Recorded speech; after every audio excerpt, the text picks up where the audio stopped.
It's existed.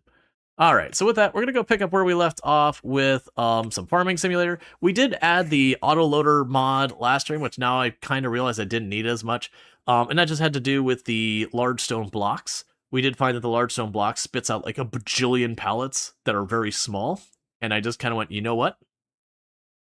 I don't want to deal with that. But then we realized we just switch it to distribute, and I didn't actually have to deal with it. But it's already loaded. And one thing you'll learn about modding in just about every game that exists in the universe is once you add a mod, for the love of everything, don't try and pull it back out. Usually removing a mod will absolutely break things. Let's see. By the way, you checked which drive was giving you an error. It's a desktop drive, so yeah, not really something to use in NAS setting, but better look into something to replace it. Yeah, you didn't have a hard day at work, but you're needing as much anger than usual. So you've got like 4 hours, you've worked, feel like 12. Yeah, no, that kind of thing happens. Like you go on with like a sore ankle and all that. So with that said, to catch up what we got going on. So last stream, we got a massive amount of progress. We did discover when we crossed 200 trash picked up and 200 fish picked up. Each one of those respectively gave me $500,000, which was an incredible influx. We did not use that on equipment. Instead, what we did is we bought the tile with the windmill on it. We built a sawmill. We got ourselves a winch. And we have started loading up that. So we've got that. That was where about $500,000 went. And then we also bought the quarry, which makes the big stone blocks, as well as the mason, which then takes those big stone blocks and makes shingles for ceilings, as well as the castle brick. So that basically means we've got everything we need to build the castle. It's just time now. And a lot of what we need towards building the windmill. The windmill, we also looked in, it's got the list of all the steps, or I think the list of things it will purchase. We do know we will eventually need rope, and we do know we will eventually need cloth. Okay, is Dog being Skydog today? Has Dog returned to the ways of accepting of gravity? There we go. Because yesterday, our dog determined that the sky was their domain. There we go. The dog has returned to the planet. Good to know. But yeah, so what's going to end up happening is we are going to be building the windmill here. As you can see, we haven't really done much progress on the windmill. I completed the materials for the first stage, but we haven't really done much since then. But we've also been working on the castle, and if you remember where it's just a flat ruin, we're actually starting to see some tangible progress on the building. We already have all the materials for this stage dropped off, but, you know, they're not doing anything yet. With that said, we did get ourselves the truck here for loading up our pallets to take them around. And it's just staged here because that's where I get my bricks from and all that. We already did that this in-game day because we did that last stream. But we have been doing a lot of, like, checking for sales that it's like, that's the new vehicle we want.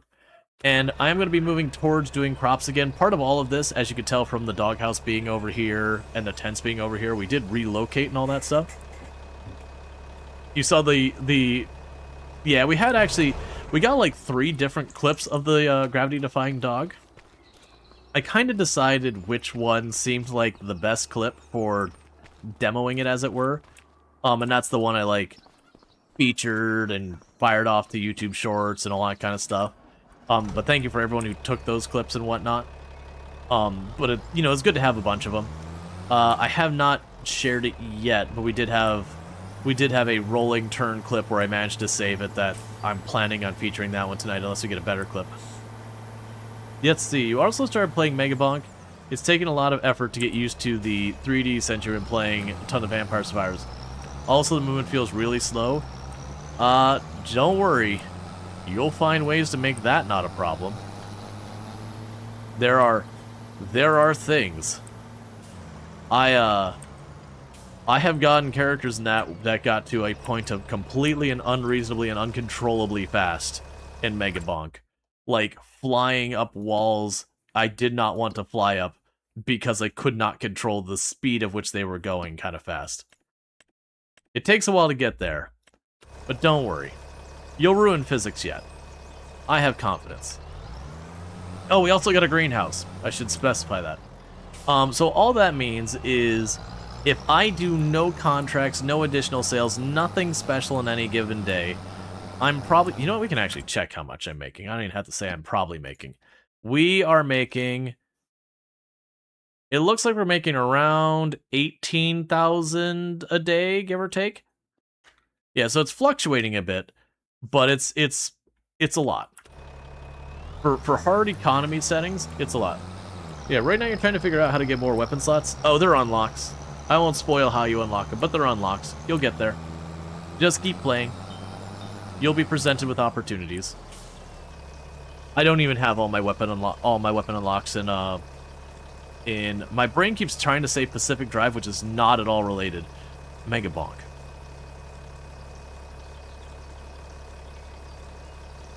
Also, low-key, when is the next Pacific Drive DLC? I know the devs released the other one, like, literally weeks ago, but I need the next one. So, if they could make that happen, I would be on board. Pacific Drive Mega Bonk crossover win. I honestly could see that working for the Pacific Drive car going into Mega Bonk. The other way around, it'd be like put a skin on the car or something, like have like the flexing guy and then the skateboarding skeleton, like as your paint job for the sides. Okay, so greenhouse is topped off. Now, one thing I want to test, and I'm sure everyone is going to be excited for, and not a single person will roll their eyes, is we are about 25 trash away from seeing if there's another milestone at 300.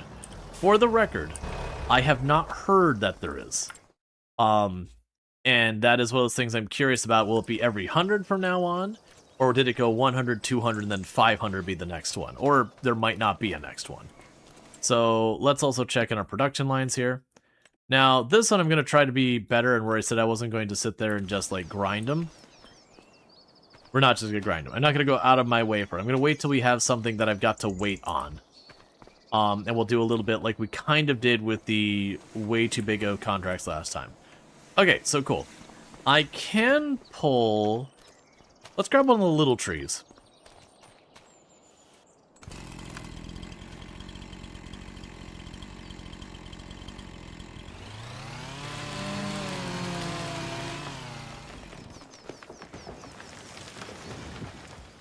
And you're still 500 kilogram. Yeah, so I can do is one thing we own all of this forest back here. That's mine. That was where a lot of our money went yesterday, was buying this gargantuan tile.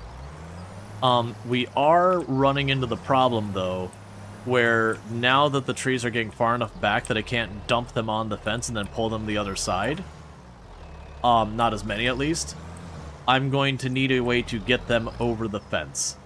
And what I'm leaning towards is I haven't used it in a very, very long time, but there is a winch that is on a tower that I can deploy it and like zip line the logs along. And it works pretty well. But I think that might be what I need, is I might need to start like zip lining them over, and then we'd probably just on the tractor get like a plow front or whatever to just shove them into the sawmill as needed. Yeah, and that's the last time I used it, was on Silver Run. Which it was useful, it was really cool. It was definitely not the most efficient method, but having cut down that many trees on that map, anything to just spice it up was a win. So how much did that help? About 1,000 liter?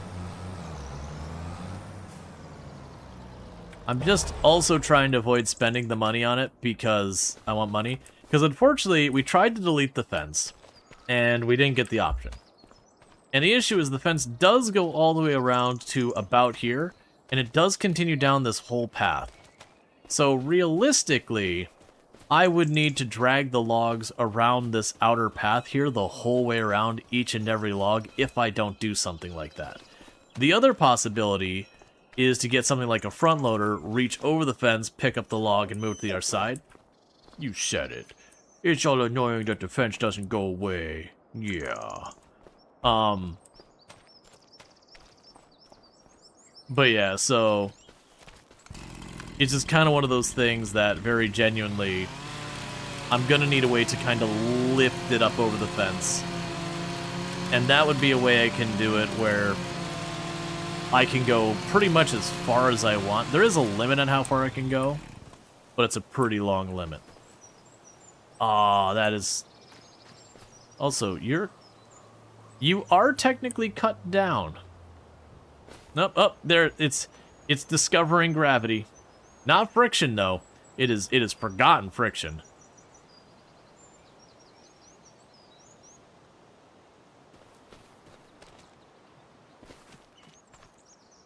We are doing good. Thank you, Poity, for the tier 3 sub 6 months in advance, a half year in advance. That is ridiculously generous. So thank you so much, Poity. I really do appreciate it. Yeah, me and Toom are good, doing good. She's in the other room.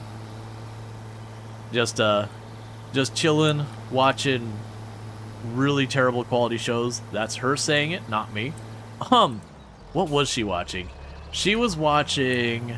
It was apparently a horror movie that came out starring Winnie the Pooh as, like, the bad thing, the monster. And I was like, oh, is this, like, you know, some C-rated horror movie? And she's like, oh, no, that's far too generous. Yeah, Blood and Honey, that was the name of it. And thank you, Randall Thor, for the Gigantipie.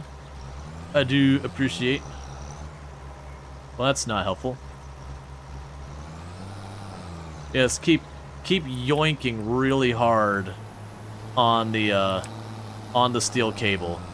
That'll have no serious ramifications. In the game, it doesn't. In real life, you have the concern of, like, that cable snapping under tension and then recoiling back and doing very, very serious amounts of damage and or bodily harm. Like, an under tension cable snapping is a terrifying thing.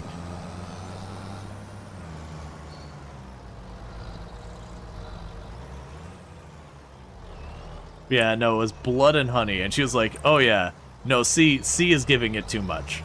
She was having fun, but she was like, C is definitely putting that bar way too high for what this movie is.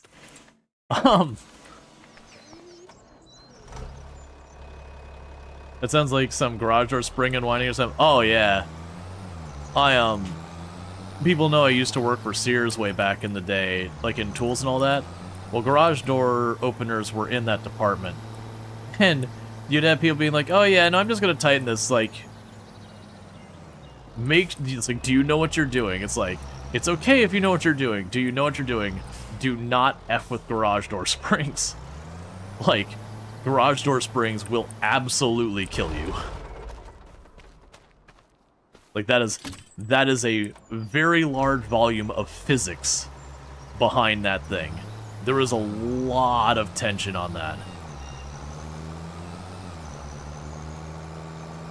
Farm sim with my summer car levels of ways to kill yourself sounds fun. Like, don't make it, like, super punishing. But yeah, you have, like, you just hear the twang, and then the screen fades to black.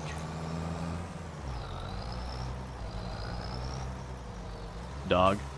I know you're immortal, but still.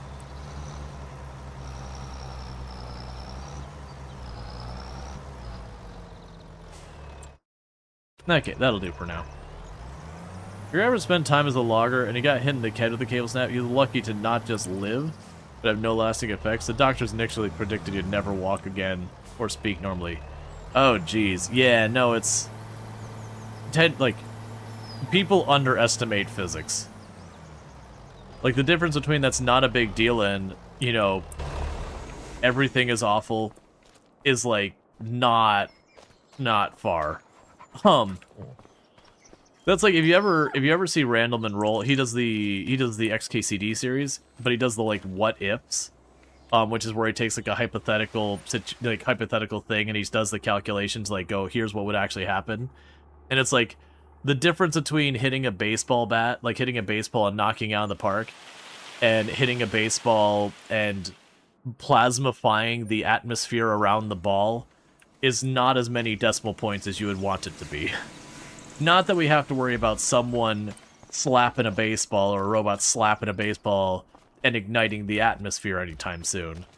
Just like that, it's not as big a difference in numbers as you would think. If you've never read any of Randall Monroe's What Ifs, they're really good. I do still like, he was talking about all sorts of discussions about the there's a cooling pool in nuclear reactors where they'll take the expended stuff and they'll put it there as like a temporary storage. And doing the math, you actually find out you could swim around in that pool, in that water, and you'd be exposed to less radiation than standing out in sunlight. But he's like, I wanted to do my diligence, so I asked my friend who works in a nuclear reactor what would happen if I tried to go and jump into that pool, like what would happen to me. He's like, oh yeah, you'd die from gunshot wounds. Maybe don't break into a reactor and try and swim in the in the pool where they keep spent radioactive materials that could be still extremely dangerous.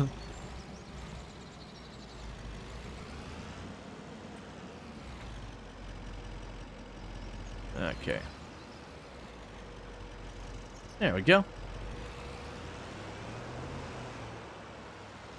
Oh, let's, before I ship these up to the castle, I want to check. You might get superpower, though. Okay, required materials for the next step. I need the tiniest amount of wooden beams, and I do have the wooden planks. I'm 5L of wooden beams short. So what I'm going to do is I'm going to actually take these castle blocks and shingles to the windmill.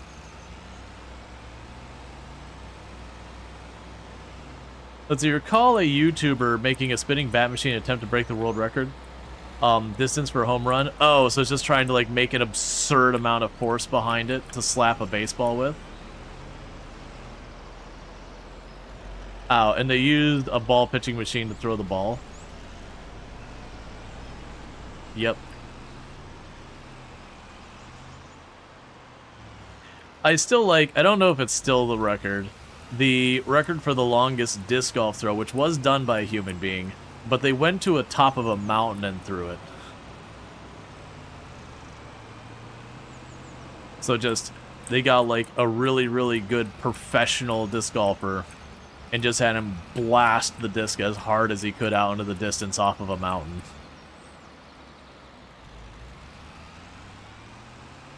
I'm assuming they had like a GPS chip or something on it because it can be hard to track down a disc when you can see it perfectly. Okay, so I didn't get paid for that one, and that's because I own the windmill. But that'll effectively become a thing I can make flour with later.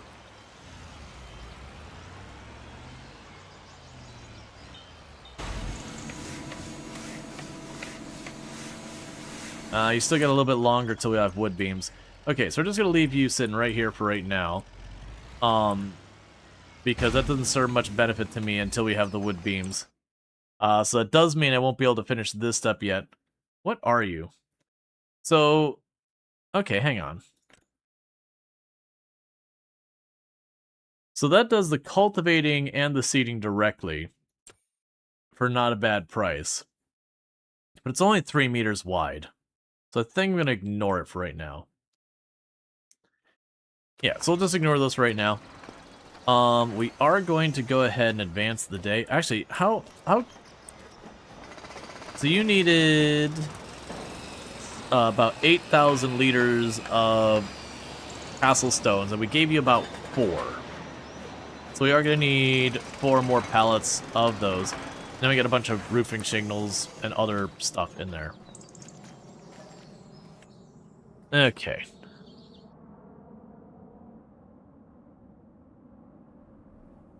I do enjoy a good physics like study, like physics challenge. I've talked about this one before a number of times. It's been a while. That they used to have a show. I couldn't even tell you what channel it was on. But it was kind of trying to take when Mythbusters started going away and they're trying to make a new show that kind of fit that slice, if you will. Well, that's annoying. But they were trying to make a show that kind of fit that niche, that slice, whatever you want to go with. And they came out with a show that the idea was they would have these 4 people. They had the engineer, the scientist. It was like, I don't remember the titles, but they had like the 4 titles, and it ended up not going very long because when you actually looked at the people and what their actual credentials were, it was like 3 of them were engineers and the other one was like, you know, genuinely like a respected scientist, but they gave him like designer and all that. And understandably, you know, when someone's an actual engineer and has a degree in engineering and is very well known and respected in their own right, and for some bit on the show, they're gonna be like, well, you're the designer. People eventually were like, no, I want my actual title here, like, you know, I'm an engineer and now I'm going places. They'll be like, oh, you're the designer. It's like, well, no, really, I'm certified engineer. But regardless, but the setup of the show, if they would have just not done that garbage, was pretty cool. That they would present like a real problem. That they're like, oh, and the one episode that sticks into my head because it's utterly terrifying, in their solution that worked really well, is to be like, here's a real problem. You've got a skyscraper. There's a fire. We need to evacuate. Like, right now, the ways you evacuate is a whole lot of people start schlepping downstairs because it's a fire. The elevators aren't safe anymore. And it takes a long time to evacuate the building. It's very dangerous. The alternative is you have, you know, helicopters do these very dangerous landings to try and get people off the building, or you have, like, the fire trucks, like, tip up the ladder and try and do stuff. You know, have people jump onto trampolines, like, all these kind of things. And so there's people who can't use safes. Yeah, so they're like, this is a problem. Like, we need a better way to get people out of these buildings when, you know, something happens, the building's compromised, it's dangerous to be there, and you need to get them out, you know, as fast as you can safely. And so, you know, they're spitballing all these different ideas, and they started out by splitting off into, like, 2 teams to come up with 2 different ideas and all that, and ultimately move forward. And the idea they had was a giant platform that on the skyscraper, an emergency would happen, you'd fold the platform down, and it'd have a bunch of seats in it with harnesses. And so everyone would get in their seats. And then they'd pull a lever, and it would go into free fall on a rail on the side of the building until it got really close to the bottom. And because you couldn't trust there to be electricity or anything, it used a phenomena where you take 2 non-conductive metals and you run them past each other, and it creates a strong magnetic force. And so you'd have this aluminum rail thing, and it would just go into free fall until it got to the last little bit where the material would be switched. And that would cause it to get this ridiculously strong magnetic force very rapidly that would very very quickly bring it to a stop. And, like, the science was sound. It worked. It was, you know, about as safe as it could be and all that stuff. But it's like, yeah, we're not moving forward with this design because getting someone to get onto a platform and being like, yeah, you're just about to fall like 50 stories at terminal velocity, but don't worry, in like the last 20 to 30 feet, you're going to slow down to a safe descent. It's a really hard sail for a lot of people to be able to get to do that. Especially when you have like roller coaster style harnesses they have to strap themselves into, which is going to do nothing for anxiety. It's going to be a real hard one to pitch, but it did work. But they would do those kind of things. They didn't build like the full scale model kind of thing, but they did build like a mini. You could put like 4 or 5 people on it platform that tested it, and like I said, it works. The science is sound. Utterly horrifying. To basically skydive to safety, no parachute. You just gotta trust a very hard-to-explain physics phenomena. You probably have to deal with people who don't fit in chairs. This is true. This is true.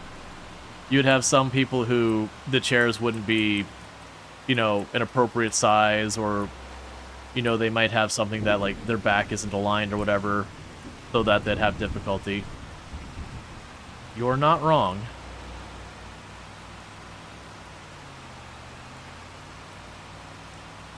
And children who would be too small for the restraints? Yeah. Well, and with the children one, you can actually make harnesses that can handle small children as well. They have, like, extra set of straps and everything. And if you're using it for, like, emergency, not recreation, possible whiplash? No, you wouldn't need to worry with whiplash with that kind of thing, because it's a straight downfall. Like, it does decelerate at a safe rate. Like, it's more the concern of the safety harness doing... I mean, honestly, to be entirely honest, your harness wouldn't need to be, like, the full roller coaster thing. It is strictly going vertical. That's, like, it's not going left, right, or anything else like that. It is straight up and down. So you could actually get away with a far less sophisticated harness. It would just basically need to come up over your shoulders, and that's mostly so you just don't come out of your chair. Like, it doesn't actually need to be able to handle any meaningful force. It's mostly just to make sure you don't go flying all over the place. But since it is just like a straight down drop where you yourself are going to experience very little wind because the platform's going to be the thing hitting all the wind and getting all the resistance, it actually probably not need to be that sufficient of a harness. It could be honestly like a padded seatbelt, and it'd probably be good enough, like a 4-point seatbelt, like you like they have in the in planes and all that. That would probably be more than enough. But the point was still, like, you're in an emergency situation, so you need people to move fast, and you need to get like 60, 80 people to walk out on this platform that's just out exposed to the open air, you know, 60 stories up or whatever, and have them sit down and buckle in, knowing this person's going to throw this lever, and you're going to fall, you know, 60 stories, where the only thing keeping you there is that this thing is on a rail, so it can't detach from the building. And that, again, the hardest part is explaining, it's like, oh yeah, how are your brakes? Oh yeah, the brakes at the end, it's just metal going past each other. It's not like it's squishing a brake like a hydraulic thing or something like that, because again, you can't trust the power will work. You just have to trust, like, oh yeah, when you just take these two metals past each other, they stick. It's not magnetic though, and you're like, but what do you mean? Well yeah, but it becomes magnetic. Like, but it's not a metal that normally becomes magnetic. It's like, yeah, it's this really cool phenomena. Yeah, no, it'd be a thing, like, obviously, an emergency, if it's between me literally dying in a fire and getting on this terrifying platform, I'll take the platform. But I'm sure my heart rate would be at about 1 billion while I'm on it. But yeah, like, that's the reason they're not moving forward. You're like, a whole lot of people, it would just take way too much coaching, way too much trying to really get them to go on that.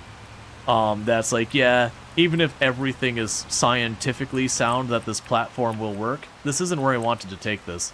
Hang on, we're turning it around. I wanted to take this to the windmill so I could finish the next stage. You had enough dreams so I know how that ends up. Right. But that's the thing, it's like, even if everything is scientifically found, even if they tested it thousands upon thousands of times, and they're like, yep, it's good, it's a really, really difficult one to be like, no, but just do it, it's okay. I mean, you still have people who are uncomfortable with the idea of flying to such a degree they can't, despite, you know, literally millions of flights going by, and the frequency they have a genuine problem that's meaningful is pretty small. And it's understandable. Like, it's a difficult thing to just be like, yeah, I'm going to trust the metal tube. You know, I fly without problem, like, it doesn't bother me. But it's a fear I can respect. That's like, I can see where that comes from. You know, even if you can rationally look at it and be like, this is done all the time, you know, statistically, it's very safe. It's also one of those things you're like, yes, but also there's a very, very difficult thing that you gotta overcome with that. They're probably the one guy, and meanwhile they're getting fined constantly because it wasn't really designed to go back up. So you'd have to have, like, some special crew go and drag this platform the whole way back up the wall and service the whole thing to make sure it's, you know, certified and everything, you know, everything passes its inspection to make sure when it's needed for an emergency, it's good. Yeah, I could see some, like, absolute adrenaline junkie of a CEO doing that. Just riding the platform down for kicks every once in a while. That's the reason you give him his own, like, two-seater platform. So he could take him and his buddy he wants to scare the crap out of.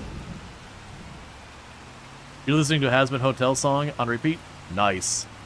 I have definitely been enjoying the new season. We do not need to spoil it for anyone. So we'll avoid them spoilers. But yeah. There's been some pretty solid new songs. The new season's out?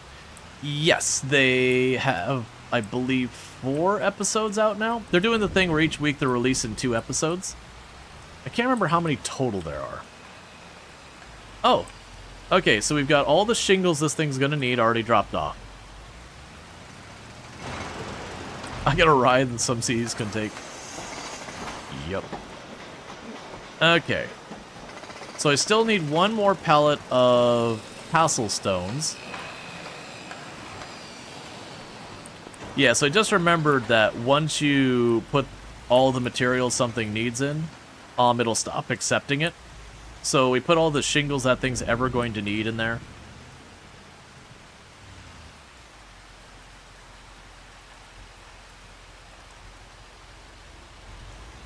Alright, I can probably make this work. So we'll kick you off. Or we're just stuck there forever. Oh, I wanted to check. Yeah, it's fine, whatever. We'll drop these off. Actually, yeah, no, we can make this more efficient. So what I'll do, right now this will just sit here. We will go the next in-game day and run that over. Because if we go the next in-game day, I can run over there, grab the bricks on the way back, and run back over there again, and make that all happen. So let's go here. So production lines, you can use some water. You're fine for now. You can use some wood, and I can't do anything about that. That's like literally we're shoving all the rock that comes out of this directly into this thing, so it's just gonna keep staying low. It is what it is. Okay.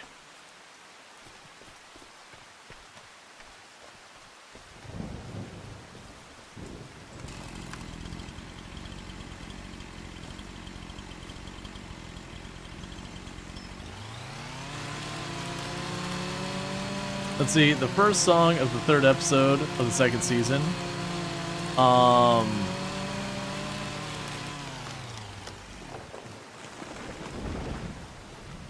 That Loser Baby? Or that might have been earlier in the season. Like, the name of the same, like, I don't think any of the songs' names alone.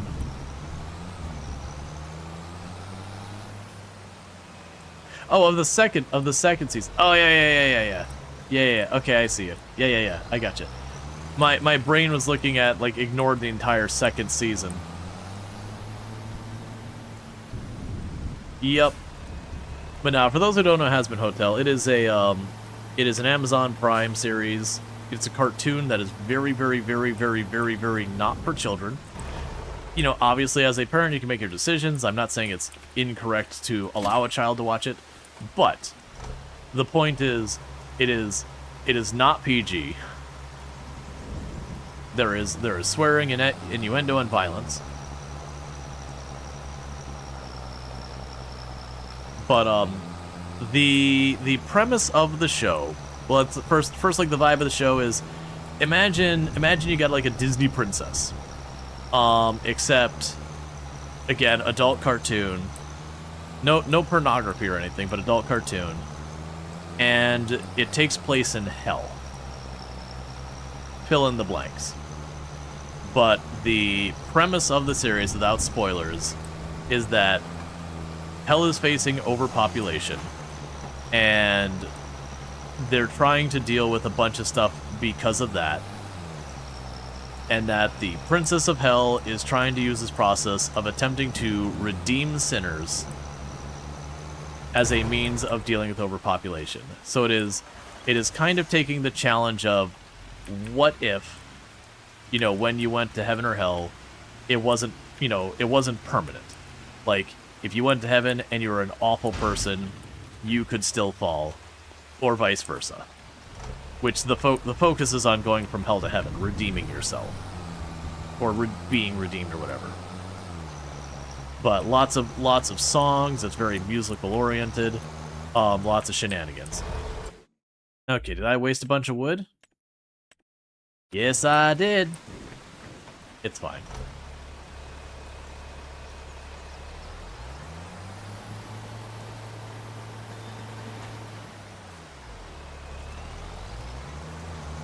But it's got a pretty fun cast of characters.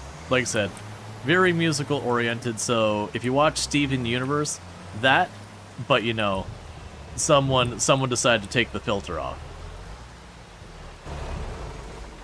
You missed the best part? It's got Keith David. It's got a lot of fun people. Also, as a note, if any dog can figure out how to fly, I'm sure it would be a border collie. They would definitely be a strong contestant. I mean, Air Bud got close. That dog basically flew. But it's okay, because there wasn't a rule against dogs playing basketball. Or any of the other sports they made that dog play over the years.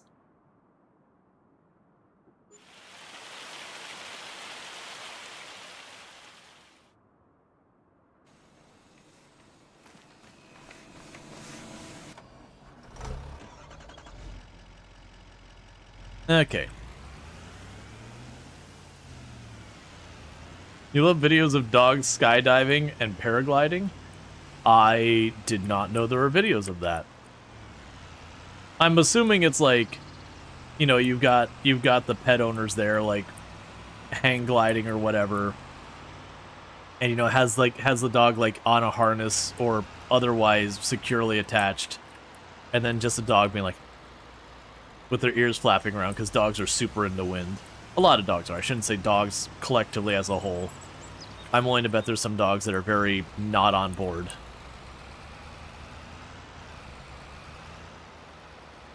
So my plan is here.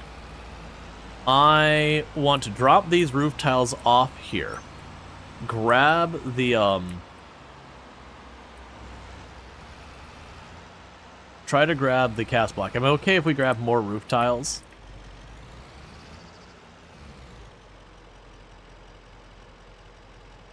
Oh. So it's not noticing that I can drop these off. This will be a curiosity.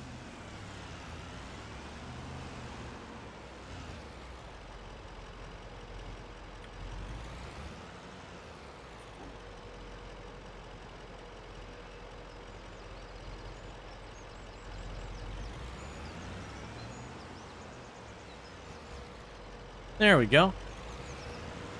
That's super sketch. Alright, that's gonna go great. I'm barely moving, it's wibbly wobbling. It really wants to pull that right side just a little bit more than I'm comfortable with, but we are going for it.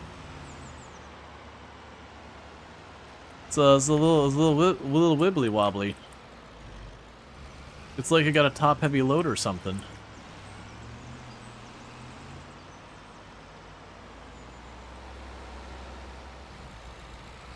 But yeah, so this should give me enough castle blocks to finish this step.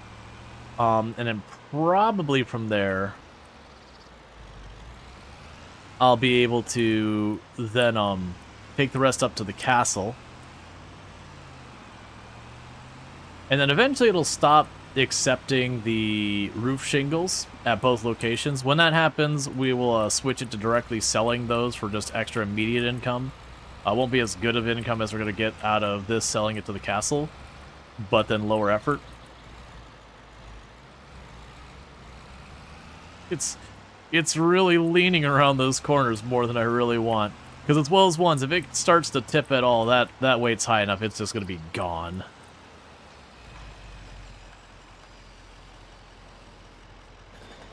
I was not expecting you to fully take in all of those castle stones. So we're definitely getting more castle stones needed in the future, and I'm not super thrilled about that. Okay.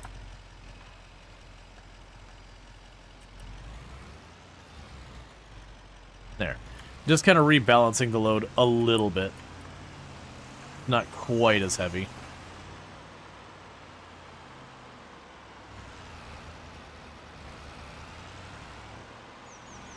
So we'll drop these over at the other location.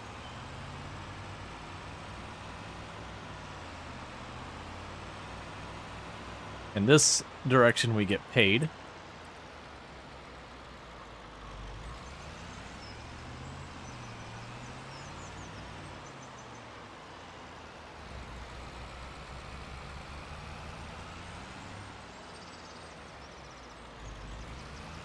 And we are making a bit of money each and every day.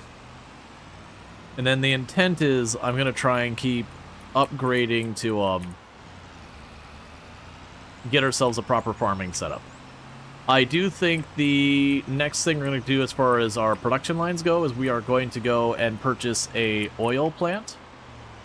We will need to build that. There isn't one already existing on the map because that's a requirement for making the fish food. And so once we get that, we will want to grow some kind of crop for the oil.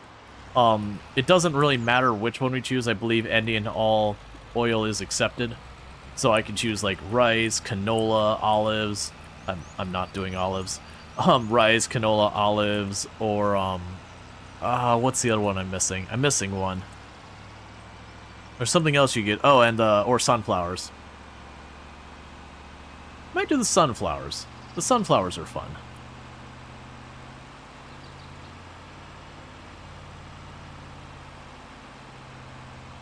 You're also on board, like most dogs, for streaking through chat.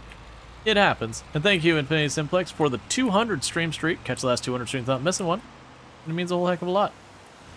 Question, who's your favorite character from Has Been Hotel? That is an excellent question.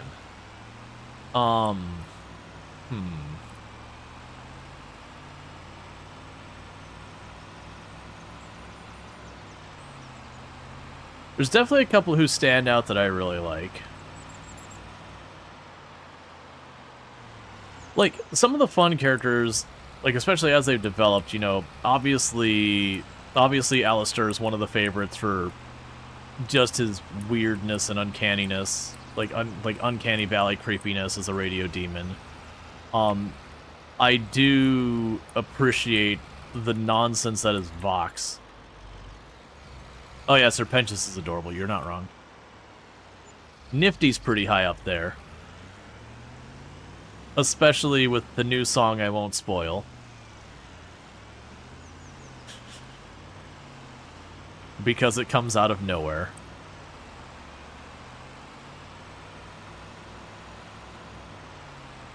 But favorite. I do really like Lucifer in the series. I find Lucifer in the series to be a very, very fun character. Just, one of my favorite lines, without spoiling a scene, is just, ha! Take that, depression!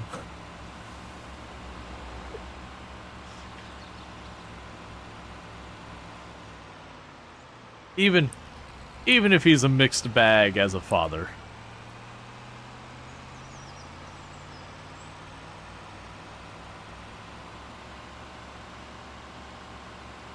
He tries. He's not the best at it.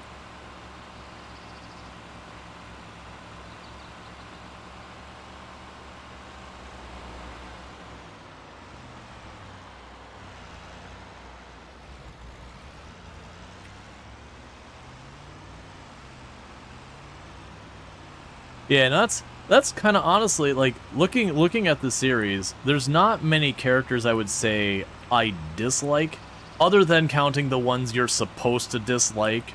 Like, obviously, some of kind of the villainish characters, they do deliberately make them pretty unlikable. But, you know, that's with intent.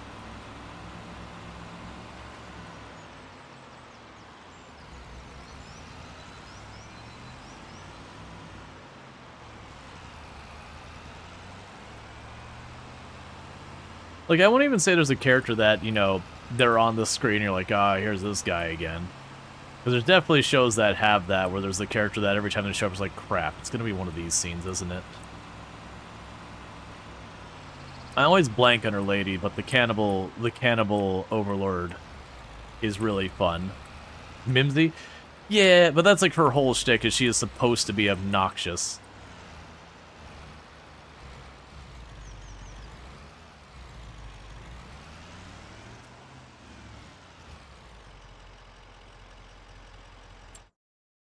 Okay, so we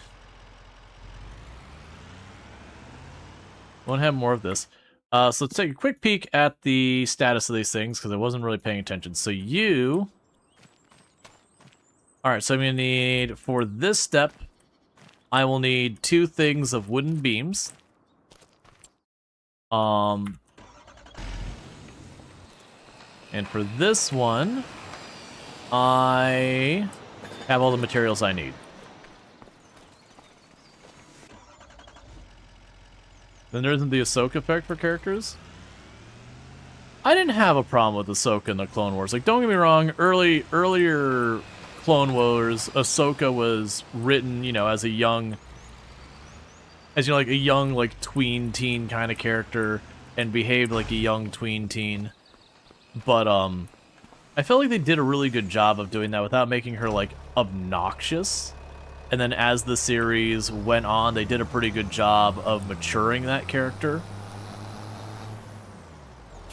Like, don't get me wrong, I feel like a character who had actually been going through war would probably be in a nowhere near as a positive or healthy mindset as the character presented in the series. But, you know, having a series where the character is actively suffering from severe post-traumatic stress syndrome because they've been at war for basically their entire youth probably would not be great childhood television. Maybe wrong. But I didn't ever feel like the character was utterly obnoxious. I do feel like early Star Wars, Clone Wars, the writing was a bit on the rougher side, and then as the series went on, they definitely kind of found their stride. But that's not unusual for a series, especially those like really long-lived series. You go back to those first 2 seasons or whatever, and it's usually night and day difference, where it's like they're still feeling out their audience, feeling out what people think of different characters and how they should write them and all that stuff.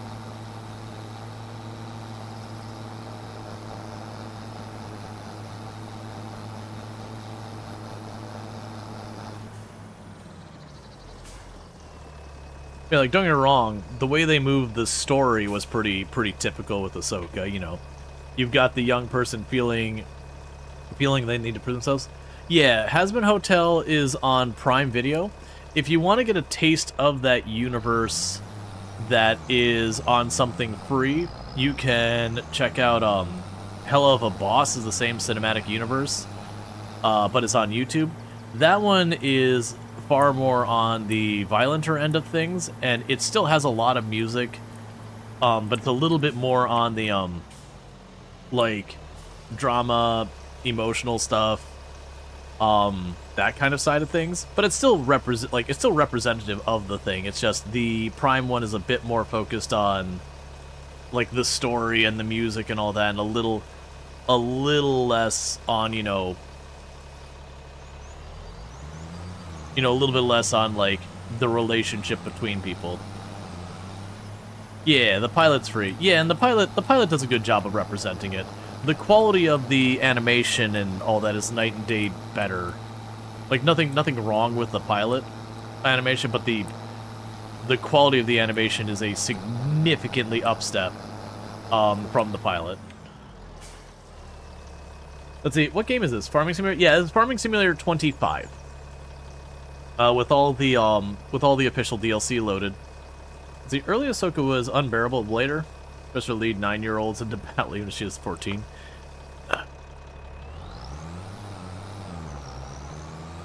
Oh, Star Wars.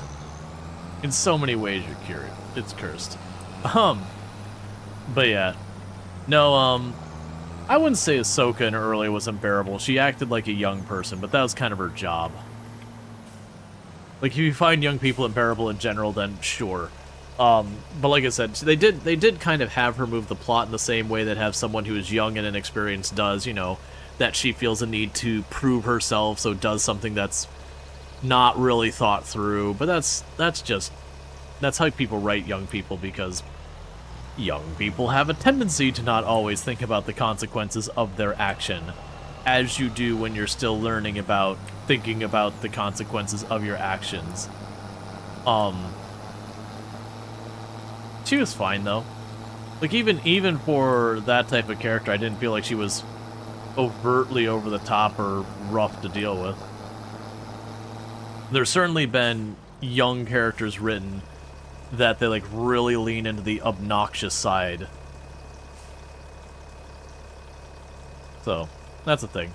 But I do find with Star Wars, people get like super strong opinions about a lot of stuff.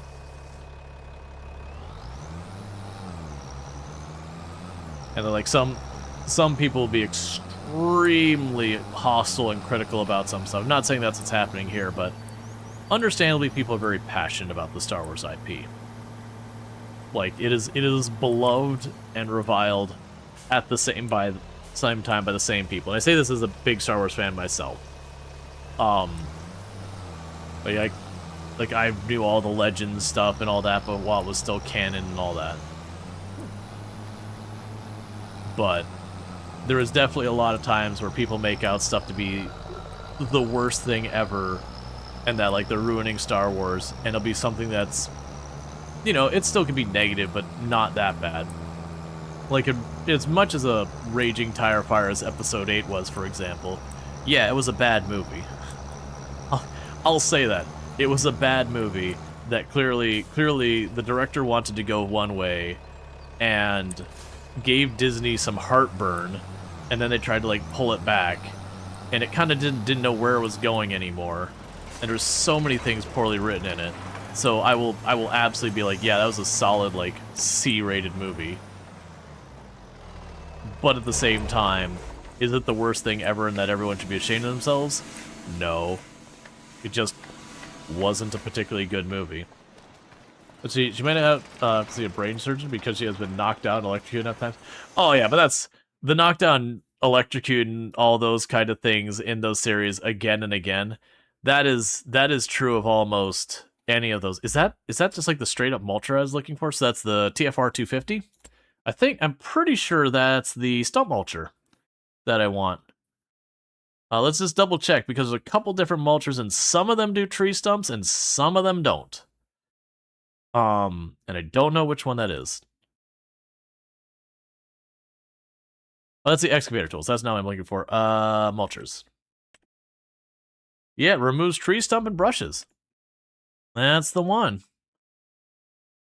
Because with that, if I want to clean up those tree stumps, we can do it. How much are we going to charge for it? Only $35.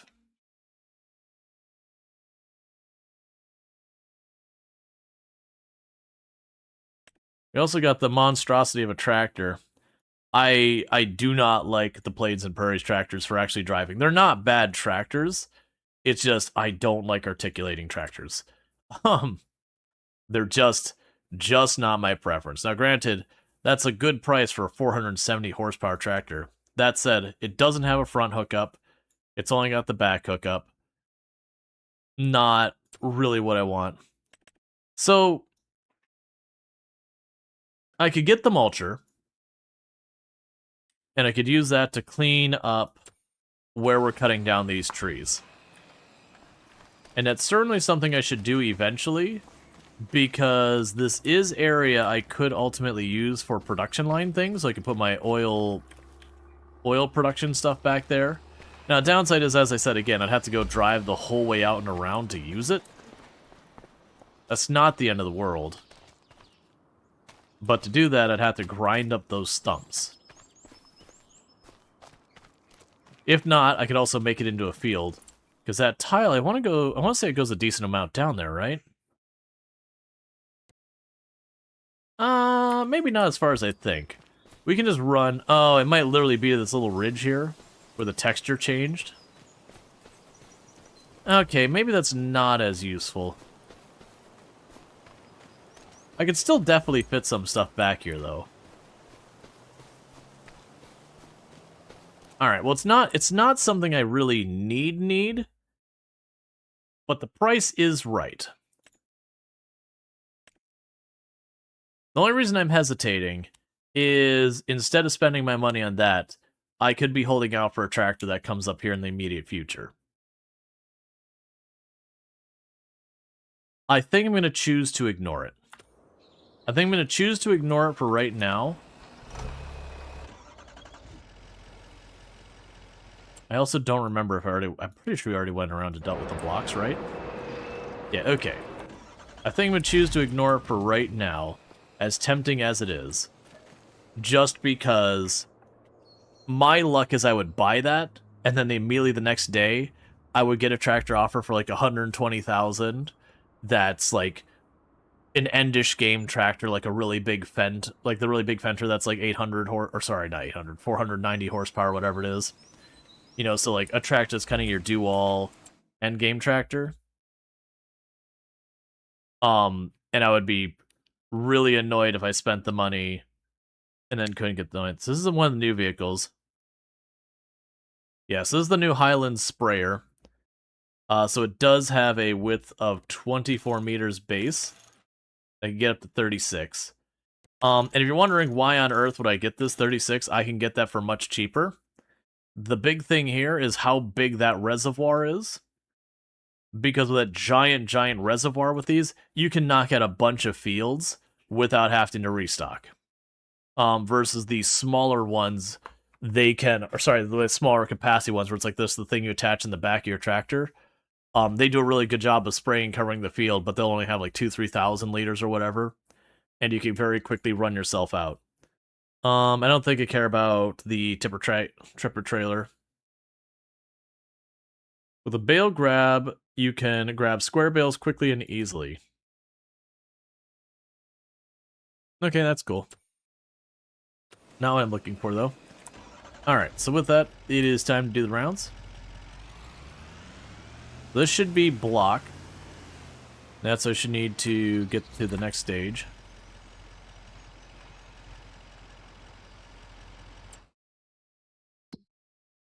Okay, so sawmill's emptied.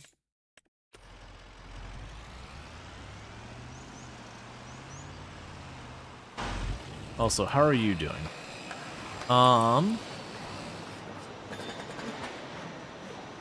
Okay, you're just going. You're good. Don't get a concussion, she'd likely die from extremely pathogen after time with hypothermia. Oh yeah, no, I mean, but that's, like I was saying, that's a very common thing in TV series in general. That you'll have someone get clunked in the head and knocked unconscious. They're like, oh yeah, that's fine. It's like, no, getting hit in the head so hard you black out is not good for you. There's a reason why when boxing happens and someone gets knocked out, it is the immediate end of the round. They don't be like, oh, well, they woke back up a second later. We'll just go ahead and let them fight another round. They're like, no, knockout. It's over. You've just completely lost. It's done. Getting knocked unconscious is really bad for you. Now, it doesn't mean, like, you're going to be taking permanent brain damage or anything, but it's definitely not conducive to living a long, happy life. That's gonna have to be a second run. That's fine.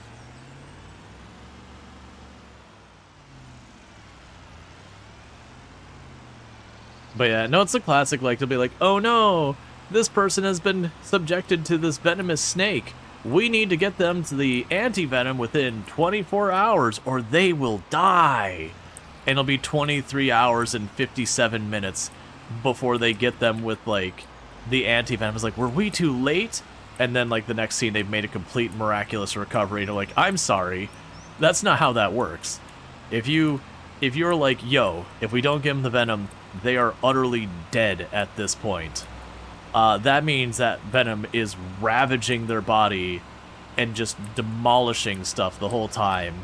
And you hit the point that they survived. That does mean they're going to be seriously hurt and sick.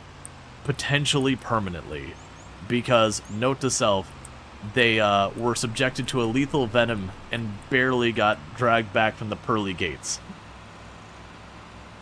When there's a martial out in martial sports, it's the end of the match. Yeah, no, exactly, because genuinely speaking, getting knocked out is not Because usually when you're getting knocked out, you're usually you're running into stuff like brain bruising and that kind of stuff, and that can get real bad. Like I said, doesn't necessarily mean you're gonna have like permanent brain injury or anything quite that severe, but it is not something you take lightly. It's one of the reasons why when you're in an accident or something, you know, you'll quite often, you know, be asked, were you knocked out? Did you lose sight? Did you fall asleep? Like anything like that. Like those kind of details. They are trying to measure to be like, hey, do we, like, how worried do we need to be about a brain injury right now? And usually if you're knocked out, you almost certainly have at least a concussion. Maybe a contusion. I always forget which one's worse. I believe the contusion's worse than a concussion. Someone who actually knows what the hell they're talking about can correct me on that one. I know they're both bad news. Alright, so we've got... Need 5L more beams.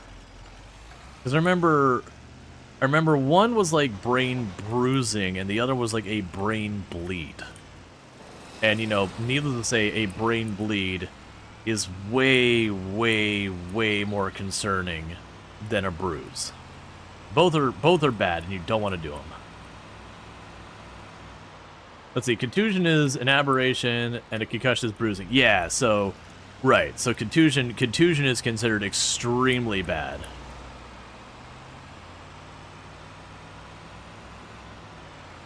Yeah, shockwave from that. Oh yeah, anything that has a significant pressure shift in air can, like, you can actually get, like, audio to get high enough to cause brain damage. Granted, with people blasting speakers, that's not a normal concern. We're talking like you're standing next to a cannon blast or something like that. I'm gonna say, actually, considering what happens to many boxers' brains as they get older, after their career, you're guessing taking permanent damage isn't off the table? No.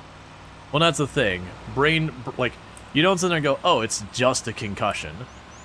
Like, there is concern with any concussion about potentially having permanent brain damage.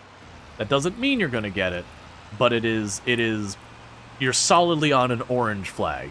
You're not red flag yet, but you're solidly in, like, there is a reason they have, you know, when you have, like, a concussion that you say you're a kid staying home with your parents, they'll be like, all right, every N number of hours, mom, wake up daughter and ask them to solve a simple math equation or something to show that you're still, like, cognitively functioning right. And you just want to go to sleep because you got a concussion. And it's like, this is dangerous stuff. We really, really got to keep on top of that. Because if, for example, in that scenario, you go to wake up the kid, and you wake up the kid, and they don't seem to be kind of all there, you immediately rush them to the hospital because that is a very, very, very dangerous sign things have taken a turn. That, like, the injury or swelling has hit a point of potentially seriously dangerous. So yeah, like, you don't get, oh, it's just a concussion.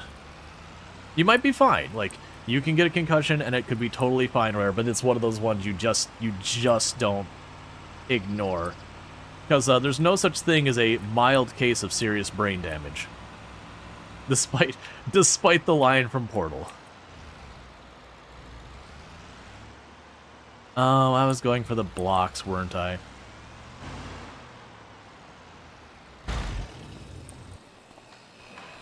Let's see.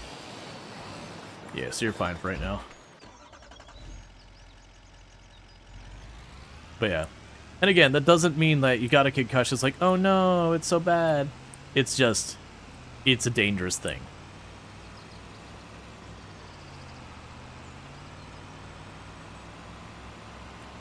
It's like the same thing if someone's bleeding and it's like blood at the mouth, but it's not like they cut their lip or something on their teeth. Like, you take that seriously. Because it's like, oh yeah, you should not have blood coming from your insides. That's a big old red flag that you probably should get that checked out immediately. It might not be serious, but it's definitely a thing you don't you don't wanna ignore.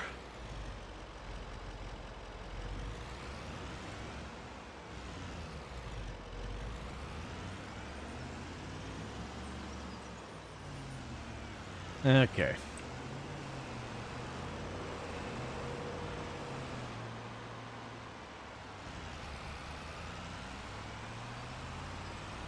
There's just certain things in a person that when they happen, you take with extreme caution. And then there's other things that you don't. Like, if someone's got a stomach ache, whatever. If it gets to the point that, like, you know, they're doubling over in pain kind of thing, then that's a different story. That's where you're like, all right, maybe we go to urgent care or the doctor or something. If the threshold of pain from your stomach ache is reaching to that kind of a severity. But, like, a little upset tummy, yeah, of course, don't worry about it. Like, you know, keep an eye on it. If it's persisting for way longer than appropriate or it gets way too severe, then that's another story. Or if other symptoms and yada yada, you know, you get a headache, whatever. Like, you know, again, is it you know, not too severe, or is it just persisting way longer than appropriate, or otherwise has something they're like, all right, that's not right. So like a person getting a really bad headache and then becoming extremely sensitive to light or something, that's like, okay, there's more here. This might be more. But then there are other things like sharp chest pain where you're like, nope, it might be nothing, but if you're wrong, it can be very bad. Listen to your body.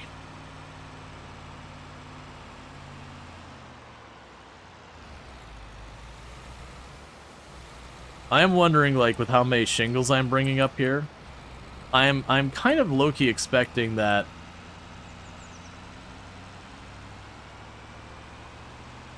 I'm expecting it to, like, stop accepting the shingles because we'll have all them up here. Let's see, if you're doubling over pain, take some Pepto and go see a doctor. I wouldn't necessarily agree with the Pepto. I think that's, like, it depends on what's going on. But yeah, you know, like, maybe take something to get through it. But yeah, go see a doctor. Let's see, your therapist told me he dropped from a tree as a late teen. Well, let's see, early tween, maybe 9-10 meters high, on soft forest soil. They apparently didn't go to the hospital and had attacks of dizziness, shakiness, and nausea for years.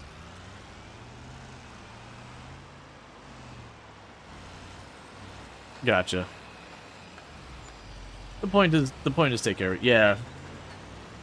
No, it's like, for as hardy as we like to think we are, the human body is actually relatively fragile in a lot of ways.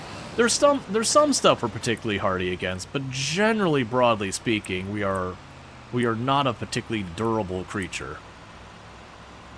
We all the advantages we got from getting the big swole brain and bipedalness going on with opposable thumbs, there were a lot of corners that evolution kind of cut to get us there. There was a lot of things that were definitely of the compromises category to get those benefits.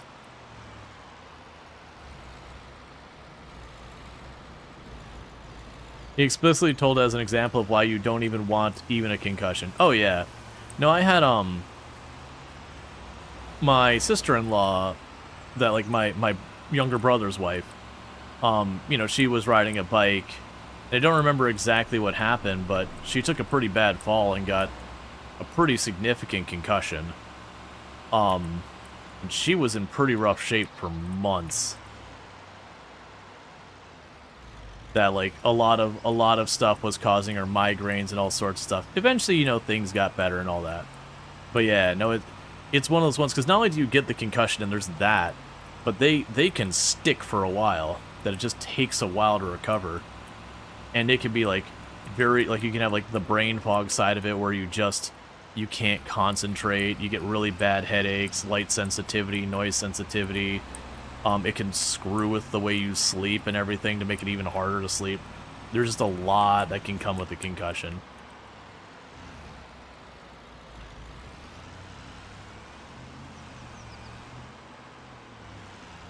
Oh, I should probably park over by the block, shouldn't I? Yeah, also, Evolution didn't design us for that kind of loadout from the start. Lots of our making things fit in hindsight. Oh yeah, no, it's definitely like, yeah, fever, nausea, dizziness, like the whole gambit. I mean, it's your brain. It's literally the control center for your whole body. Something's going wrong with it. Pretty much everything is on the table for things to go wrong. But yeah, right now we are continuing to build castle. We are making the mons. Castle's coming along pretty well. I'm pretty sure we just did another drop off to get our step done. Yeah, considering we started the stream, we were at step 6, and we're on step 10 now. We're doing pretty solid. I am... Oh, actually, we have enough wood. No, I'm sorry. We're shy 5-liter or small L wood beams. Although it doesn't have to have its own nerve centers, so you can't tell exactly what's wrong that way. Yeah, and there's a lot of internal things that you just don't have nerves for feeling any of it. So you'll be like, I feel like garbage. Why? I don't know. I feel like garbage. Okay, so we got the materials there. Like, that's, with stuff like gas paint and all that, you don't really feel a lot of that there. It's kind of everything around the affected area is what gets actually pissed off about it. Which then your body goes, why do I hurt here? I'm not supposed to hurt here. Escalate to maximum. That's, for, like, the not having nerves to feel stuff and it impacting things. When you have digestive problems, it's a process when you go and you eat, that you eat food, and it's somewhere about, like, 15 or so minutes later, your brain, like, sorry, your stomach, there'll be a signal sent to your intestines that basically, like, hey, man, you gotta evacuate that thing. I'm bringing more supplies. We're gonna be moving some stuff on down. And so you have the feeling that you need to go use the restroom. And when a person is well, that got built pretty fast overnight. Hi. But, so what'll end up happening is when you're dealing with problems where you're having digestive problems, like constipation, that kind of thing, your intestine sends a signal back and be like, no can do, and the stomach goes, that's not an option, and you start immediately getting nauseous and dizzy and all sorts of things. Your body just kind of assumes you've been poisoned or something, because it's just like, this is not how the process works. The food goes in the mouth, it goes to the stomach, it goes to the intestines, and it goes out. There's no, this isn't available for service right now.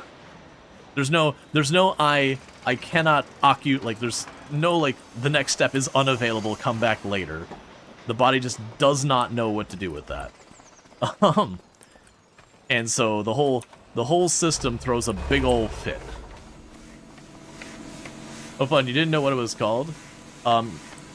You felt that firsthand? Oh yeah, it's just usually like when things are not going through the way they should. And just suddenly like you'll just get nauseous and dizzy and everything, and it's just basically because you're backed up. But it is the signals going through your body, and then they're hitting, like, the body is just not designed for that combination of outcome. You're supposed to go through this process. It's supposed to work. We don't have a plan for when it doesn't work. The plan for when it doesn't work is make yourself start getting sick because your body just assumes you've eaten something you shouldn't.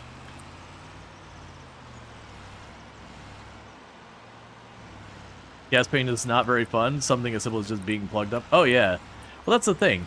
I made the comment that yesterday that one of the symptoms you can have for gas pain is like sharp chest pain. You know, that same thing you associate with heart attack.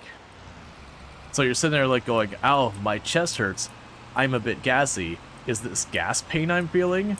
Or am I actively having a heart attack right now? Okay, it's gas pain. There's a reason you see all those commercials where there's the person and they're doing whatever, and you see them like kind of lean on, you know, like their chair there and like holding their gut, and they're being like, oh, you know, you got gas pain? I knew that was coming. Oh wait, I couldn't. We tip up just a little bit, we can use the hill. Nope.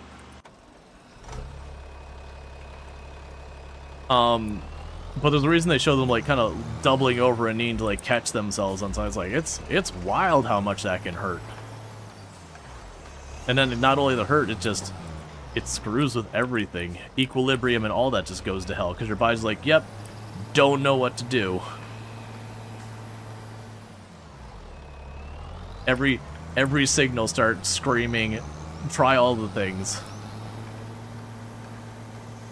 Because that's like, for people who suffer with motion sickness, the thing that's actually happening in your body, the evolutionary part of that is, so you have your signal in your inner ear, which is for like balance and motion and all that, and you have your signal in your eye, which is you perceive like the motion and all that. Most motion sickness, not all, but a lot of it comes from there is a disconnect between those, that your ear says you're not moving and your eye says that you are, or vice versa. I was gonna say, if I roll that right there, I'm gonna be a little salty. I could just reset this, but it would be annoying. So what your body does is, the assumption is you probably poisoned yourself. Because, you know, evolutionarily, most likely if you're having that misaligned signal, that's what's happened, is you've eaten something that is screwing with your signals. Which is why the tendency with motion sickness is to get nauseous. Because that is your body's defense mechanism, is it goes, okay, we have potentially poisoned ourselves, let's get rid of the poison. Get sick. Get it out. Now needless to say, that was our body evolving in an era where we didn't have cars and boats and planes.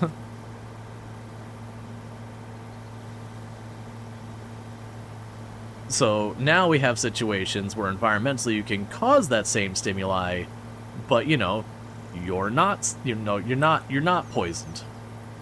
But that trigger still exists between, you know, hey, these are on a disconnect, you know, go to nausea. Because most likely, evolutionarily, that was advantageous. If you accidentally poisoned yourself and you had those symptoms to evacuate the thing that you shouldn't have eaten.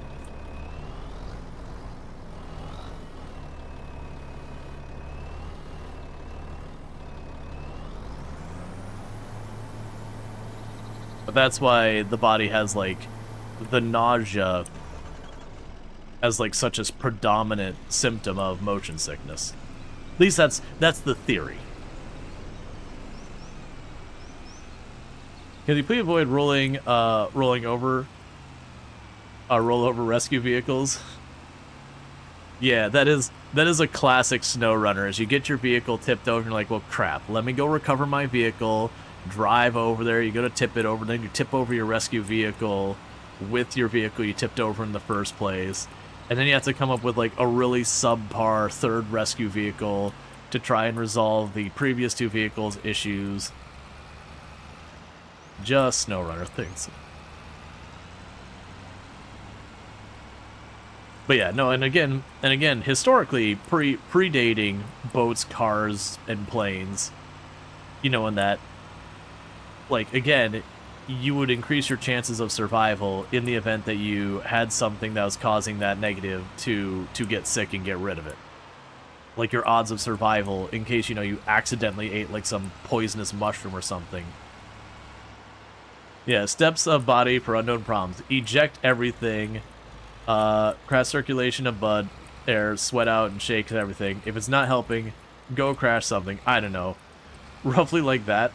You're making that up for entertainment. Please don't take it as medical advice. I mean, you're not wrong. Usually your body does have, like, I don't know what this is. Let me just start going through all the motions of trying to take the measures I use to deal with most of my problems. You know, because most of those things you get, like nausea and like cold sweats and all that, a lot of those are immune system trying to do immune system things.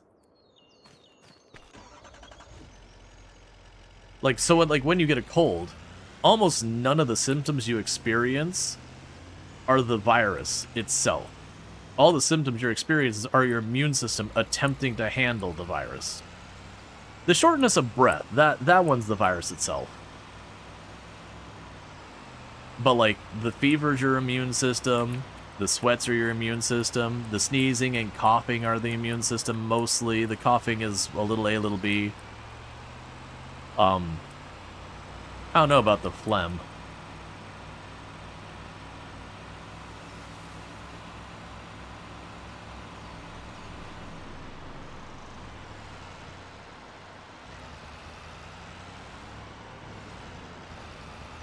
Yeah, no, the only problem is because the stone and the planks are in different places. I'm taking the stone in different directions here and there. But you're not wrong. Now, that said, to get the semi with a flatbed, we are actually, like, I could spend my money and buy it there. We're right in that zone where I could buy both of them.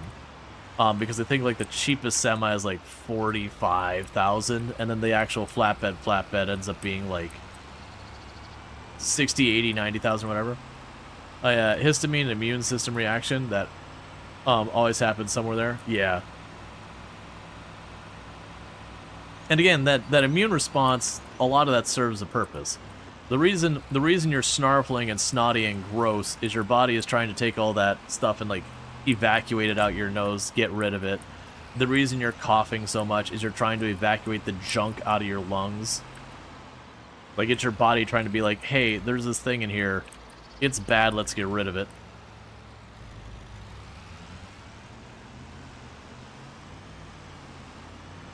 The fever is literally trying to cook the virus. There's a lot of stuff that your body can warm up a couple degrees warmer than it normally operates, and the body can survive that. Where there's a lot of viruses that temperature difference is all it takes. Well, when I'm saying virus, I'm saying, like, any kind of pathogen, whether it's, you know, virus, parasite, bacteria. There's a bunch of them that, you know, just that tiny little bit of difference can be the difference between whether you are a perfect host ideal for it or not survivable.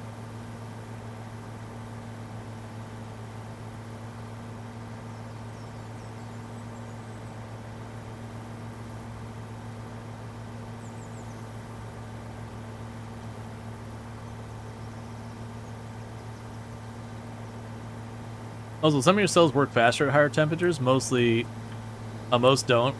Most cry and start dying. Yeah. Speaking of just, you got your flu and COVID shot, so immune system is on high alert. You can't go into thermoregulate and serious case of arm hurt. Protein denaturing. Yeah. Well, that's the whole thing. Like, your body definitely takes the shotgun approach to tackling its problems, where it's just like, you know what? I have a thing I'm dealing with. Do it all. Like, just run the list.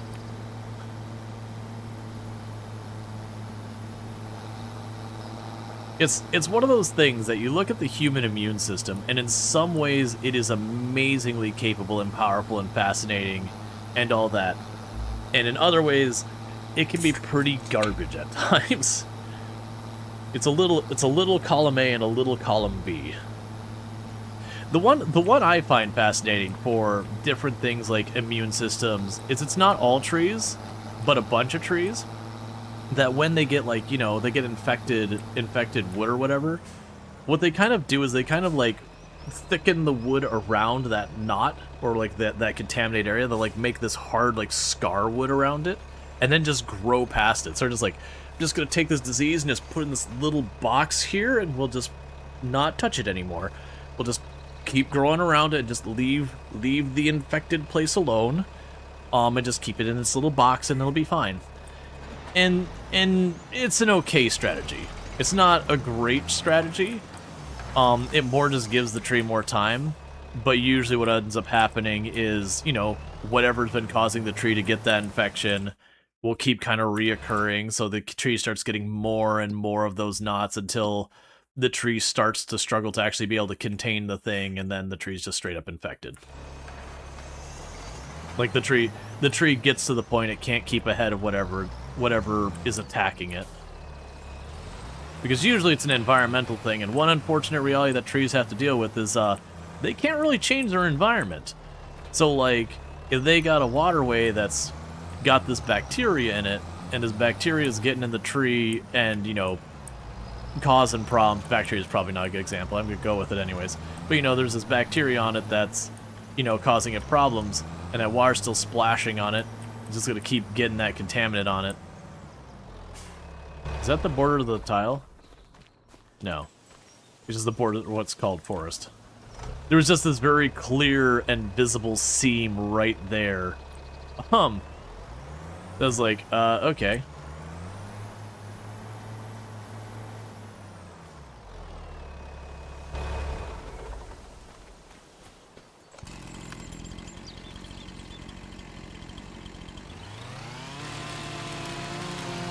Look, it's not an engineered system. All the different parts were tested with the same quality standards.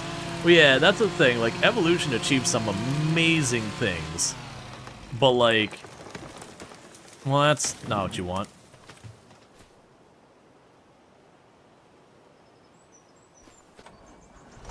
Like, Evolution achieved some amazing things. But also, at the same time... It's not... So... Good thing the game doesn't have vehicle damage. Oh, yeah.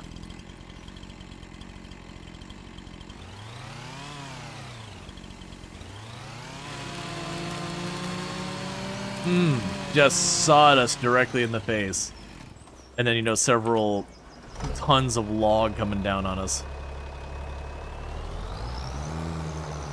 So the issue is, I have that little branch wedged between the tractor and the winch. Which might actually weirdly work for me. I'm going to try something I shouldn't. Because normally with the winch you can only drag about 6 tons before the winch tells you no. And it was a 9-ton tree.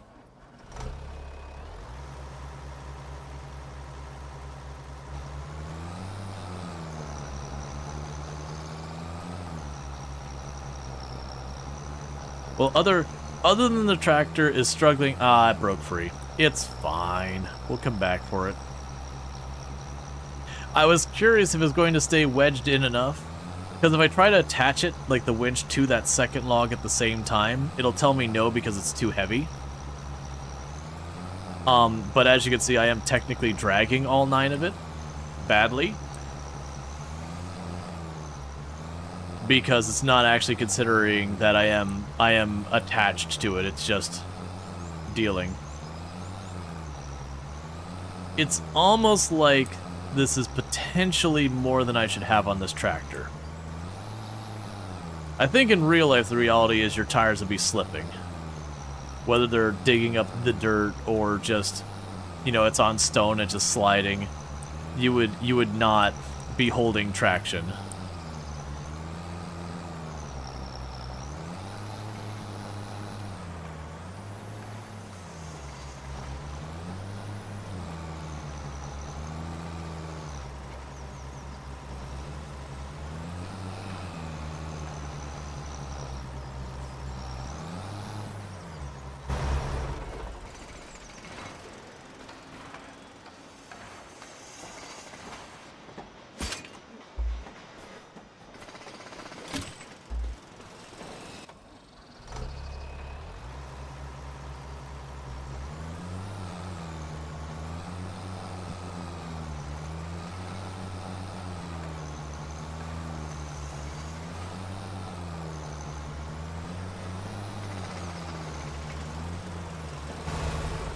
Okay. So I think it's these branches here that are getting stuck.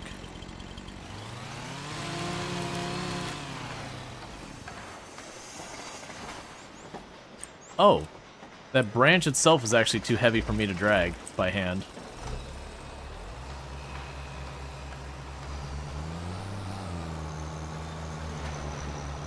Nope, I see another branch that might be at fault here.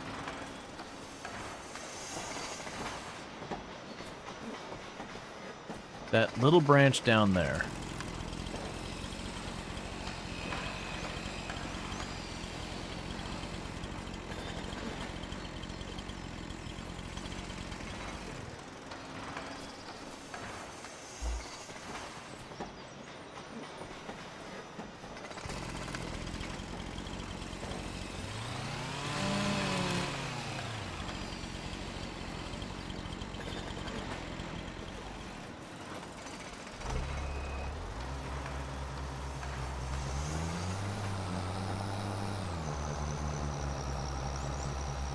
Now as we drag like the 3-ton tree behind us, it just goes right over the edge of the hill and just pulls the tractor down with it. So how much do you weigh? 4 tons, roughly. How much room do you have in the sawmill? Okay, so we're gonna say 3.7 tons. Bambi, that is not the place to be, my buddy.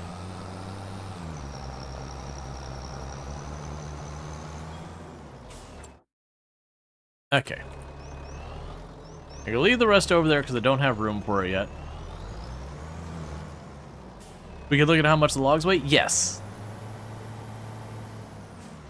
Once you cut down a tree so it's a log mechanically, I can run up the tree. So for example, I can see that this section here, if we look way down over there, so the rest of this tree is 4.9 tons with a length of 13.9 meters.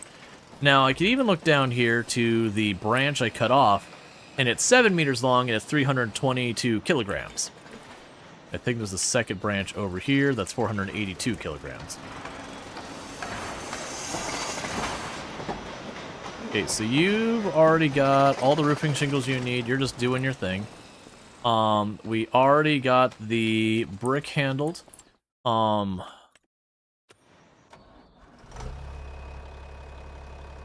had no idea how useful? Okay.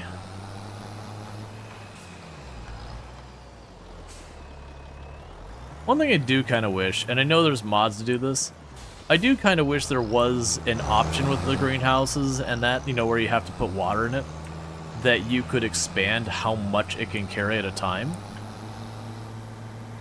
Like, I find it with it using how much water, but like, instead of like the little reservoir right here in the front, maybe you can build an upgrade that's like really big reservoir along the side of it that carries an extra like 20, 30, 40,000 liters or whatever.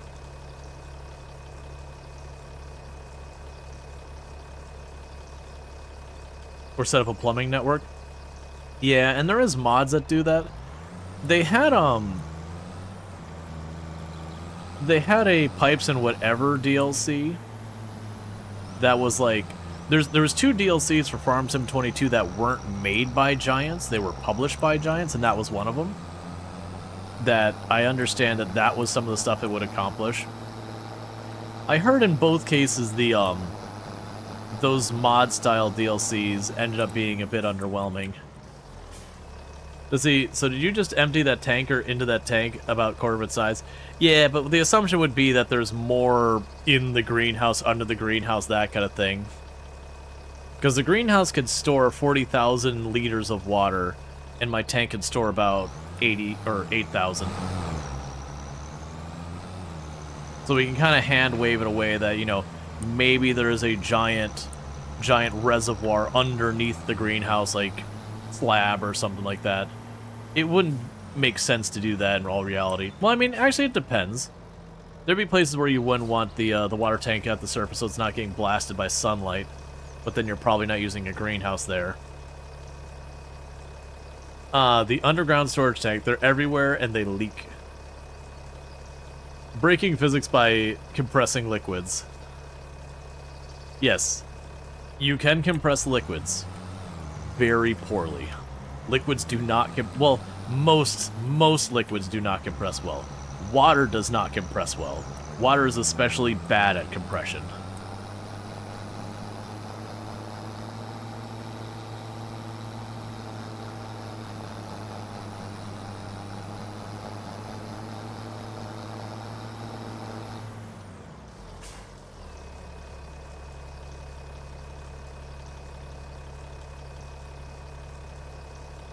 And the other danger is when you start compressing liquids, well, compressing gas or liquids for that matter, they have a tendency to build up heat.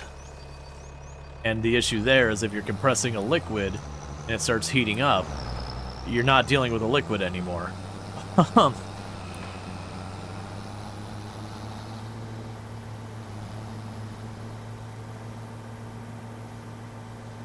And if you compress gas enough to heat it up enough, you're also not dealing with the gas anymore. You're going on to plasma.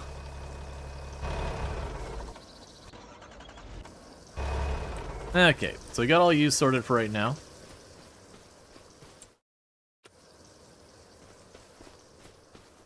That's what her body does with swallowing sometimes. It's just testing the laws of physics to see if they still work as intended.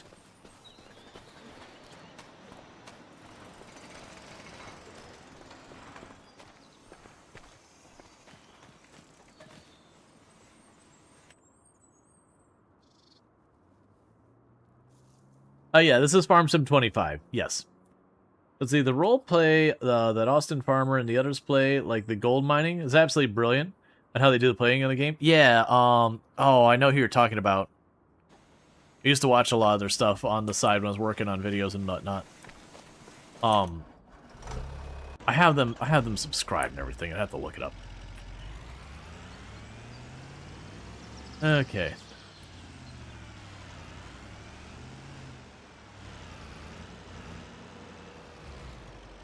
Before we do that, let's check out what we need where. So, for continuing to build the castle, you need the tiniest amount of wood beams. Fair enough. For building the windmill, you need... I'm stuck in a big tree. Whatever you need, you're still actively building. I don't know. You also need wood beams. Okay, so both of those need wood beams. It's safe to assume that we're going to end up having more brick and shingles at the castle, so we'll bring that up there for the money. Let's also check. Today's sales are... I mean, that's a tractor just slightly stronger than what I'm using now. Not sufficient enough to warrant the pay. It's like an extra 30 horsepower.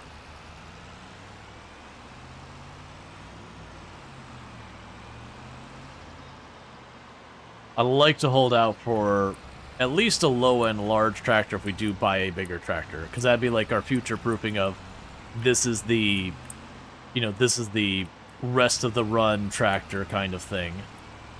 You know, getting something that's got like a mid 400 horsepower, that kind of thing.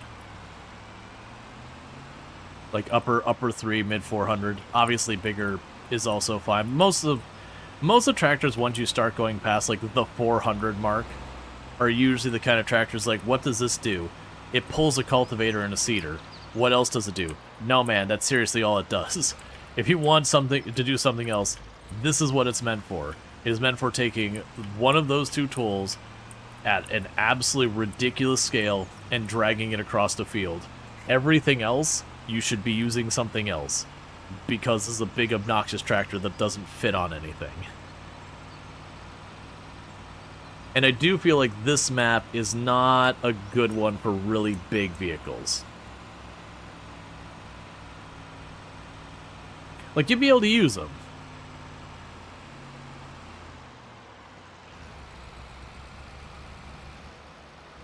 But it's, like all these kind of narrower roads and all that everywhere.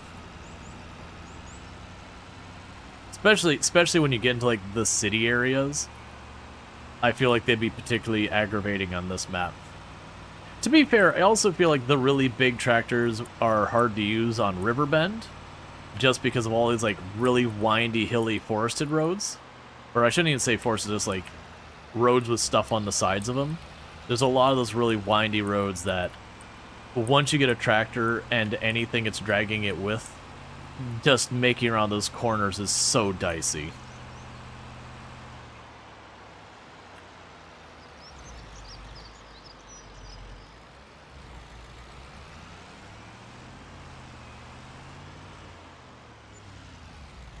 Okay, we can get ourselves a little extra money, as well as putting more brick in there. I'm sure I'm going to need later.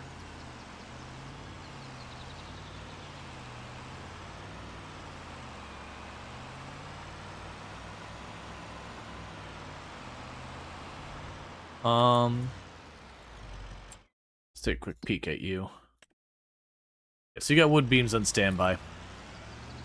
Alright, so the question then is, do I prioritize the wood beams on the windmill, or do I prioritize the wood beams on the castle? I'm actually kind of leaning towards the windmill because it ultimately becomes a production line. And it's also right there. It's also got way less steps, so I can potentially get it done and get it to use faster. Now, down says I don't get paid for doing the windmill. I'm gonna go with, yeah, let's go ahead and we'll do the, for this step, we'll do the wood beams on the windmill. And then if, like, the next step requires more wood beams, we'll run it up to the castle anyways. And the reason I'm thinking that is the next step might be like, oh, I need rope or I need whatever. And then we can quantify that, run to the warehouse, and take care of it.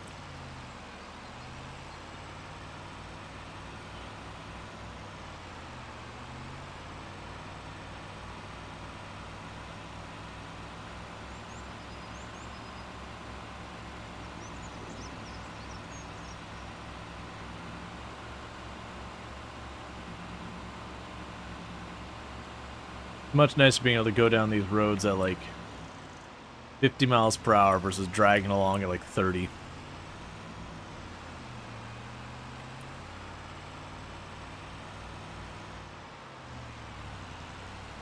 Okay.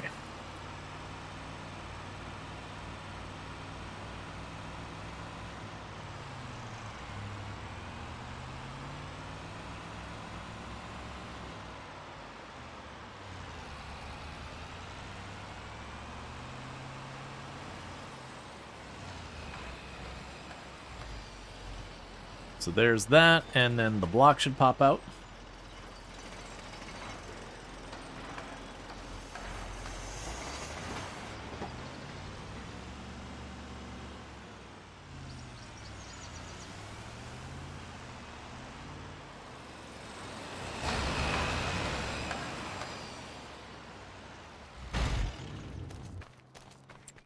Okay, so the sawmill is fine on its amount of stuff in it. You're still just doing your thing. The quarry is still doing its thing. It'll need water soon. You're full because I have the vehicle parked there. That's fine. So all in all, we're doing great. We've been ignoring the contracts as a mechanic entirely. I don't really care about transporting just, like, manure and all that. I don't really care about the thatching or whatever. It is a decent sprayer, but we're not going to worry about that. We're putting together money. We're looking for some properly good equipment.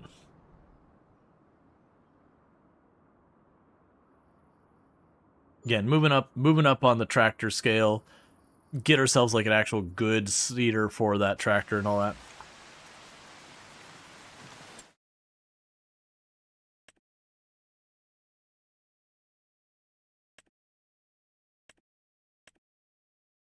What do you go with? So that's the New Holland pack.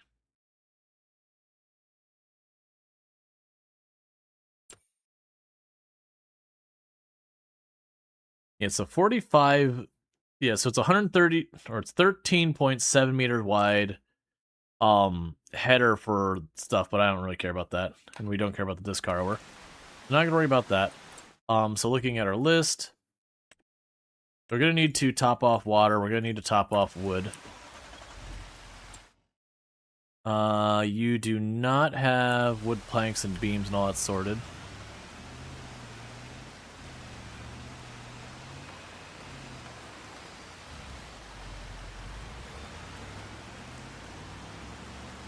Gonna back this up here to deliver you.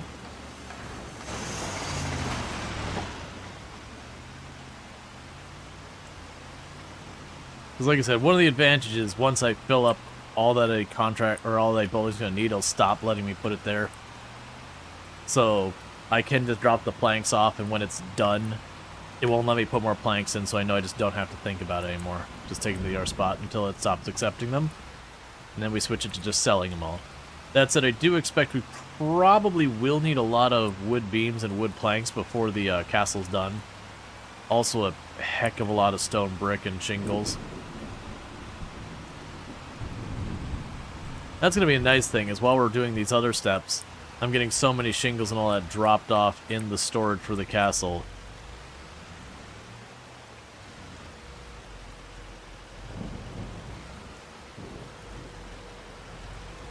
that will have probably several steps. I've already got everything I need.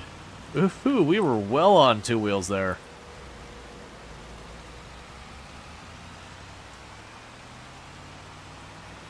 Okay.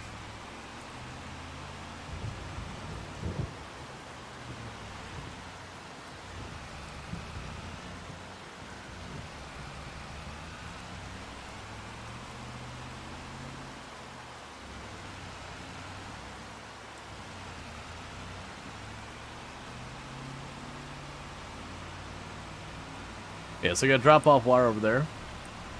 Hey, Mark, how's it going? Little 2-wheel action there. Don't worry about it. It's fine. Next at when? Aw, man. Oh, that just reminds me. Yes, actually, amusingly enough that you mentioned the next at. So we're gonna get a giveaway going here on the Twitch side of things. I do apologize about leaving like YouTube out of it. The bot just doesn't work with both, and that's just kind of what it is. So what we're gonna go ahead and do is get this going. I'm gonna do the I'll just use the regular poll. All right, so as a reminder, what we have that we are going to be giving away a key for, and you get to choose one of them. We have, let me grab the list so I'm not lying. All right, so we're gonna have a drawing here, and whoever wins, you can choose between getting a copy of the base game, Farm Sim 25, the Nexat pack, the Mercedes-Benz truck pack, or the Plains and Prairies DLC. And you notice there's an or there. I do have one key for each of those that we have already earned with the Dare Drop this time. Whoever wins, you get to choose one. I'll get you that key, and then that'll be off the list because I got one of each. We're gonna get a bunch of the base game keys once we get these last Dare Drops done. I just don't have them yet. So what we're gonna go ahead and do is I'm gonna start the queue. So do !join if you want to be in there. My only ask is, it's totally fine if you want to play it, if you want to give it to a friend or a loved one, that's all fine. My only ask is, do not put it up for sale in a gray market. You're going to get like a fistful of nickels for it, and it's really bad when people gray market games. Buying or selling. And I do understand some people, that's all they have as the option to buy games sometimes. Obviously, you got to do what you got to do. And for those who don't know what gray market is, that's where you go to like third-party websites that are unofficial, that buy like stolen keys and crap like that. It's really, really bad for games devs when you do that. It also makes me look bad if those keys show up there. But yeah, so we'll let that go for, let's see, what time is it? Okay, so it's 9:55 by my time. When we hit 10, I will do the drawing. And the only thing you have to do if you win is you just have to be like, I would like the insert key thing here. It's basically just to make sure you're actually here and all that. But like I said, your choices are the base game, those. What is the drawing? What will be drawing? We have, you can choose one of these.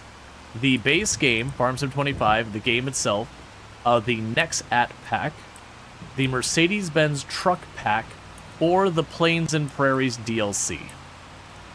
So the things on the table, just so you can see what they are, and you'll get to choose one of them. And so the things you're getting to choose between is, if we go down here, so the Nexat is this monstrosity. It's kind of your all-in-one, like, super futuristic tractor thing.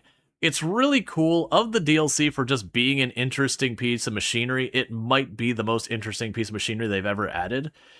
It is technically, on paper, one of the most efficient in almost every way, and also entirely impractical, both from being extremely expensive and for being incredibly impractical because it doesn't fit anywhere. But if you got really big rectangles that are flat, it's got you. Yeah, no, it is a real thing. I think they only had like 13 of them operating in the world or whatever, and it could do just about everything. So it's a really cool piece of tech, but it's genuinely pretty impractical.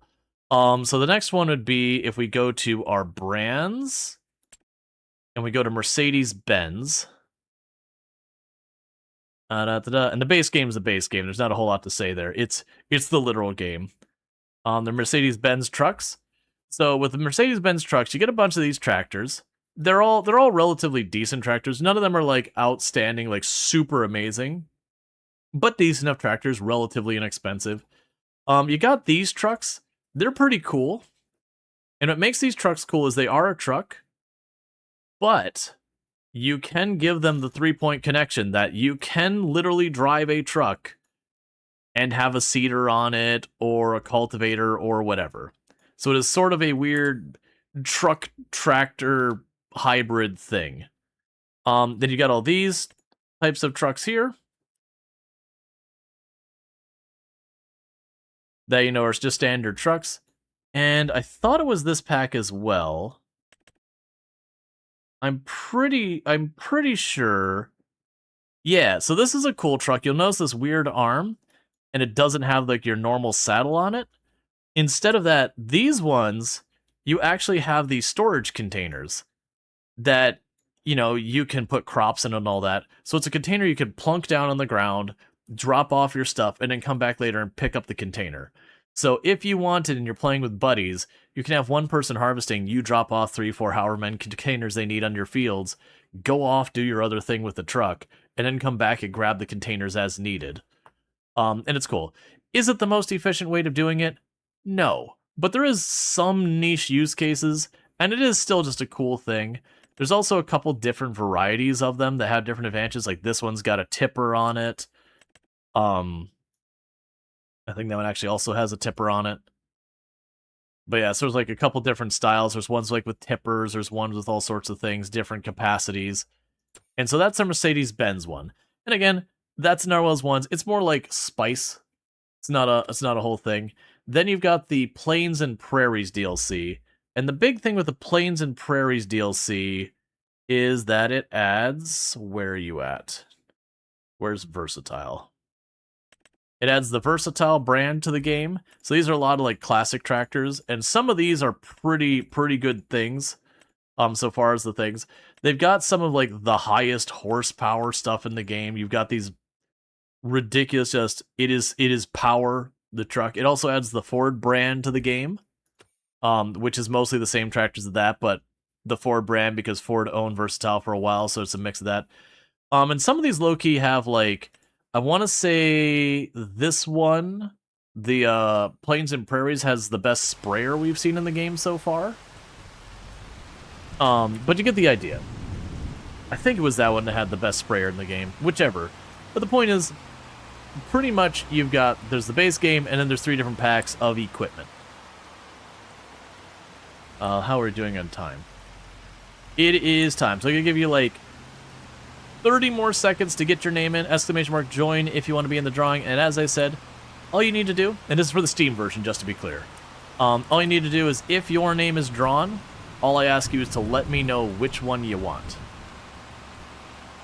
So I'm just, pretty much what we'll do is, once I get this down to the Mason, I'll park it, we'll do the drawing, and you just gotta respond with which one you'll like. I will DM you the key on Twitch, and then with that you'll be good to go. Obviously for the DLC you do need the base game.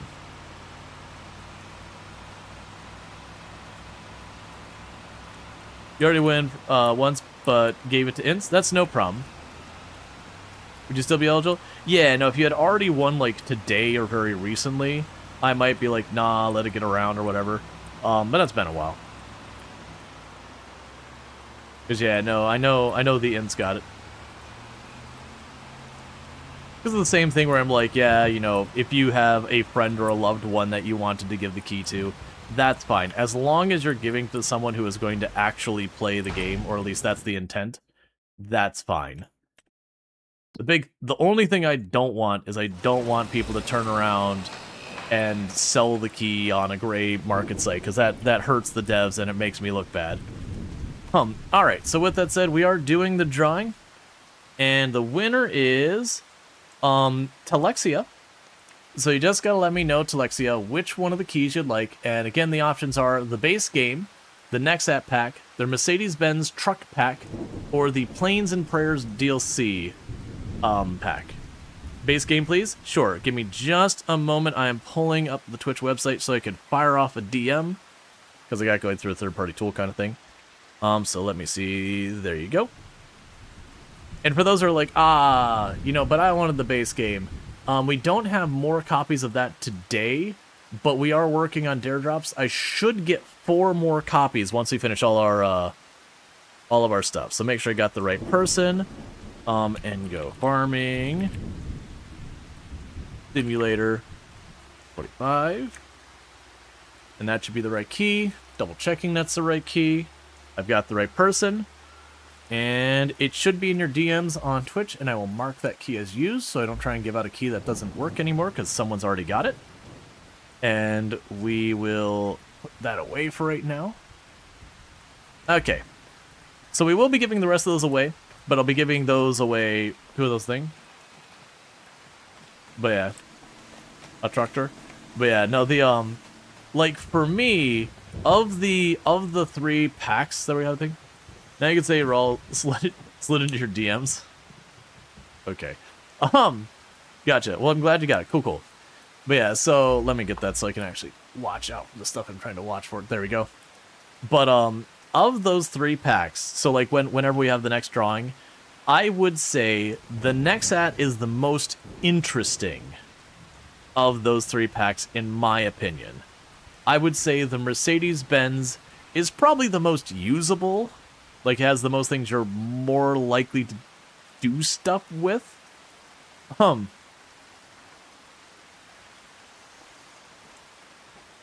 also with the keys that you gave the ins didn't work? Gotcha. Yeah, no, I've fortunately, I haven't had too many problems like keys ever not working. Yeah, no, if I had known, I could have tried to like look it up and see what's going on, see if I like typoed it or something. Like we can actually, if you wanna shoot me a message on like Discord, it's okay if like you don't remember what the key was, but if you let me know which one it was, I could see if like I typoed it and try and send it your way. If I can, like if it was a typo, that's good. If it's a really old key, I might not be able to do anything about it. We'll see. But yeah, so I would definitely say like the Nexat is the most interesting. The Mercedes-Benz is probably the most, like, if you're going to use the equipment from one, it's very likely you'll use that.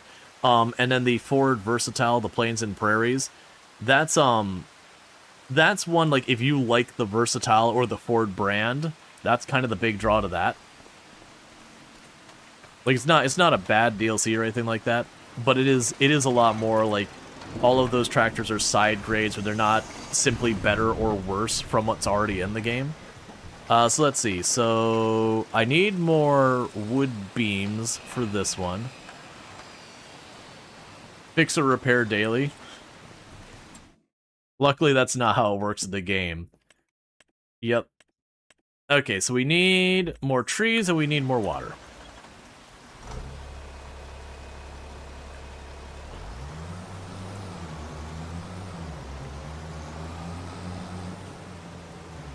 But yeah, like I said, if it's something I could, like if it's a dare drop, I could probably check the key. I could also check the key if it was one I got in the email. But outside of that, like, yeah, it depends. Like I just don't remember what the key was.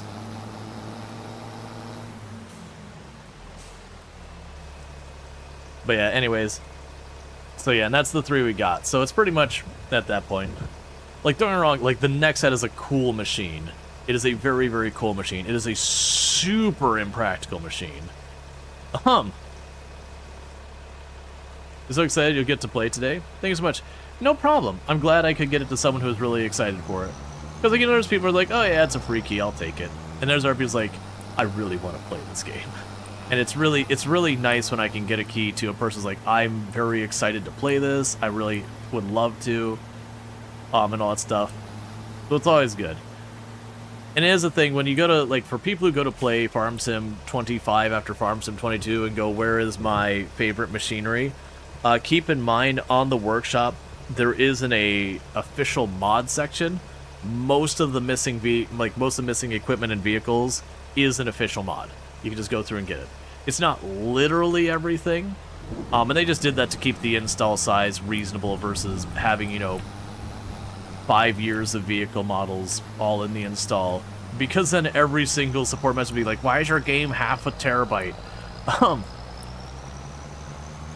But they do have most of them still there. Just some of them got moved into being official mods as opposed to in the game itself, and they're all free.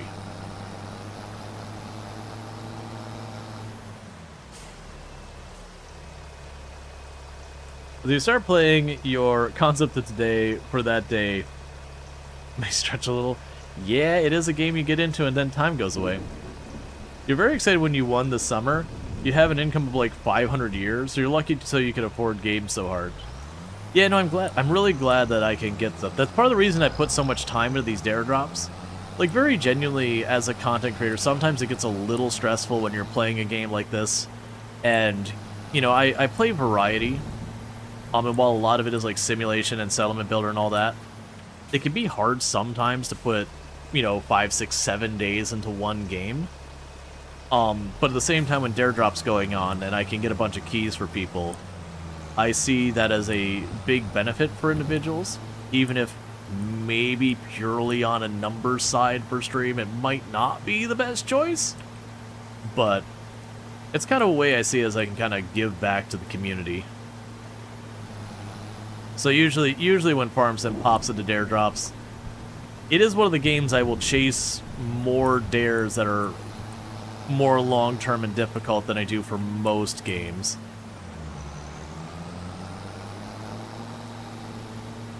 Because the dare drops that Farm Sim does are usually pretty good. Usually you look at the dare drops, I'll have some easier ones where you can get some DLC keys, and it'll have a bunch where you can get like the base game or the base game plus one of the DLCs and that kind of stuff. The big one this time is they actually have one of the keys I don't have yet, is for the base game and the year 1 pass, which means all the DLC. I'm slightly not close enough.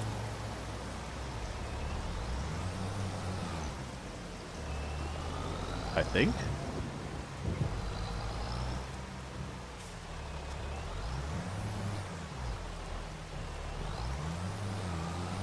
But that's the big one.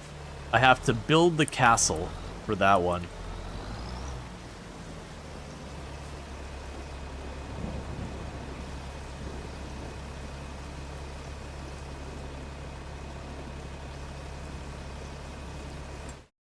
Huh? I guess we already filled it up. That's fine.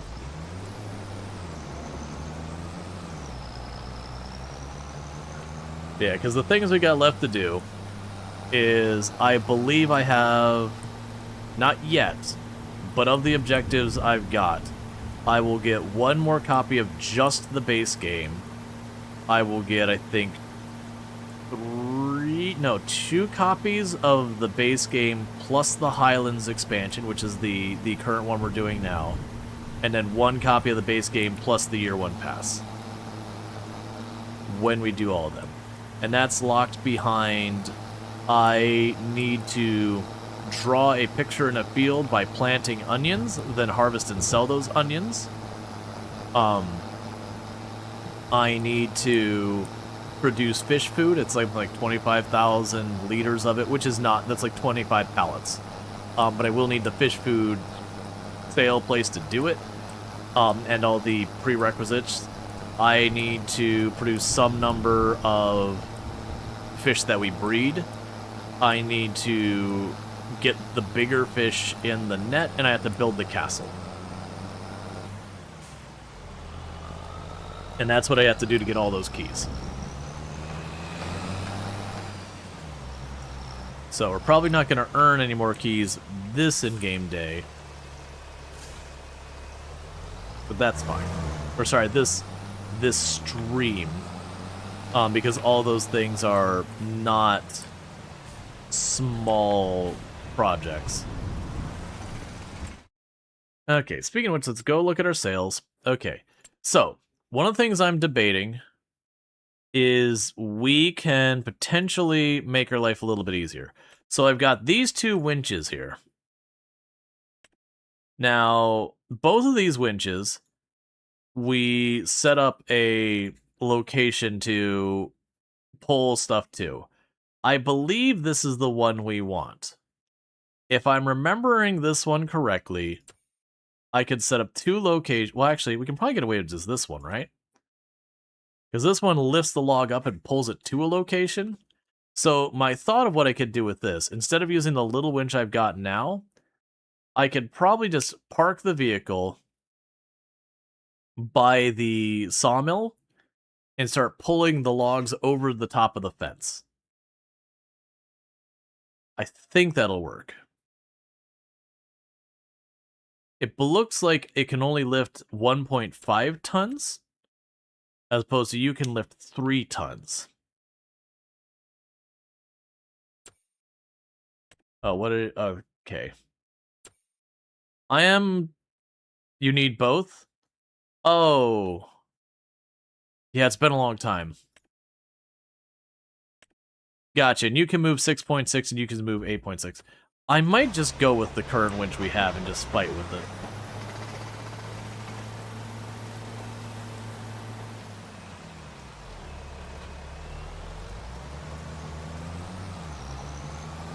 As I said, the big problem is this fence around here that I can't get rid of.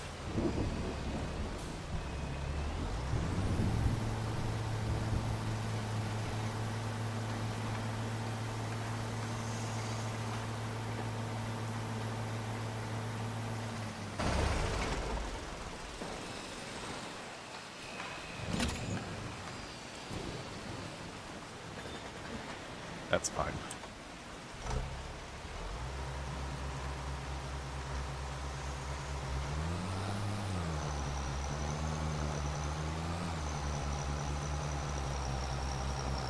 Okay.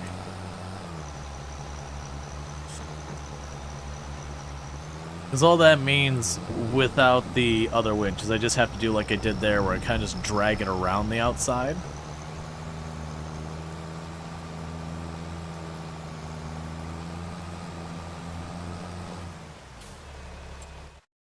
Okay. So that's good. We didn't overfill it, and we got mostly there. Everything looks good from this angle.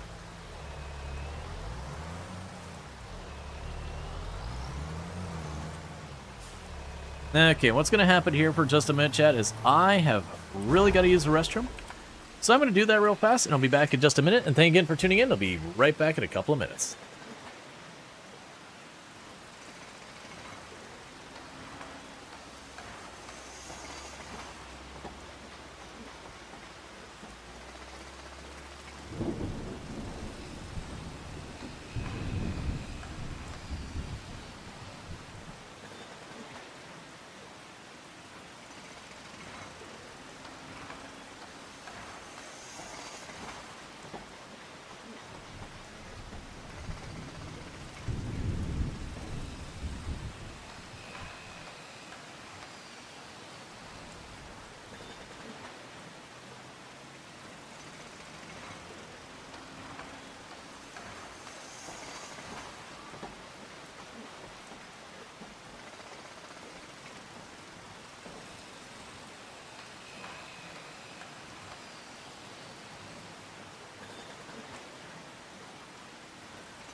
Oh yeah, that's that RimWorld run. I was doing so well in that run too. Um, and the whole thing we had was there was this group of dogs that was being chased by the mech cluster. And so I took the quest. I don't remember what the reward was. It was something good like a mech resurrection serum, but it was a spicy one. And so part of it was they gave us something like 8 cataphracts, which are like really well armored people to help defend. And we had this meme where I was like, all right, you know, they showed up at the last second. The shuttle came in to pick up the dogs. I'm like, all right, get the dogs in there, get them out of here. Game mechanics wise, the moment the dogs are gone, those 8 people quit. They walked off and got murdered and didn't defend themselves. Which unfortunately meant 4 or like 8 of my extremely well-armed and ready to help defend me people noped the heck out as they arrived at the door and just got steamrolled. Utterly, like, I tried to fight it, but it was like very, like, it didn't have a way to shut down the fight. I think even one of them had my EMP grenades and everything, so I couldn't even disable the mechs. I was like, well, I did the get in the chopper moment and just straight up threw away the run. Because once I had done it, it was too little too late. Alright. That's RimWorld, though. You just make that one lapse of judgment, you're like, well, let's start a new one. Everybody died.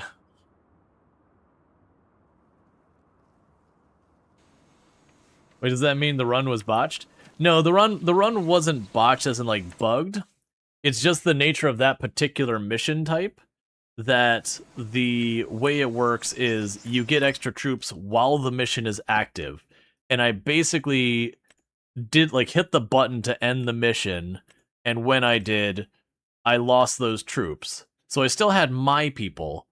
But that was the RimWorld run that we were seeing the clip from. It's basically I threw away a fight, so I got murdered real hard in that fight. Straight up annihilated in that fight.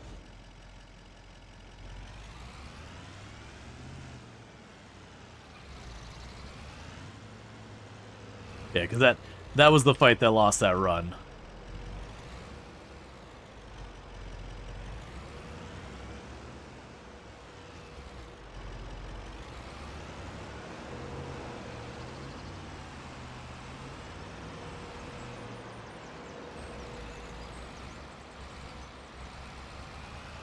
And a commitment mode, that's that. Yep, and I always play in commitment mode.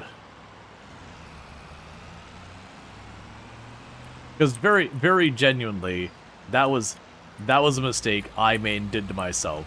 There's definitely times in RimWorld where situations that go bad are just RNG, where you engage in a fight that should be relatively safe, and then the opening volley, like, insta-kills 2 of your people by just, it rolled the dice and got the insta-kill hit. And you're just like, well, screw me, I guess.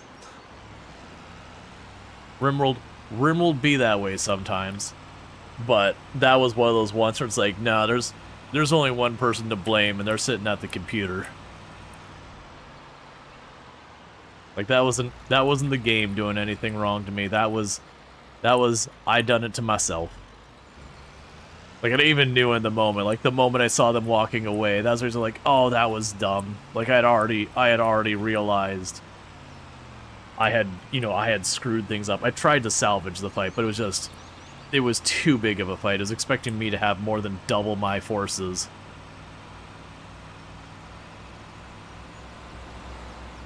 Got a headshot through the cataphract armor, helmet with a bow, yep. A PEBCAC area, yep. Problem exists between keyboard and chair. Or an ID 10T, or no, what was it? Yeah, no, it was an ID 10T error. Yep, I remember my time in IT.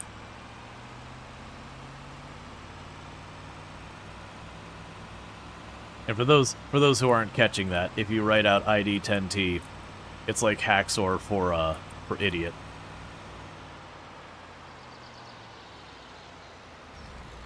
Or it's like character replacement. Basically, it spells out idiot, but it just has numbers in it.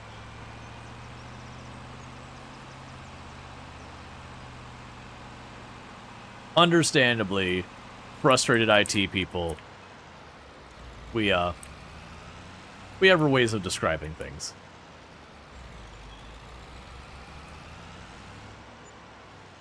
I imagine it's no different between, like, people who fix plumbing problems or electrical problems or anything like that that are, you know, people self-inflicted.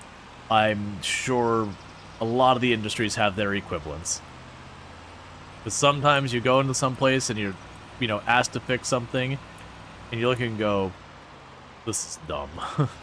This situation is just dumb. Like, why am I here? Like the toilet that's backed up because someone tried to flush a rubber duck or something. You think that's universal among frustrated service people? Yeah, no, exactly. Like, any service job, I imagine you have that. Because you have a lot of the calls that you get, like, oh yeah, I had this problem. Oh, their hard drive failed. Fair enough, like, that's just a thing that happens. And then you got, like, the thing of, you know, someone just doing something absolutely dumb, and you're just like, okay. And a lot of the time, it's because they just don't know, and it's not, even as an insulting thing, like, it's really easy when you're in that service position to be like, how could someone be so foolish to install that toolbar? And from you as someone who is technically savvy, you're like, oh yeah, I understand that toolbars are a very common source of malware. I don't know about nowadays, but they used to be. You know, toolbars are a very common source of problems and malware and all that, and you shouldn't install them without really good reason. But, you know, you go to grandma, why would grandma know that? Or even someone who's just not so technically inclined, it's like, why would they know that? Yeah, exactly. The person's like, oh yeah, I went to the application, the person told me to type format C/F. And then all my files are gone. Yep. Why on earth would you do that? Well, I read it on Reddit.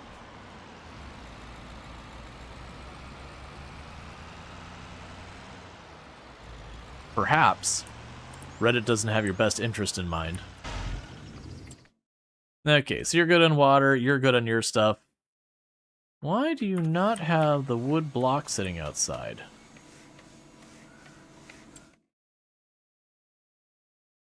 Oh.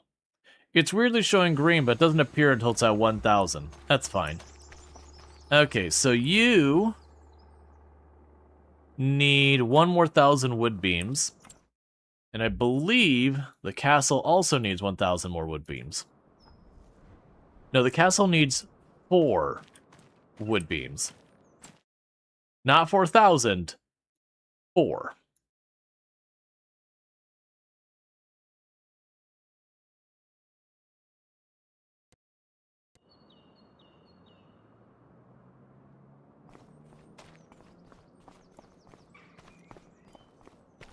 Well, that's one thing is like the bows in RimWorld, like not like the little crappy short bows, but the bigger bows actually do hit pretty hard.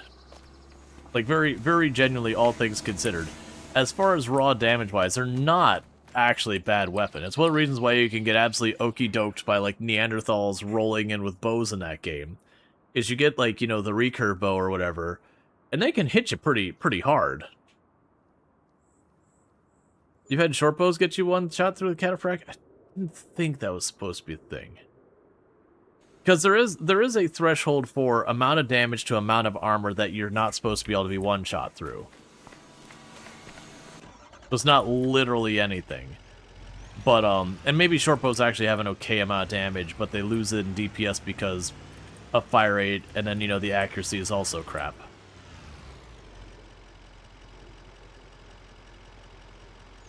Okay. I'm gonna choose to go with the windmill here. Okay, so let's double check that. You know that command doesn't work anymore, Darth. That clip died at some point. Still don't know what happened. Like, there was just a point where a bunch of clips got lost, and that was one of them.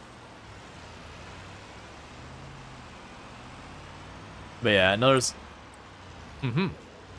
There is a bunch of, there is stuff that is designed to prevent instant kills through armor. It's just...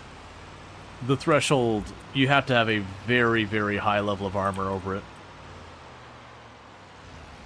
So, quite often, it's not really that thing. So you end up having a whole bunch of people get ruined in ways that feel very unsatisfactory.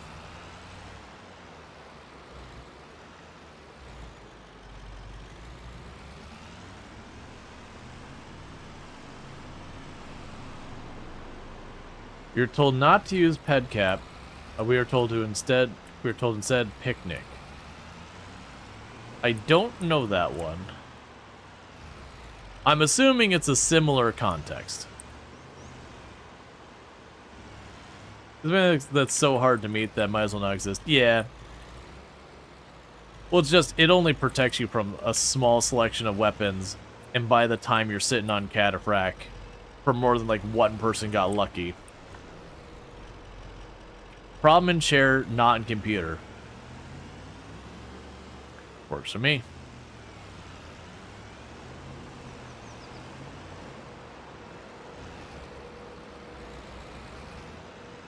But yeah, I know it is one of those things that, like, I dislike in RimWorld that they have a mechanic. For those who don't know what we're talking about, in RimWorld, which is a colony builder, you know, you fight each other kind of thing, and there's kind of this hidden roll the game can do, where any shot, it can roll the dice and be like, they just died. It's not even a damage calculation, it just says, you just effing died. And there is things that you can do to prevent it, or at least mitigate it, I guess is the better answer. Because there's also, you can get killed instantly by just the fact that you took a hit and it was hard enough in something critical. And it is a pretty disliked mechanic.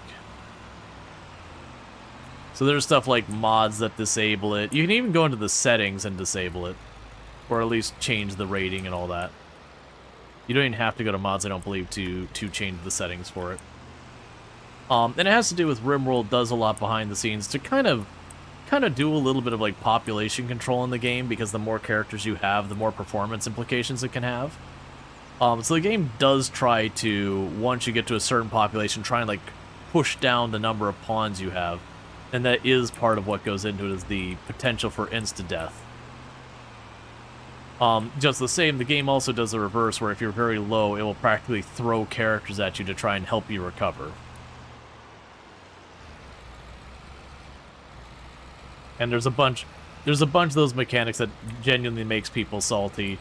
Like, you start getting high population, and then you start getting a bunch of characters who are unwaveringly loyal, which means you can't, you know, you can't convert them over to your way. You can now, but you couldn't used to. Nowadays, when you go do it, it's got some costs and overhead to it that like makes it difficult to do. So it makes it so you kind of only want to do it if like the pawn that shows up is extraordinarily good, and you're like, okay, well, I'm gonna invest the time to get this person because they're amazing.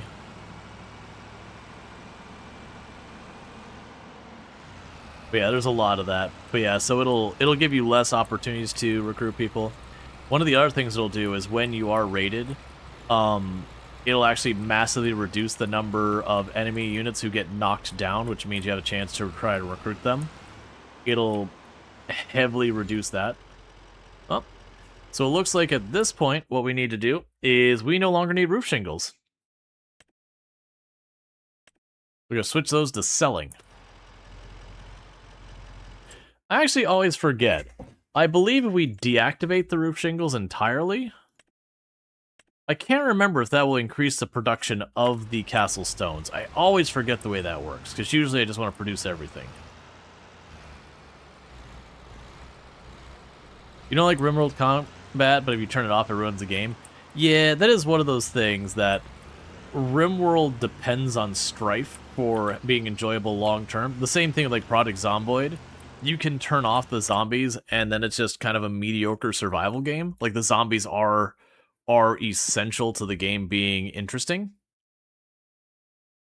And so it is a difficult thing there on like how you want to approach it. So roof shingles are worth a decent amount. We've already sold all we could to the windmill, so it's still listing the windmill and the castle as places buying, but they won't accept them anymore because we've got that. So it looks like the warehouse will buy these at a decent amount. It is a little bit of a shame that we don't know how much we're going to need so far as rope or cloth, because if I knew that, I could buy the rope and cloth while I'm up there.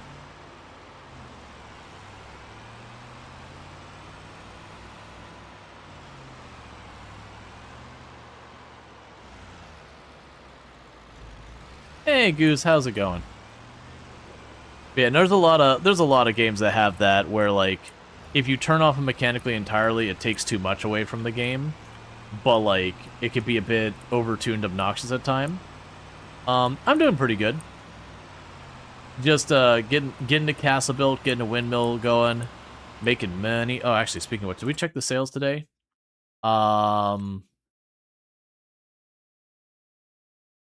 It's a big cultivator, but nah. But like, for example, Vintage Story. I really like Vintage Story. Vintage Story is excellent. But one of the issues they have is the way that drifters spawn in it can be pretty obnoxious. They can spawn like directly in front of you and a very, very short distance away. Which makes it really hard to make areas that, when I say safe, it's like safe, quote-unquote, not safe. You know, make the inside of your house, barring there's some event going on, relatively safe. You just can have crap spawn around you, because you have to have, like, lights, and there's a whole bunch of stuff you can do to mitigate the spawns. But the point is, it's very difficult to set that up reliably, where it's a whole thing. And I also find the combat against the drifters, like the spooky enemies in Vintage Story, to be very unsatisfactory, whereas the combat I find against the various wildlife I find to be more satisfactory. But a lot of that is the reward for the fight kind of thing. The regular old drifters, they don't even throw nickels at you. They throw like IOU loot kind of things at you, and you're just like, come on, man. So you waste resources and fighting and all that on them, and you got nothing to show for it. But at the same time, if you turn them off, it does take a lot away from the game. Okay, so we sold the... Let's say, so we sold the roof tiles.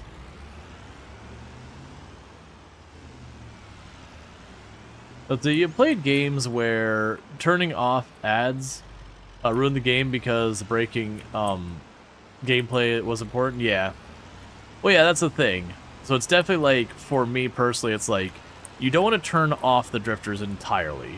It takes a lot away from the game. And then plus, the only way to turn off the drifters in Vintage Story is to literally get rid of all of the evidence of anything like civilization was there before. Like, the traders are gone, the ruins are gone, like, all of that stuff. And there's no middle ground without mods. So it's definitely one of those ones where you're just like, can we have something in between here? Like, I mean, really what they need to do is with the drifters, it's mostly just their spawn mechanic, that they need to make the spawn mechanic a little bit less aggressive in where they can spawn. Like, the frequency I'm even okay with. It's like when you're running around underground and they're like sneaking up on you, I'm honestly actually okay with that. Because usually it kind of escalates gradually and gets worse and worse. I still think there should be a distance limit, that they have to be farther away. But, like when you're just out and about and they're just popping up everywhere. I also think the rift portal things, honestly, that's a thing they could utterly get rid of, and I think it'd be an improvement.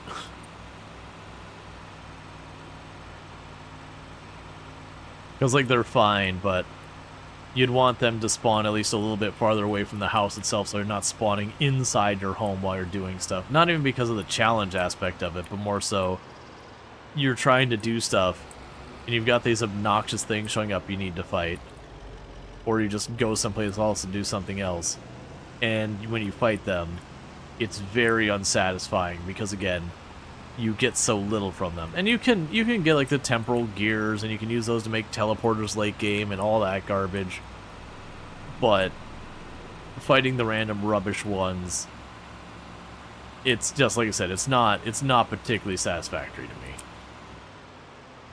It was the thing when I was playing Vintage Story, which we got all the way up to the point I was producing steel equipment and everything. That at the end I'm like, here's all the things I like. There's so much good in this game, but you know, screw the way these things spawn. Like the way the combat works against these particular enemies due to their spawning feels terrible.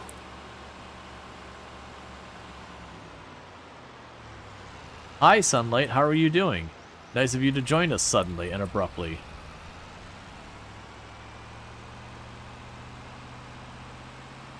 Combat for you has always been a little rough in RimWorld. You end up making a test world and turning dev mode so you can spawn in enemies to force yourself to learn to deal with it. Yeah, I mean, once you learn the combat in RimWorld, it's reasonably fair. Like I said, the random dice chance of where it instantly kills someone, I'm not really a fan of that. I understand why that existed historically.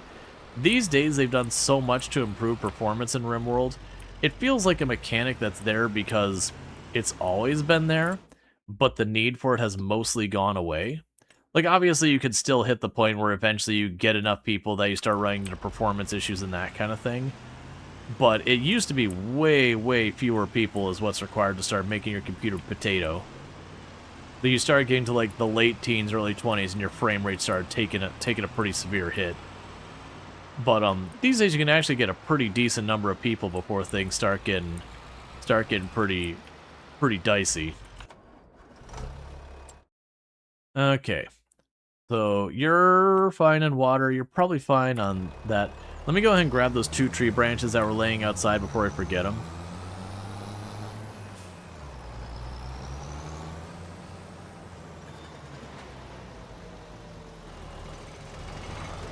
Because for how little those look, they're too heavy for my character to pick up. Your base carry weight limit is 200 kilograms. And there are mods to give you super strength and all that, and like server settings and that kind of thing. But I leave it on the default, make me use equipment, that kind of thing.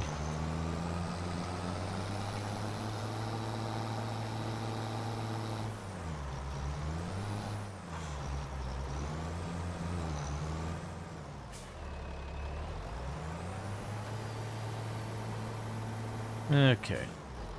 But so you've never played anything like RimWorld, or close to what RimWorld was? When we first started, mostly playing first person at the time.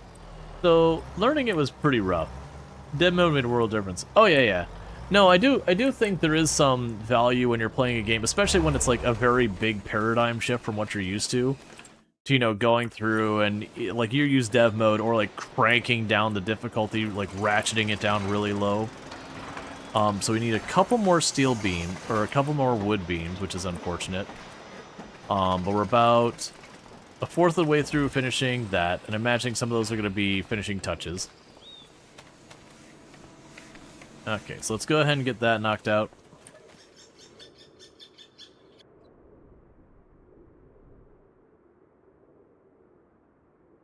As I just looked up the actual Nexat website, and it has all the epic music for an epic autoplay video you'd expect. Oh yeah, no, I can only imagine.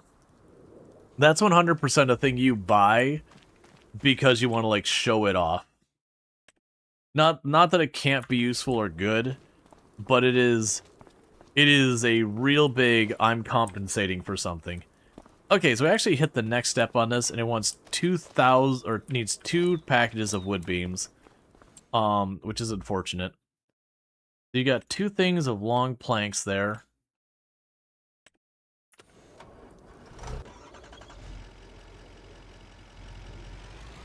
That's what I was hoping. So it looks like since I turned the shingles off, because I'm not spreading out what I'm doing, I'm getting all that in castle stone. Okay, don't do this to me.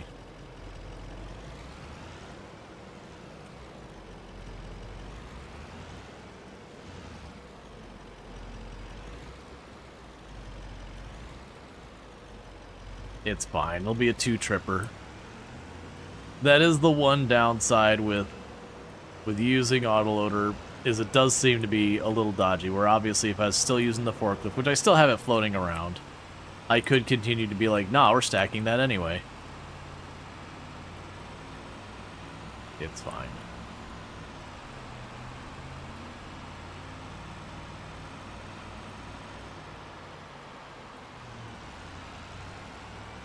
Okay.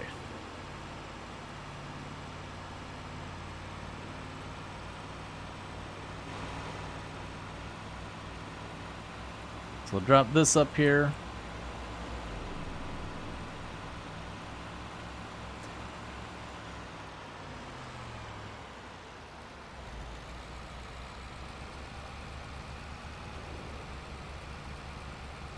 Because if you're using the forklift, you'd be lucky to be 1/3 of the way through it all, where you are right now. Oh yeah, no, it's I would just lose so much time loading this thing up again and again. Like, genuinely, this, like, even having to do an extra trip because I couldn't load as heavily is definitely better than the time. And normally I do run the forklift most of the time. We got rid of it because, not this set of pallets, but, like, the big stone ones. Those big stone ones were just, it spat out, like, 24 pallets in the course of a couple of days, and I'm like, what? I'm not doing, like, 10 pallets a day of these things. I'm not spending every single in-game day picking up, like, 6 to 8 pallets every single day to load up here. And to be fair, we're getting about 8 or like 7, 8 pallets of the castle brick you gotta run up here too every day. So it'd be every day loading up all the pallets, which is, again, not the end of the world. But there is a certain point in time where you're like, you know what I'm doing? I'm playing Forklift Simulator. I'm not spending my time farming, I'm forklifting.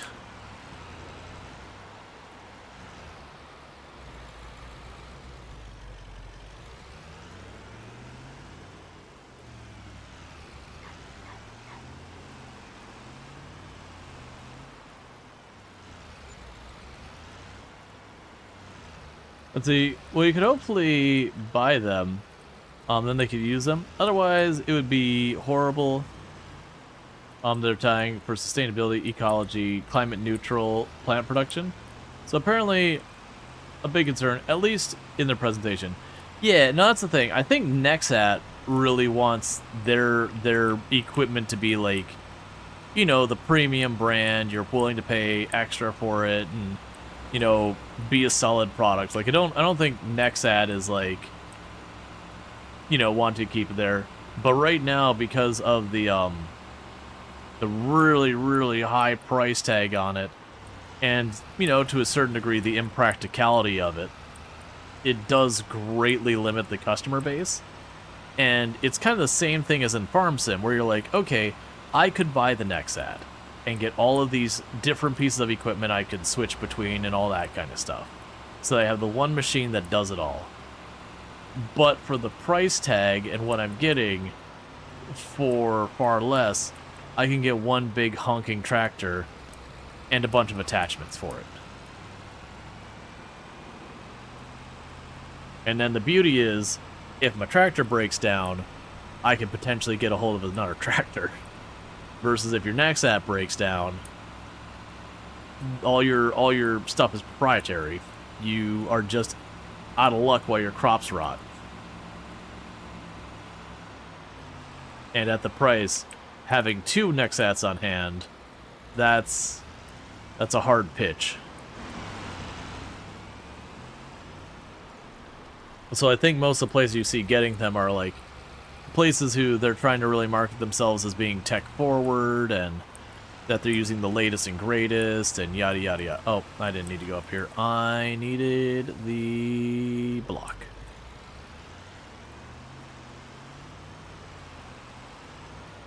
Honestly, I'm already up here. What I'll do is I'll have the truck sit here. We can advance the day, grab the beams from up here. You are waiting on the beams at the castle, right? I think both of these are waiting on beams. Yeah, you still need just 4 liters of beams. Seems plausible. Yeah, and it could be even a thing, because it's like an early adopter thing. And it could even be a thing that you have your 13 or 20 or whatever number of farms are using the Nexat, that they kind of proof of concept, well, that's interesting, proof of concept kind of deal, and that maybe they start gaining in popularity, because I can also see if you had multiple farms near each other running Nexats, you'd have that benefit where if someone's Nexat broke down, they could, you know, work among themselves to be like, okay, well, you can use mine, like, real fast while you wait for the tech to get out here to help you with yours. Whereas if you're just by yourself, again, you're kind of out of luck. All right, so we need to get ourselves a new tree. Granted, if you're at the point of buying an Nexat, you're probably a pretty big farm. Is that another branch? Oh, well. Try to remember to grab that on the way back. Because that's not enough wood for me to justify a trip by itself.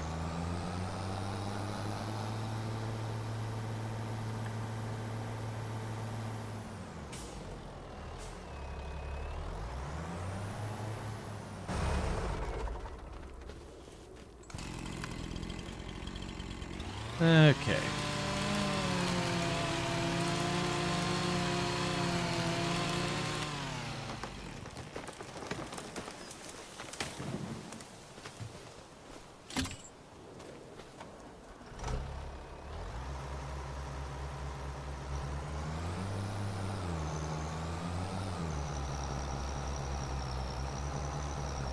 You just bring it on around here.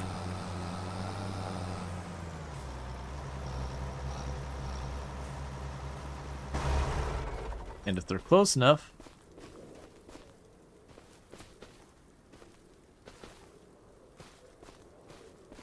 they're not close enough.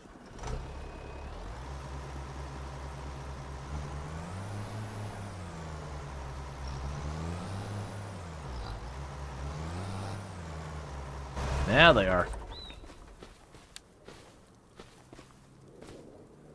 We can just grab where I've got this attached.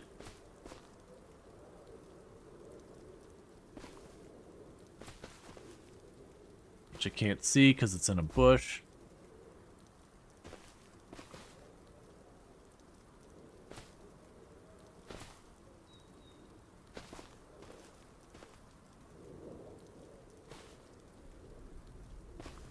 I do not know what's going on right now.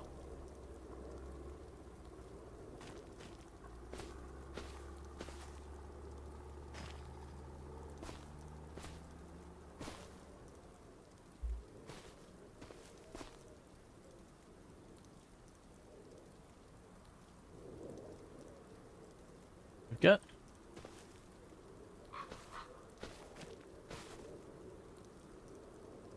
Huh. I'm trying to get it to give me the thing to attach with, but it's not. Okay, so you detach that.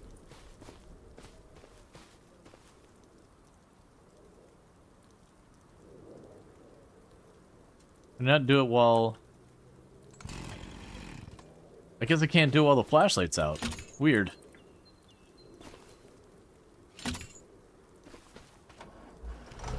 Yeah, no, Shortcut was right. It just seems like I couldn't do it while I had the flashlight in my hand.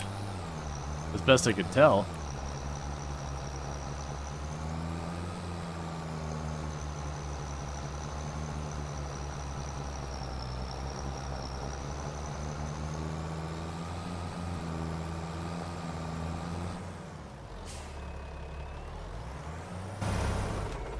But the other's neat. You've never seen this before. What is this thing on the tractor called? Yeah, it's called a winch.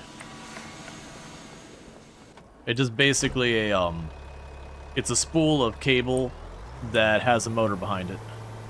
Not got anything special? Just a winch? Yep, just a winch.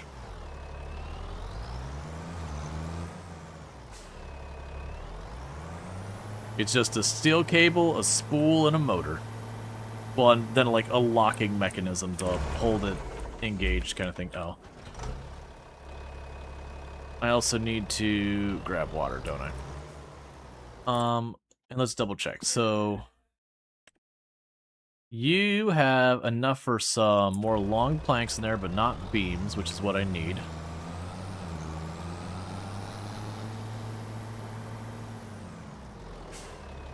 So let's worry about trying to top off things. Oh, yeah, no, you're right. It probably just runs off of the motor of the tractor. You're not wrong. I'm just thinking, because winches aren't exclusively that. Like, that style thing. You can have a lot of vehicles and a lot of machinery that have winches. Like, I know when I sold tools, we had a winch, but it was a standalone thing, which had its own motor and all that. We also had one that was a manual winch, so you'd have, like, the coil, you'd have whatever that, and you'd just have, like, a little ratchet thing you would go on the side for. I can't imagine using that for anything significant, because pulling a cable in with a ratchet that's going to have enough of a gear ratio to be able to put some serious force behind it, I can't imagine it's something that doesn't take forever.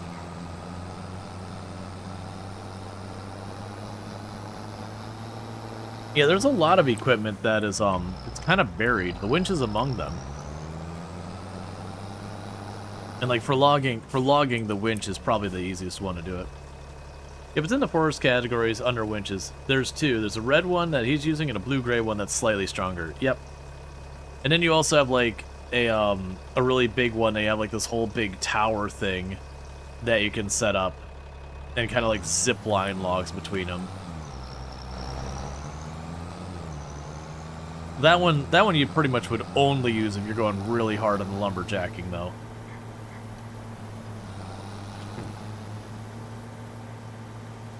We used that one in Silver Run.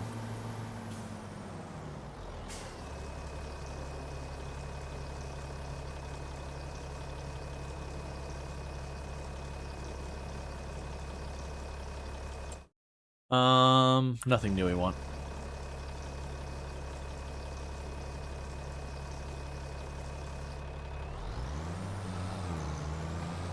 Yeah, I'm kind of waiting for a sale, but we actually have some good money.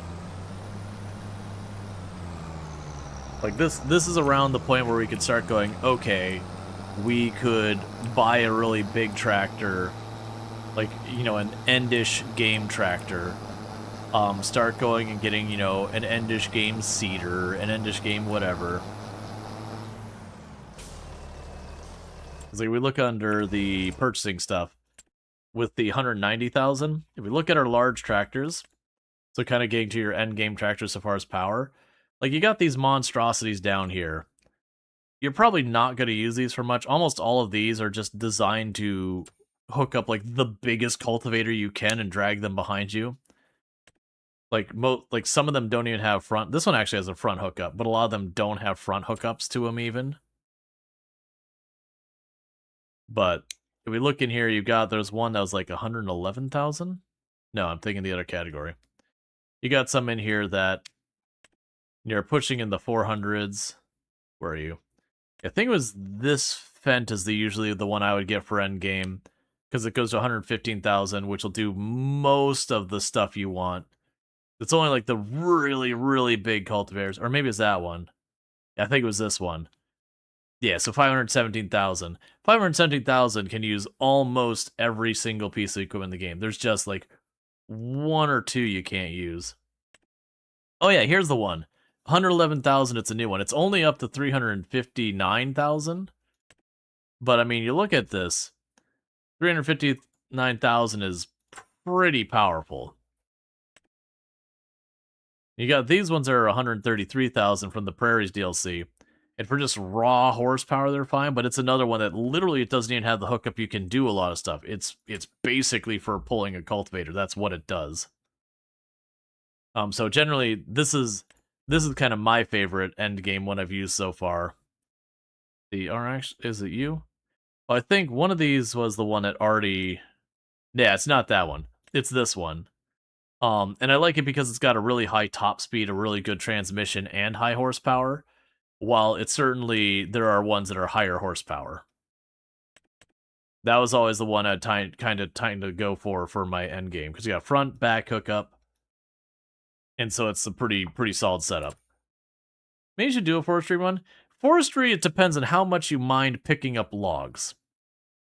But yeah, so if we look, though, real fast at the cultivators, this is where we kind of determine things. So we go way down here. So 350, 550 horsepower. Yeah, so you got, like, for example, this cultivator here, 630 horsepower used to move it. That's, like, the big one. So 18.3 meters. Maybe a truck and a flatbed might be better now than a tractor. So far, I know we keep getting the suggestion for it. I don't think I need it that bad. I don't think the spend for right now for me makes sense to get the truck and a flatbed, because that's going to be pushing around 100,000-ish. And it does future-proof me for getting, like, the really big crop trailer, but I already have a crop trailer. It does allow me to get, like, a really big water trailer, but all of those end up being, like, an extra 80, 90,000. And it's certainly something worth getting, but I don't even have the ability to farm right now. We're just moving around packages, and my current truck is doing just fine. So I don't see that as a priority personally. But yeah, so this one's like 630. So that's like the only thing it can't do. And so you get to like the 630, as I mentioned, this is the one I like here. It's not quite powerful enough. And I could get like the big one, and that does it, but then we lose so much top speed. All these ones drop down to 24 or less. Actually, the class is 31. So I take that back.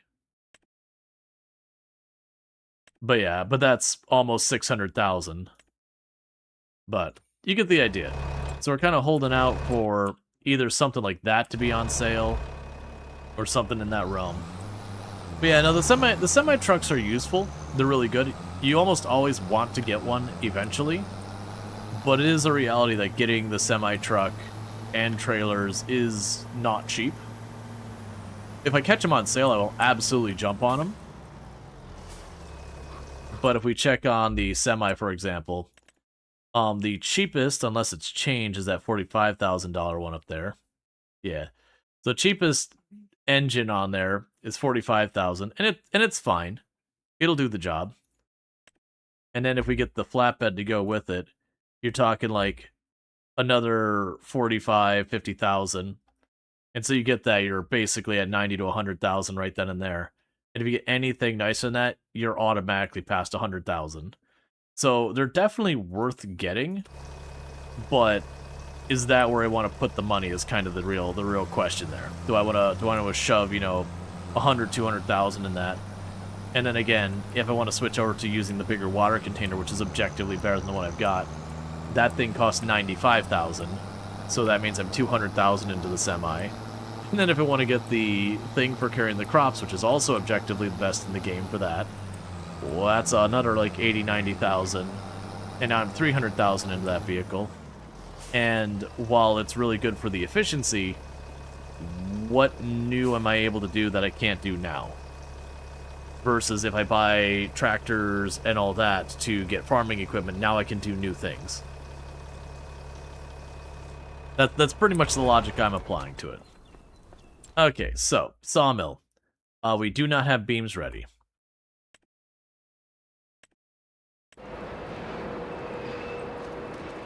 Okay, so we already, no, we didn't. Oh, I did, yeah, so we already did the beams, the blocks, and all that today, so we'll advance time. More tractors. Well, it's not even more tractors. I'm using a tractor that's got, I think it's like 230 or 240 horsepower. So it can definitely manage a field. Like, it's certainly not a bad one for small to medium fields. But, we're kind of watching out for, like, some good equipment. I got rid of a lot of the stuff I was using. That's a little tiny one. I got rid of stuff, so I'm kind of just keeping an eye out. So yeah, so I got, like, this is a small crop trailer. But like I said, like, if I get a, like, for example, if I get a really good... If we got, like, the flatbed on a good sale, I could definitely justify doing that.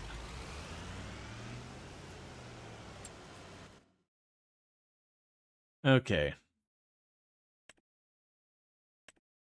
The sawmill. Okay, it has 2 things of long planks and 1 thing of beams.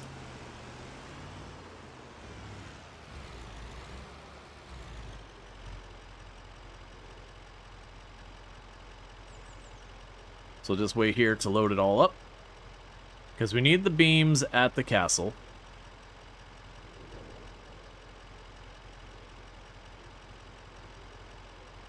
Should be 1 more things of planks in there.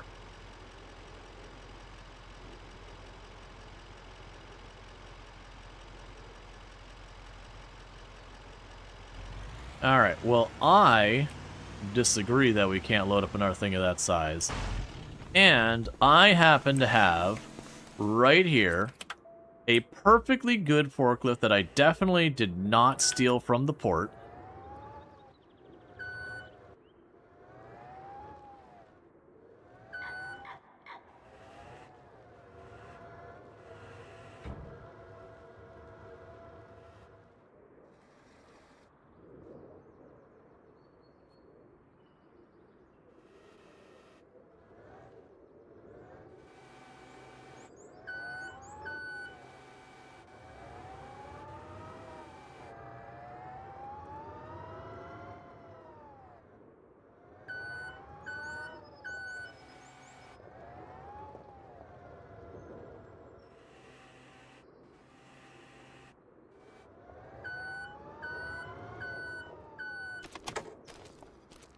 There.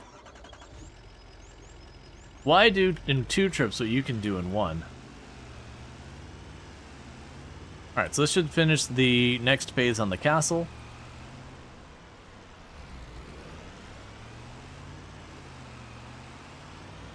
Alright.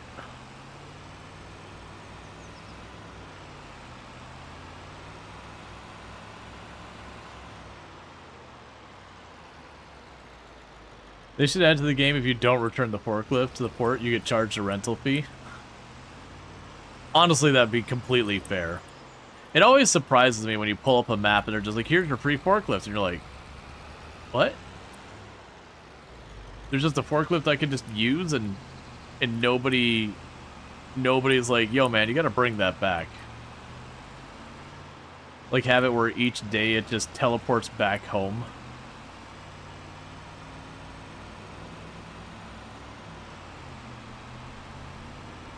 It's fine. It's not like we use that thing often.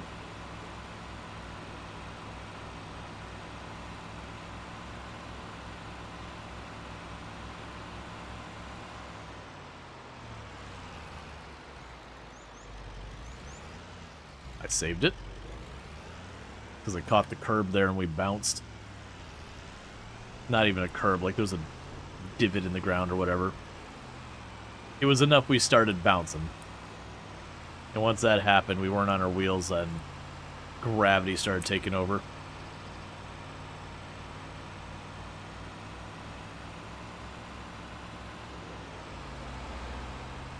But yeah, well, I do recognize I could take the semi with the flatbed.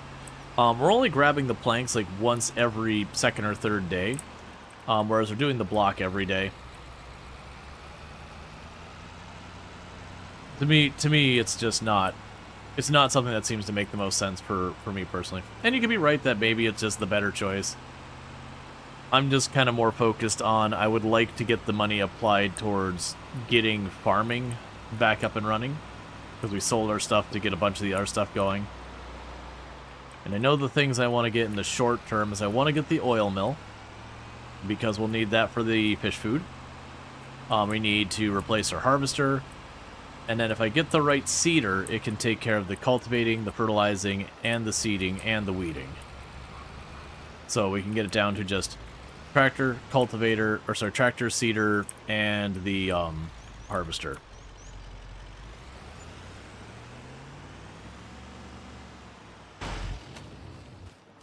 So.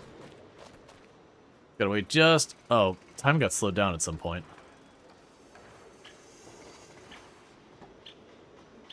So I'm speeding up time because it's just literally 5. Okay, so we got the next stage. So the next stage requires wood shingles. We have those, and more wood beams. So we do have the shingles. I just need the beams, which we can grab those next in-game day. I'm honestly kind of worried that pretty soon... Well, not worried. I'm kind of expecting pretty soon we're not going to need more stone block. And we'll be able to just sell it all. And that will save me even more trips that will only be using this to, like, every second or third day move around planks and all that. Part of me is thinking pretty soon I might need to not even bring the planks around anymore.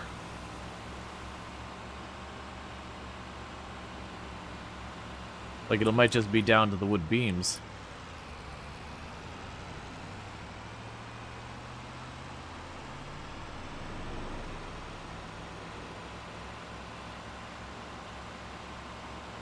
Okay. Because I want to say... Ooh, I don't remember if there was no more castle bricks. I mean, we're probably getting pretty close, if not already done with the castle bricks for the windmill.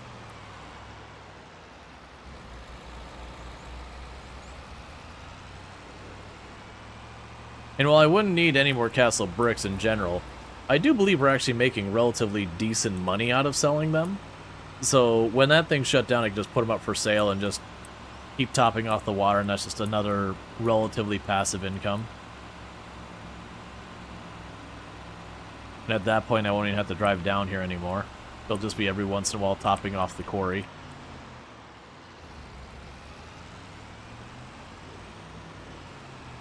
Because apparently there's significant demand for castle bricks. This might actually be a multiple tripper.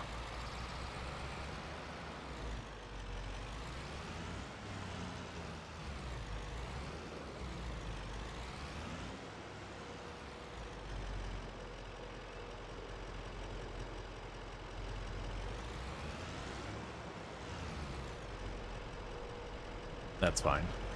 I feel like stacking that higher would be a problem anyways.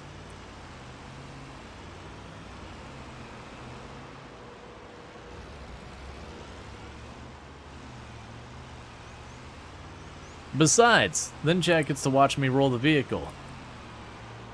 And that's what we call content.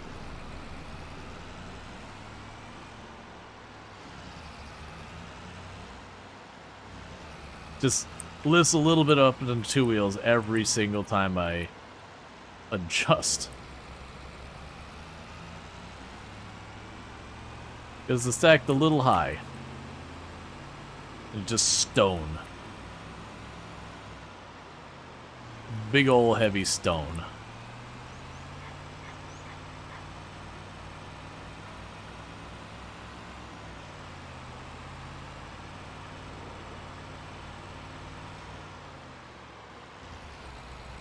It's also interesting to me that with a lot of these dare drops, a lot of them will have, at least historically, have a challenge like make $1 million on whatever settings. With the fishing thing now, that's been trivialized because you could literally just go to the water, bang out 200 fish real quick.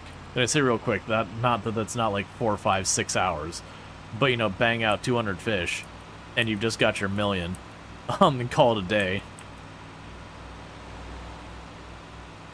They used to be one of the ones that have as their like most challenging of their well, the highest level of their difficulty things would be like this map, these settings, make $1 million. And you've always been able to cheese it. You could just put down solar panels and fast forward, and solar panels and fast forward.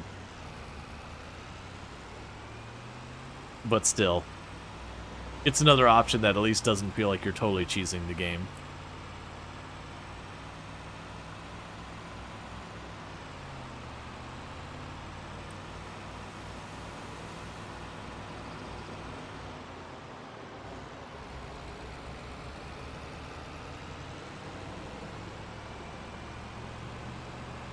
Okay. Now I gotta decide again with the beams if I'm focusing on this. I think maybe we just keep putting the beams in the windmill. It has only a few stages to it left.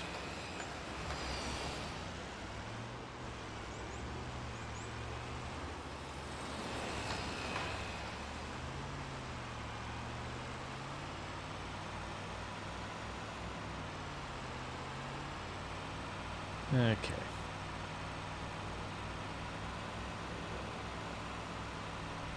And I think what I'll do is I'll end up going down here to the Castle Brick. We'll probably just park there, not bother grabbing the half load.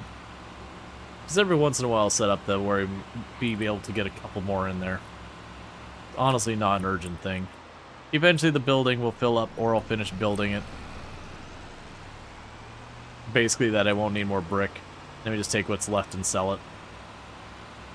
Obviously, if I have a stage that's going to be able to finish that day and it needs like two more, we can do the extra lap. Right now it's waiting on beams. So who cares? Or if I happen to need like the extra 3, 4, 5,000 bucks or whatever it is, then it would also be worth me doing the extra trip.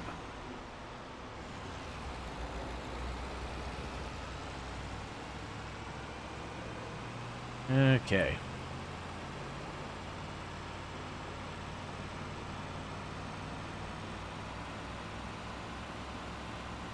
Now, even if we don't see a good tractor, if we end up seeing like a really, really endgame seeder and we got the money for it, I'd also grab that. Like, we're just kind of holding out for good equipment. Now, if I get the next set to pop up, as much as that's like strong endgame equipment and all that, I will avoid the meme of buying it, because this map would be awful for the next set. Even the fields are generally not flat enough. Okay, so you got plenty of wood for that, so we're good here. Yeah, you were all garbage stuff.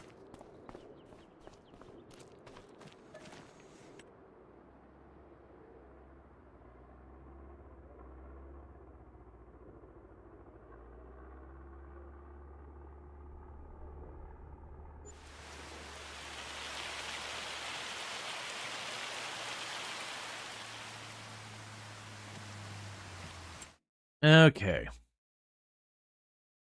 Now, we do have harvesters.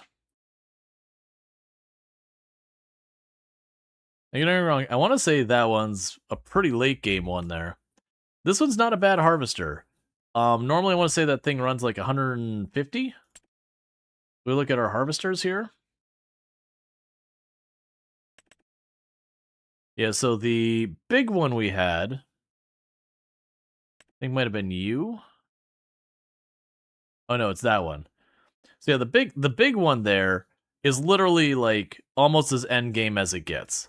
There's a couple up here that get slightly bigger, but that would be the endgame as endgame gets. It's not in my budget. I believe the other one we were looking at was in this. No, it's probably this one. Yeah, so it'd be the second smallest one, but it does have the ability to do all the different crops. And the width on it, the width on the header would be about 6.2 meters, whereas the smallest one is also 6 meters. So it's kind of the same size as the one I had before. Yeah, it's honestly, it's basically the same thing I had before. I believe... No, that one doesn't have the bigger hopper. Yeah, I'm going to pass on that one. Yeah, it's fine.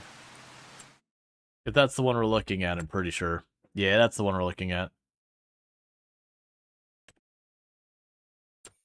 Like I said, getting the really endgame one here would be nice. Oh, can I save money by getting the smaller engine? Not really. Yeah, so I can get that one. I would need an extra 70,000, which we could probably make happen if I really needed to. I don't think I fight for it, though. And then the rest of this crap I don't care about. So you're fine. Sawmill needs more material. Quarry is fine. Greenhouse is fine right now. So... let's get over here, grab ourselves another tree to yoink into the sawmill. Yeah, and as far as using the next app for a map like this, it's basically what I would have to do is stick to some of these fields that are kind of in the center here. Even then it'd be utterly obnoxious because you'd have all those fences and all that to turn around. You could use it, but it's, you know, it's very, very square peg round hole. where sure, you can force it hard enough to make it work, but very genuinely you should be just doing pretty close to anything else.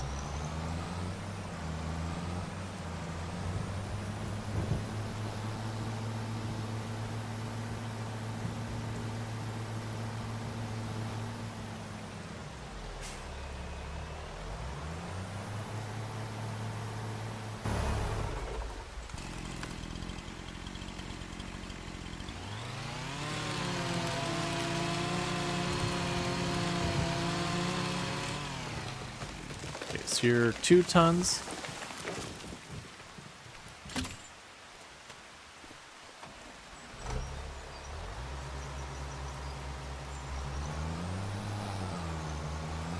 Come on.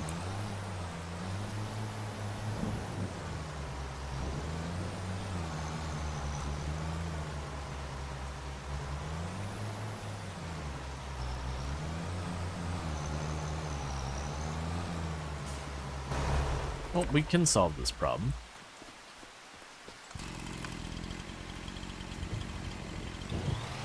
Let's see. Okay, apparently the next step is based around having all your identical driving tracks on the soil and not putting weight on the rest of the soil, except to work it.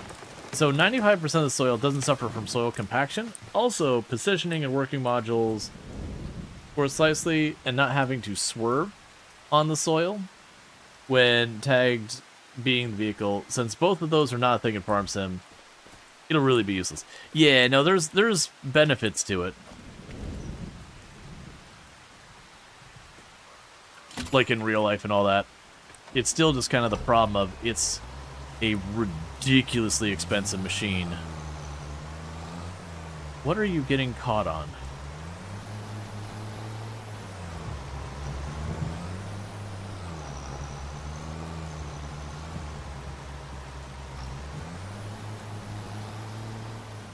So for most of the time, the answer is, what do?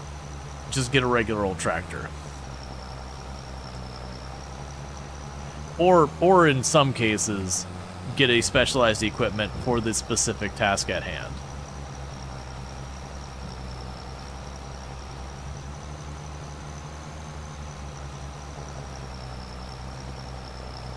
And I grabbed 2 because the pine tree was only about 1.2 tons. And we can drag 6. The spruce was another 1 point something or other tons. Unfortunately, the spruce were a winched. It's only about halfway up. There we go. So it wants to turn sideways a little bit. But I believe the sawmill can actually take both of those and still be fine.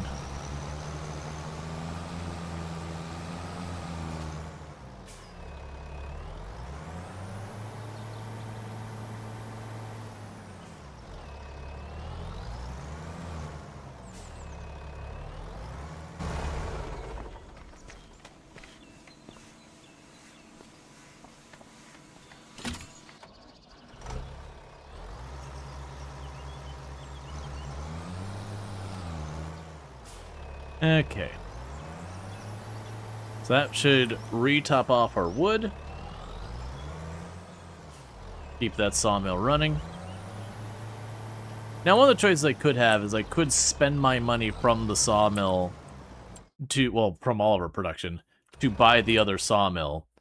And that would massively speed up the production of our wood stuff. But then that means I'm going to be dragging a very significant volume of logs all the way across town. I don't want to do it. That sawmill will get us what we need over time. And it's honestly good enough for me.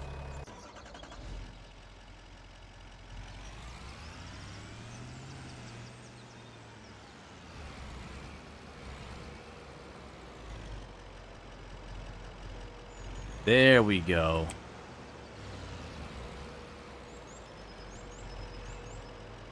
Alright, so we didn't get all of them in there.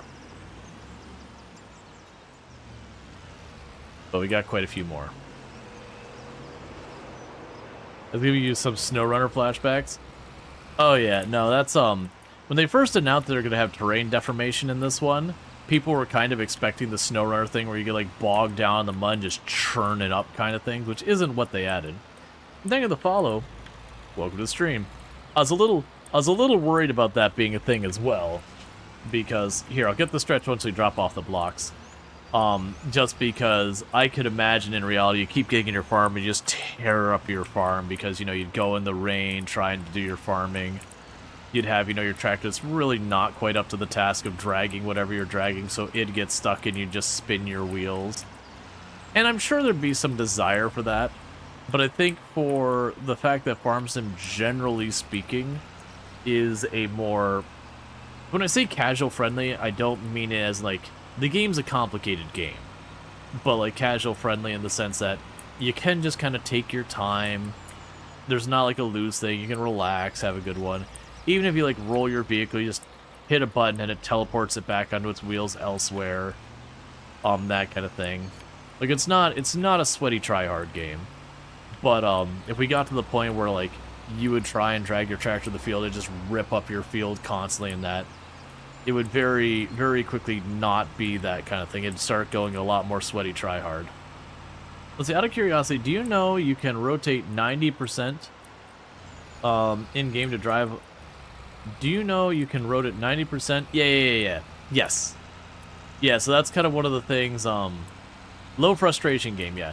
Yeah, no, that is the thing with the Nexat, that it drives, like, if you look at it, for those who didn't see how the Nexat actually works, because we've used the Nexat in the game. Let's see, not belt systems, where you at? Nexat. So if you look at it, this is it in its drive mode. So it drives this way. What ends up happening is when you go to work, you deploy it or whatever, these wheels, they pivot out, like there and there. And then this cockpit, like, turns, or the cabin turns that way. And so it's a whole thing. Then anytime you try and transport, you're always worried something bad will happen. SnowRunner put that fear into you and it lingers. That's fair. But yeah. It's still a little bit hard to move around. It steers a bit weird because all of those wheels kind of pivot. They're not quite like driving on casters where they like can like free spin, but they can like squiggle like this. Which gets you these weird situations where you're trying to make a turn and it pushes the middle out because it needs to rotate its wheels, and I can like bump into things. And it's fine. You can make it work. But it does mean, like, a turn like this would probably be okay. But, it can be pretty rough. And also with how long it is, you can beach the middle. You can center high it pretty easy. So, like, if you're going over a bump like a railroad track, you can beach it really, really easy. I mean, it's a 14-meter long metal beam that essentially has no axis. Yeah.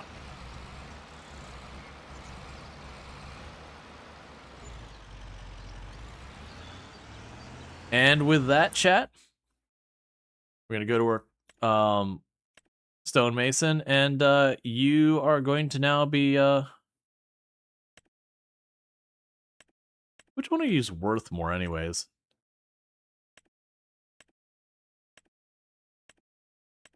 I think it's the roof shingles. We're going to activate that. We're going to change it to selling. We're going to change it to selling.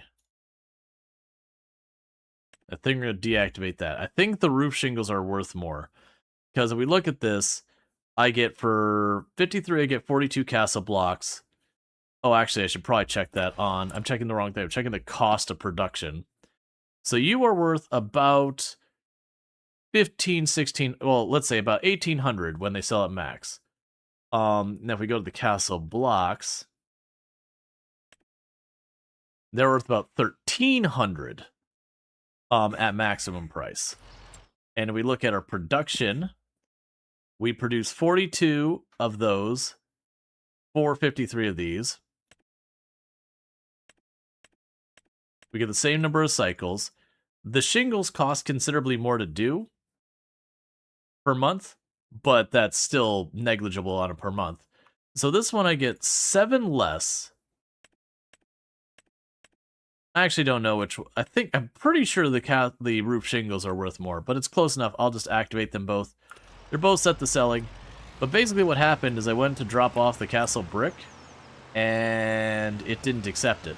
Well, it accepted 1 pallet. That means I filled it up So it's got all the shingles and castle brick now. So we just need to sell these elsewhere. So let's park that real fast because I didn't check where I'm going with this. So castle stones. Not actually going to the windmill. Okay. And we already got all our ones dropped off of the castle.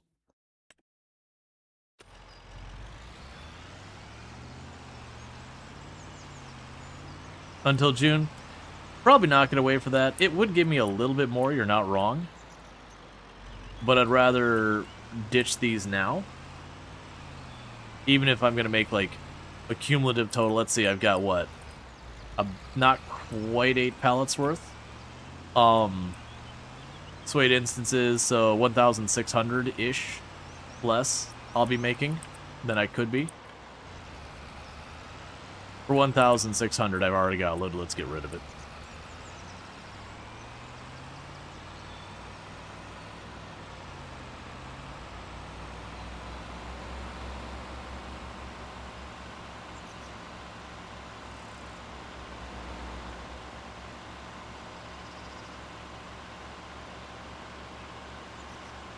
Just gonna ditch these in town real fast. Just gonna keep wibbly wobbling the truck. And that basically means we are done with the roofing shingles and the brick. We got everything we need for the entire castle build. So that means the castle's basically just down to long planks and wood beams, I believe. The windmill still probably has some more wood beams, and we did see that's going to require a little bit of rope and a little bit of cloth. I say a little bit, I don't actually know the volumes. But I would assume a little bit, relatively speaking. So it sounds like we're just basically going to be waiting on the sawmill for that. Which is fine. I'm half tempted to turn off the long planks at the, one thing I should be doing. Hold, please. Go to you. Sawmill. You don't make those anymore. I was going to say I'm half tempted to turn those off so it all goes into wood beams. Nah, let's not do that. We'll keep the planks up, but the long planks will keep on. We'll keep the long planks going until I go to drop off the long planks and it doesn't let me drop them off. And then we can put everything into the wood beams just to get those buildings going. But I'm feeling pretty good about making really solid forward progress because of the materials I ultimately will need. We can actually check these. I know I keep stopping. So one of the ways you can check to see what we're going to need for our projects is we switch to show stations. And then I go to the windmill. Here's all the things I'll ultimately need. Beams, planks, rope, shingles, cement bags, castle stones, and fabric. So cement I could need more, and we would have the rope and the fabric are things I'll need there.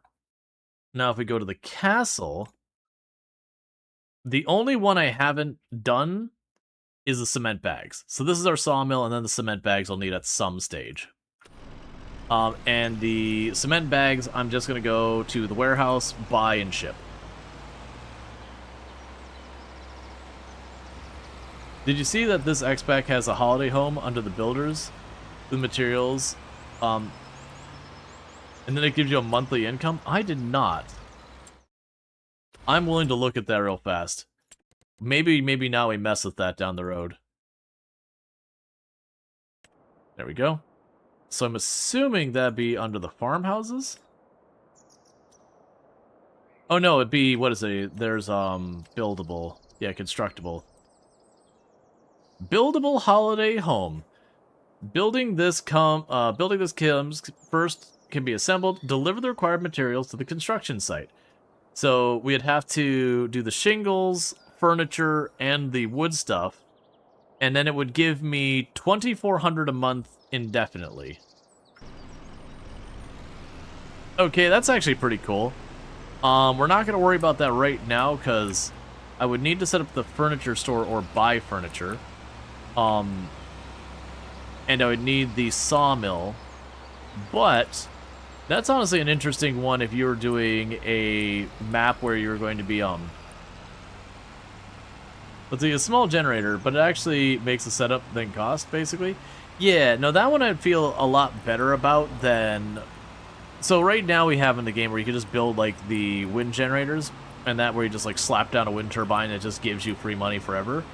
That one doesn't feel as bad, because, like, okay, you're going to have to put, you know, a decent amount of effort, not just revenue, but, like, effort into it. Like, the revenue is actually small because it'd be the 500 for the buildable plus whatever the material cost is for going in, because you won't get paid for putting it in. You know, however many shingles. So I imagine that probably comes out to, I'd guess, a couple of 10,000s worth of material go into it. Man, the map is pretty. Oh yeah, no, this is an excellent map. The Highlands I think is a really well-made map.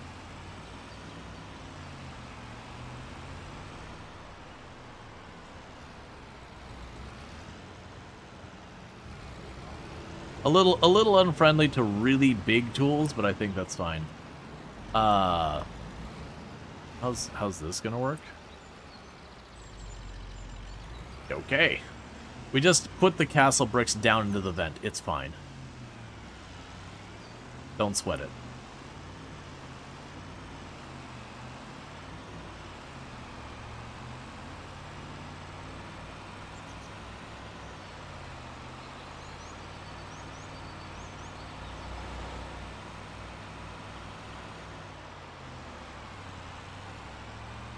Alright.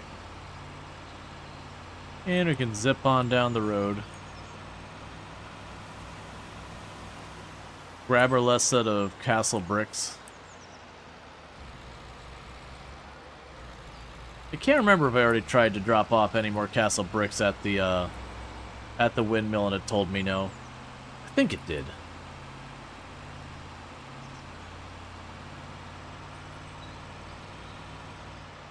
It'll be a month, Goose.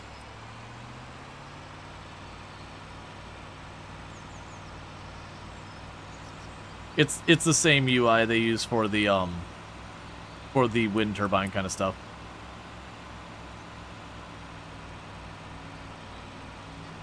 How's it going, Ints? Hope you're having a good one. Can we get a shout out for the Ints, by the way? Another fantastic content creator on the platform. Does stream in German, just as a heads up. But plays a lot of fun stuff over there too. Playing some animals, aquariums, and zoos. So if you wanna see the critters and all that, you can check that out over there. But does play a bunch of games as well.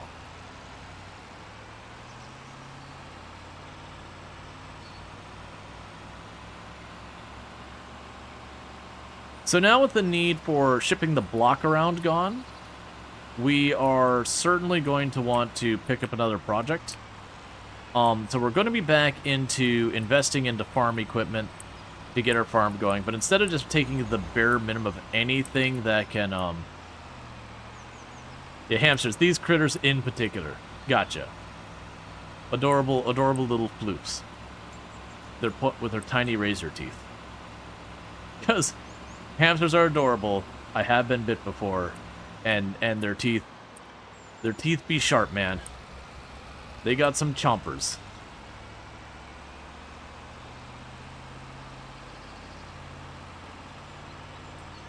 Would you all say Farm Sim 25 is worth getting into, in particular with the fishing expansion? So my personal opinion is I do think Farm Sim 25, if that's the type of game you enjoy, is definitely an excellent game. I can't answer if you think it's worth it or not. Cause, okay, if you're playing on Farm Sim 2019, you are in for a treat for how much has changed since then. There is a lot of stuff in Farm Sim 25 that you can achieve by heavily modding Farm Sim 22. Not all of it, but a lot of it. But compared to Farm Sim 2019, a lot has changed.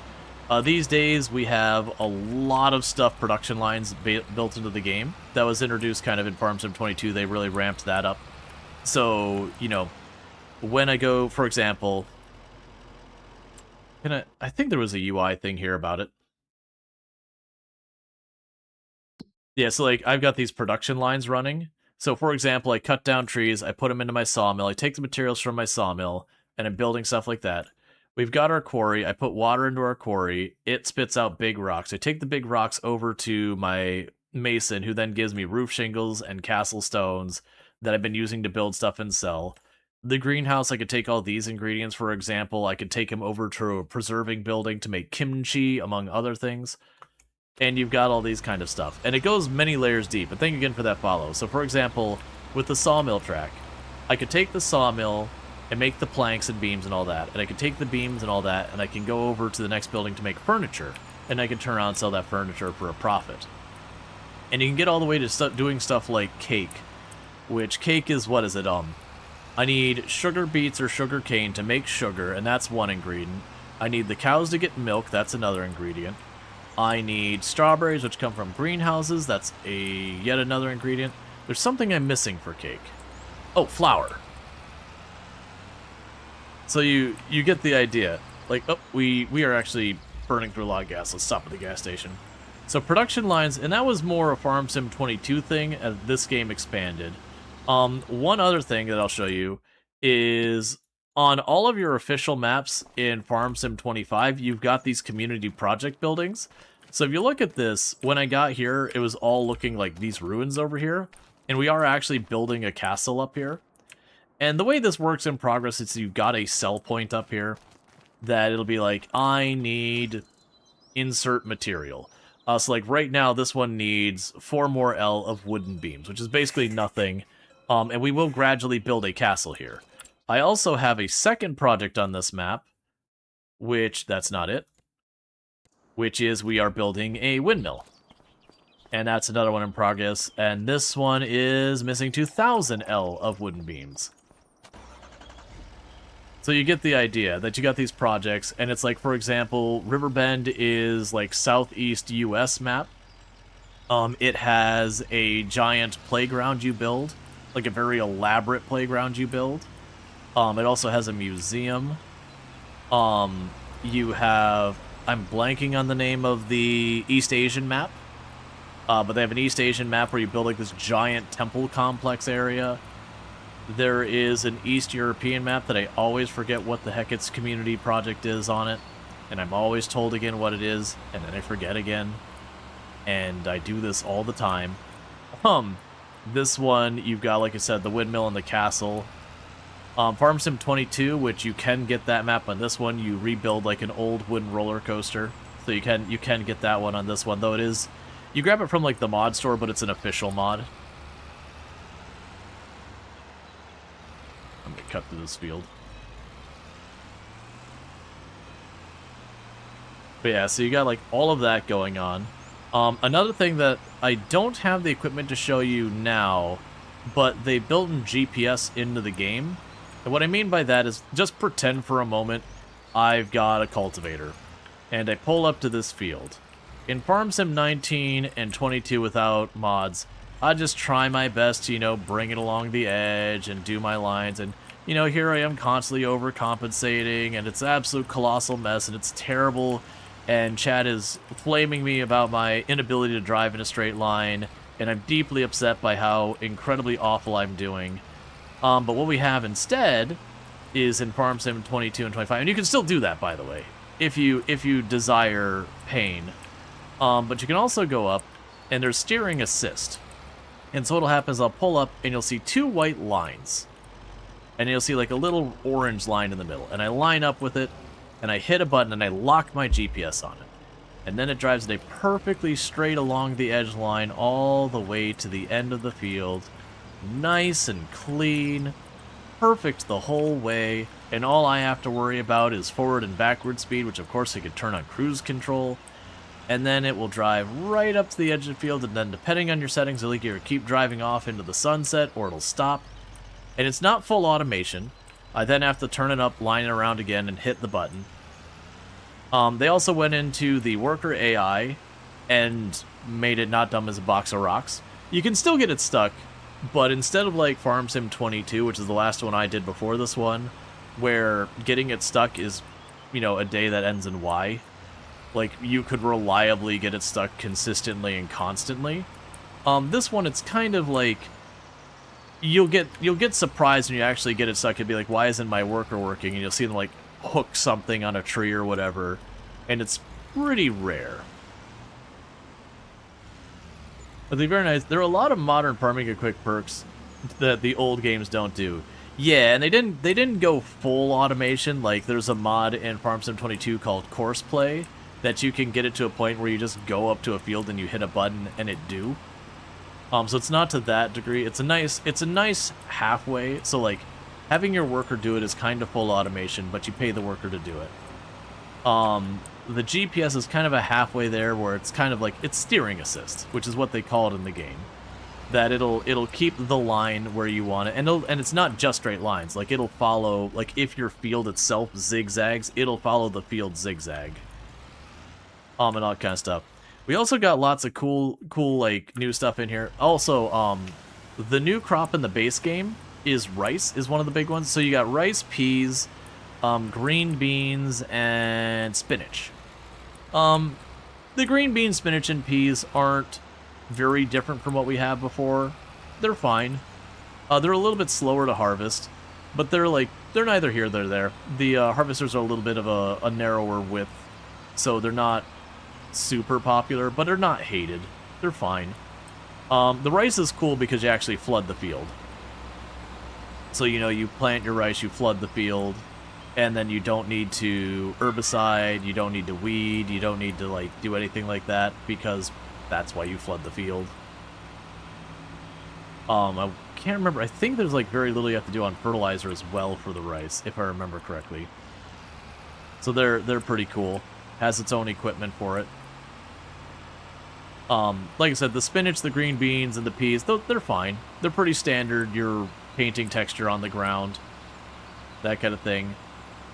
With this DLC, they also added fishing. If you've ever played Stardew Valley, the fishing mechanic works like that. The hook is a little weightier, so, you know, some people like it, some people don't. It's beyond absurdly lucrative if you go for the milestones of cleaning up trash and throwing back fish. Like, beyond absurdly lucrative. Like, nerf territory worthy of lucrative. You have the onions. The onions, from what... I haven't done them yet. They're on my list in this run to do. The onions, from what I heard, they're similar to potatoes. So they're very laborious. But not quite as bad because some of the equipment is a bit nicer to deal with. But they do have kind of the whole process that potatoes have, is my understanding. I have not done them myself, so I could have the details wrong in that one.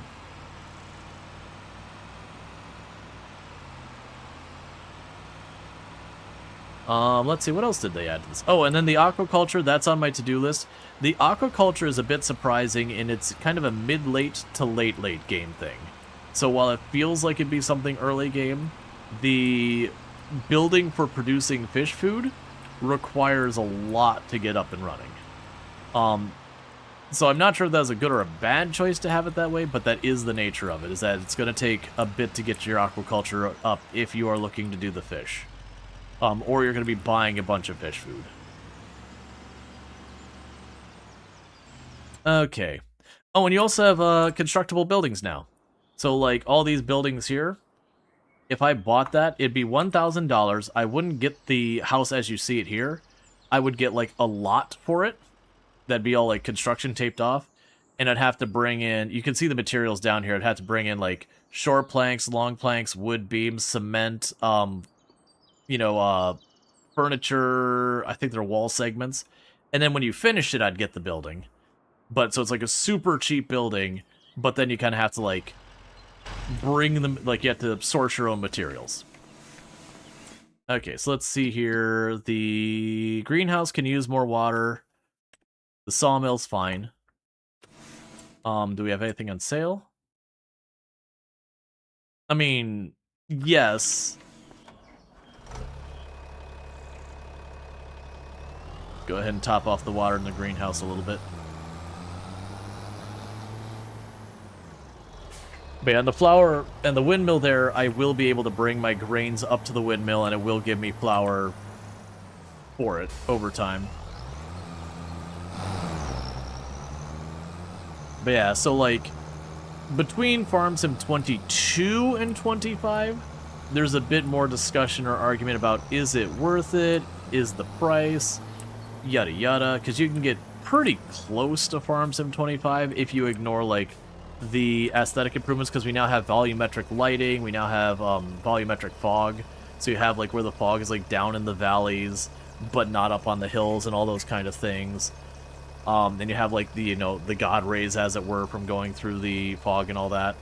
For a lot of people, they don't care. You also have the animations for driving into water are actually pretty good now. They spent a lot of time with that since we have rice. You're going to be driving in water if you're doing rice. So there's a lot of graphical improvements. So you will have some system requirement increases. But if you don't care about the aesthetics, then the difference between Farm Sim 25 and 22 isn't as significant. I still think it's significant enough that I don't feel bad about like paying the money or whatever, because I did buy this copy. As a Giants partner, they gave me a copy through the Giants website, but then I did buy a copy because I wanted it on Steam. And I wanted to support the devs and all that stuff. And I do not regret it. But 2019 to 2025, you're talking a different game almost. Oh, also, probably the most important addition of the game, which is a recent one. It wasn't part of the game in the base. Where are you? Don't be in the sky. Where are you at, boy? You're here somewhere.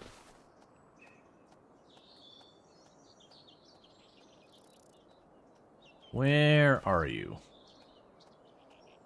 You're just not going to be here at the moment I go to show you off. Are you flying again? We had a bug yesterday where the dog was in the sky. Well, it seems our dog is shy at the moment. When you fill the dish, I believe wherever the dog is, it will start working its way back. It doesn't go too far to my knowledge. Is the dog flying again? Did I miss it? Because we did have the dog flying yesterday.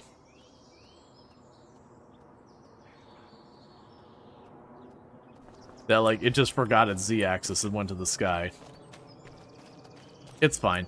But basically you can get a pair, there's like a Labrador and there's a Border Collie that you can get, and you can pet it, rolls around, and it's adorable.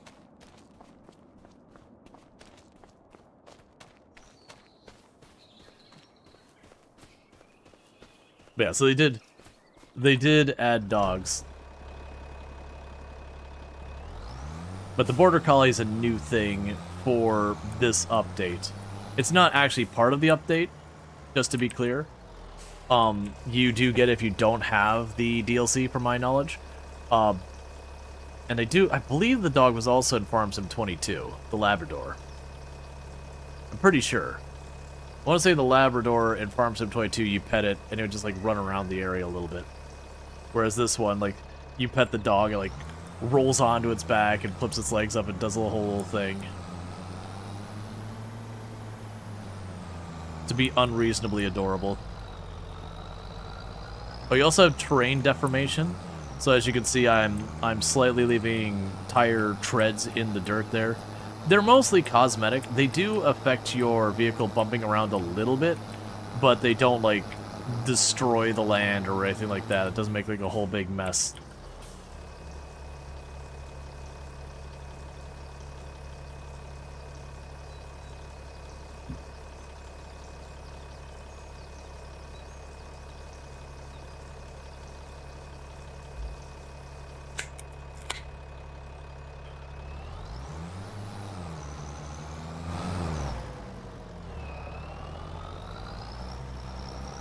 But yeah, no, production lines, I'd say, are the big thing.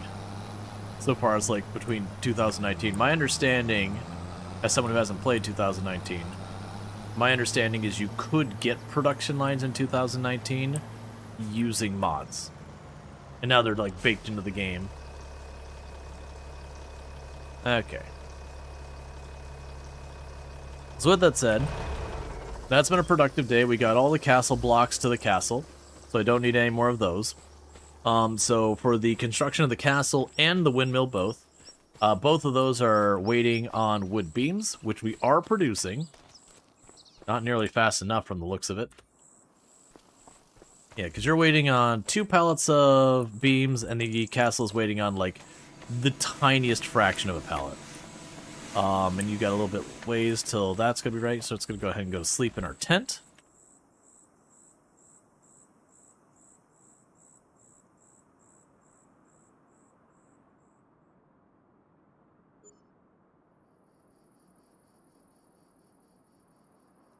And what we're going to do here in just a minute, chat, is we are doing a couple key giveaways because of the dare drop.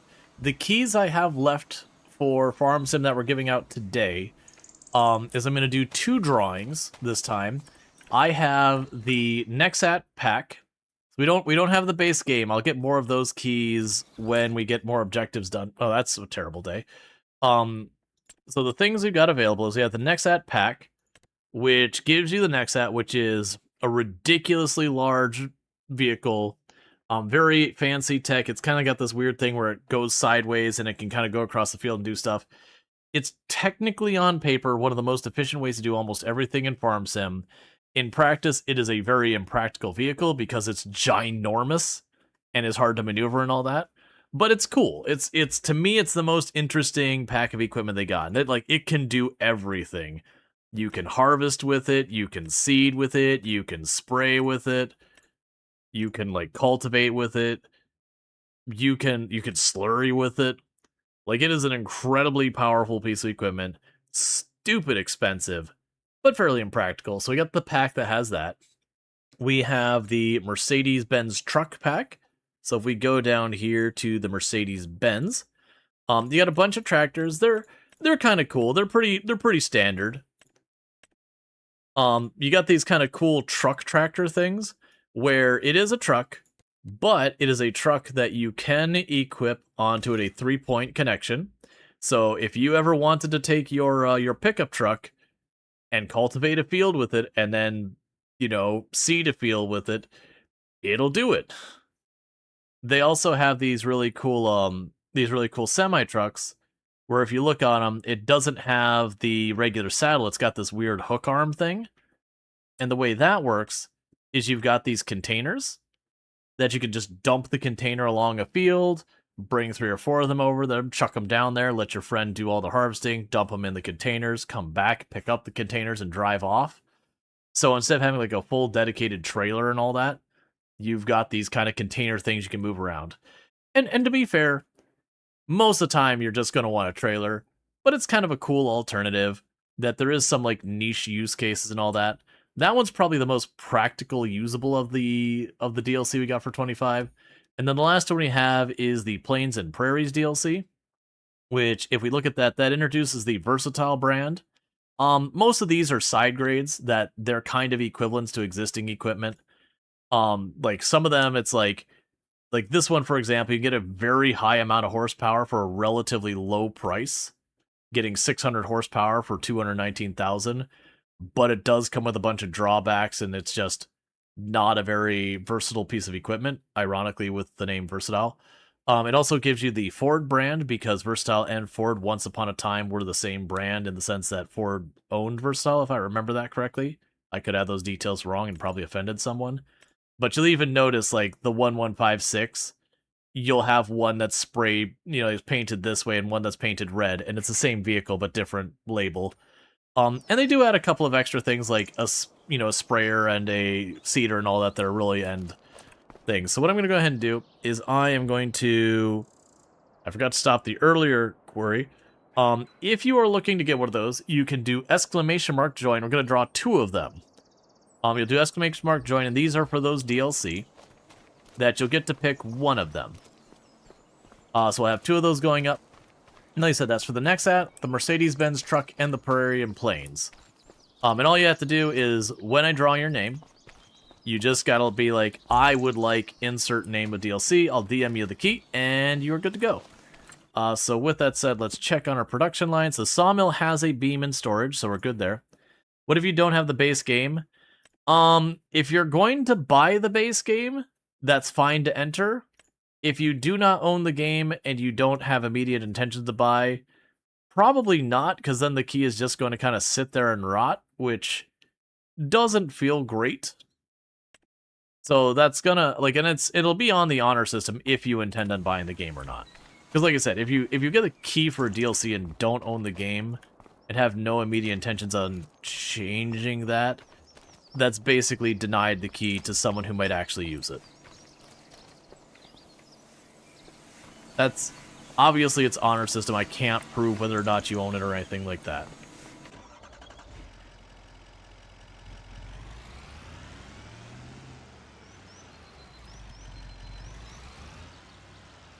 Oh, so you just got the game in the 1-year pack? Yeah, no, it's all good. I mean, keep in mind, there's 124 people here.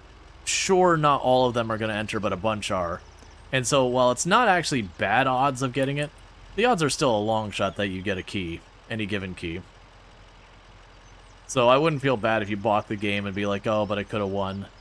And then plus, you got the year 1 pass, versus this is going to be for one piece of the DLC. Does having one of the packs mean the year 1 packs is less or not? I do not know. Some games that is a thing where it will discount it. It depends on how they enter it. I think the year 1 pass, since it isn't you buy it and it's got like each DLC is line itemed, I don't think it will discount it. So if you're planning on getting the year 1 pass, you probably should just get the year 1 pass.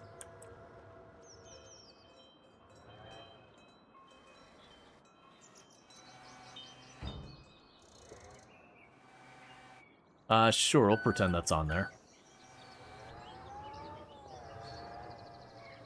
I don't think it affects it. Like, to be fair, if you're not sure if you're gonna get the year 1 pass and may or may not want the key, that's fine, I get it. Like, if you know you're gonna be buying the year 1 pass, then you're going to get what's here. That kind of thing. Let's see. On Steam, the year 1 pass shows an 8% discount than buying all at once, but you think it's missing this expansion? The year 1 pass, I did not buy this expansion separately or got given a key for this expansion separately. I'm pretty sure this is, yeah, this is definitely part of the year 1 pass. They probably just haven't updated the label. Because the year 1 pass guarantees you the packs and the DLC and 1 expansion. It's not just fishing, Smiffles. If it was just fishing, then yeah, I'd be like, that's not great. And there's certainly an argument if you're like, I don't think this DLC is worth it. That's fair enough. We do add fishing, we add aquaculture, we add onions, we add a new map, we have new constructible stuff, we have, you know, this map has like the multiple construction points. We do also have in here, the onions are new. New map? Yeah, this is a new map. And it's got like the windmill project on it. And it's got the castle project on it that we're working on. It's got like all the different types of walls. Let's see, bigger than all the other DLCs combined. Well, yeah, so this is the expansion DLC. To be fair, for those who don't know, the cycle that Farm Sim typically does is they release the base game, and then you've got like a bunch of packs and little DLC, and then you got your expansion. And your expansion's your big capstone for the year, and this is the expansion. Whereas, like, the Plains and Prairies that mostly added, like, Forward and Versatile brands in the packs, most of those ones aren't going to add, like, new crops or anything like that. That'll just be equipment. But the expansion adds new crops or new things to, you know, grow, sell, whatever. And so for this one, it was the onions and the fishing and the aquaculture are the new things you produce. Technically, you also have new production lines as well between, like, the castle brick and the shingles and all that you can make. But, those are more to build the buildings here. Isn't that castle? It's a high durability luxury residence. I mean, to be fair, that's what a lot of castles kind of were. Is you had like the bougie place the king lived, bougie by, you know, medieval standards, well within the fortified walls. Even though castles are pretty miserable, by modern things.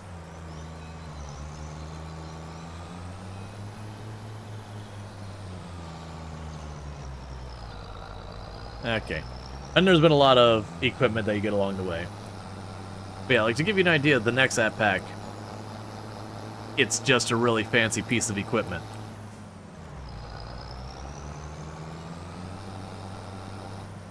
Like, it's cool. To me, I mentioned this earlier, for the DLC, the next ad, I would say, is the most interesting. Not the most practical, not the most usable, but the most interesting.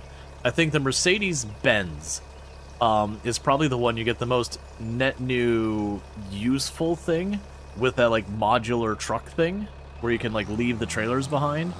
And then, to me, the Plains and Prairies DLC, that's primarily if you're into, like, the Ford and Versatile brands. I would see as that being, like, the main thing you get out of it. Now, that said, some of those ones have, like, you know, a single piece of equipment that is technically the best in its thing, like, just, like, this, you know, the best sprayer, the best whatever. But it's far more nuanced best versus, you know, being like, oh, objectively get that one because this. On paper, the Nexat is the best at a lot of things. But the ridiculously hard to maneuverness of it because of this giant solid beam of tractor-like thing does take away a lot of that benefit. Because maneuvering it to where you need to can be its own challenge. So what we'll do here is we'll have the drawing here in just a minute. So again, if you would like either the Nexat, and it's either the Nexat, the Mercedes-Benz truck pack, or the Plains Prairies DLC, we'll be doing that drawing here in just a minute. And then we'll get those two out. And all you have to do is respond being like, I would like insert the name of the one you want. And we'll get that to you. We should be getting here not too long, like not today, but as we finish our objectives, another copy of just the base game.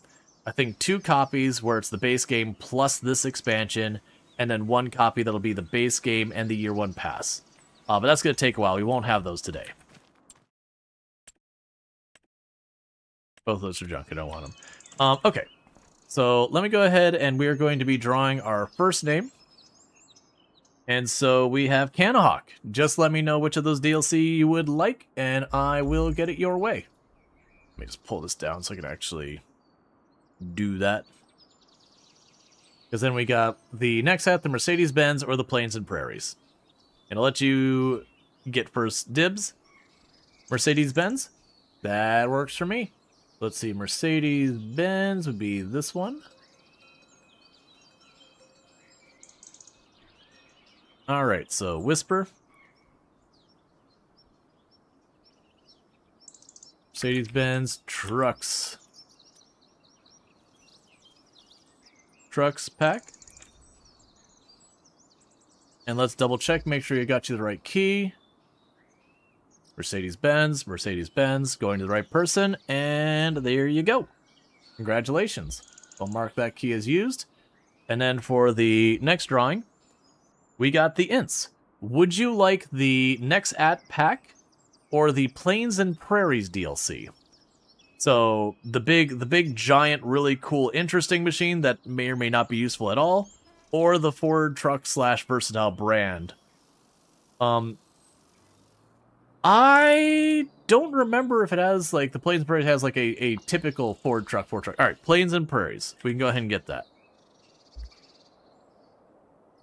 Alright, so Whisper, we got the ints. Plains and Prairies. Probably misspelled that, but that's okay. The key's what matters.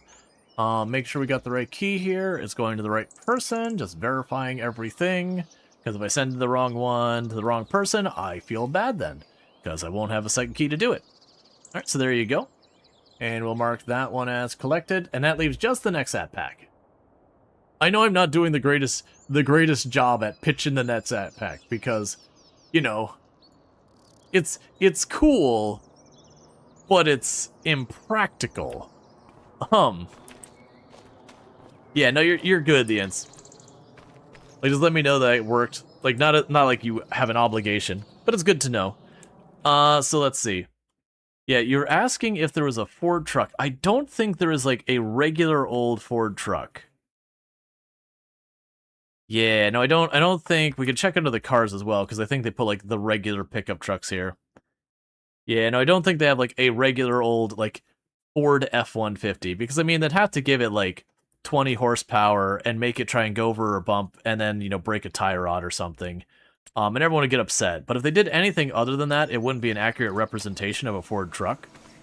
For the record, I don't actually have any brand loyalty. To be anything, maybe I actually do have some negative brand loyalty to Ford because my current car is a Ford, and it's fine. It does its job. I don't fall into the memes of it's constantly breaking, but the model of vehicle I have, unfortunately, has a history of minor catastrophic transmission failure.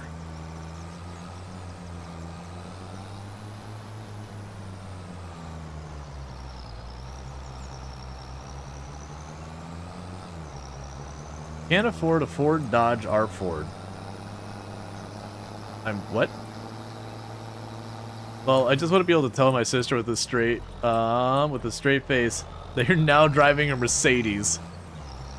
Yep. Yeah, no, it's, the vehicle I got, it has a dual transmission thing going on. It's not like some, like, fancy sports car, it's for fuel efficiency kind of things. But it was the first time Ford worked with having kind of the it's not dual cam, that's not the right word. But having the dual sets of gears where it switches between them gradually between them, to make it a smoother ride and far more gas efficient. And not exactly the most efficient, or sorry, not the most reliable. You have positive brand loyalty for Cadillac and Toyota Cadillac, their frame body durability. Yeah, no, Cadillac, or sorry, not Cadillac. Toyota is definitely one of those things, that they have a reputation of being like, this thing is near unkillable.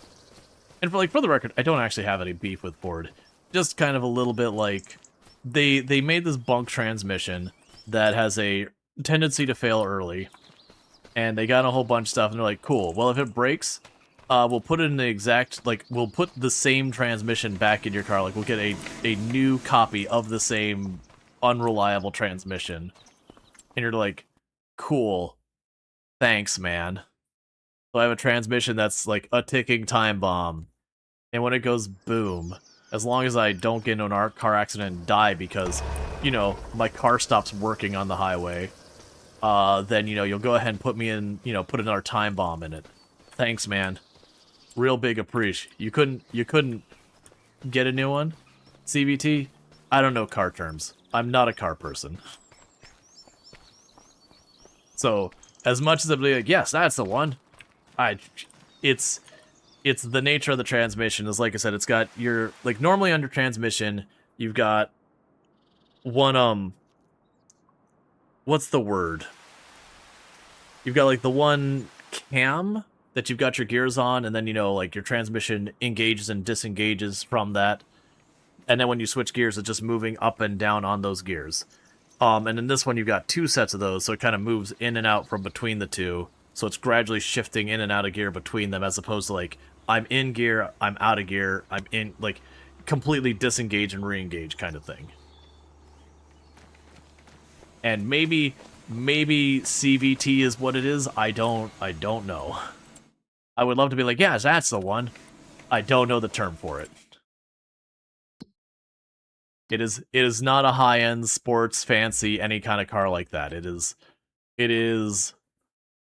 I want to save money on gas and I want it cheap kind of car.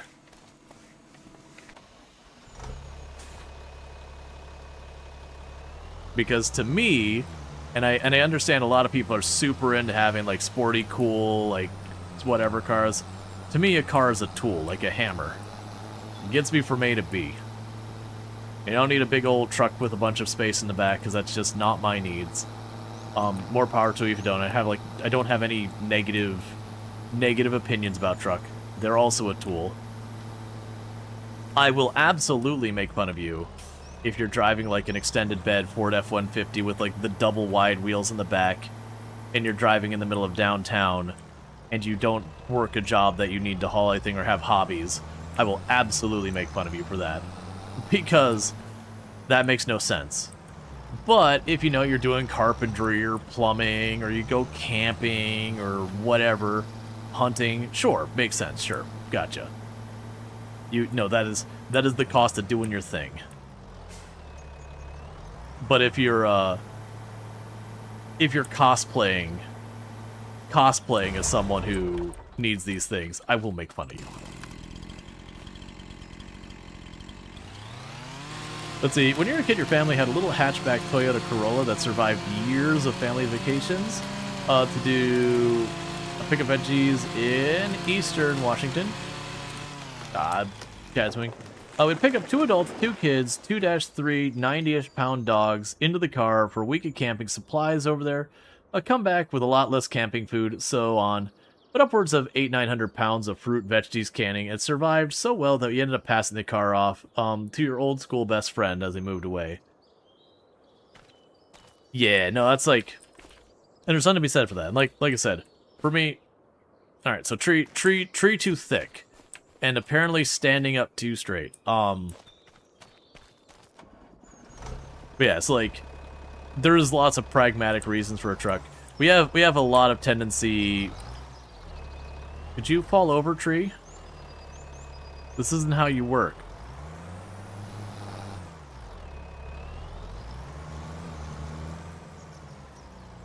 There we go. But yeah, we just have a lot of people, not actually where I'm at right now, but growing up where I was at, that would have these trucks on these ridiculous, like, super swamper wheels and all sorts of nonsense. And, you know, again, if you're in a place that makes sense, sure. No judgment if you're in a place that makes sense to be on your super swampers and all that kind of stuff. But they'd just be driving around on the highway on, you know, their tires that cost like $900 per tire, complaining about how much gas costs in their extended bed Ford F-150 or whatever the Chevrolet equivalent is of it. Oh, is Pavement Princess is what people call that? Yeah. So it's just one of those things that they didn't have a reason for any of it. And it's fine that you, like, I don't expect people to justify to me their purchase or something. But it was more, they were the ones you'd hear complaining the most about, oh, because this is back when, like, gas got ridiculously awful here in Florida. And they'd be complaining about how expensive. What are you stuck on?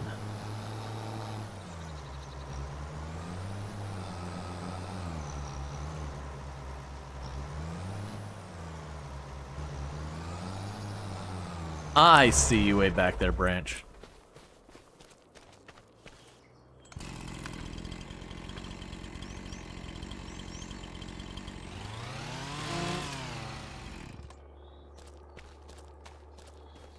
But yeah, so you complain endlessly, and you kind of wanted to be like, look, man, you didn't just buy a truck. Like, I can 100% someone being like, okay, well, I might need a truck. I'll get myself a little truck. Fair enough. But they would get these ridiculously large trucks that you can't park anywhere, super duper impractical. And again, if you got a use case for it, you're carpentry, plumber, hauling stuff, sure, makes sense. Camping, all that, absolutely. You gotta have a place to put that. But they would use it, and about all they'd do is they'd go and get their groceries and go to work. And then get upset that they're, you know, their 12 miles to the gallon vehicle was costing them a small fortune to get around. Because there's also those trucks back in, like, 2002. They've done a lot to make those more gas efficient nowadays. And it was very difficult for me to, like, I could feel sympathy if, you know, they got it on a deal and it's not that they wanted it, but it was the one they could get. Yeah, oh, fair enough. But half the time these people were paying like 10 times what they should have. and then putting these $900 per tire tires on and spending, you know, $10,000, like, completely re-kit their vehicle just to accommodate the tires, and then complaining about it. And I just got tired of the complaints. Okay. So we got all that set up. Were there beams in there? No, but they're about to be. Because, yeah, that was the thing. And again, we have... Like, there's a lot of people who are out in, like, the swamp areas that it really makes sense for them to have a truck. Not the super swamper tires, like the really, really big ones, the ones that are, like, you know, you're 6 foot something and having to climb up to peek over the top of them kind of thing. Those ones usually don't make sense, even for going on muddy trails and all that, because when they get that big, you're just going to roll it over. But, you know, having like, a lowered kit or whatever when you're going to be out in the swamp areas, sure, makes sense. You're going to go out there. That's fine. That makes sense. Checks out. You are doing a thing that is arguably pragmatic.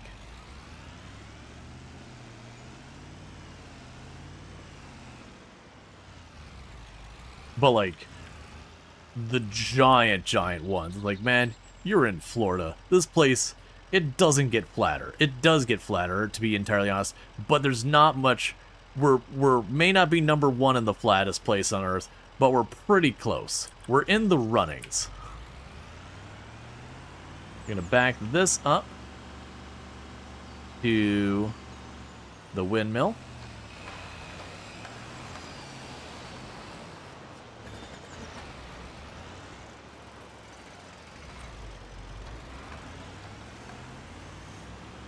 So just like no business for that setup. Do you notice your nephew's first car was a an 09 Cadillac CTS with less than 100,000 miles. Yeah, my first car was a Honda Civic hatchback that was painted 3 different colors and had the word for a female dog keyed into the top over the driver's side, and a Jesus Last Supper blanket draped over the back of the back seat because the fabric on the seat was falling apart. And that's when I bought it. I obviously didn't keep it that way.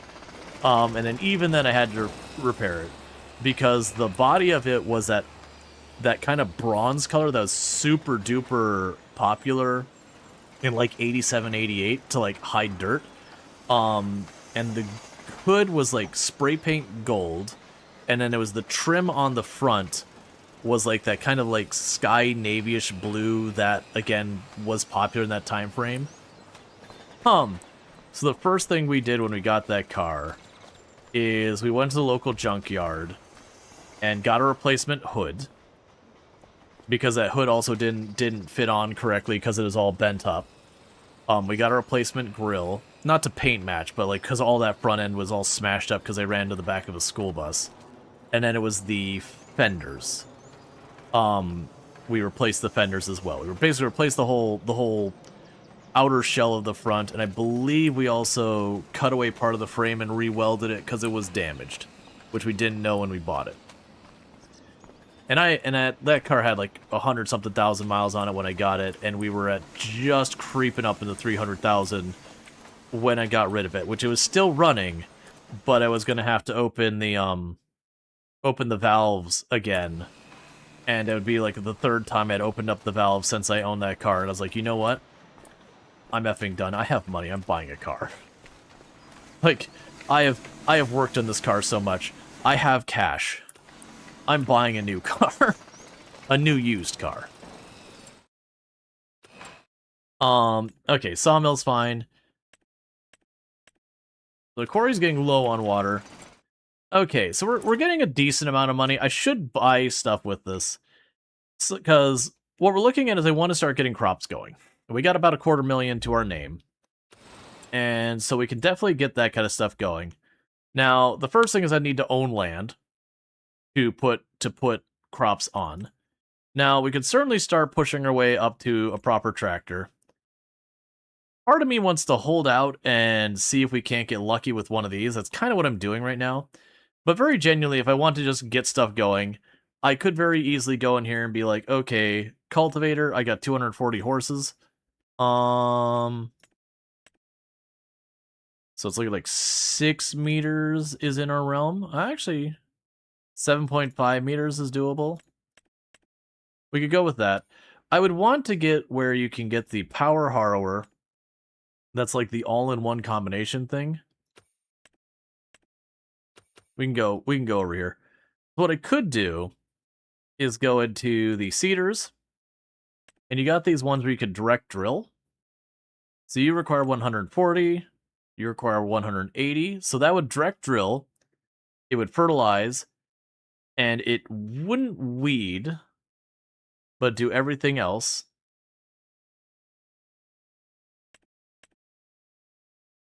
That would be the exact horsepower I have, which means it would struggle. Loosening tines? I don't care about that. What I'm trying to keep an eye on... Yes, like with the tractor we have... Oh, actually, no, I think we're 230, not 240. But, you know, I could get up here and get, like, a pretty decent setup. Let's look at some of these ones down here.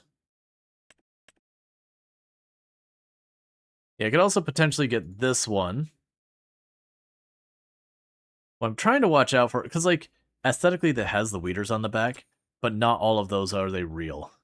Some of those, the weeders are just a lie. That's the reason I'm checking to see if you see over here that you can add a weeder to it. But yeah, so you get the idea is with the right ones of these, we can just do the field. Honestly, even the big monstrosity, the giants here, like the ones like this, is only 300 horsepower. But I'd prefer to go with the direct drill because then I don't have to cultivate. Oh yeah, this is one of the new ones. For this DLC, the thing that makes this one special is it's a planter and a seeder in one. So it could do your corn and all that, and the sunflowers you need a planter for, and all the stuff the seeder does. And it's not that expensive. Actually, we might go with this one. When I get a bigger tractor, that'd mean only the one piece of the equipment. Oh yeah, and here's like the Plains and Prairie. This is one of the low-key things that the Plains and Prairie gets that is really amazing. It's expensive as all get out, but it is a seeder that is 25.6 meters wide. Give you an idea, the next biggest one, I believe, is the 15 here. And then if you count the Nexat is like 24 or 23 or whatever. So it is a seeder that unfolds for days. But you gotta have a massive rig for it. Okay, I think that's what we're gonna hold out for. I think we're gonna go for the Proceed V24, because that'll solve, because we're gonna need both the planter and the seeder. So we'll hold out for that thing. It's 135. And the reason I'm saying hold out for it is my tractor can't work it. So we're going to check for a sale for either it or a tractor that can handle it. Or we just get a bunch of money in the bank and go from there. And then that would get it so we could... Oh, I didn't check to see if that can direct drill. I don't think it can. That's fine. Even though it can't direct drill, that's okay, because I am going to need both, which does mean I would need to purchase a cultivator. So we're looking for a tractor with at least 300 horsepower. Hopefully a bit more over 300, so again, we don't struggle when we hit a hill or something.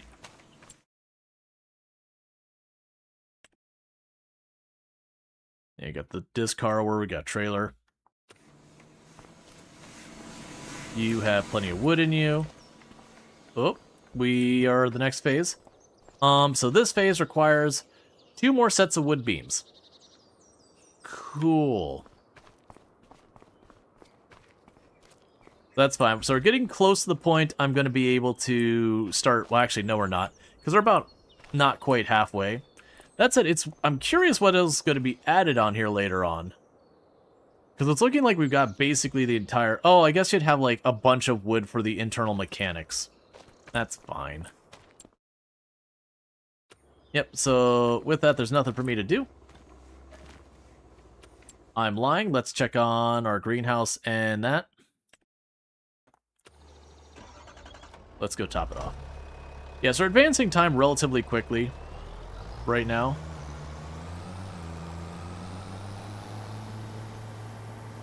Not was, is... Oh, yeah, my bad.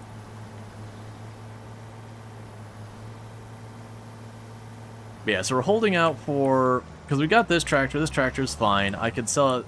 At this point, it's probably down to, like, upper 20,000s, maybe a bit lower.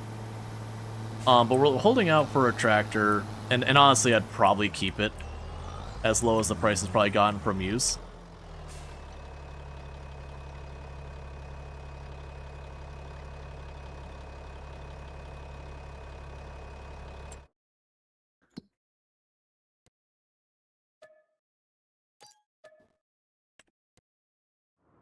It was sleepy. It happens to the best of us. Sometimes you just need a little nap. You've worked really hard and you just kind of want to roll over and take a little nap. Hey, Cardinal, how's it going? Thank you so much for the raid. How was your stream and all that stuff? Can we get a shout out for Cardinals in, by the way? I do hope you had yourself a good stream and all that stuff. And we definitely did not just roll over a tractor. You don't need to worry. We definitely did not roll it over sideways. There, Chad, I'm being honest. We didn't roll it over sideways. But check out Cardinals in playing some Valheim. So having some good times over there and all that. So if you like Valheim, you can find it over there and all that good stuff. But thank you again so much for that raid. You would never do that. Nah, I definitely did not roll over sideways. Didn't roll over sideways, rolled it over forwards and backwards. Look, I would certainly not lie about such things, and I certainly will not talk about such things. We definitely did not roll. We definitely did not have those things go on. You're carried hard by an awesome community. Gotcha, fair enough. What happened is we did roll end over end very slowly. I went down to the hood and went boop. But we didn't roll over sideways. That we didn't do that. That we were for sure. It was straight on over. But yeah, so for those popping in here, I am Rual Storge, do play a variety of games here on Twitch. I'm most known for my exploits in Project Zomboid, even though it's been a long time since I played, where I used to hold a world record for the highest kill count run ever streamed. That said, there's past tense on there. But that said, I do play a lot of simulations, settlement builders, city builders, a decent amount of survival crafters, all that kind of stuff. Today we're doing some farm sim for the brand new expansion that came out this past week, which did add fishing as well as aquaculture. And we are playing on the brand new map, which is Scottish Highlands. So, you know, we got all sorts of trees and fieldstone walls and hedges and all that stuff. Man, human ingenuity in creating things that make it so make it easy to know. Let's see. Man, human ingenuity in creating things to make it easy knows no bound. This machine that we use for farming or something. Oh yeah. No, you look at like the macro scale farming or mining or some of those things and the machinery that goes into that. It can get wild, the things they can do. But yeah, so what we're doing right now is we're actually not farming really, to be honest. We got a greenhouse going. We're building a castle, which is not a mod. That's just part of the map. We're building a windmill up there as well. We're working on getting back into farming. That's literally what we were discussing when I did roll over. Carding is thinking of playing Whiskerwood. Whiskerwood is excellent. If you like, you know, survival colony builders, Whiskerwood is excellent. It's kind of like the building and aesthetic style of Timberborn meets like Tropico so far as like the game cycle, which is, you know, the people show up and they say, yo, give us money, or give us goods, I guess, that are worth a bunch of money. And your choices are give them what they want or violence. It is early access though, so you are forever under the oppression of the cats, which is, you know, very, very cat-coded. Because everyone knows if cats were in charge, it would be tyrannical. This is the new map. Yes, we are on the far south end of the new map. But yeah, no, it's really excellent. It is early access, but yeah. Let's see, you got a contract asking you to deliver parsnip to the Big Far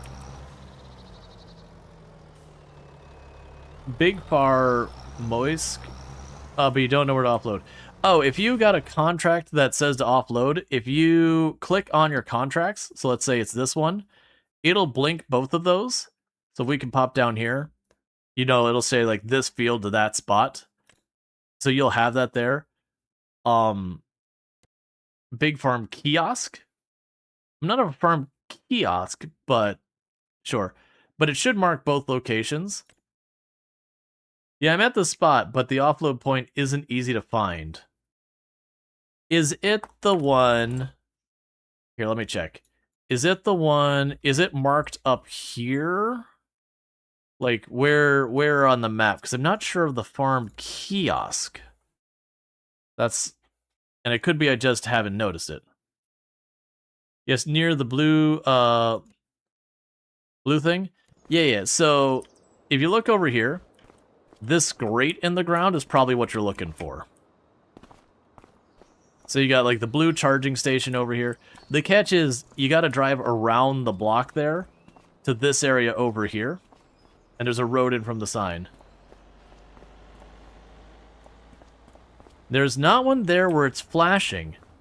Huh.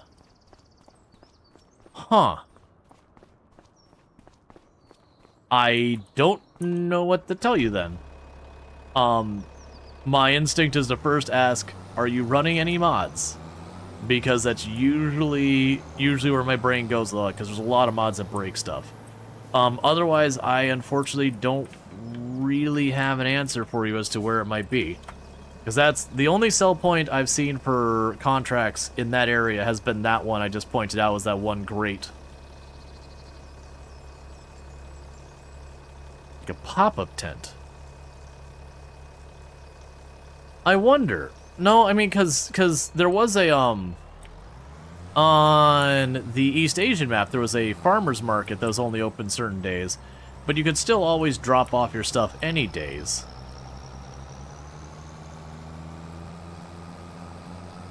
Because telling you to basically dump it on the road. I know the farmer's market on the East Asian map, the sell point was literally just like this random spot directly in front of a road. So it was weird. But you would still pull up to it, back your trailer in the right spot, and it would have like the, you know, drop it here kind of thing would prompt as if you were dropping it into the grate or whatever. But that one, they still had like a signifying spot, like there was an outline, that kind of thing. Yeah, no, I don't know, I haven't had that issue. So I mean, I wish I could answer the question, but I don't have a contract showing that spot. I can check. I don't think I've seen a contract that has a random spot like that. We'll check here real fast. So let's see. So it's not that spot. No. Yeah, and I don't have anything that's in that area that's not... I mean, I don't have anything in that area this batch right now anyways. Yeah, so unfortunately I'd love to help you, but I have not experienced what you're going through.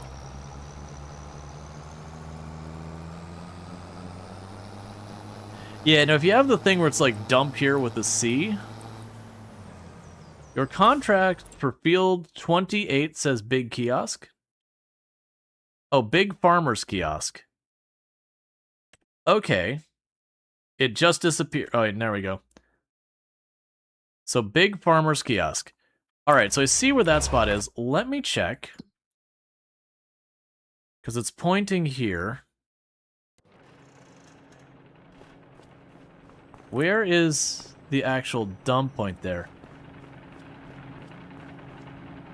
That's a tailor shop. Ah, here you go. Yeah, so your dump point is right here. That's looking like what you're looking for. So it is literally just in the road.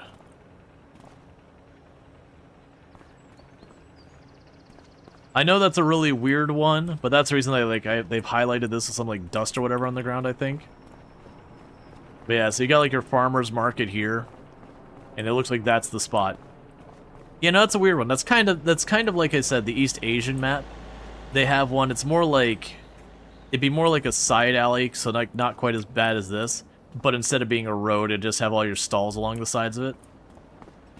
But yeah. So I do think it is literally that spot in the road.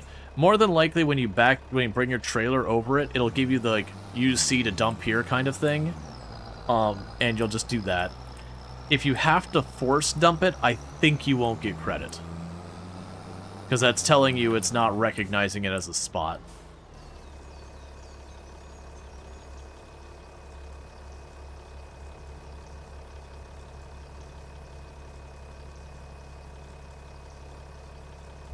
I've not run into that, but I haven't taken any of the root crop contracts on this map. Because we are doing a challenge run where I started with $0, no loans or leases. I was allowed, or I am allowed to do contracts, but only using my own equipment. So needless to say, I have not bought the equipment to do parsnip or carrots. Okay, so you're full. Let's go drop off some water at the mason, or not the mason, the quarry. Yeah, so actually, amusingly enough, I've actually got mostly production lines and very little real equipment right now. We had a bunch of equipment earlier, but we parted with it when we went to set up the production lines for building the castle. We're mostly using this stuff for building the castle.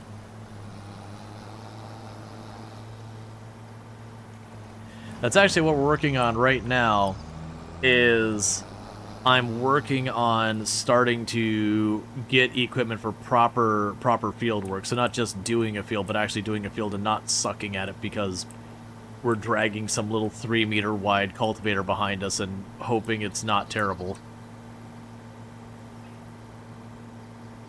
And so we're looking at trying out the brand new planter for this expansion that's both planter and seeder.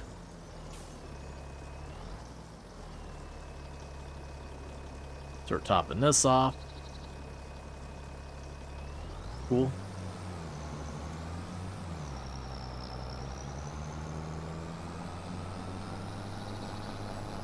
Because we can get that, and that means it'll be the only planter I need for the whole game. Because it's also, it was something like 17 meters or something like that, or 15 meters, which is pretty big. And this map with all the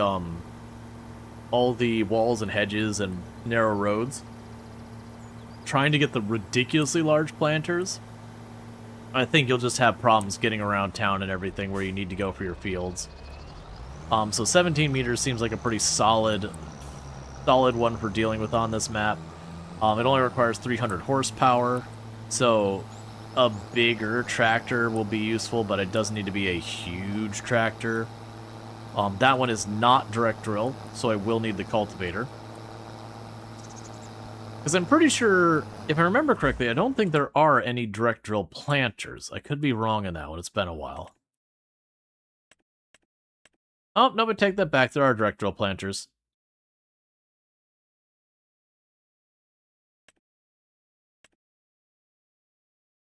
It is interesting. Oh, no, it isn't on both of them. Yeah, so this one that does everything doesn't direct drill. So it looks like we got the one John Deere that direct drills there. We got the blue drive there that direct drills. And we got this one here that direct drills.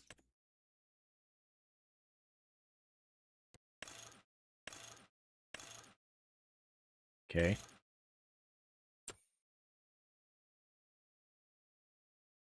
Yeah, so there's like just 2 or 3 that require direct drilling. And that's 350 horsepower and 200 horsepower. And it does fertilize. So let's double check. So you are... Wait, you're only 6 meters wide? Did I gaslight myself with this? 6 meter wide is pretty bad. Especially since it doesn't direct drill. Let me double check. Where are you at? Yeah, no, you're only 6 meters wide. All right. Whereas these things get up to like 15 and have the same horsepower requirement. Oh, you also don't fertilize either? All right, never mind. Screw that thing. it's cool that it does everything, but that's just too many negatives. Yeah, so we're still probably talking like the 300 horsepower range, because this 25.6 meter one, it's cool and all. I won't be able to turn around in most of the fields. So we're looking upward the 300 horsepower range because we can get some of these. We'll just see what big planter we can come across. It's not planter. Because yeah, if it was a direct drill and only 6 meter wide, we're talking. Because with a direct drill and fertilizing, it means I get 3 passes worth of equipment done on 1 pass. So it's very easy for me to justify using it versus getting the big 12 and 15 meter thing, because I'm still just doing 1 pass. Okay. How is our factory thing here doing? Okay, so the wood is fine for right now.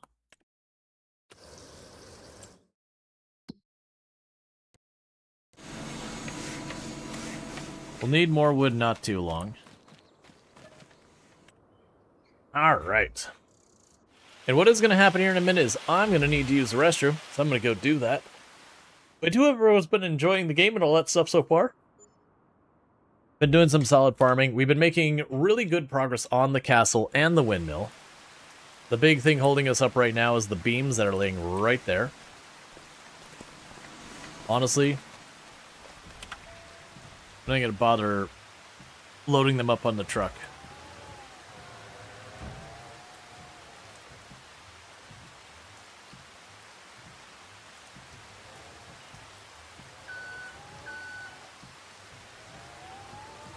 Bring you right on over.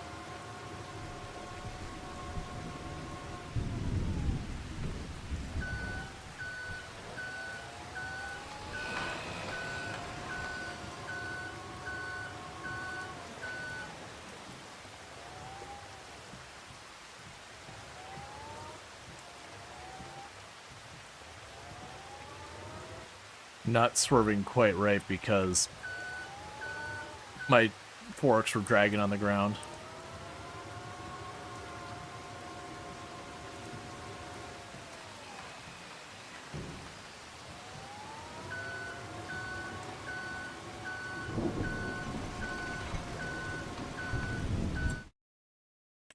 Okay.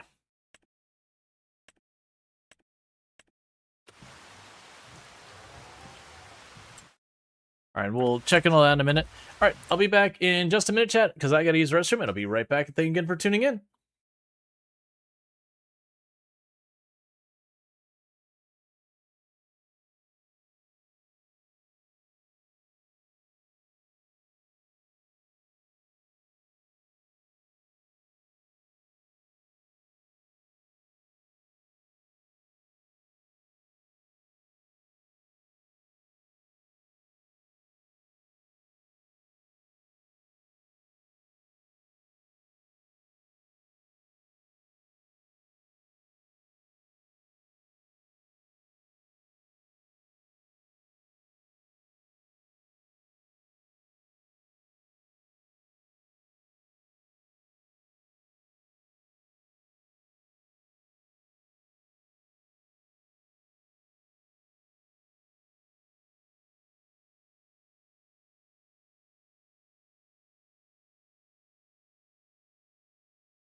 Alright, so where we left off, we're pretty okay on the wood right now. We're good all there.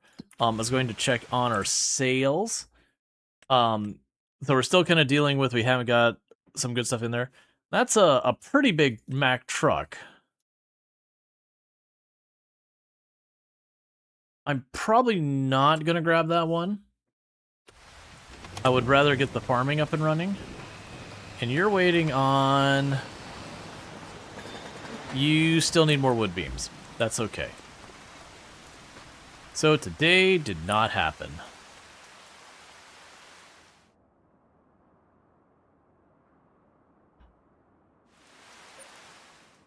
Checking something else real quick. Making sure things... That's fine. All right.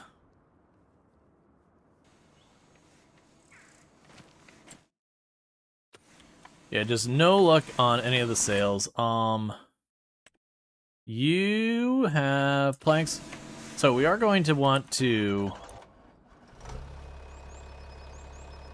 go and let's also check in the water on these.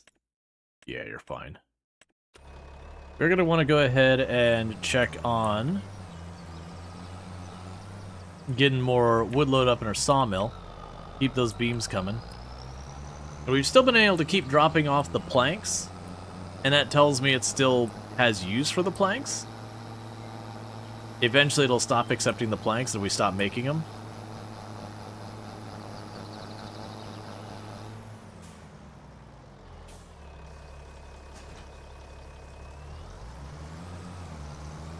Okay. So let's double check. All right. So I need to actually figure out what planter or what seeder I'm using. I need to do that, not keep holding it. Well, actually, so let's see. The crops I need is I need something I can make flour with, which requires a seeder. There's nothing. Well, no, I can make sorghum. So I need the soybeans. I need something I can make flour with, which sorghum I can. I need something I can make oil with, which sunflowers I can. So I can make all three things I need with a planter, but not a seeder. So we could be potentially... Yeah, for the direct drill, I've got the blue drive. I've got that thing.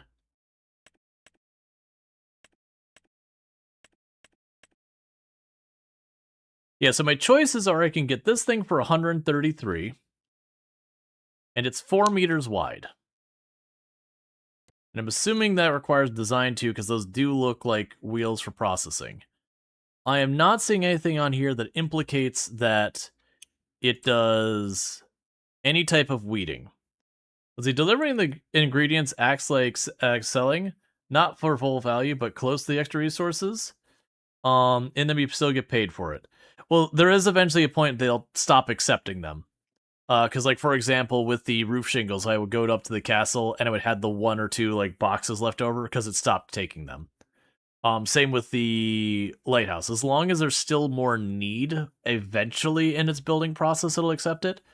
But once it goes a certain amount over, it'll stop accepting that good entirely. So my choice, I can get one of these that does the fertilizing and the power drilling for 133,000, and it's 4 meters wide, which is pretty small. On the other hand, the only other one that does it is 18.2 meters wide, which is really big. And it also fertilizes and all that. And there's nothing in between. That requires 350 horsepower. But it would mean no cultivating. It would mean no spraying so far as, like, for fertilizer. It would need, like, all that would be one plant.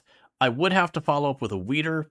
So it'd be just harvest, do this, weed, repeat.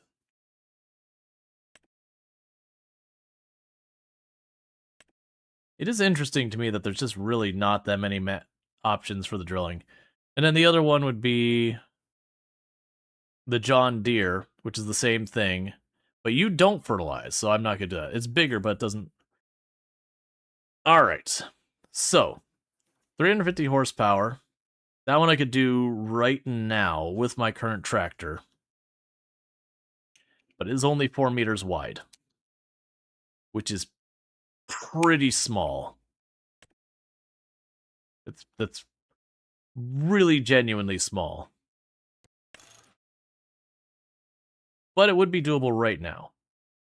So I could get that, I could get the hoe, and then I would need a harvester. And the harvester, which is usually your biggest expense. Yeah, so you're like, these ones are 6. And that would be for all those things. I'd like to get up there and not be at the bare minimum. Yeah. Alright. You like the Cleveland and the cultivator? Pretty cheap, low horsepower. The Neveland. Oh, for the planters? Oh, this one? For 9 meters wide? More steps, but goes quick.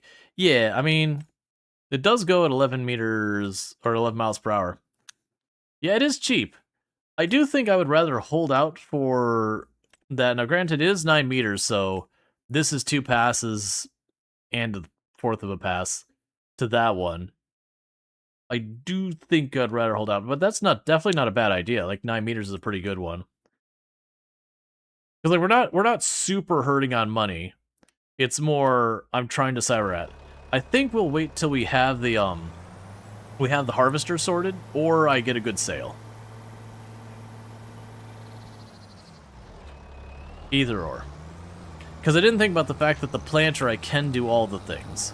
Because the sorghum can become the flour, the sunflowers can become the oil, and the soybeans, I just have to have soybeans for the fish food. Like, very specifically, I have to have soybeans.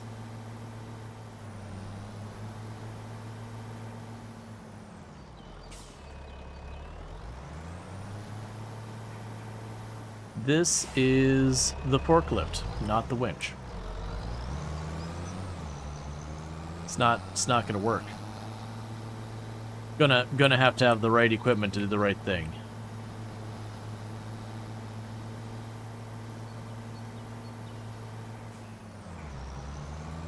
Right now, so I don't do that again, because I don't use this very often. I'm gonna shove you over here. That way when I go to grab the winch, I don't go the wrong place.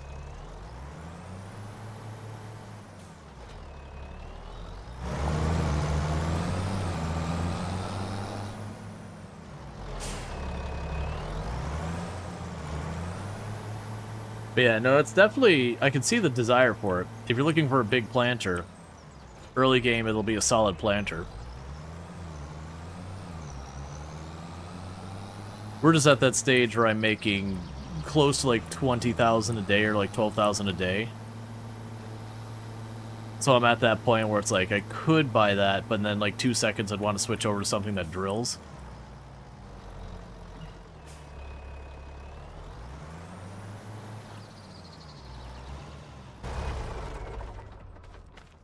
Just barely outside the range I can afford it.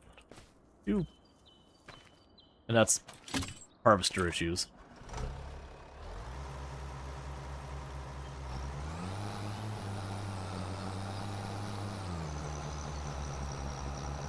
Okay, so let's get this over because I need to refill my sawmill. Keep those beams coming so we can keep building our castle.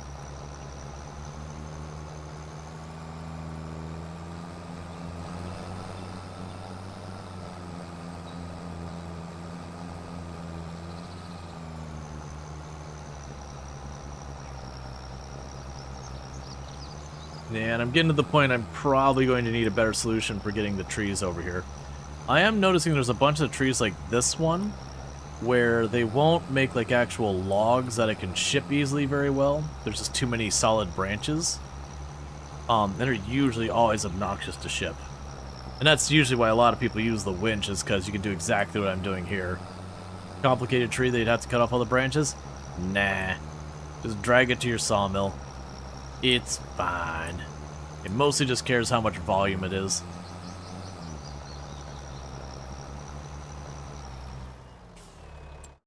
Okay, and that basically filled it up enough that we're not gonna bother getting around that one. Yeah, no, that's the one we looked at earlier, would be to get the get the 1 point, put it all the way, like, as far over there. There's not really... So, like, the area behind us doesn't really go that far. Like, there's the limit right here. But I could certainly put it, like, back here, grab those 3 trees, move it over here, grab those 2 trees, that kind of thing. We've already cut all the trees down over there. You just work our way around. Because the big thing is I can't delete the fence, which is a pretty big pain point. How's the greenhouse doing? It is fine. The quarry's fine. Everything's fine. Yeah, so we're watching for basically any of the harvesters that are worthwhile to pop up. If we get a really good tractor, I'll snag it as well, because that'll future-proof me a bit.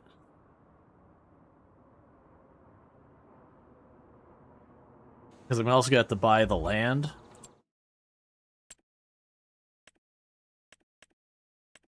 There's been nothing good on the store for a while. Let's check on our buildings. So you're fine. The sawmill does have beams ready. And you do need another round of beams.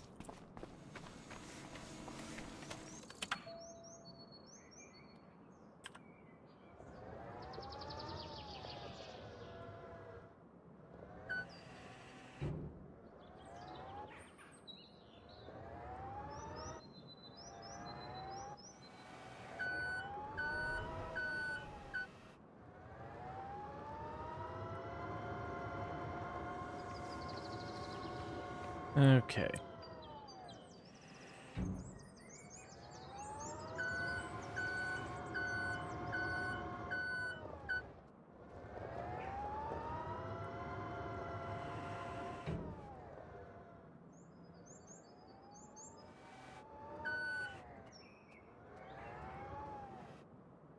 I have the tanks lowered too much, so it's dragging them on the ground, which is why it's driving all weird.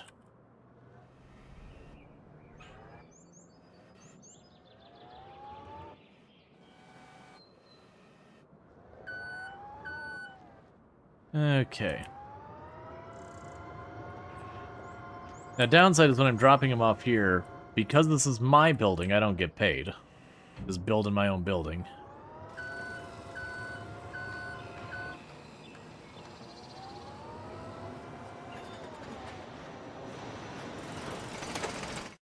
Okay, so you're fine, you're fine. The sales are all rubbish. And we move on forward.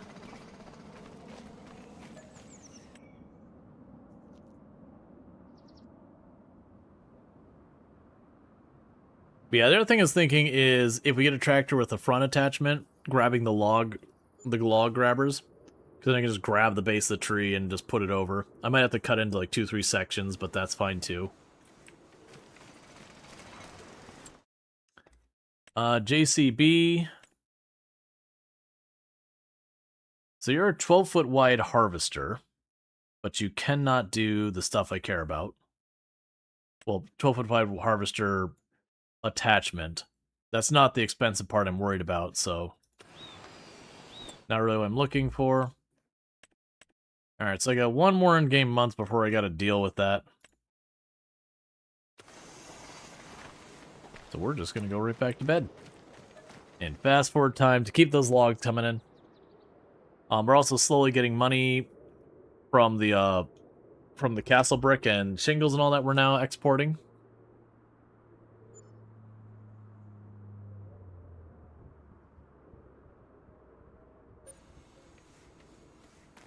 Watch the next ad come up. Well, that's not useful. I was gonna say, like, watch the next ad come up as a thing. And be like, you know, the next ad, like, one of its attachments of the thing that come up on sale. Where it's like, okay, I mean, the size of this would work, but also driving that vehicle around this map would be horrendous.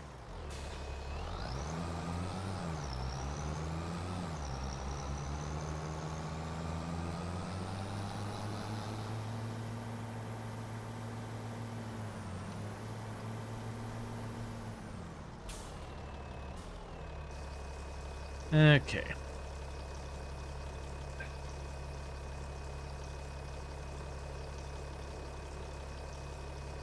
Because the things I would have to do is I got to get the harvester, maybe not a tractor, the all-in-one planter, because if I don't get the all-in-one, I got to get a bunch of stuff.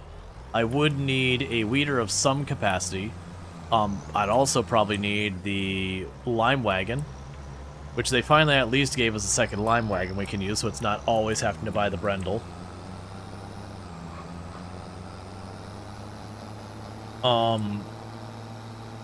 We would need, again, a weeder of some kind, whether it's a sprayer. I'd probably get the hoe. I like the hoe in the game. Mostly, it's not the biggest. There's certainly a much bigger weeder than that, but it's got a really good speed to it and is relatively large. Versus the giant weeder you drive pretty slowly with, and it's a bit cumbersome to deal with at times.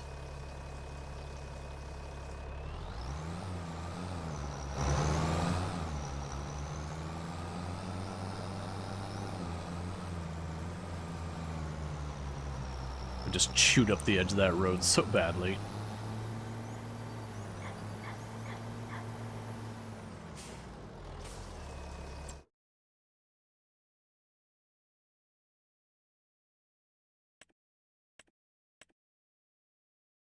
It's gonna take me a minute. It'd also be nice to get the larger water tank, but for that, that's the semi, the larger water tank, and it is still the same reason I didn't get it earlier, is the same as now. I basically need to wipe myself out money-wise just about between buying the truck, you know, the actual water tank, which is like 95,000 or whatever, and all that stuff. And it's mostly just a thing of convenience. Like, we'd get it eventually, because, like, eventually as I get more fields and all that, I'd want the really big trailer for crops that you can get on the semi. At that stage, if I've already got the semi, I'm going to go through the whole thing. But we do have a decent-sized trailer already. It's just down by the shop.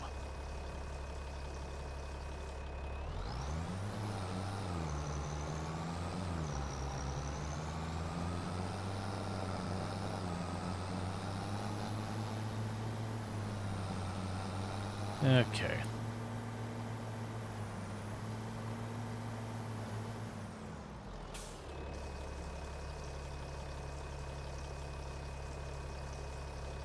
One of these days I'm going to clean this up.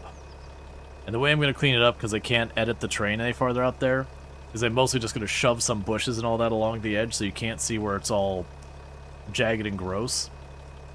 That'll probably extend this area where I'm kind of ramping down in some capacity.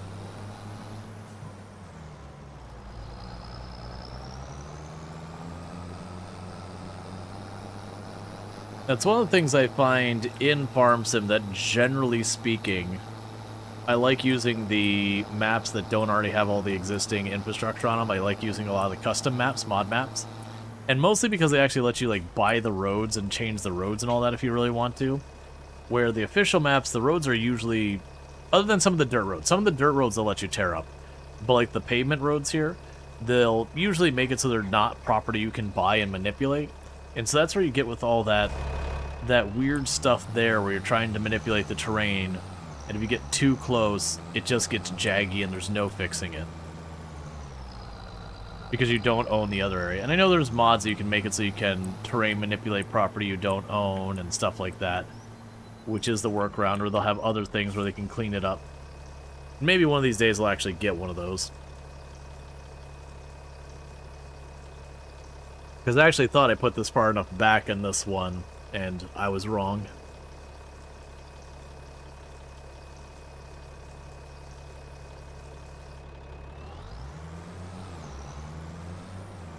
Yeah, okay, we should fill up on this next tank. The whole thing only carries 5 full tanks in the first place. We didn't run it out completely.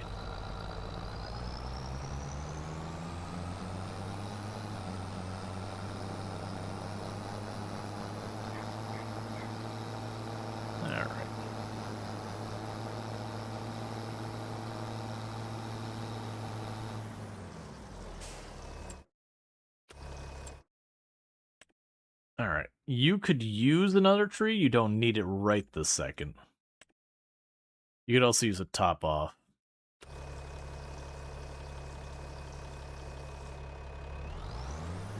But yeah, no, you're not wrong. A yarder and lift would probably be a good move over here. Eventually. The big thing about that is I gotta cut the trees into segments as opposed to the bigger pieces. If I don't use it on that side, like I'm probably gonna need it eventually. Because even if I don't use it on that side, I'll definitely want to put it like on the fence over this side. So as I'm cutting these trees down this hill, I'm not going to want to like cut them, drive the whole way up and around, towing them with a winch every single time. And it's actually a pretty solid candidate to just drag them over and just drop them up on the hill there. And then use like the winch to just take it the last couple feet, or, you know, whatever tool I decide to use. I could even just like bulldoze shove them into it.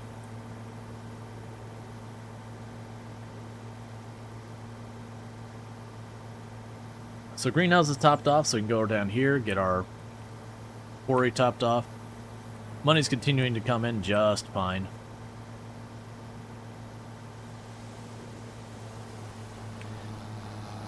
At some point I should try and catch that little bit more trash to see if there's another milestone at 300.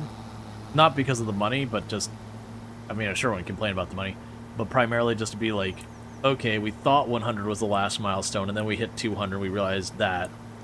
So the question is, okay, is 300 the next milestone, or does it jump to like 500, or is that? You know, if they are like more milestones, what do they pay? Does it stay at like the amount we got for the 200, or does it continue to escalate? Because if it does, I mean, even staying at the 500,000 that we got for the 200 is still like absurdly high amounts of money.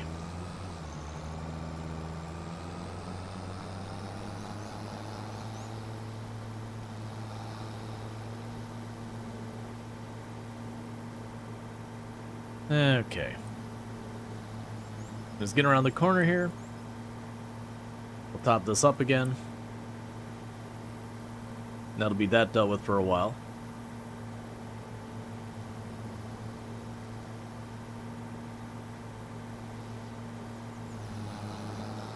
I will say, getting the quarry and the castle blocks, I think that was the right call.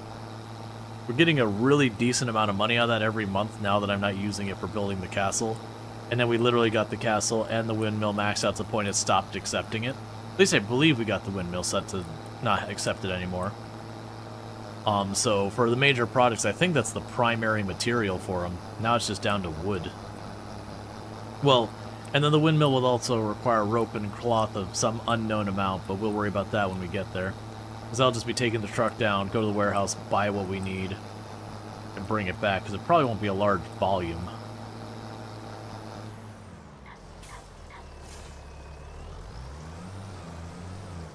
Okay, so sawmill, fine for right now. Oh, actually, you are on to the next step. I have something I could do right now. Alright, so it says I need 1,000 liters of rope. So we can buy rope at the warehouse. Let's zip on up there.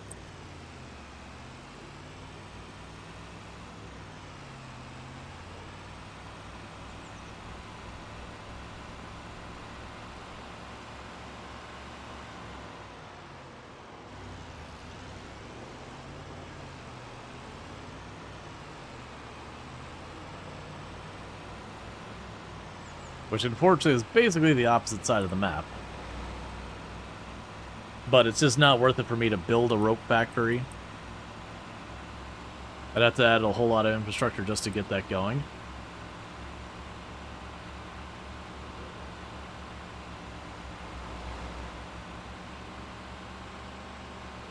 Okay.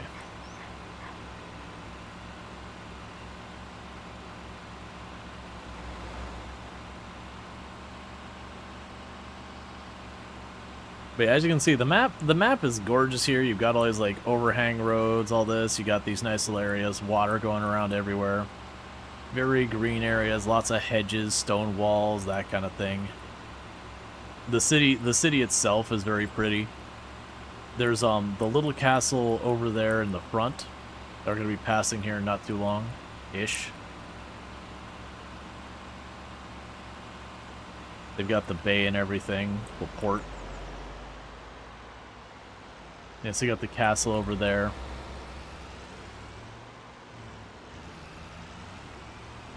They did a really good job with the collectibles on this map. The collectibles on the other map, they're kind of hard to distinguish what is and isn't a collectible until you like start seeing them enough to recognize them. A lot of them, where they put them don't really make sense. They're just kind of everywhere. This one, they actually have pretty logical places you find them. But, you know, they're still hidden enough that you put some work into it. But they're not hidden so arbitrarily that you don't even know where to look. You got a relatively decent chance of finding them. There's one or two that, realistically, are going to be a bit of a challenge, but not too bad. Okay, so I need 1,000 liters of rope.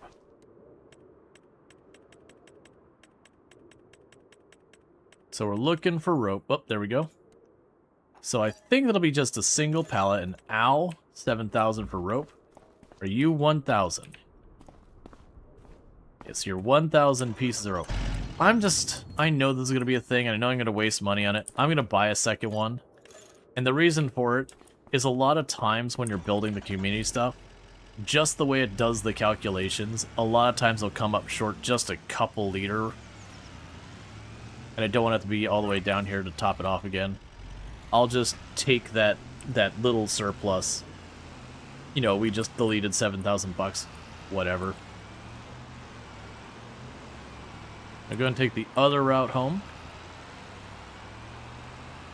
But another thing that this map does well, and thank you for the follow, welcome to the stream, is you look at the fields themselves, and they'll be a little bit hilly, but relatively flat, so they're really nice for most farming equipment to actually work on them, which is something that some maps have problems with. Like, if you play Silver Run, it's very, very, very mountainous and hard to do actual farming on. It's like, you look at all this as relatively flat without being truly flat.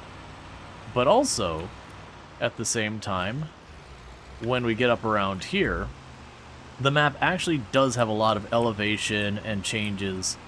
So, one moment.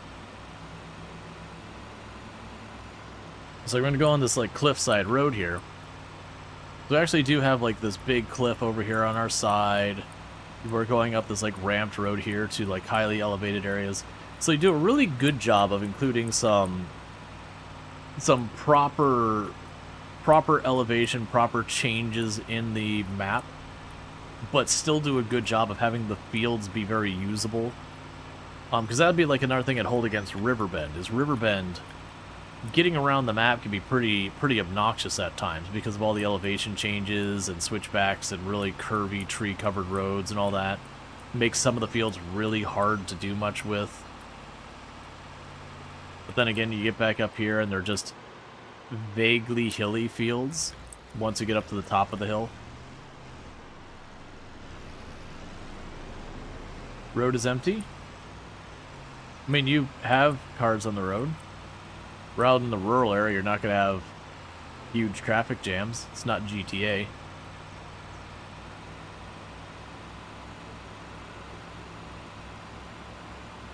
These like random tents and damaged places and all that. It's like just the same, you got the switchback here going back down this hill on the other side. And they'll run to the river, and then there'll be more farmland that's relatively flat on the other side.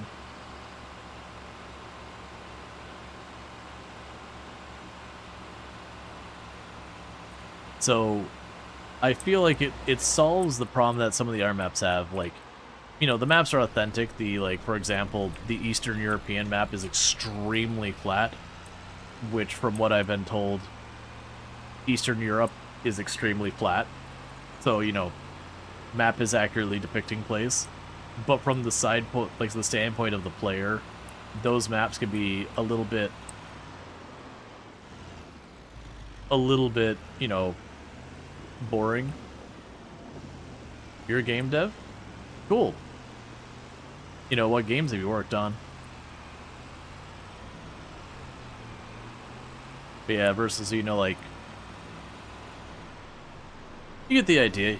You've got like a nice balance here, which is the thing that, like I said, a lot of the existing maps have their pain points. They're either like the map is super flat and Just park it here.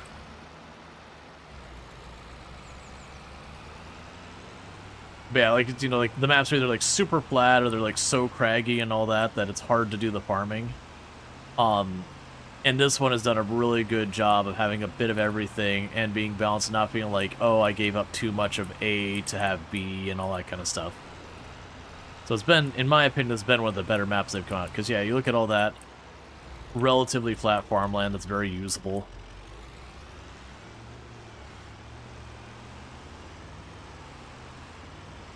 Okay.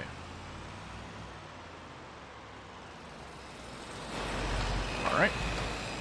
So with that, we have dropped off the rope that asked for. So then the castle still needs its wood beams. Yeah, you're due for more wood. The castle still needs some wood beams. Not even a full, like, a whole bunch. Just, like, literally one pallet of wood beams for right now. And I'm sure we're going to need many more. Okay. Let's get around here and grab another tree to drag over.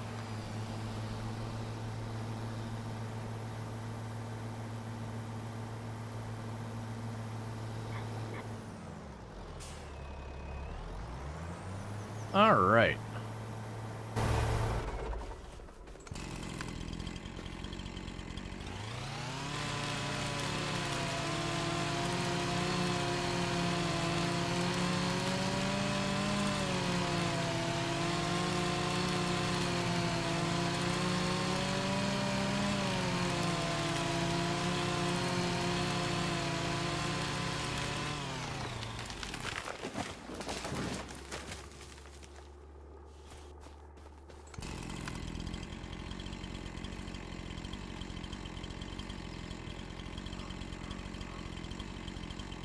Here's what we can do.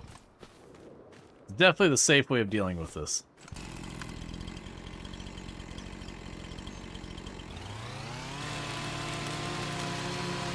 This is certainly the OSHA certified way of splitting a tree that is too heavy for you to move with a winch. You certainly climb on top of the thing you are actively cutting that weighs over 9 tons, and everything will be fine. And I split that perfectly, because this piece is 4.1 tons, and now it's 5.2, and I can carry 6.6.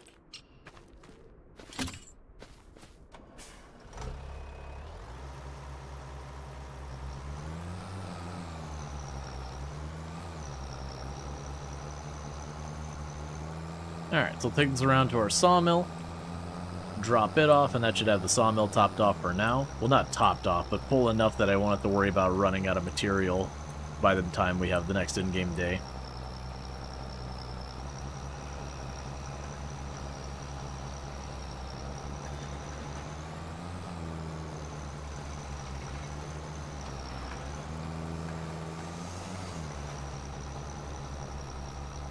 In the future, I should not park the truck there, so I know I can get the tractor around here to do this. Okay, let's get you out of the way for a minute.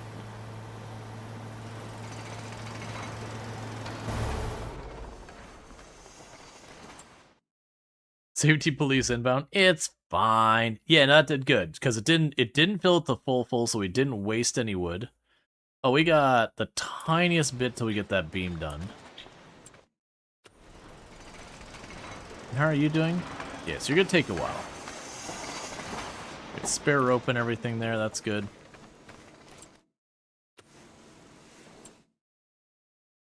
So basically, I'm trying to just give it a couple of seconds to get that beam done, and that set of planks. We'll run those over to the castle. As you see, you tick over to like 1001. There you go. Drop speed back down.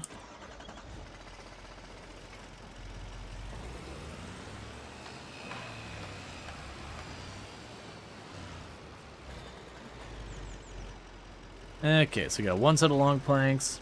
So we should get 2 sets of long planks and 1 set of wooden beams.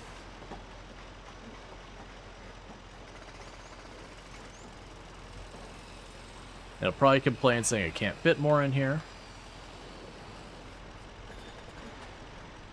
on.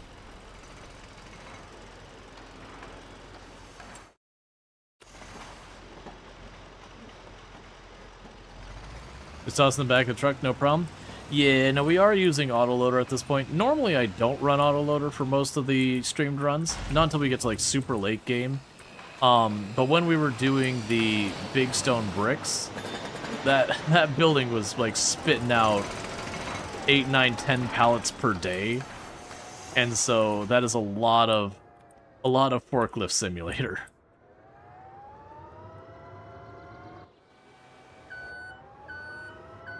So it's kind of like, you know what? It's fine.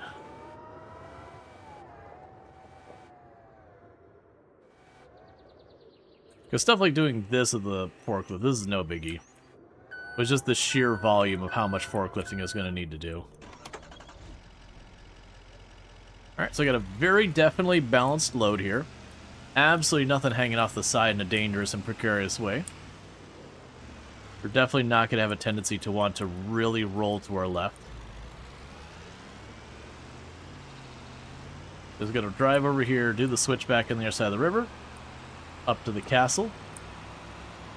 Drop off the beam there, which should be all I need to get the next phase started.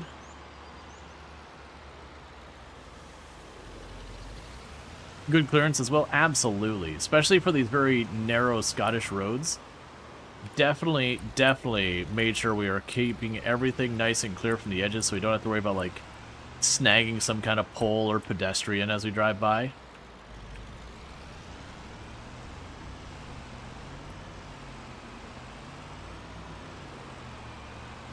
It's really perfect and respectful of the bike lane.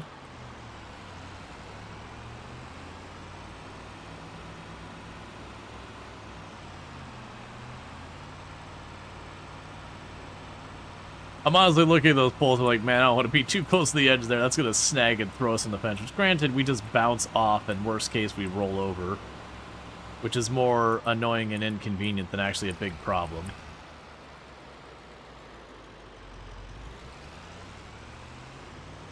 Okay, so we get up to the castle.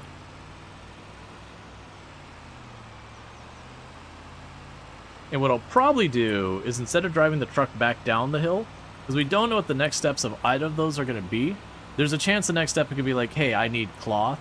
Well, cloth I'm going to have to run up to the warehouse and buy it, versus like, you know, whatever. It's going to be a little while before I have more wood. There's a good chance the next place I need the truck is not going to be our sawmill.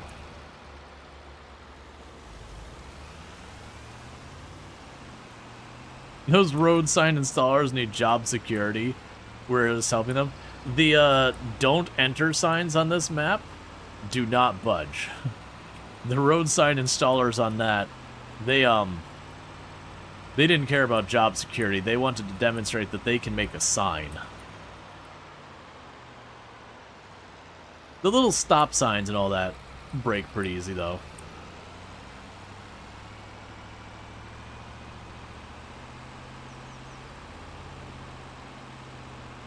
Okay, so back to constructing our castle up here.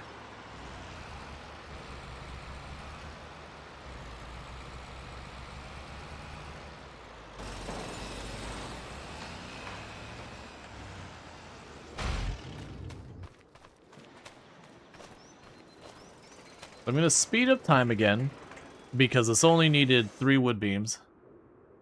Okay, and so this needs 5,000 wood long planks. I have 7,500 in there. So that one's already done with its job. And then you've got your rope going. So yeah, so we've literally got all we can do there. Ooh!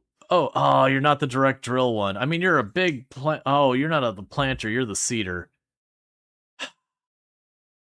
I teased myself.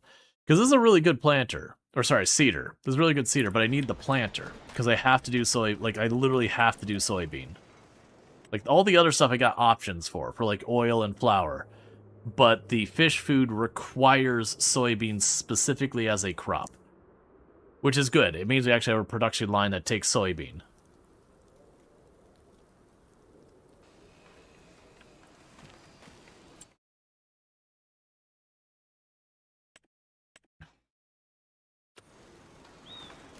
Alright, so what do we got here? So you need planks long, about 1,500, which you're already topped off with. You already have your 1,500, so that's good. You're all good. You don't have anything ready and available yet. You need a tiny bit more wood beams. Slightly more than you've got. Alright, so wood beams are going to be the next thing we're going to ultimately need. Shocker.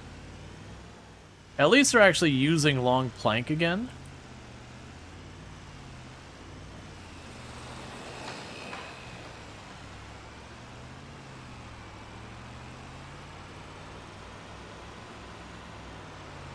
So we can race down here. We won't have the wood beams ready yet, but that's okay. We can grab those wood beams.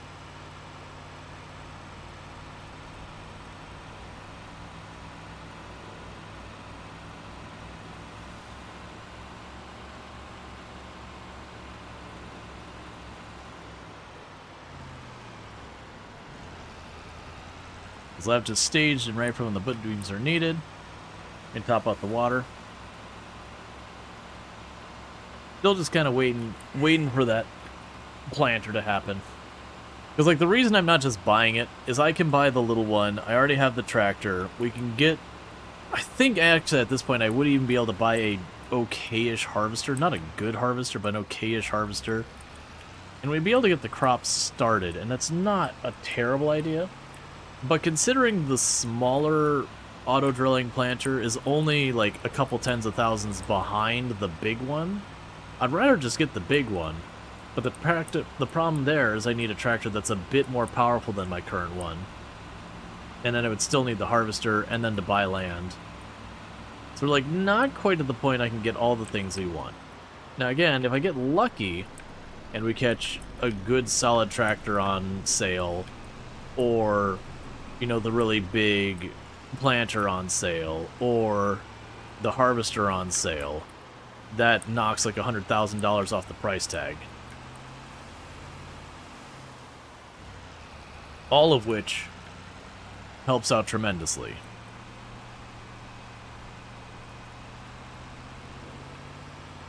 Here's what we'll do.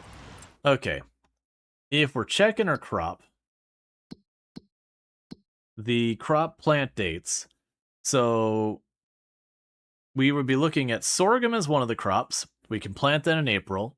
Soybean as the other crop. We plant that in April. And then the last one for the oil would be sunflowers, which we can also plant in April. So it seems like April is plant date. We'll commit to doing something in April. If we don't have anything else happening, we are going to start the process in April regardless.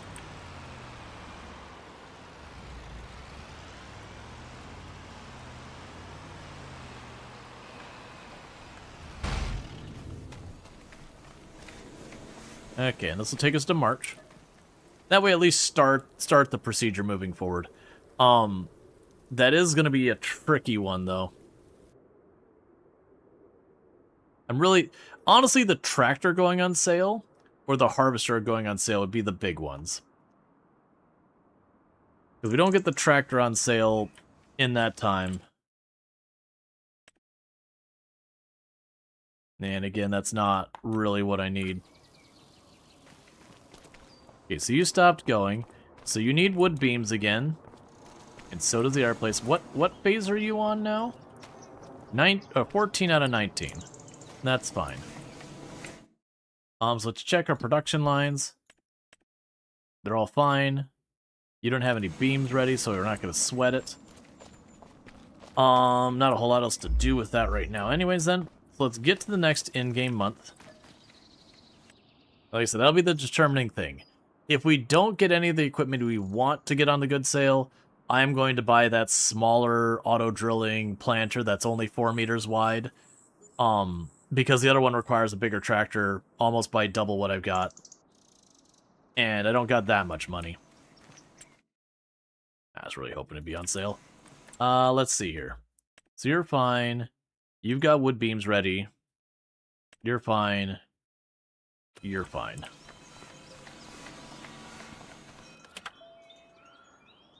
not the one I was going for, but that's okay.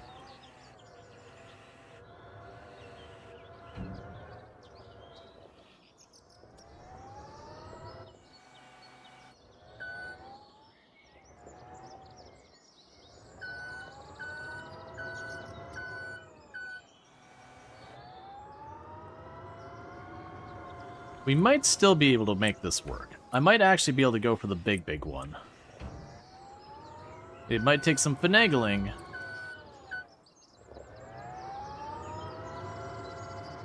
Because what I'm thinking is we are sitting at about 360. So far as our money going. If I sell this tractor here, I'll get somewhere in the area of like 25,000 maybe. Because it's not really going to be needed.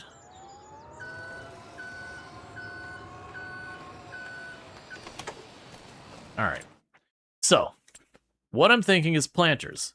Looking at you. Oh, you're 250. So, okay. So you'd require, if I bought you, so you're 250, and then I could buy a tractor that's 111,000 that should be more than powerful enough to run it. That wipes us out pretty much entirely. I then sell the tractor we have. And the danger there is if I run into the situation where I get the planter and all that set up and I can't afford the harvester, which is your worst case scenario. Because that means you spent all the money to put the crap in the ground and then you don't have the money to get it back out. The more correct decision right now is to buy this thing that's half the price, use my existing tractor, get the hoe. When I get to the point of the harvester, buy the harvester. Combination? Oh, you're just telling me you want to wait. I do.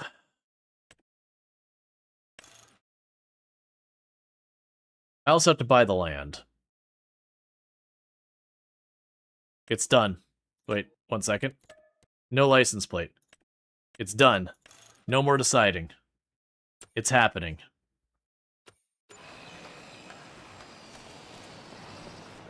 Because you, I believe, let's double check my maths.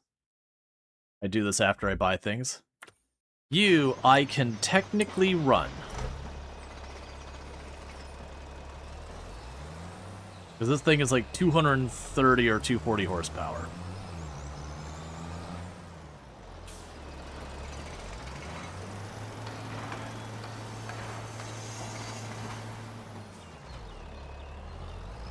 Alright, so let's go grab our planter.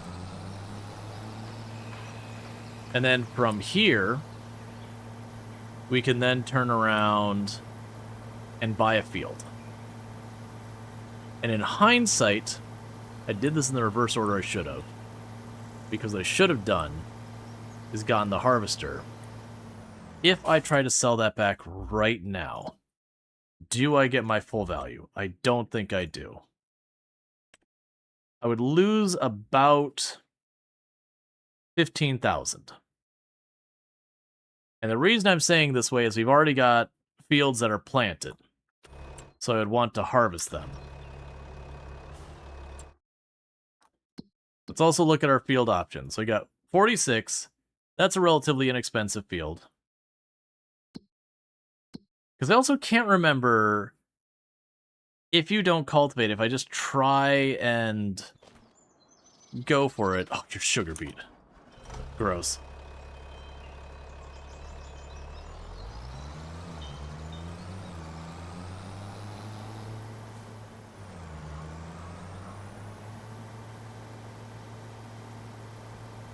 All right. So basically what I figured out. Hey, Randall Thor, how's it going? All right. So let's consider nearby fields. Do we have fields that are not yet planted? We've got cultivated. You're not my budget. You're not my budget. You're not my budget. You're way out there. You are even way there, far out there. All right. So that kind of sucks. I'm pretty sure I just did what we call a done goofed. Yeah, so you got sugar beets. You have wheat, which is definitely a doable thing. You have green beans growing.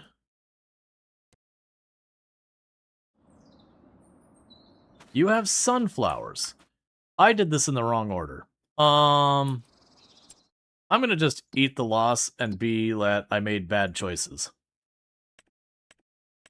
And the reason I'm eating the loss here is because we might get stuff on sale, and if I don't do it now, that's fine. So what I need to do is not do what I was doing there. We wait till we're ready to harvest the crop, and we buy the harvester then, and we worry about that. That'll also make sure I have the harvester. It's fine. I'm just trying to get things moving and making bad choices because of it. Okay, so we get the harvester. This time we're not getting like the tiny harvest. We're gonna get something at least decent. That's gonna probably practically wipe us out. But then I can use the harvester and do a contract or two, that kind of thing. Get ourselves some money.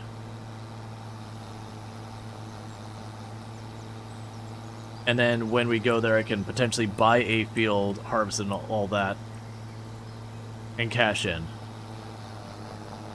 Because the fields I would have bought are not really good. So let's get our water topped off, because we're due for that, I'm pretty sure.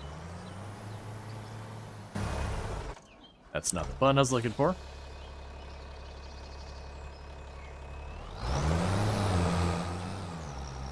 Okay. And that's not the first time I've done that. You can do it the other way, it's just you're taking an extra loss.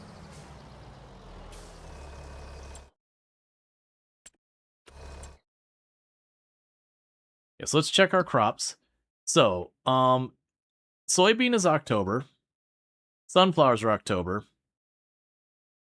And the sorghum is August.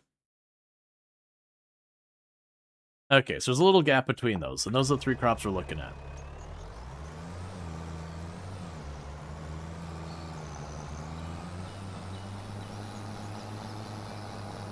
And we'll need to double check the harvesters to see. I'm pretty sure we'll need both harvester headers, or one of the ones that can do both. There are some of those as well. If we had tons of money, part of me would want to do the McDon. It's not needed for this. Yeah, so we look at our harvesters really fast.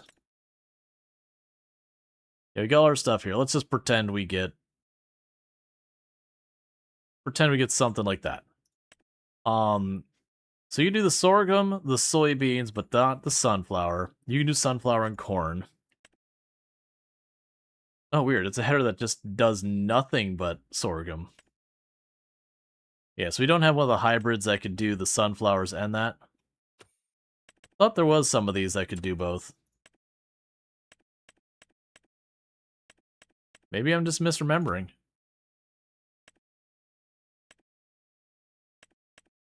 Nah. Looks like it's one or the other. That's good information, though. That said, that's fine. We'd need to expand the fields a little bit anyways. So it'd probably grow to start with the sunflower until the windmill's built. Then we'd probably switch it over to the sorghum. And if I get an oil plant built, then we'd switch over, like, get the oil going as well. By then I'd want a second field. And then to get all three fields going, that'd be the time we buy the fish food production. And once we have the fish food production, you know, we use that to make extra money. Then we buy the fish breeding place, and once we get that done, we buy the last place. Hopefully by then we are starting to wrap up the castle. And then with that, we will have basically done... Oh, and I'll have to do the onions. I forgot about that. I also check how much the onion specialty equipment costs. I have a feeling I'm going to regret getting that. What's up? Not a whole lot. So the onions, So we've got the header is 65.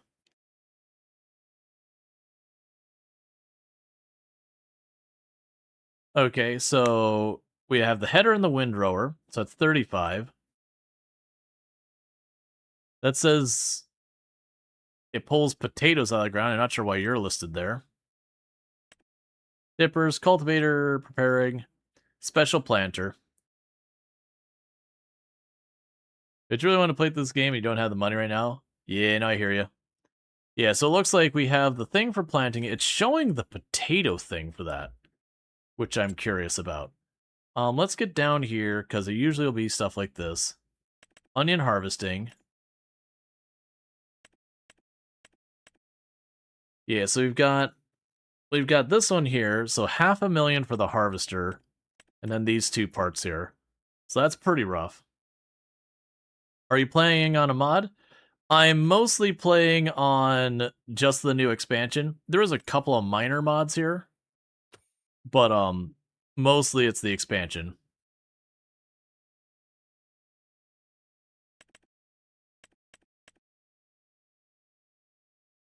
Yeah, it's weird that they listed this one, but only that one shows that it can actually do onions.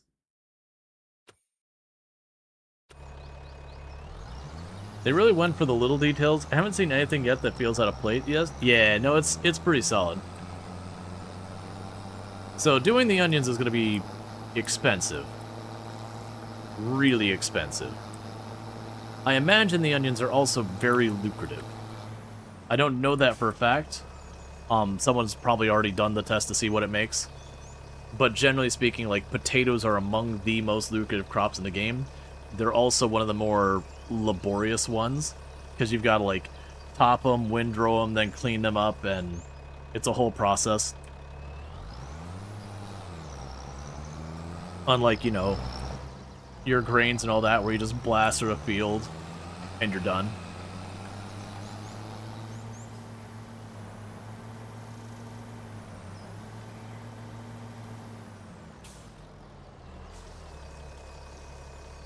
Yeah, so the plan is still basically going to be, once we get to the harvest season of, like, the sorghum, all those kind of things, we're going to go ahead and try and acquire a field real fast. I'm really hoping we'll get a harvester to come up on a really good sale. A good tractor or the planter would also be not a bad move.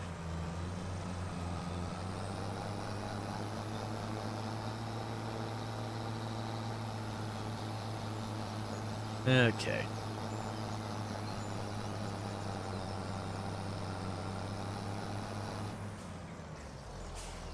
Also check. How's the sawmill doing? It's fine.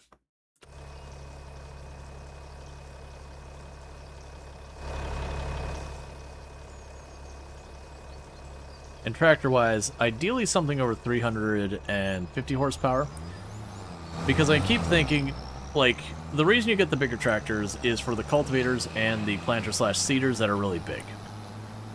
But if the really big planter we're looking at, because of direct drills, only takes 350 horsepower, I don't have a need for, like, you know, I want just a bit more than that just for a cushion that, you know, it doesn't struggle uphill. How are you doing, Corey? You're fine.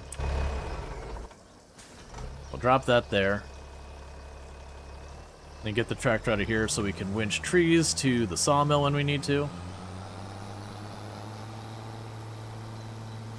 Yeah, so we're looking at August for harvesting sorghum. Or if I get the harvester and it's a field that is a different crop, that's fine too. That I could replace with sorghum and not have to buy special equipment just to do so. So give me give me any one of the things we want on sale. Or I'll just keep making money until I can buy them all. I'm just trying to not buy, like, the little tiny harvester again, and the little tiny cultivator. I want to actually go and jump ourselves at least to mid-game. We got the production lines to sustain that. So sawmill does not have wood beams available in it yet. We got a lot on sale here. None of what I'm looking for. That's okay. So it's the harvest season starts in August, because that is when, like, the sorghum, the barley, the oats, all that stuff comes up. And then October is, like, the end of the things that we would do there. The immediately closest field is, I think it was parsnips, is not going to be what we're going to be working on. So that's the little cultivator or a little planter we had just bought a minute ago, that I then turned back. So I could have actually gotten it half off I could get it half off if we waited. I don't think that's the one we're going for. And you're waiting on wood beams, and the other one's waiting on wood beams. That's fair. And you are all fine. Well, actually, take that back. We need another tree. Let's go get our next tree drug in there real quick. I believe I still have a tree laying down over there. Top off our sawmill.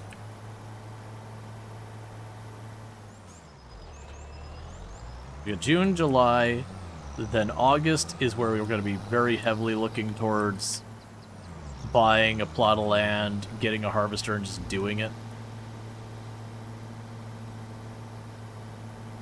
I just know so much that the moment I'm gonna go ahead and cut down this tree that's blocking those tree branches so I don't have to fight with it. Actually cut down both of them.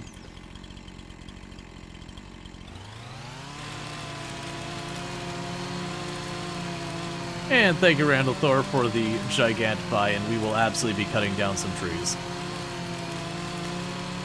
I just have this one tree that's got these big branches sticking off.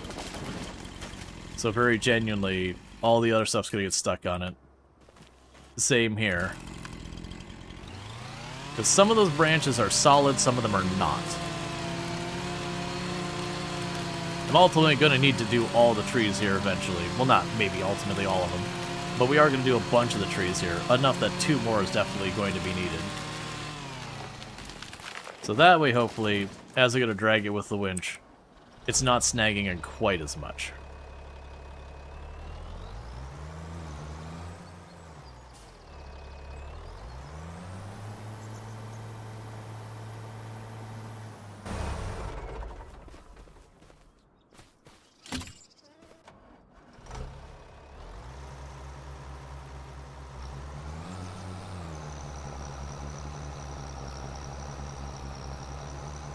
Alright.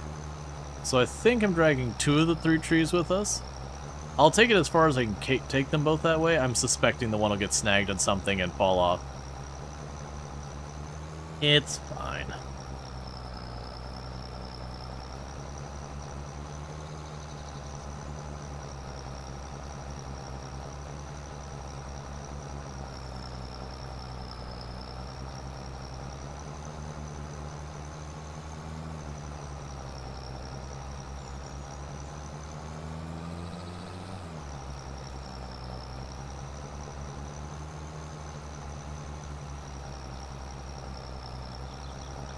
Yeah, it's got the one tree I'm winched to is falling straight. The other one is dragging way behind. It's probably going to fall off here.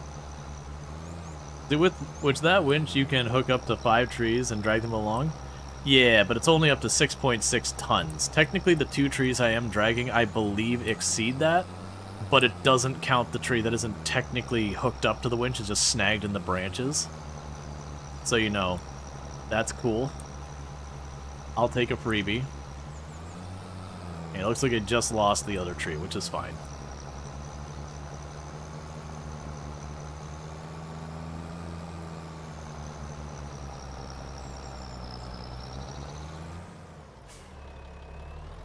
Okay.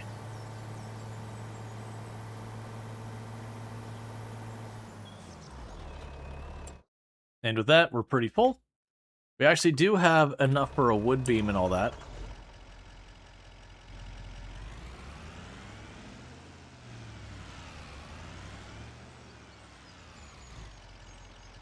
Okay.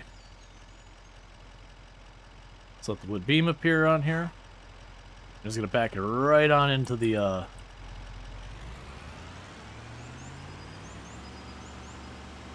right on into the windmill.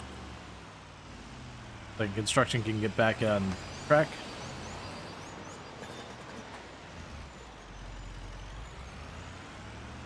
Okay.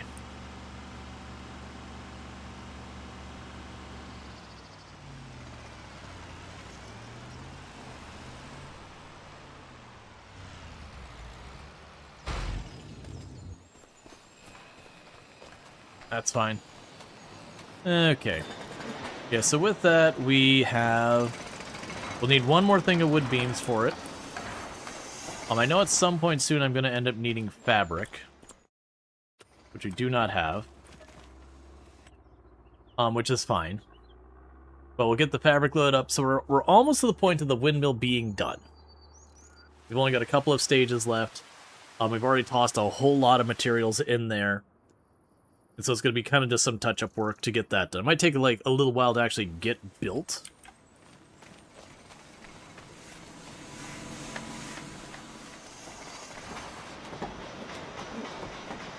Oh, you just require long planks? Oh no, we got through that stage. I didn't end up needing them more. So that's going to finish this in-game day. The conveyor thing is not thing I need. Alright, so we're going to go ahead and speed up. That way we can see the long planks get done.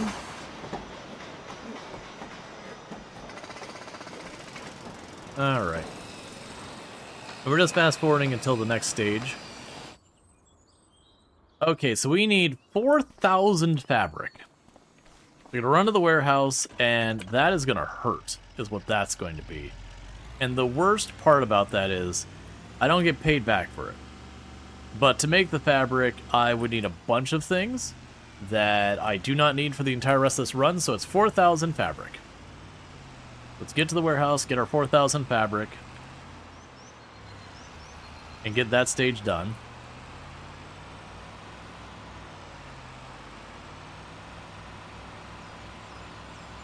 I'm expecting this to be a proper mint. Because production line wise, you've got, I can't remember if it's wool or cotton, it might be either or, that you turn that, I can't remember if you turn that to thread to fabric, or if you go straight to fabric. But regardless, it's a valuable input and a bigger output. Okay, so you got that. What else is there thinking? Oh yeah, let's just check on our stuff here. So you should be fine. Yeah, greenhouse quarry and everything's fine. Okay. Yeah, so we just need to get to the warehouse. We'll pick up our... It's probably going to be 4 pallets of fabric. I'll grab the 5 because a lot of times the calculation ends up being wrong because of stuff.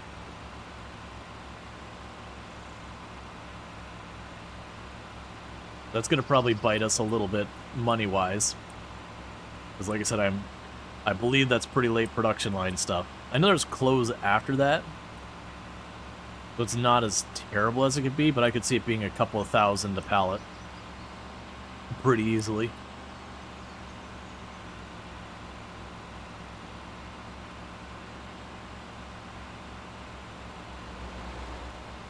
But we're about to get the windmill done. And that'll be good timing. It means what we'll want to do is we'll probably have it where we plant sorghum. That way we can feed it into the windmill for the flour. And for right now, we'll just sell the flour. Eventually we'll want the flour for the production line for the fish food, but I also need oil and the soybean before that's relevant. But having the flour all set up with the production line, that is 1/3 of what I need for... the fish food, and the fish food's the big thing blocking the fish farming. Because once they have the fish food, it's literally just buying the buildings, and it'll take care of the rest. Okay, so let's grab... We'll start with 1 pallet of fabric. Because some of these, the pallet isn't 1,000. I'm pretty sure fabric is. Most of them are. But I believe there's a couple that are not 1,000 liter or what L or whatever. Okay, fabric is just shy of 6,000 a pallet. Thank you for being 1,000. Alright, so I need 4 more.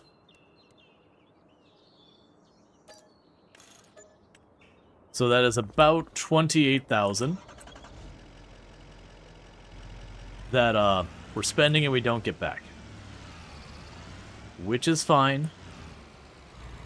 It's getting us a building that we normally need to be spending probably, I don't know, like 230,000 or something like that. Then I'm getting a free version for it that I'm kind of expecting isn't going to have like a production cost. I'm thinking that's going to be the gimmick that makes it really worthwhile as you build it you get it for cheaper, and then the production cost is gone because you don't have to give it electricity. It's a windmill. It just turns. Got a big stone. You shove the stuff on the stone, and the two stones scrape together to make your stuff into flour. Pulverizes it, as it were.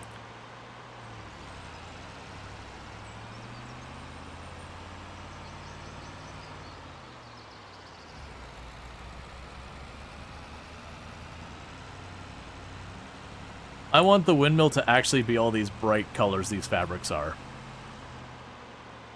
I don't want it to be just like regular like cotton or linen white, or like, you know, that off-white color that some of them are.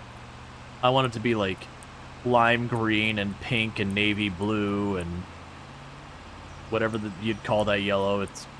I'm just gonna call it yellow, but a fancy name for yellow. I want my windmill to have pastels.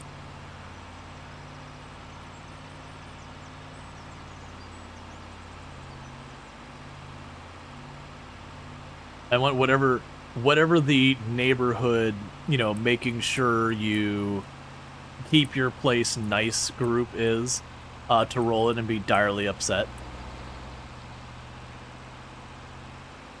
And then not be able to do anything about it.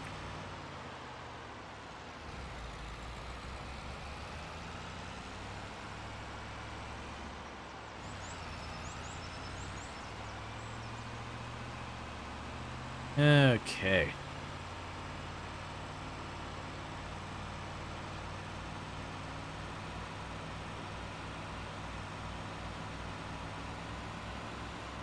And the only reason I'm saying, like, marigold yellow? Yeah, we can go with marigold. Yeah, we want one of the fins to be marigold. The only reason I'm not saying HOA is I know for small towns, so not like neighborhoods, they have a different name. It's not the same thing as an HOA, but has kind of the same purpose. That you'll sometimes have, like, the town itself, the government itself will have some, like, building approval kind of thing. Both in as it's as like you have like your economic development and zoning and that kind of thing, but you'll have sometimes that you'll require a vote to be like, do we want to allow this business in our town or not? And that the citizens can vote on it. And I know that's a thing that happens in some places in Europe. I don't know what the term is because we don't really have an equivalent here in the US typically. You can have where your city board will, you know, have like an informal vote. Or your city council will have an informal vote and may choose to allow or disallow something based on like community feedback and that.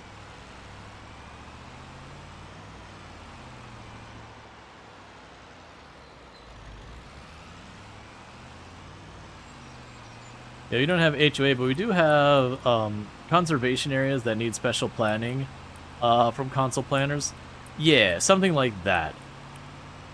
Because I could see an area like this, you know, where, you know, very clearly this area has been kind of kept in this style.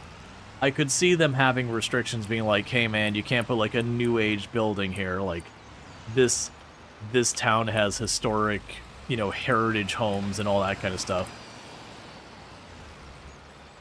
And I could see that if you tried to just roll in and be like, yeah, I want to put a psychedelic colored windmill, there'd be a hard no.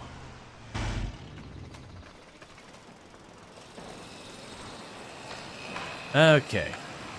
So I've got plenty of fabrics to keep that all going. You've got water, you've got wood, everything else is good. Nothing exciting for sale.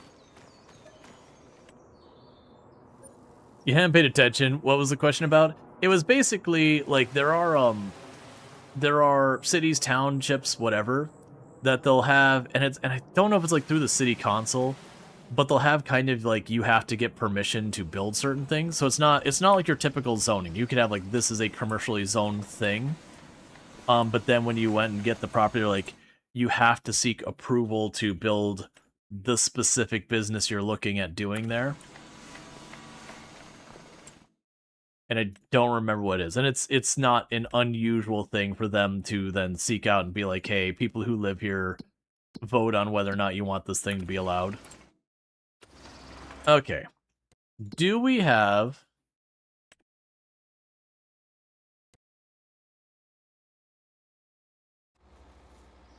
We do have wheat here. I could buy the field of wheat.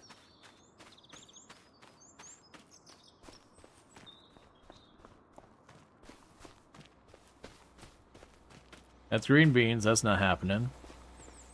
We could also buy the sunflower field. So I've got these fields here. So I could buy the sunflower field, and that about wipe us out.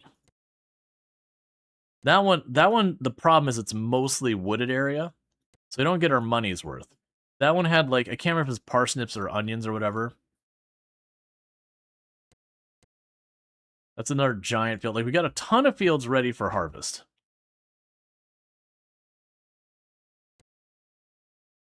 Because the plan here is to try and pick up a field that's, like, ready for harvest.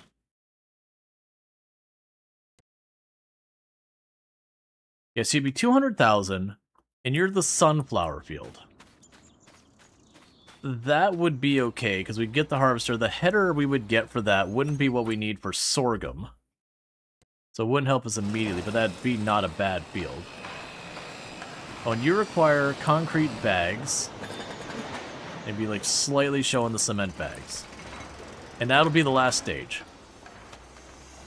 The municipal building code permits fit the building and city township here. Yeah. The brown sides and red foam boxes would put you in that sort of an area, but these houses are multicolored. And they probably wouldn't be a problem. Wouldn't have that problem. Gotcha.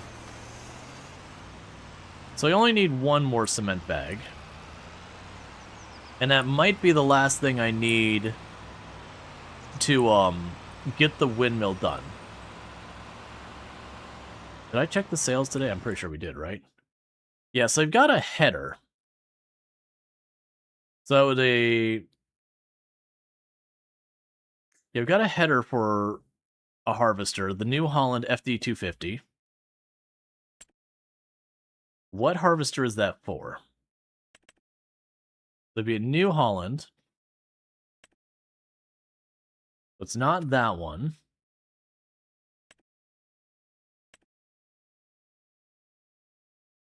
It's not that one.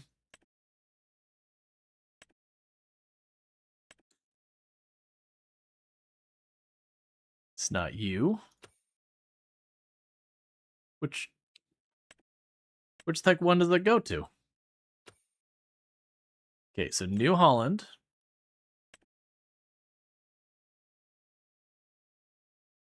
It was like an FD2 whatever. So you're doing 7.5, so it's bigger than that. It's got to be the CR11, right? Oh, there it is. Yeah, so that's the one for that one. So I couldn't do that one if I wanted to. I physically cannot buy the harvester.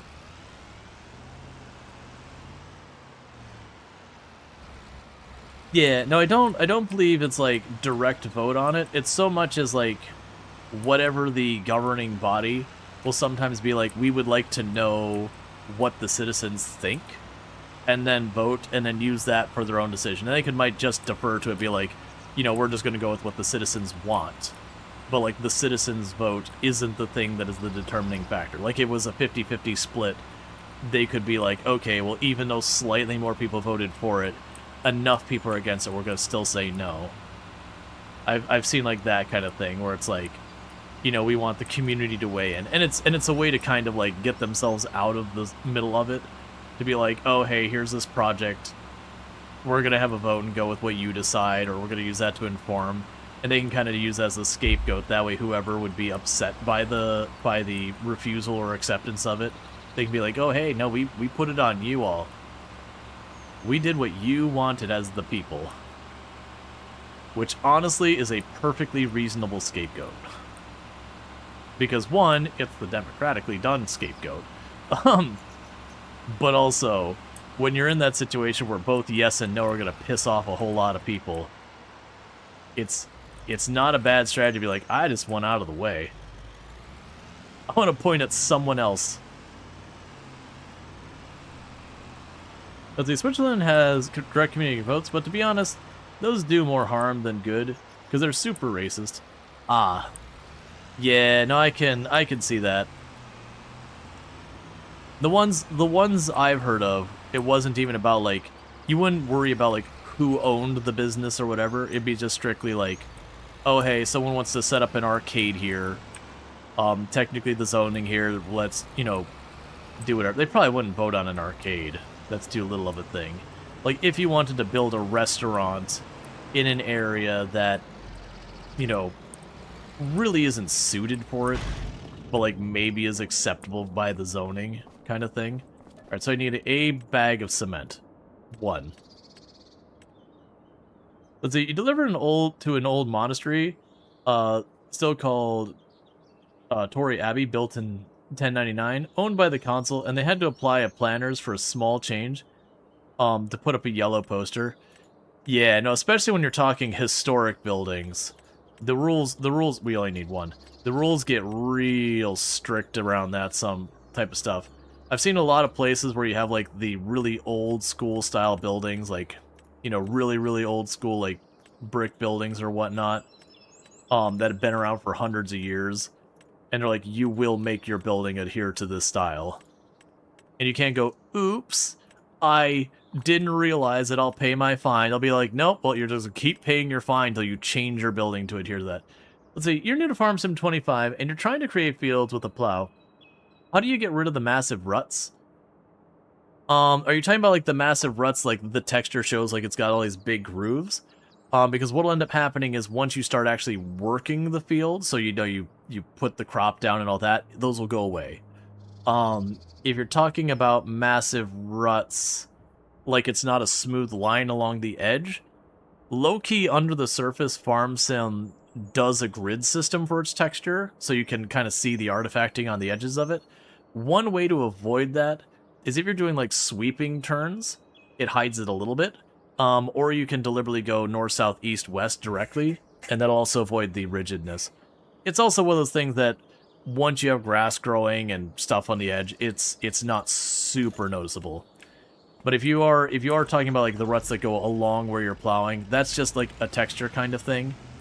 Your vehicle will bounce on it, but the moment you go and actually start doing stuff like seeding or cultivating or anything like that, those will go away. You know, when you buy something, it's usually best to pick that actually up. But your field has these massive tire track ruts that your tractor is getting stuck in. Oh yeah, well the good news is after you've done the next step, it should make those go away. But yeah, no, if you got some, like, if you're on a smaller tractor, I could see it definitely getting stuck in those. Or if it's raining, it'll make it so it's easier to get stuck in those. You can also try, with a lot of the plows, you can flip it on the end, so you're not being forced to drive through the same thing again and again.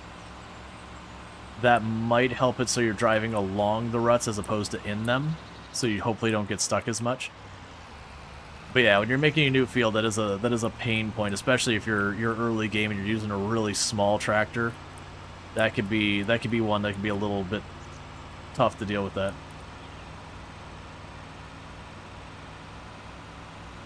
For instance, you can see all the city planning constellations directly on Torbay Console website, and also local libraries, so everyone has a chance to put their point of view, then the console will do what they want. Yeah. Well, there's a lot of that. And it's like, again, when you're talking like a historic area, there's usually some pretty strict rules around what you can and can't do, and almost every other thing needs approval. Historic in, like, it'd also be like historic as in like just governance kind of things.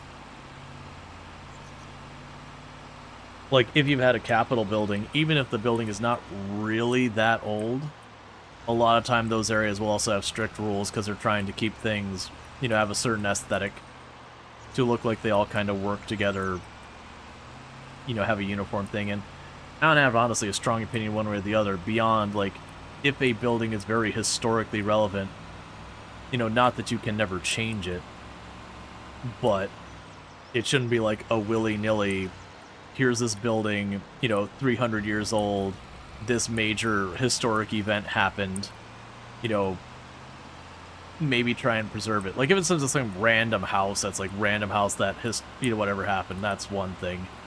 But like, oh hey, you know, this is where like this major, you know, like for example, it's like this is where the, you know, let's say like this is where we signed, you know, the Declaration of Independence. Like this is where that was done. Maybe keep that building as like a historic landmark, because a very important detail for the country happened there. They don't just have someone being like, nope, knocking it down. It's gonna be modern architecture. Aluminum, stone, glass.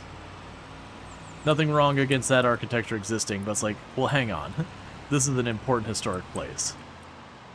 And here in the US, we're notorious for that too. A building is like, that building, 25 years old, ancient, knock it down, get a new one. It has to be like really get like a protected status before that's not a thing that happens. It's not so much houses, because people can't afford it, but like every time like a property gets bought, half the time they'll knock down the building or gut the entire building and change everything. Which really gets me when they gut the building and then they put basically the exact same things they just gutted the building for back in it. That's the one that always drives me up the wall. It's like, you have all this equipment, but it was the other people's equipment. Think as much, yeah, you're playing on harder, more start from scratch playthrough with your friends and just lack lots of machines. So you have the tiny 45,000 John Deere. Yeah, no, that's just Will's things, that early game, because I do a lot of challenge runs out of that kind of stuff. Yeah, the early game, sometimes you get some weird funk because you're dealing with woefully inadequate equipment and just making it work. This was kind of one of those runs. Like, I'm not doing the Survivor Man where you plow your own fields. I normally do that kind of stuff. But we're checking out new stuff for Daredevils. Okay, so we actually do have wood beams available. Let's grab those. And drop those off at the castle.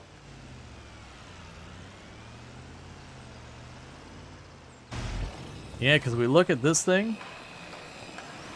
Tomorrow, I believe the windmill will be done. Okay. And I still want to get a field going. I'm trying to not buy a tiny little harvester and do it. We've got some decent money. But it is the situation where I need the harvester, I need the planter, and maybe need a tractor for it. Like, in all reality, getting the smaller harvester is not the worst thing in the world. Even the smaller harvester has a relatively decent size. And so isn't the worst thing in the world. Versus, like, getting the smallest planter, on the other hand, is pretty miserable.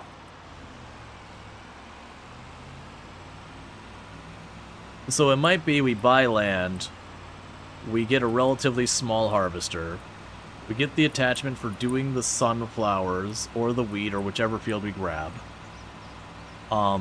We cash in that crop, potentially. Or actually, no, what we probably do is we get one of the ones that's got, like, the wheat or whatever on it. A crop I can put into the windmill, and I just chuck it in a trailer. And then when the windmill's done, we chuck it in there. So we at least get the flour money out of it as opposed to just the raw crop money. So we get a bit of better payout. And then we'll have a fields to work on. And then if I can't afford the seeder, it's not that big a deal. We just keep the land until we get a seeder. Or planter, or whatever, planter.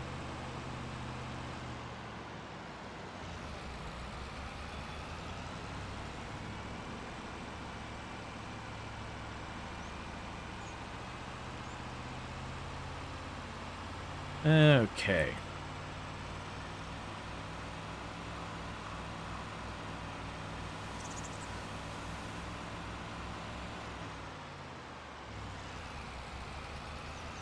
We can ride on up here.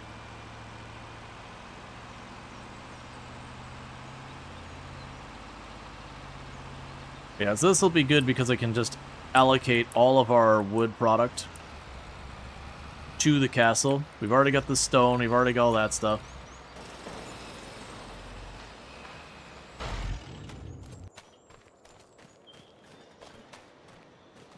Okay, so it finishes the wood beam there. And that one's roof shingle, so that'll be the next step, just done on its own. Heck yeah. So both those have what they need. Alright, so, okay. Decision times. Let's check nearby fields that the field is not astronomically expensive. So we've got wheat here. Now, the problem with this field is it gets all that land with all the trees down there, and that's good for doing the lumberjacking, but I've already got a bunch of that. So paying the extra amount of money for not that much more field, not the play. This one's got a little bit extra, but it's not as bad. It's growing green beans, though, and we can't harvest those. So next contestant would be this field. This field is probably one of the ones that makes the more sense for the direct money. I can get the sunflowers, and while I can't turn that into flour, we could just sell the crop straight up. The field is almost $200,000, but... Oh no, there's like a whole strip over here we'd own. So that's $200,000, and a good half of that is the actual field.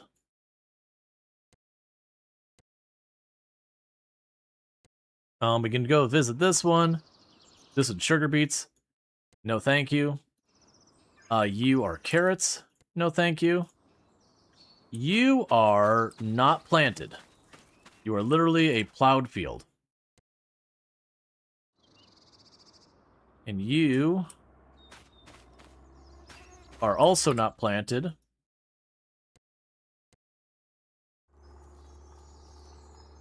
You have potatoes. You have canola that's growing here.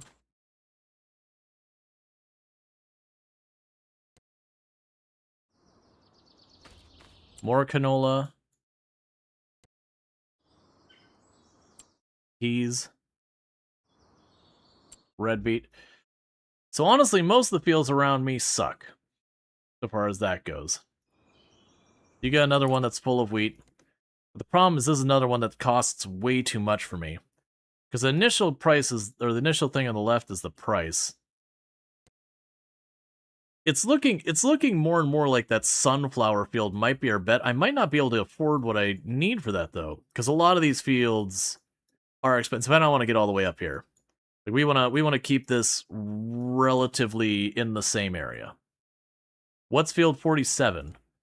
Field 47 is potatoes. You can actually switch to this. Okay, so what we'll do is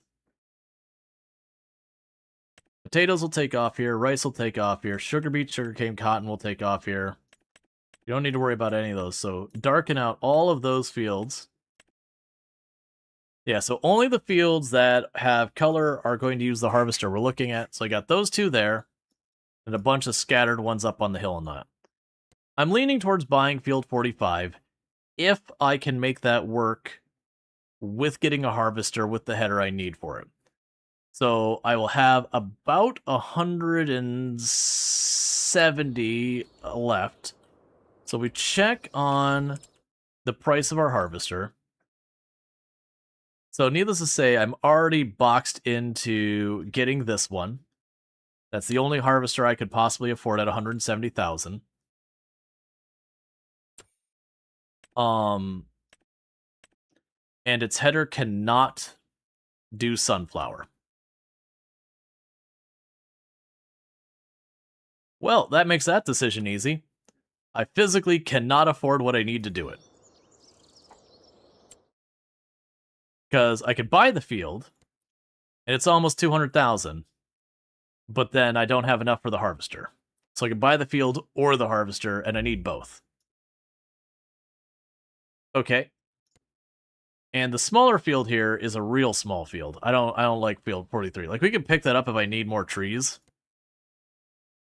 We got this field over here. That one's more expensive. That one's the same price. That one's the same price.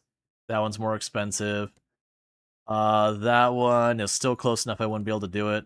That one's still close enough. I won't be able to do it. Too much. Too much. Jesus said too much. Too much. Too much. Same problem. That one's a maybe. That one. Too much. Yeah, like, this one is a maybe, and this one's a maybe so far as price. What do you have planned here? You have the soybeans, so those aren't even available yet. But that could be what we end up using the harvester as one of these ones. The point is I don't quite have enough.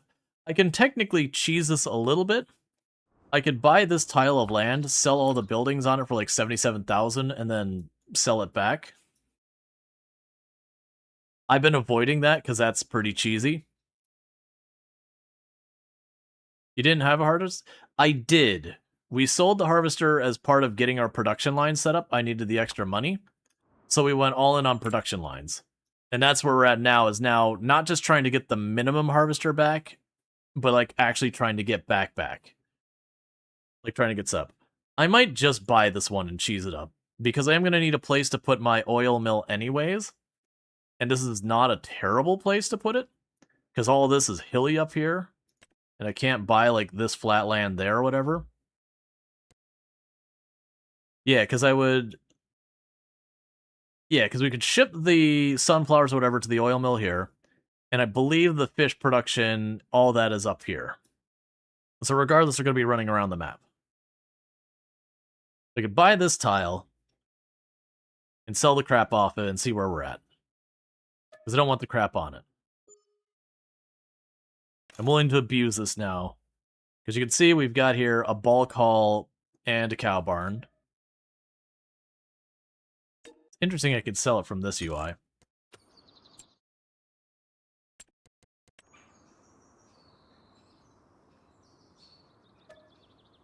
Yeah, just checking to see if they give me the same price.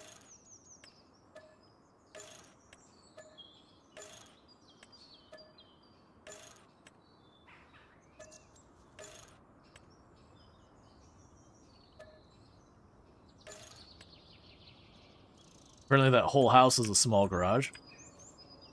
Okay. So that solves that problem. You made more buying the land? Yeah, it's one of the things that happens in this game. They don't consider what's built on the land as part of the price for the land. So by buying tile 71, I did get the money from all those buildings I just sold. And it still gave me more. Like, I can hold on to that. I still have more money. I can also sell it back and jump us up to like 500,000. If you hit Shift Shop key, it'll pop right under your construction menu. Ah, gotcha.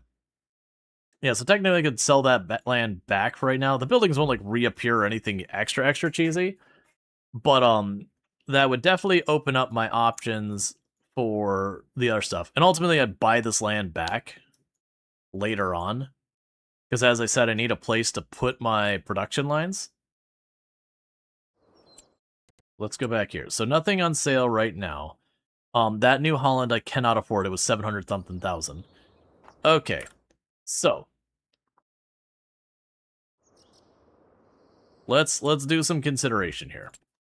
Part of me wants to look at the McDon. Okay, so I can't do sunflowers anyways. We got the harvester. So the minimum one. I also find it a bit misleading that it shows the sunflower on here, but if we actually look at the combination, its header doesn't do sunflowers. Versus we go up one, that one does do sunflowers. So it can do all the crops I need between the two headers. So for 40,000 more,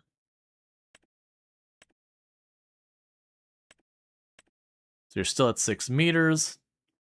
That's the same price. Basically, those are the exact same thing, but different brands. You got a higher volume. I'm trying to like see where we want to go with this. So those are all the these are all vehicles from past updates and all that.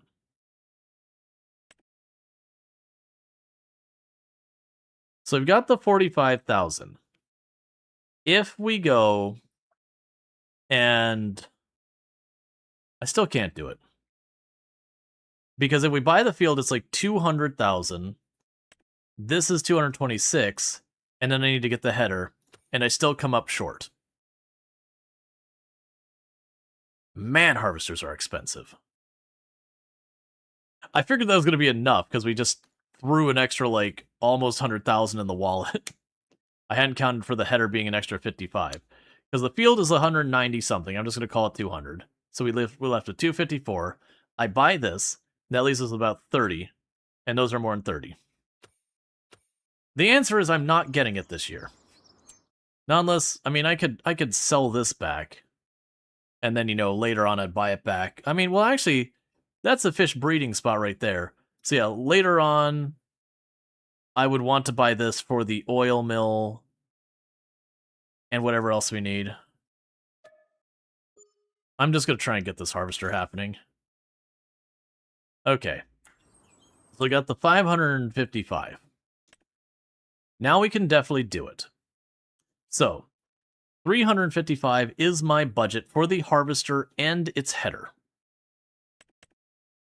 If I pick you up, what does your header cost? Ooh, actually, okay. So that's doable.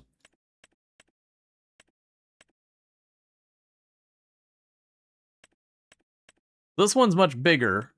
I'm okay with not having the bigger one. I don't know why I would spend 10,000 more when those are the same stats. Okay, that should be doable.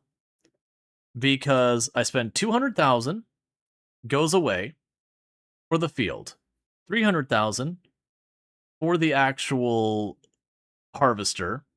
So it leaves me with 55-ish thousand. And that'll be just shy.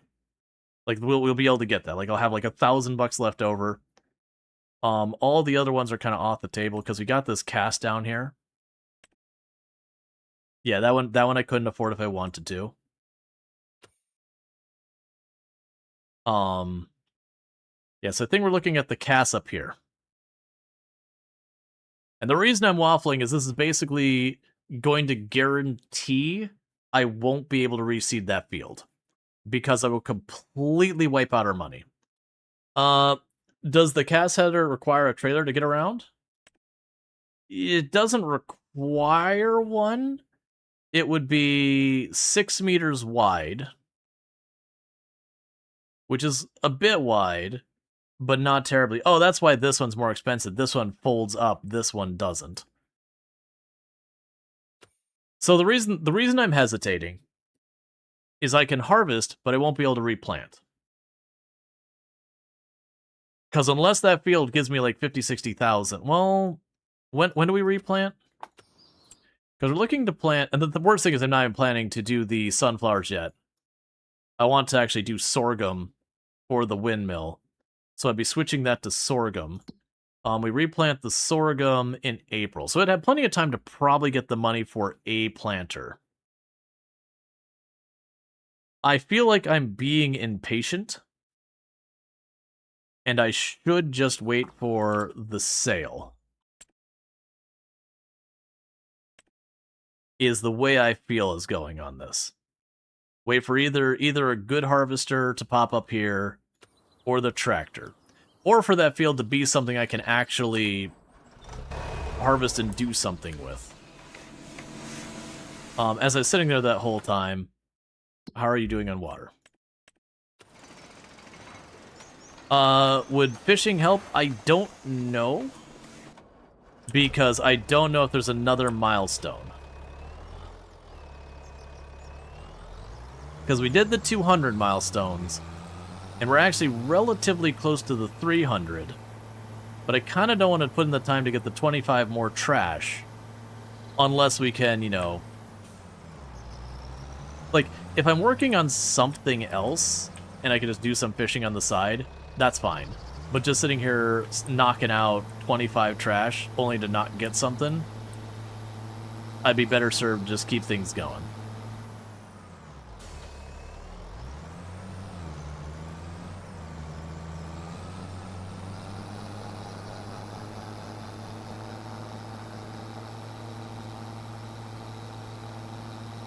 And for the record, the fields won't always plant the same thing year after year.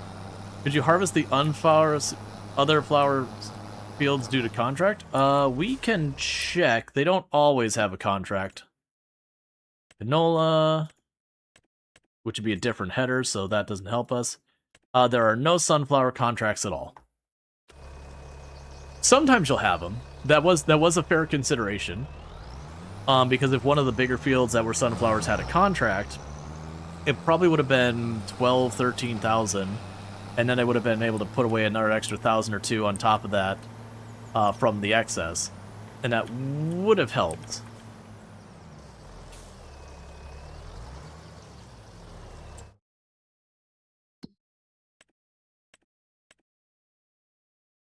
Yeah, it's fine.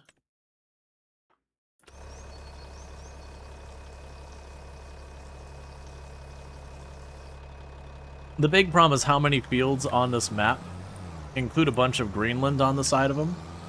That, you know, that's good for building. Like, I'll want that. Or, you know, some other place to put it. But the big issue we have with that is that means for trying to get the field for the field, I'm paying for land I'm not using. And there are some that don't have that. But they're crops that I can't use, which means just plowing it up and going with it, which is fine. That might ultimately be what ends up happening. And when I say plow, I mean just getting rid of the crop however we get rid of it. What are the other things? Sunflowers and what? Just sunflowers and corn and nothing else. That's the catch, is the sunflower almost has its own special header. So if we look at the map where I marked these, I did mark all the ones that are colored are crops that I could do with the harvester, but only those crops can be done with that header. Ultimately, I'd probably want to do the other header first. It's just the field we happen to be looking at happens to be sunflowers.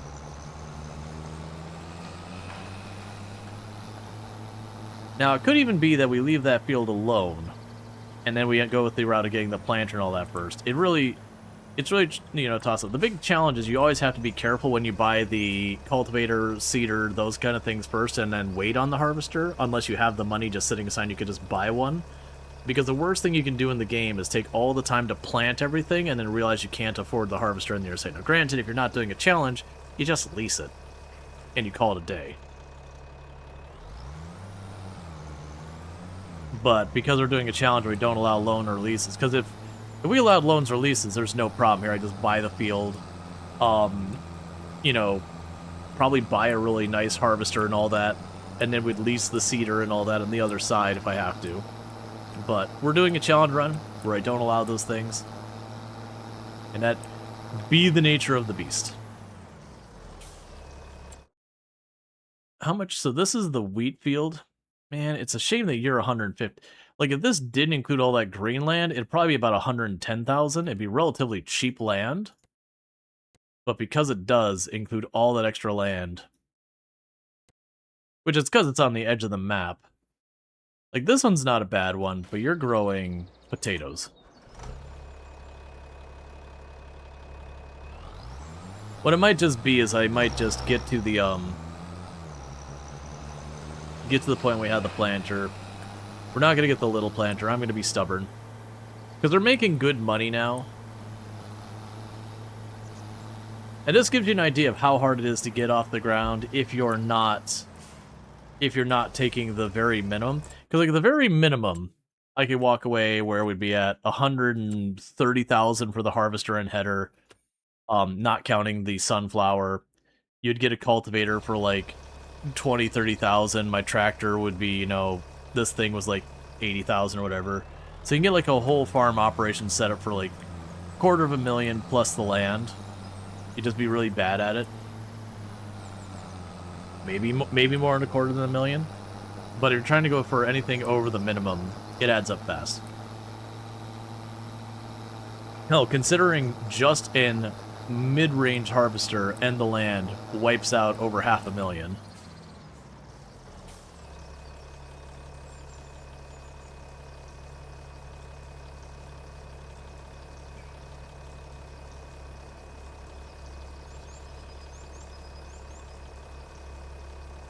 Now, the other thing you would normally do is at this stage, you'd be doing a bunch of contracts. And so, like, the way we started this run was exactly what you'd normally do. You'd get, like, the hoe. And you'd start hoeing a bunch of fields and doing the wheat. Or the weeding. And use those contracts to then, you know, buy your sprayer. And then you go fertilizing and spraying fields. And you use that to buy your cultivator. And you use that to start cultivating fields. And you use that to buy your harvester. And then by then you've got like your whole setup ready. And then you buy land for yourself. And you're just good to go. And we actually had that set up.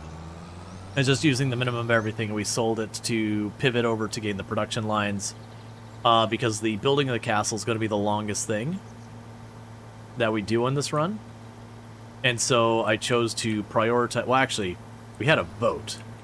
It was one of the ones I put on the list, so I don't want to say I prioritized it, because that's not true. I had a vote, basically being like, we got all this money, what do you want to see me work on? Do you want to... And the thing that won is buying the land that the windmill is on. And then once we had that, I was like, oh, you need castle brick. Well, rather than set up another field, let's go after the castle brick. So we got the quarry and the castle, or the mason. And that's been very lucrative. That's actually where most of our money is coming from, is that sawmill.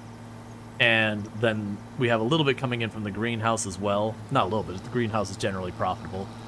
As well as our castle brick and all that. All of that's making us money. Because we reached the point I don't need castle brick anymore. So we're just selling it.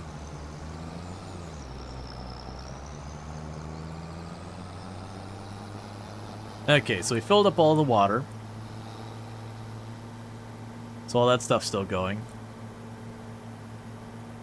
This is one of the things, and it's probably realistic, the fact that this map has so much like carrots and parsnip and red beets and all that kind of stuff. That's probably not unrealistic that there be that much root crop. But at the same time, all of those are specialty things that require their very own specific harvesters.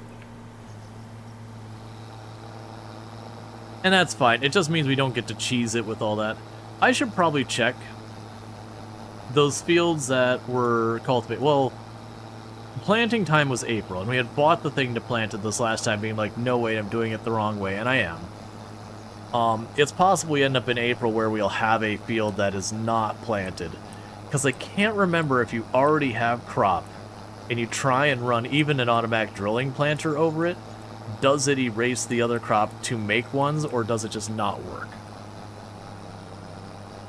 And then worst case, I just go through and I get what I need to just destroy the crop. Okay, so you are good on cement bags. You are good in the sawmill. That's fine. We're just going to advance. I'm hoping we just get a sale and it becomes a non-issue. Because that means I'll have all the equipment for doing the sunflower, but then I'll have to get rid of, well, not get rid of, I'll need to also buy the sorghum wheat head, whatever it is, and the cedar and all that. We just basically don't have enough money for what I want to do, unless we catch it on sale. What the hell are you? Oh, that's a foraging header. That's fine. Or grapes.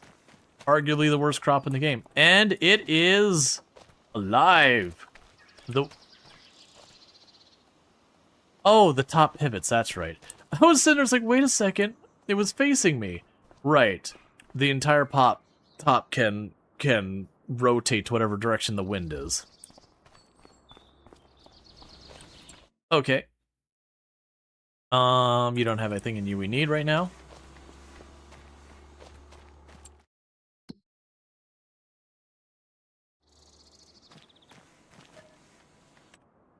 Alright. Which, once I get that thing running, that'll be another income. But the windmill is built. I know there's no fanfare in the game for it, but we did build the windmill. As soon as I have something to put in it, it'll operate.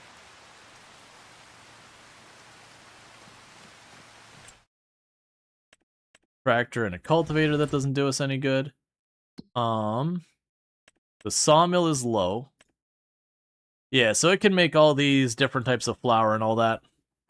That'll be good. We're not ready for it though. We also have with the sawmill, it does not have beams ready. So let's go grab you. Drag that tree we abandoned the other place over. And we will have enough for... I should be able to have enough for a tractor and the seeder that can do the job. And probably enough for the harvester later. I'm not sure we would also have enough if I do that for weed control.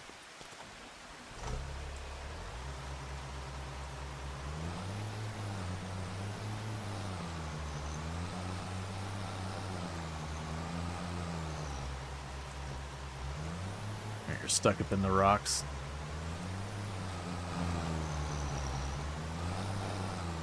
There you go. The one nice thing is everything we get at this stage, like I'm not just feeding material into it. If you posted a link, I won't see it, unfortunately. The Twitch censoring links thing. Okay, so you're good there. I'm assuming it was a clip of something?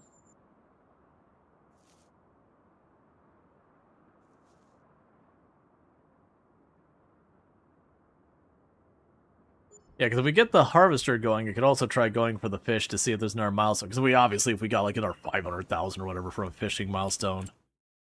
Nothing for sale, literally at all. Cool, man.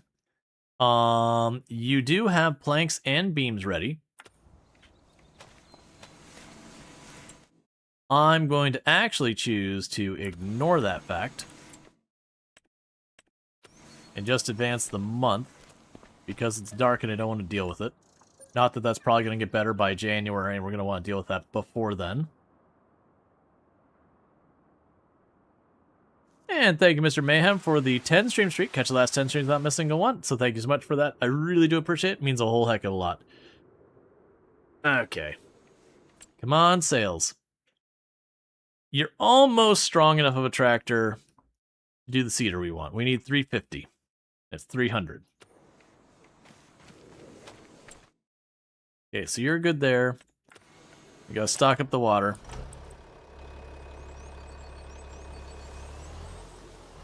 How are you doing, sawmill? The sawmill's fine, so drop that off.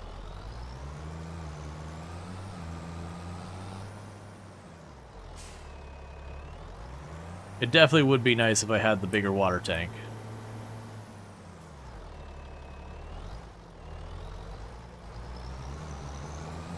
Too much of an angle.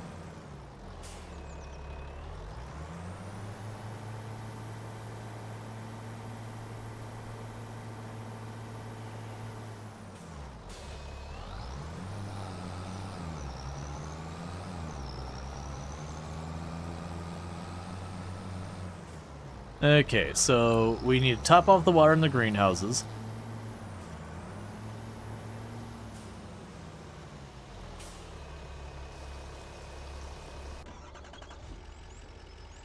You're still over here?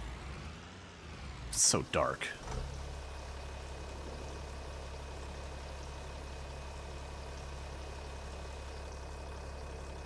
There, it just sped up time till it was daylight out. Relatively speaking. Dawn.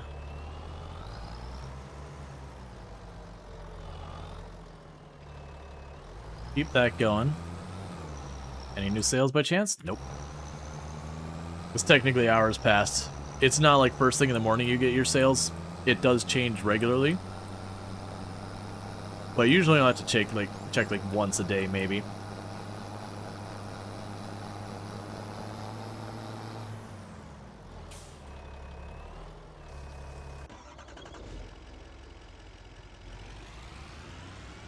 Okay, so I'll quickly drive this back. That's actually looking kind of nice there.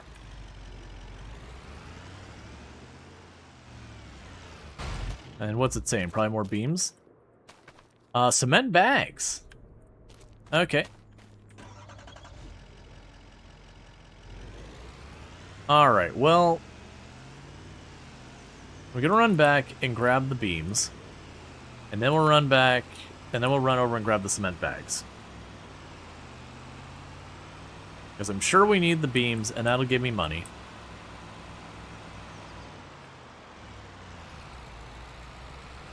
That way our lumber mill is still giving us cash.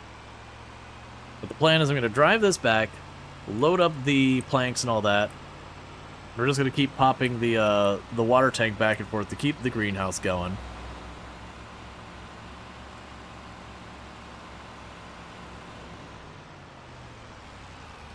So I definitely have more than enough now that if I were to buy just the harvester, I can get a decent harvester the whole thing. I also have more than enough now if I were to buy the tractor and the seeder and the hoe, I could get all that stuff. I don't have quite enough to buy the land and all these stuff. And it's mostly because the land is coming in where most of the fields are in the area of like 150, 200,000 or more. There's some that are like, I think there's one that's like 5,500,000, one of the really big ones. So I'm kind of dealing with we can't do all of it, which is fine. We're just got to figure it out. Like I said, normally if you're not doing a challenge, you just lease stuff, and it becomes a non-issue. Or you take a loan. But that goes against the rules of the challenge.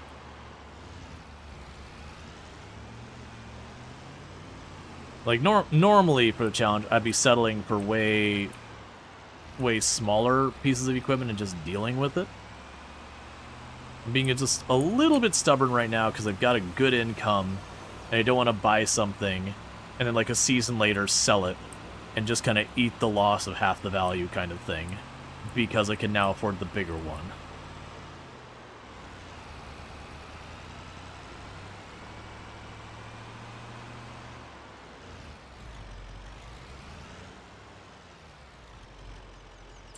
So let's see, for the sawmill, I have 2 pallets of planks and a pallet of beams in there.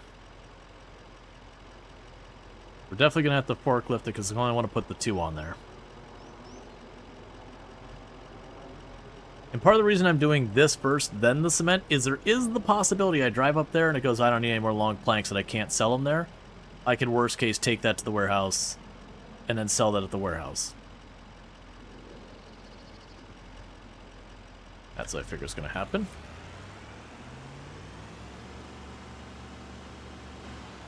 So before we start forklifting, let's get you topping off again. So that way we're doing our laps as we're getting other stuff done. So while this just sits there and waits and fills up or lowers a bar. We have that all going. Like, the seeder wouldn't be so bad, except I need a bigger tractor. We've hit the limit of what my tractor can do. Oh, right, I don't technically own this forklift, so I can't just tab over to it. I'm just borrowing it permanently.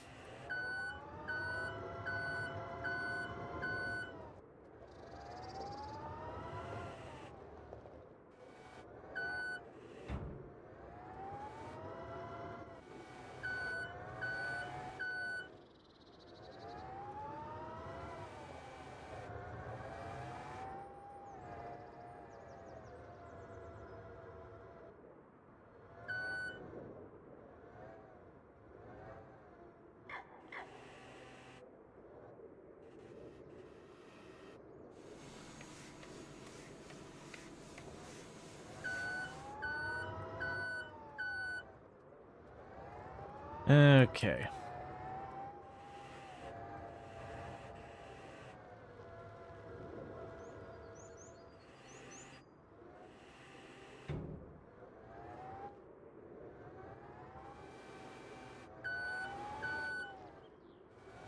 You can put this on the back.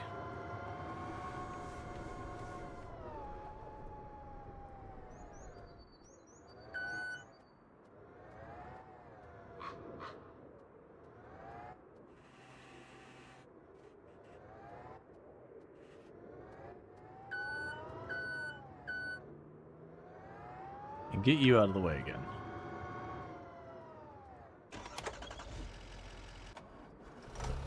Okay, go get more water. Then we can drop the planks off at the castle. And run up to get some cement bags. And those will come down to the castle. I'm going to grab a couple of extra cement bags while I'm there. Just that way, when it turns around, it tells me I need 1,000 more. It spares me a trip. So I might grab like 4, I think.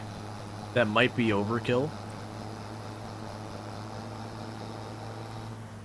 What am I doing?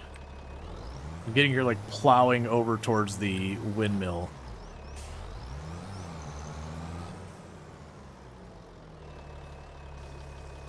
It's good enough.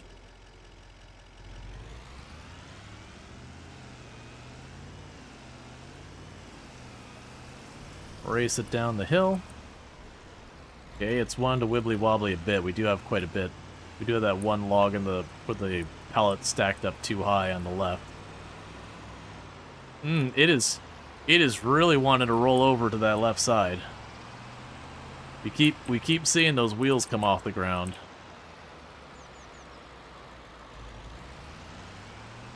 We'd be a little bit careful about those right-hand turns.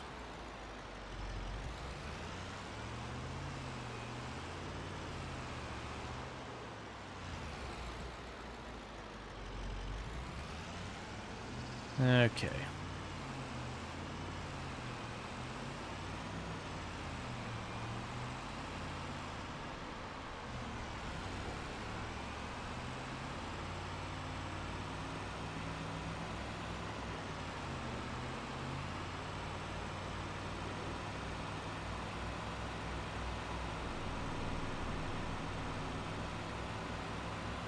And that should be a little bit more money, like another 12,000 maybe? With the lumber, give or take. And the moment this thing stops taking the long planks, then we just go all in on the beams. I'm feeling pretty good about this with the castle. We've got 2 of the main resources I've already maxed out that they're done. We've got a little bit of concrete to possibly put in there. And then just the lumber. The lumber's coming along, not at a great pace, but it's slow and steady, wins the race kind of thing. So we should be okay with all that. Now, I just need someone to make it so that the tractor or the harvester shows up on sale. And the best part is, I don't need like a specific tractor. There's like over a dozen tractors that would all 100% be acceptable. That if I got them half off, or they cost like 150, 200,000, or less. Actually, they can be lower than that. That means I'd be able to buy that, the planter, and we'd be in pretty good shape. I'd potentially have to like really budget on the harvester, but it'd be fine. So drop you all off. No, I'm wrong. It's about 9,000. That's fine. Like I said, I'm going to go ahead and pop down here, and even though it's only asking for 1 pallet of cement, I'm just going to assume it's going to ask for more later. So we're going to grab, like, 4 or 5. That is not the way I need to go. We're just going to go ahead and get, like, 4 or 5. That way, when it asks for another 1,000 liters of cement, we're good for a couple. I don't want to grab a ridiculous amount, like 8, 9, 10, just because it might just turn away that I can't bring it here and I'll have to drag it all back. And I don't want to blow, you know, 30,000 on bags of cement if I don't need to.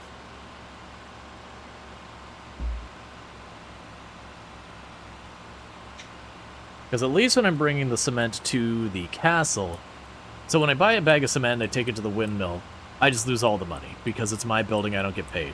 When I bring it to the castle, if I spend like $5,000 on cement and I bring it to the castle, they're probably going to pay me about $4,000, so I still lose money, but I really only lose the difference, the margin, which is really not that terrible.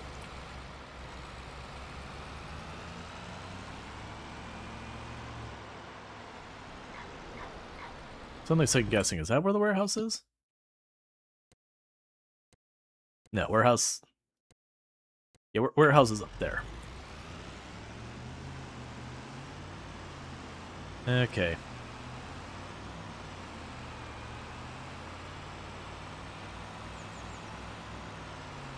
And I know, I already know in my heart of hearts, we're gonna have to upgrade my water tank to the semi. We're gonna have to upgrade my crop trailer to the semi, and I do know that is coming. But I need to get the crops going first to justify that spend. Because Once I'm able to technically get all the crops, then it's a matter of just everything, every purchase is about scaling.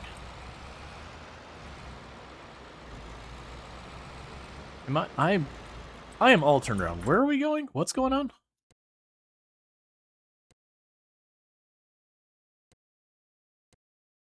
Oh, okay.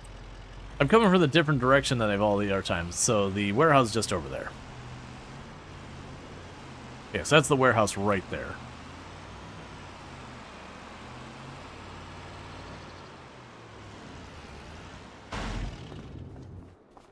Okay. The bags of cement, like I said, let's go for 5. Oh, honestly, those are not much. Let's send it, 8. I thought they were more than that.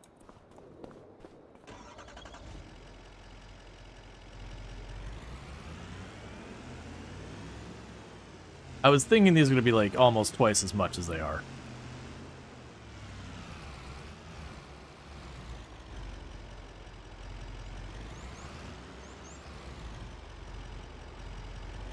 Okay, so that gives me 8. So if it's only asking for 1,000 apiece, that should keep us covered for a while. There is a chance when I pull up there, I might only drop off like 4 or 5 or whatever it is.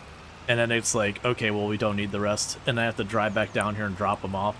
If that happens, it's kind of a good problem to have, because these are, I think, the last thing I can possibly need from the warehouse. Every single other good the castle needs is something I am actively producing. And that would basically just mean me continuing to run the wood up there until it's either done or stops accepting, which I guess both those are the same thing. You are way top heavy.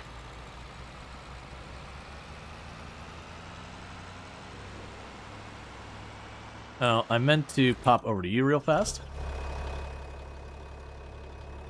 And get you emptying.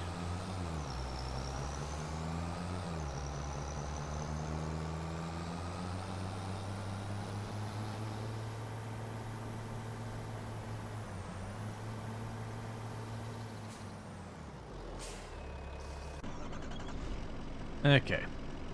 That way it's emptying while I'm running over here. And they'll probably just ditch this for right now at the castle till we see the next need. Because honestly, the wood or the sawmill just takes a while to produce the stuff we need, so there's no real rush there. I got a bottleneck. Oh, come on. I'm just watching that thing wibbly wobbling so bad. The problem is the moment you start seeing it come off the wheels, it's either gonna already oh, that was up on the wheels.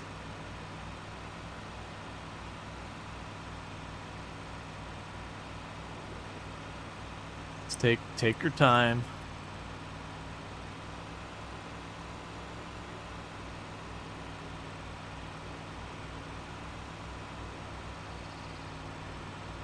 Just gotta get up this hill.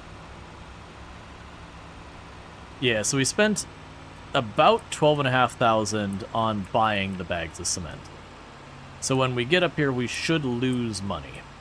Like, I'm willing to bet we'll probably get like 9 to 10,000 would be what I'm gonna guess we're gonna get back. Maybe as bad as 8. But that would be basically mean I would only be losing up to like $4,000 or $5,000 to have this just done. Which is why I was like, yeah, let's just buy it all. Versus, like, if it was, like, 32 or something I was thinking it was going to be, we would have probably lost, like, 8,000 to 10,000.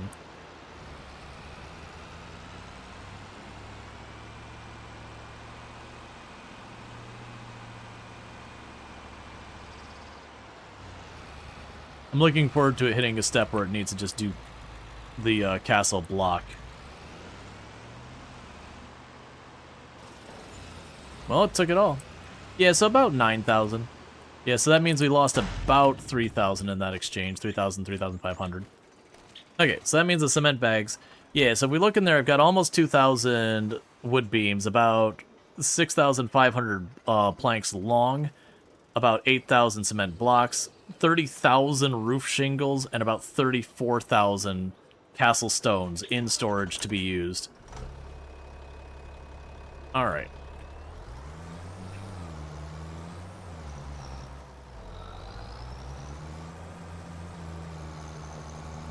we got all that going.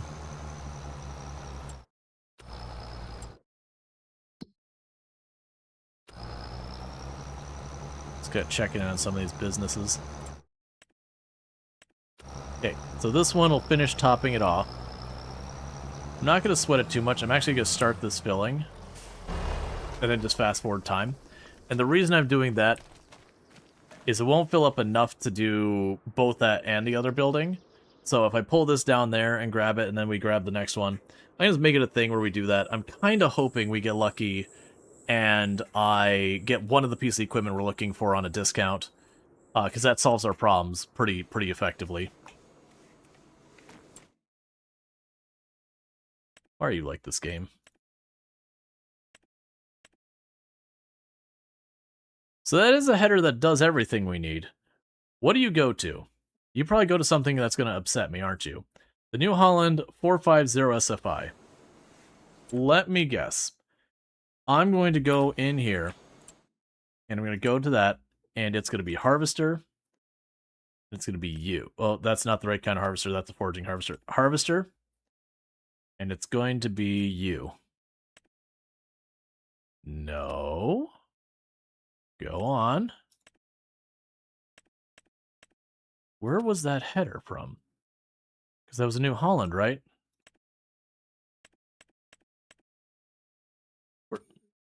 Okay, let's check that again. So, New Holland. Oh, it is an attachment for a foraging harvester.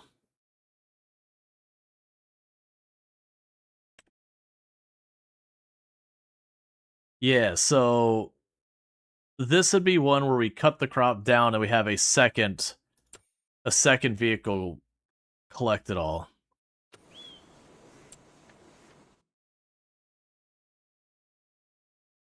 Like I believe the foraging harvesters. It's been a while. It's a foraging harvester, so it'd be this one. Yeah, so the foraging harvester, you don't really have an internal storage. The idea with it is you'd have, you know, either one, they leave the junk on the ground and you come back over and clean up later. Yeah, so that's unfortunately not going to be a thing I want to deal with, because that's a whole extra process. So where I got excited about that, that's a big nothing burger for our purposes. So sawmill's fine. You still need more water.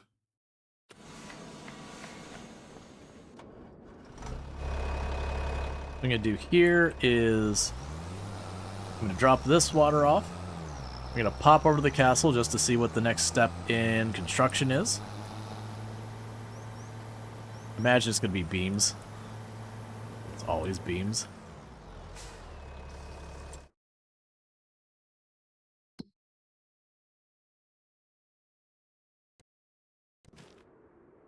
It is not quite done yet. That's what it is.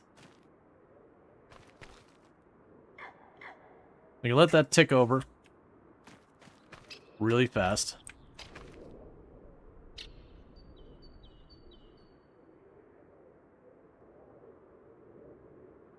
Okay, it is beams and planks, and the good news is they actually already have enough of both in there for it to do this step.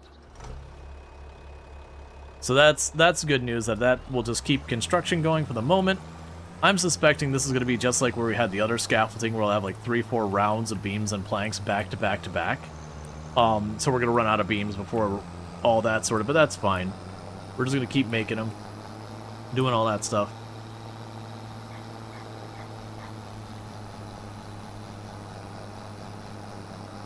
Yeah, it's been a long time. I know I used a foraging harvester like once, and I never did. Oh, when we fast forwarded time. So that is one of, I think that's the big John Deere. So it's the RDF 35. So we went to you. I think it's this, or not that one. Where are you at? This one.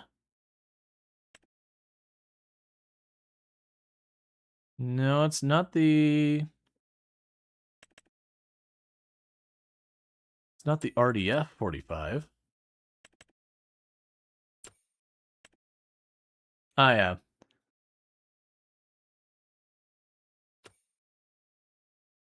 Okay. You already have 35. So that'd be a 10-meter wide one. You'd be able to get a really, really big harvester. That does the sorghum and the soybean, and then it'd separately have to get the one for the sunflower.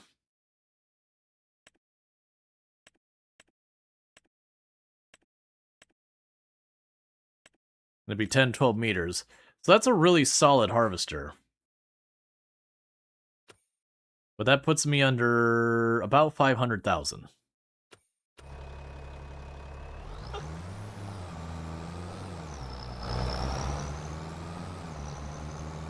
We just need a little bit more money, Arthur. I know I make that joke a lot, but come on. One more job.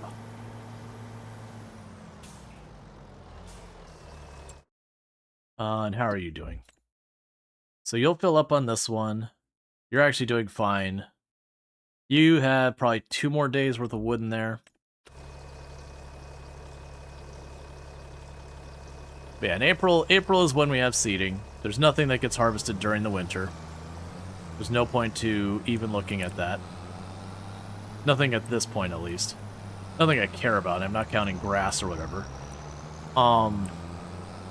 Because April, literally every single crop we want to do, we can plant in April. One of them I don't have, like, I can plant it a month earlier. Just really hoping for that sale. I mean, honestly, at the rate we're going, I might end up having the money soon enough as is. Like, right now, we can get the tractor and the seeder when it comes time to planting, and I can just take my chances about being able to just drive over a field and destroy it. If not, I'll just get, like, a crappy cultivator. I can just knock the field down really fast.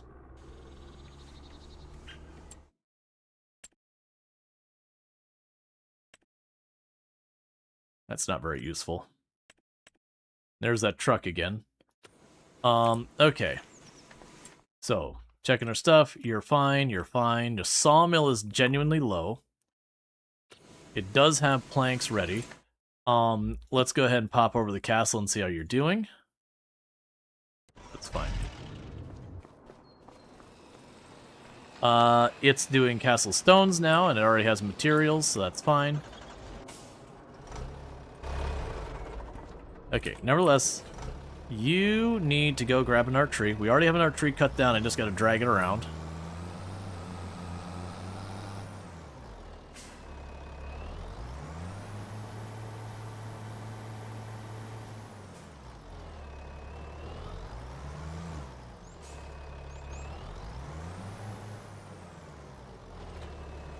Okay.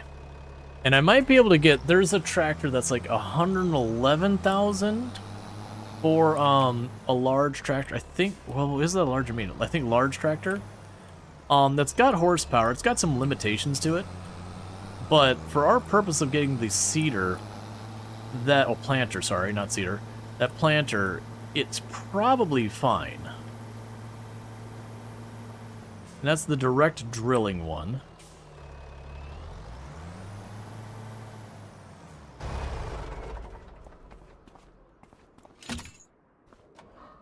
And it might be one of those things that we direct drill it. I might have to buy a hoe to get a couple extra $1,000 to make sure we can afford everything. But we'll see. Right now we're on a path of getting stuff done. Even though I'm like dragging out actually committing to purchasing things because I'm hoping to get lucky and win the lottery. We're getting to that point where regardless, I was worried that's gonna roll the tractor. We're getting to the point where regardless I can just buy my way in to do it and we'll just do it.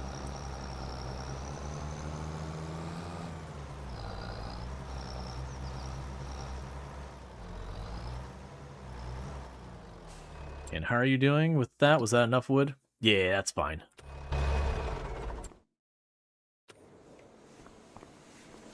It's just, if I get the big tractor or the harvester, that saves me a bunch. Alright, bear with me, chat. I'm going to quickly use the restroom, and I'll be back in just a minute. Thank you again for tuning in.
Okay, and we are back and sail.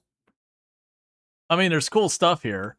Like this is the truck that gives you the modular containers. I'm actually low-key tempted to buy this just because this thing's cool.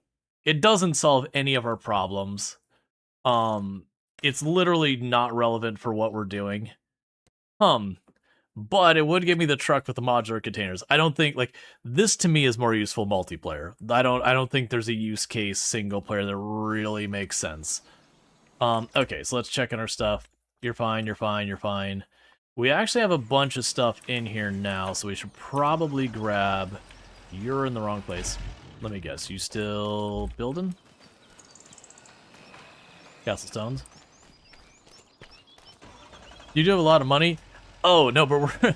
Stop tempting me. We're literally trying to make other crop happen, and we're running into the situation because I'm being stubborn and I don't want the smallest equipment. Not trying to go, like, end-game best equipment, because genuinely I'll spend, like, 500,000 per piece of equipment there. But trying to... I mean, the Harvester, even a mid-game, is 500,000. But, I'm genuinely trying to get ourselves set up with, like, what's going to be probably our end-game planter, so that I can skip the cultivator, skip the fertilizer wagon and all that, and just have, you know, the tractor, the planter, the hoe for dealing with the weeds, because it doesn't handle weeds for me, and then I'd need the lime wagon. That's not as urgent, but I would eventually need that. And then the big thing is just the harvester. And the problem is it's going to be a planter that requires 350 horsepower, probably a little bit over, just to be safe. Which means buying a large tractor, which means money, and then the planter, which means money, and then the harvester, which means hella money. Where we're looking at $500,000 and going, that's thing. The devil on my shoulder tempting with bad decisions. Well, that's the thing. I could, like, the Mercedes-Benz is cool. It's not something I need. Like, very genuinely, if I'm trying to actually, you know, So let's not that. I'm trying to actually remember how big those containers are relative to the actual trailer. So we look at our semi-trailers. Oh, it's not going to be listed here. Yeah, so these things are 39.5 meters cubed. And I can only carry one of those at a time, I'm pretty sure. And if we look at our truck trailers, I'm just going to go up to trucks and just pop down to you. If we look at our truck trailers, that's 55, 59, 75.6. Yeah, so 75.6 for the really big one. I actually don't like the style of the really big one here. It is great, but even then, like 60. So basically, one of these is two of those other containers, which means having to do those extra trips, because it only carries one of those containers. The entire advantage of that thing is that you can plunk down a bunch of them and, like, drive off and do stuff.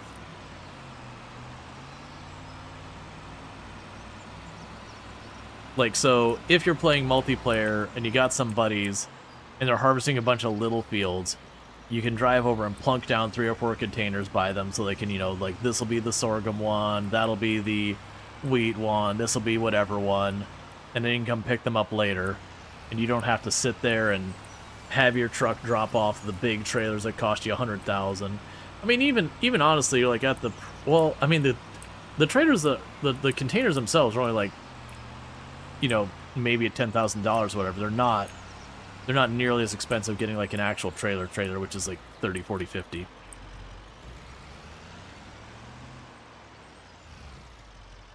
Okay. And plus, the Mercedes-Benz that does those containers, I don't believe they have like a flatbed container or anything like that to use it in that manner versus the regular semi you do. So it's kind of one of those specialized ones that the specialization kind of limits it a little.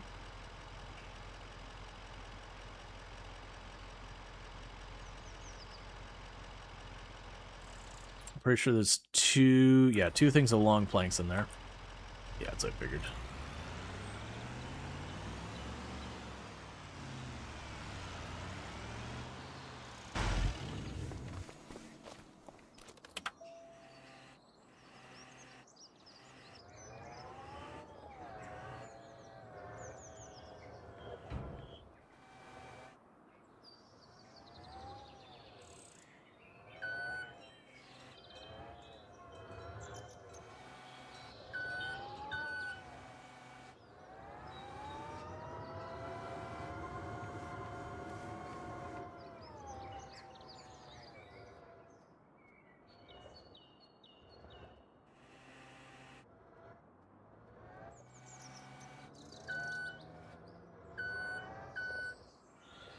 Okay, we'll just zip on over here.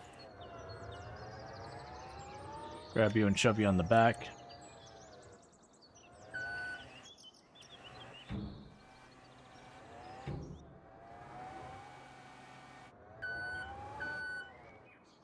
Got my forks tipped way too far forward, but it's probably okay.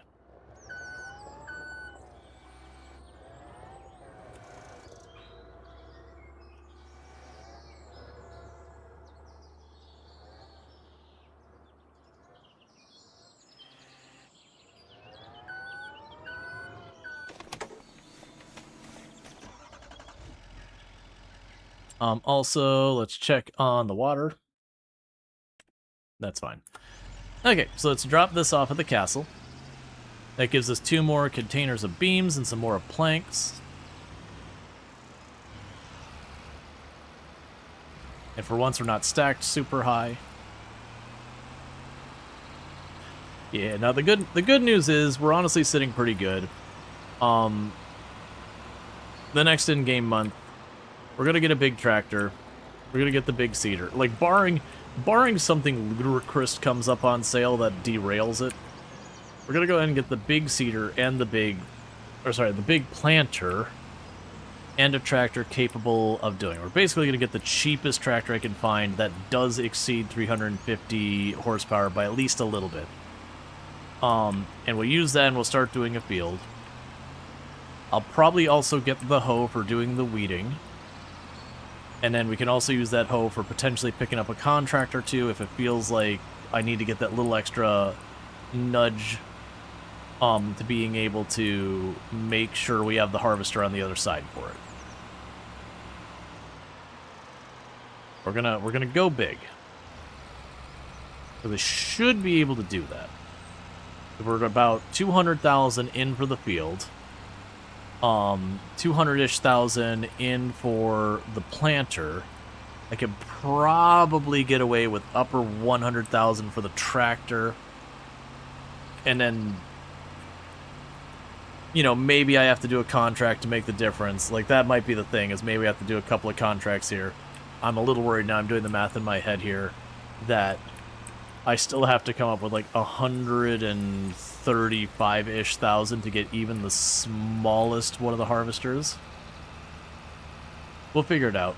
They just need to give it to me on sale. Like, what we need to do is go into April, and there's just a tractor that should be 300,000, and I get it for like 110, and just also have the seeder there for like 80,000, and also have a harvester. Just go ahead and give me the entire equipment set all on discount. Just some farmer who was doing literally exactly what I want to do decided they wanted to retire and just sold all their junk.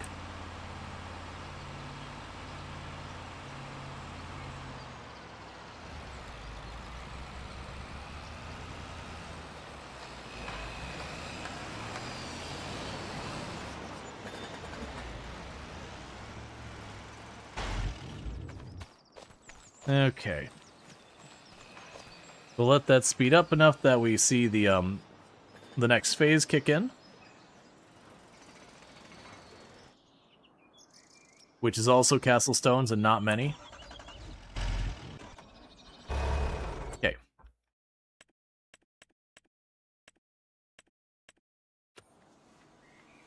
Nah, it's a farmer that bought what they thought was correct, a harvester, and it wasn't, hence they needed to sell it quickly.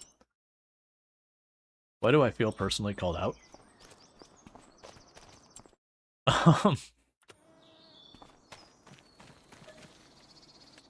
Okay.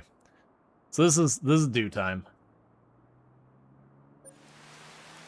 Give me a good sale. Come on, man. Good sale. The harvester or the tractor? The planter's an acceptable third, but the harvester or the tractor themselves, not the header.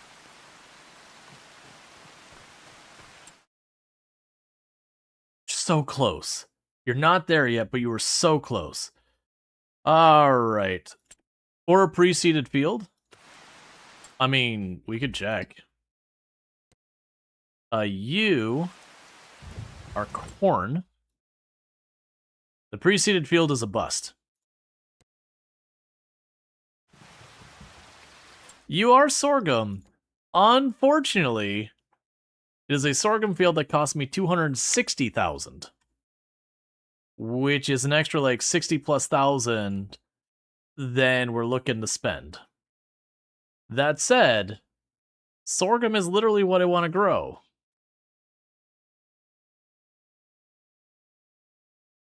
That might be the plan. That's honestly, it's the second closest field that I can get to from up top. It does have extra land here that's got trees on it I don't want. So I'm paying something like an extra 50,000 I probably shouldn't. But that is the right crop.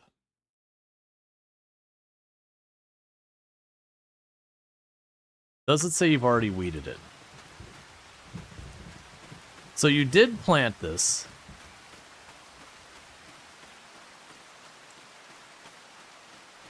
I think we're buying it.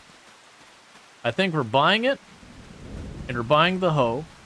Because I do see where it mentions weeds growing every once in a while. There's a good chance I will have to fertilize this. But I can get a cheap fertilizer.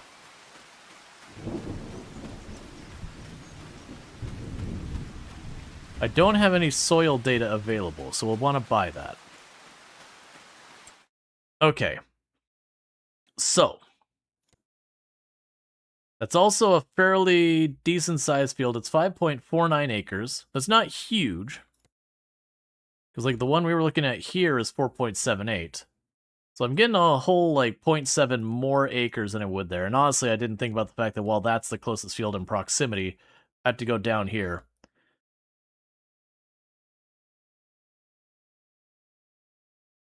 Do you have any contracts to, like... I was kind of hoping I was going to look at the contracts here and see a hoeing contract for the field. Let's do this. I've been waffling. Let's do this. It's mine.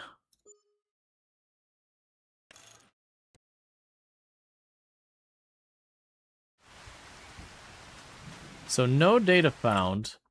I'm pretty sure we can buy... Why can I not buy the field data?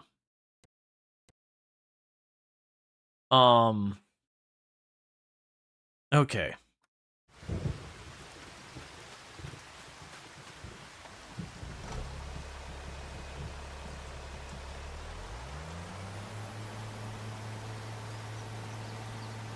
Because normally you can buy the field data with precision farming, and it's usually like a couple $100 to a couple $1,000. Okay, so with that, it does mention that weeds are growing. I got 2 solutions I can take for that. Oh, that's right, that's right. You have to go to...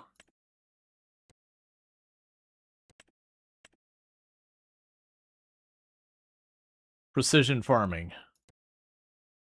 Purchase soil information, that's fine.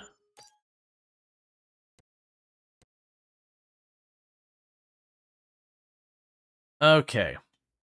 So, expected yield, 98%. I want to teleport over there.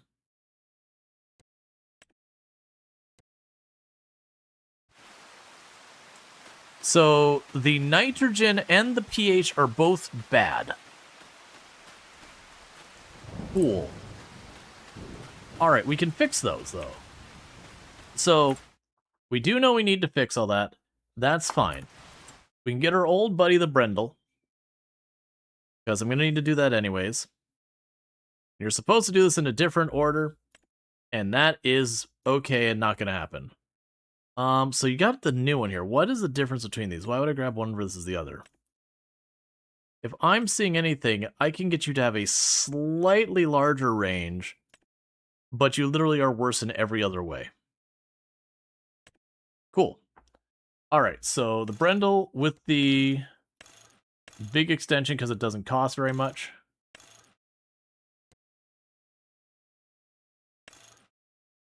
We'll get the big spreading discs.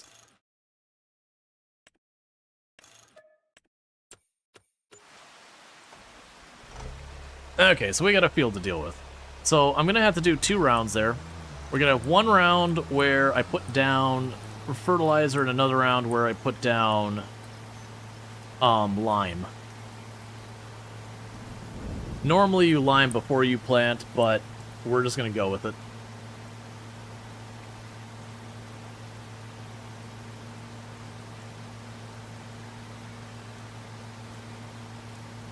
But it still leaves me with 300 and something thousand for the harvester and its header. And the good news is because this is sorghum, I don't have to get the higher up harvester that had the header for sunflowers. Oh, wait. We're going to the garage, so I want to go up this road. When is harvest required? I believe it was August, I believe? Yeah, good call on checking for the preceded one. So, for sorghum, it is August.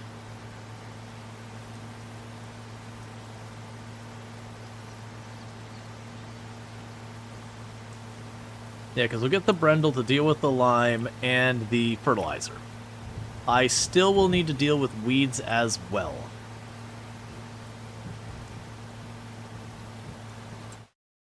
So for the weeds...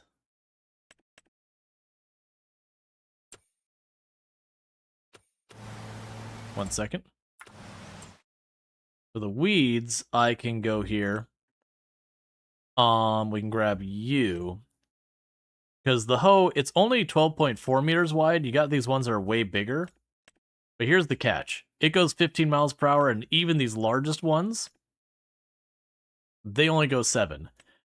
And so if you look at it, mathematically, not counting the turnaround time, it's the fastest.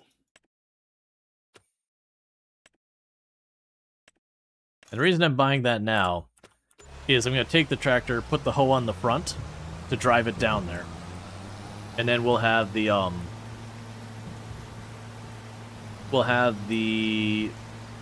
Brendel will top it off. I think we're going to do the lime on the first round, and we're going to do the fertilizer in the second round. Now, all of this means I won't have my seeder or the tractor needed for the seeder going into the next year. Now, the good news about that is, or sorry, planter. And the good news about that is, when it comes to sales, there is a ridiculous number of tractors that I'll be able to afford if they go on sales, if that qualify. I just got to get any of the ones that are the big tractors to show up, and most of them would be fine. There are some that are too expensive to make sense even at the discount. And then some that are too big that literally won't work for what I need. Now, the seeder itself, the odds that specific seeder comes up on sale is not good. So it might be one of those things that I just gotta settle seeder-wise next year and have everything else sorted. And if that is what it is, like, we've committed at this point. I'm buying all the other stuff.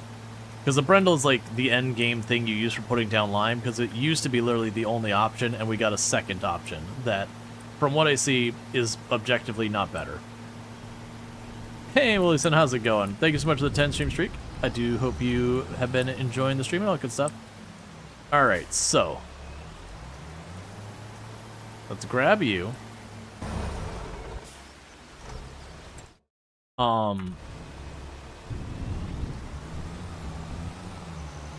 And before we load it up and we start tipping the other way, let's grab you.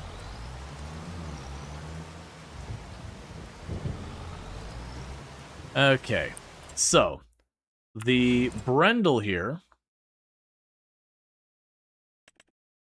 carries 14,000 worth of material. We're gonna go to consumable lime, and I should get 7 of these.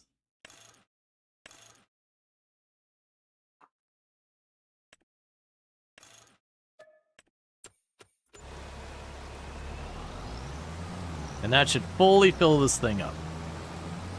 And I'm already noticing my tractor is driving really weird because I've got this thing that is way too heavy attached to the back, and I'm gonna make it a lot heavier.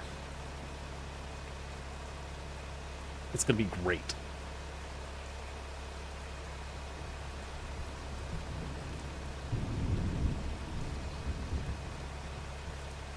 There will be absolutely nothing that'll go wrong with this. I certainly will not keep losing traction on my back tires, you know, as they get lifted up. Or my front. I don't know which way it'll be a problem. One of my sets of tires is certainly not going to get lifted up. And I could get a way to counteract that to not be a thing, but I don't want to take multiple trips. I honestly don't think I've ever seen a Lime contract. Like, literally, I don't think I've ever seen a Lime contract. Yeah, here's literally the whole list of contract. I can hoe a field. That is what I can do. I can hoe a field. Singular.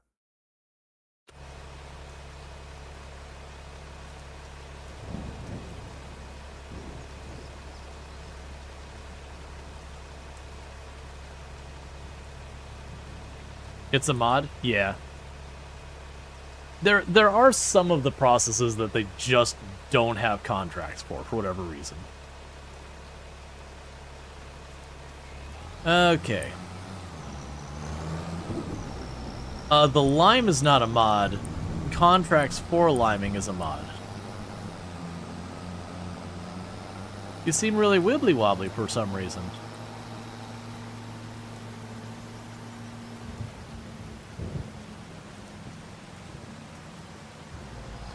It's like all four wheels aren't consistently on the ground for some reason.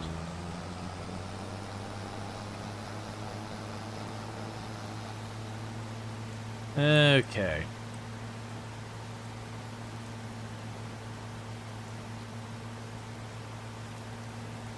Part of the reason I'm not super worried about dealing with this is our intention is to swap out this tractor for something more suited for what we're doing. So when it comes time to do this the next year, we can put this tractor out of its misery. Honestly, the tractor isn't struggling so far as pulling that bad. The issue it's running into is the weight distribution. Oh, the hoe always does it? Is it just heavy? Doesn't seem that heavy.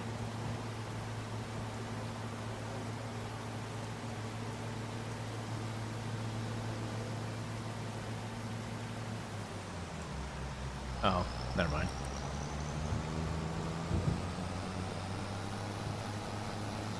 Kind of a tall too. This is fair.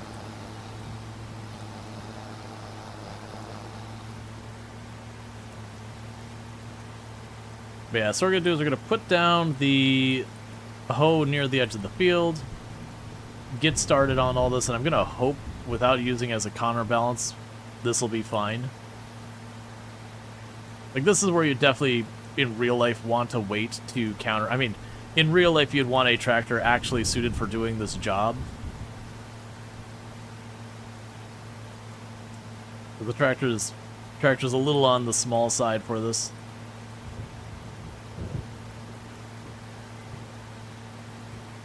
You'd want the tractor and then have the counterweight and not throwing both these things on to drag it around.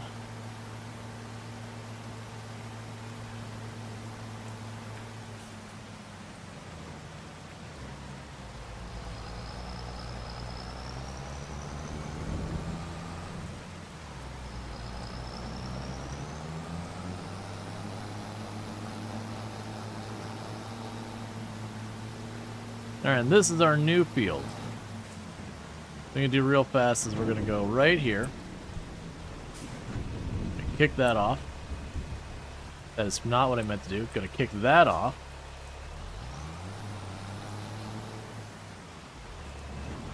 And we're going to put on steering assist.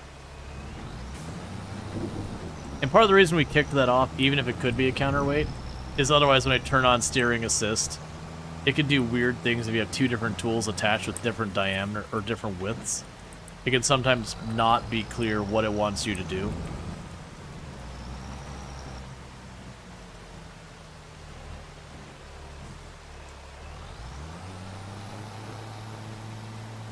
Yeah, in real life this would definitely go fine. You've planted your crop. It's still seeding. It's in the middle of the rain, and you're just going to go muck it all up with a tractor, driving back and forth on it. It's no biggie.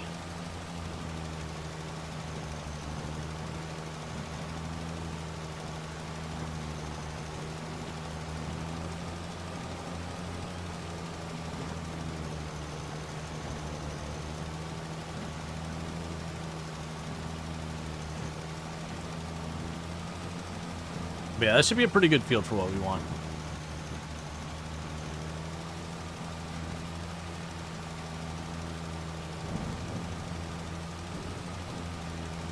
The good news is the rain doesn't matter for putting down lime or fertilizer in the game. It does matter a lot for harvesting. You do not want to harvest in the rain if you absolutely do not have to, which you shouldn't have to at any point. Because I don't think I've ever seen or heard of the game rolling for, like, rain that lasts the entire day.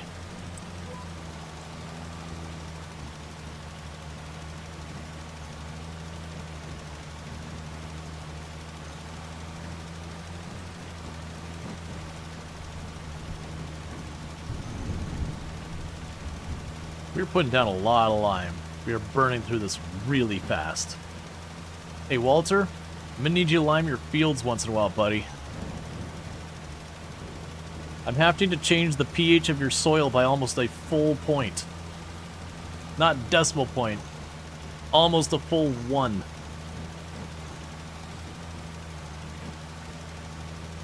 It's amazing your crops didn't die. I mean, they probably did.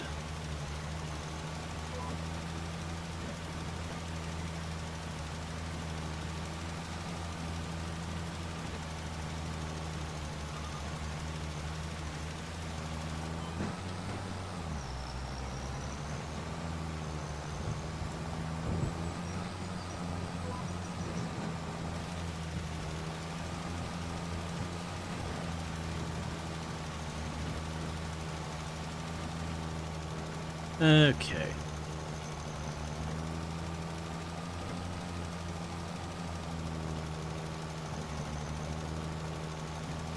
Yeah, we should have enough, though.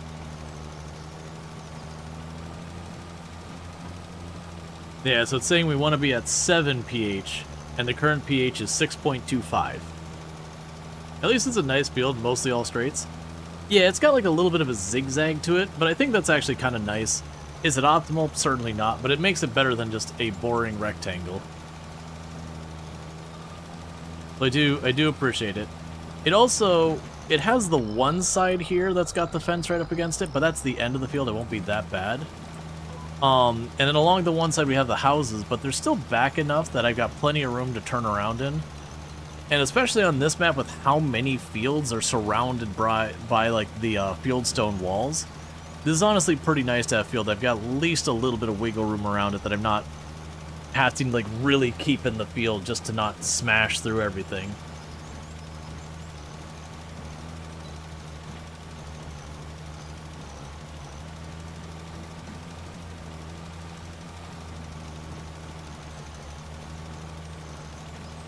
And that's good. We got some actual farming happening on our farm.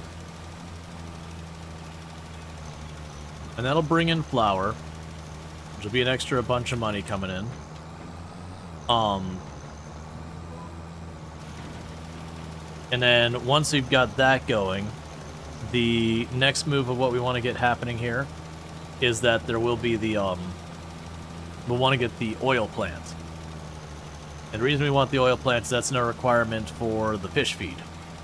Once I've got the oil mill, oil factory, whatever it's called, built, at that stage it's literally just setting up, you know, a field with the sorghum, field with the sunflower, and a field with the soybean, and then taking all of that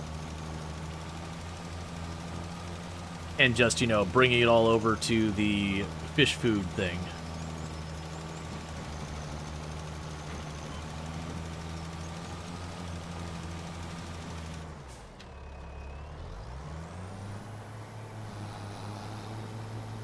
And then we'll kind of scale that up a little bit as we buy the fish breeding thing and that. And by then, the castle will probably be done. Because we're already about halfway through the castle, if I remember correctly. And then once all that's done, we'll have basically done all of the dare drops. Because 3 of the dare drops... Oh, sorry. We have one more after that. We'd have to do where I make something with onions. Which is going to be rough, because that's almost an extra like $600,000-$700,000 because the harvester is like 500,000. The rest of the equipment's not bad. It's like 20, 30 each. But the harvester, per the usual, is obnoxiously expensive. Okay, so I'm going to do real fast. So we're going to go right over here. I'm going to kick the lime out. I'm going to bring this over here and ditch it for a minute because we're going to have to go get fertilizer and bring it back. Because he also didn't bother fertilizing his field. But first, we already saw that it mentioned weeds growing on the field. I believe if I take this and I run it along there, we can prevent that.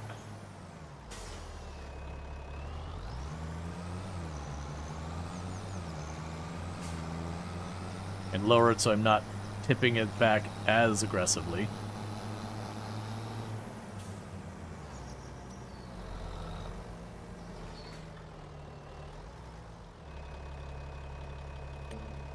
Definitely getting a little springy that I should be using a weight here. But I don't have a weight here. Not that straight, this one. Yeah, those front wheels not really on the ground too well.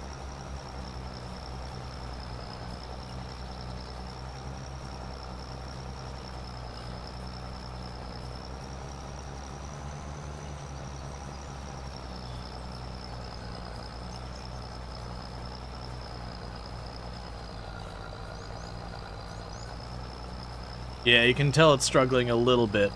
This thing's supposed to be able to get 17 miles per hour, I believe it was on this piece of equipment.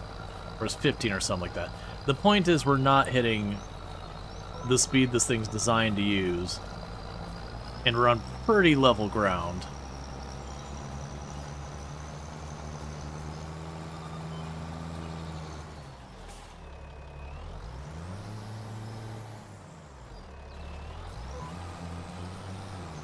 Okay.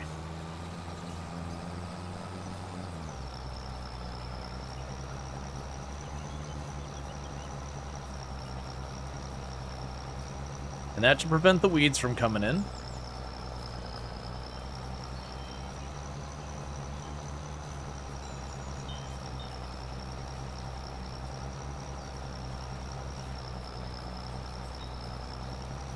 And then we do a round of fertilizer, and then that field's properly set up for us to basically keep going until it's harvest time.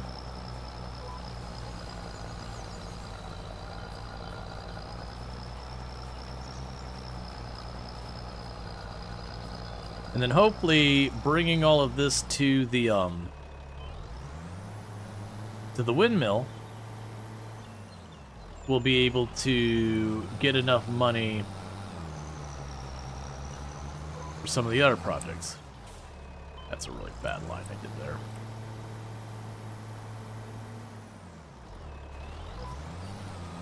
Okay.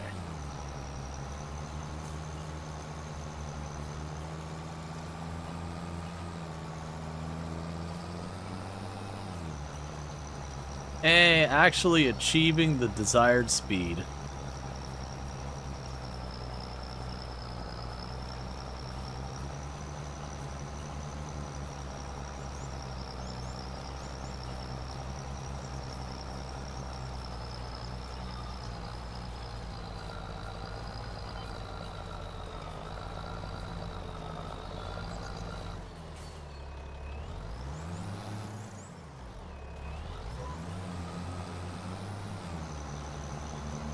All right.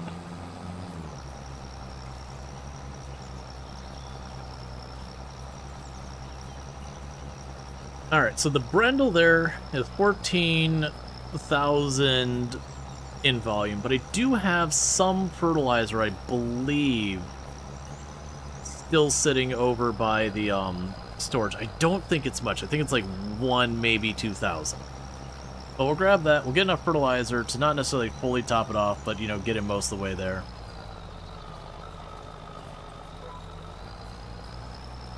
And that should do well. And thank you for the follow. Welcome to the stream.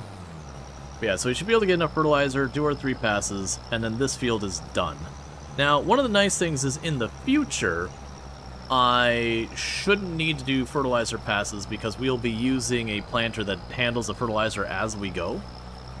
And so with that said, that takes a whole step out of the process. So then it'll be just do the planter, no cultivating needed, just do the planter, do the hoe, and then harvest. And then we repeat until the pH of the soil slowly gets out of line, and then we just do a pass for the lime. Usually that's like once every like 3 to 5 years or whatever it ends up being.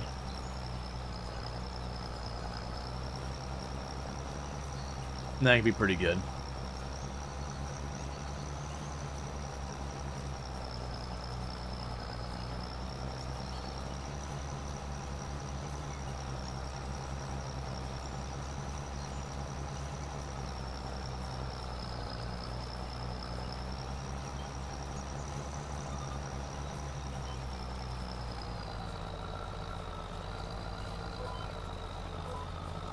Are you playing with the auto load mod? It is turned on now, yes. I had it turned off for a while, but then we started doing the stone, and the stone got obnoxious. And once you bought a vehicle, well, like, once you put the auto load mod on, it's on. That said, now we're mostly just loading up planks and blocks and whatnot. Normally I don't run with it, but when that thing spat out like 24 pallets in a couple of days, like, alright, hold the heck up. I'm not forklifting this many pallets every single day.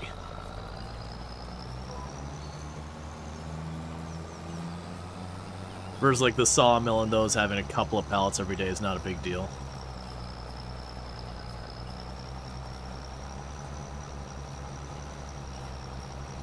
Yeah, for those who don't know the auto load mod, that's the one where you can just pull up something like a trailer. You hit a shortcut key and it just teleports the stuff onto your trailer. It's the only thing I'm using that is, you know, arguably making the game easier. It's just one of the issues you have with Farm Sim is once you get to mid to late game production line-wise, you can really get to the point where you're just doing forklift and nothing else. A little spot over here that looks like it got missed. That said, right now the only thing we're moving around really is planks and beams. Everything else is either being sold or distributed.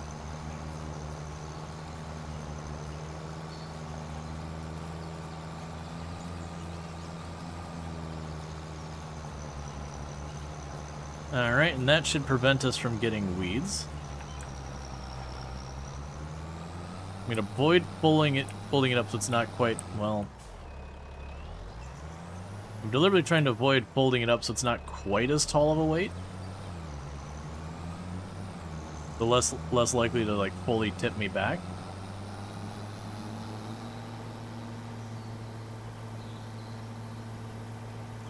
There we go. And, excuse me, ma'am. Just gonna go ahead and put this right here.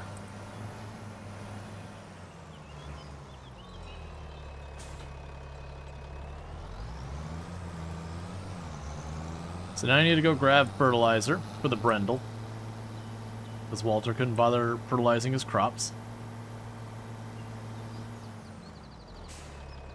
I say as I bought his field and didn't bother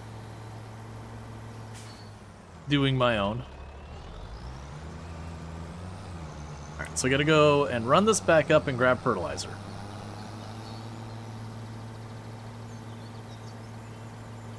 And that's the reason we kicked the lime out down here. There's no point in dragging the lime back up just to drag it back down.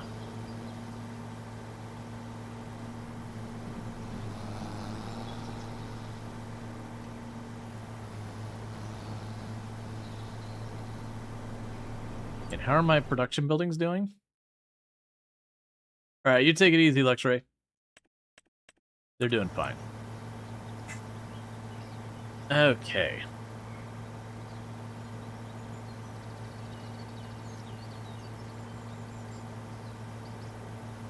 Now, I could take those 2 hoeing contracts and do that for a couple extra $1,000. I'm going to probably refrain from it since our vehicle isn't really set up right for it. I need a counterweight. And I also should really just have a bigger vehicle. So I'm kind of thinking we just keep on, like, pushing forward and whatnot. Just get to harvest time. And yeah, it means maybe I'll end up being a bit short of what I want with the money for harvester stuff. But I should, like, we're definitely have more than enough for the harvester. It's if we get, like, a nice tractor or the seeder shows up. But I don't want to get into the thing of where I'm just doing a whole lot of contracts in the event of that. Especially when we're actually making pretty good daily money from the mason and all that stuff.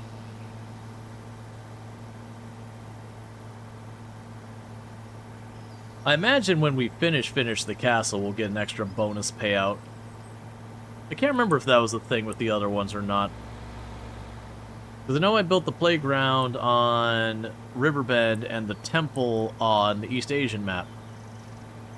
I don't remember what you get. Like, it's one of the things you expect, like, a big fanfare or whatever. It's just like, achievement.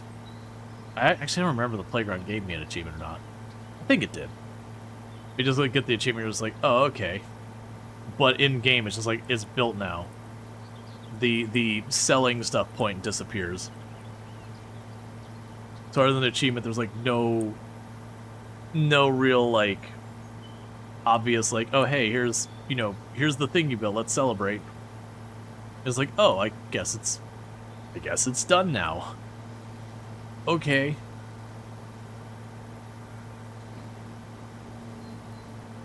So there's the seeds, and we can hold 14,000 liters of fertilizer.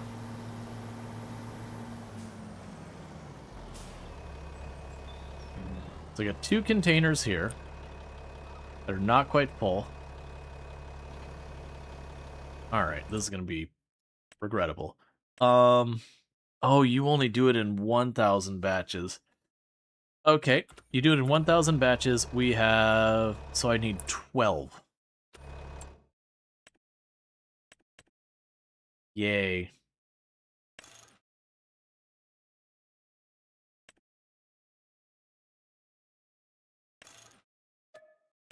So there's 8. 12.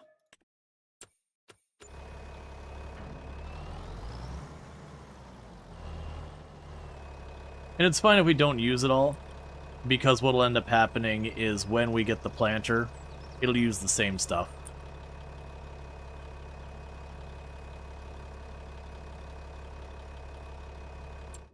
I probably, while we're here, we grab you and go to combinations.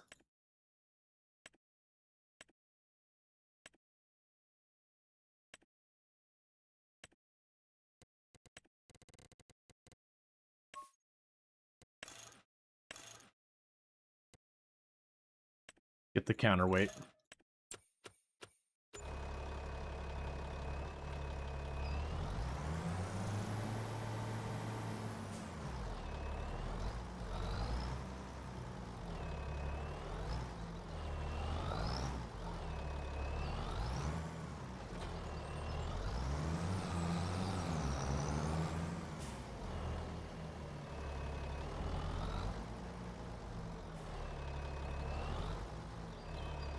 Okay, so that'll help us a little bit with not tipping.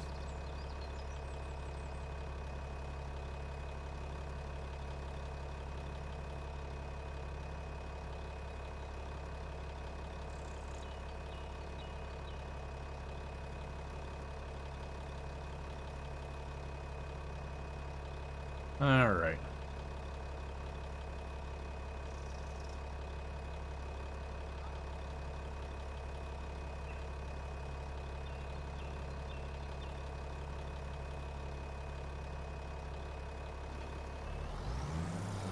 Cool, so we got that full.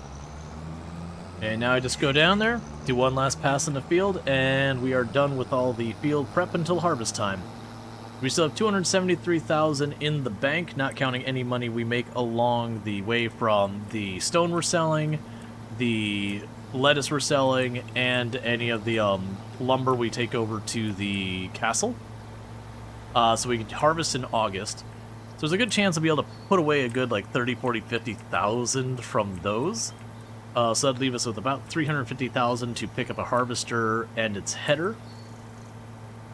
And because it's sorghum, I can, worst case scenario, get like the little babby harvester. If we're lucky, I'll catch one on sale. If we're unlucky, I'll catch a really good tractor on sale and be left with difficult decisions. But then I also might get a really good tractor.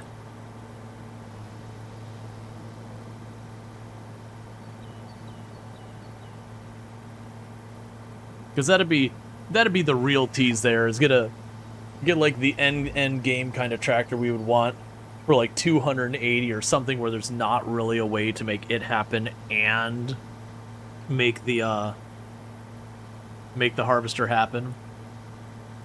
And that'd be like the worst case scenario. Granted, I still need to test if we hit 300 trash thrown away, do I get more money? Because we're at like 275, if I'm not mistaken. I can actually check this real fast. Statistics. Yeah, 275. Yeah, 275 for that and 200 flat for the released fish. Because I don't know if that just infinitely goes on milestone-wise, or there is a cutoff.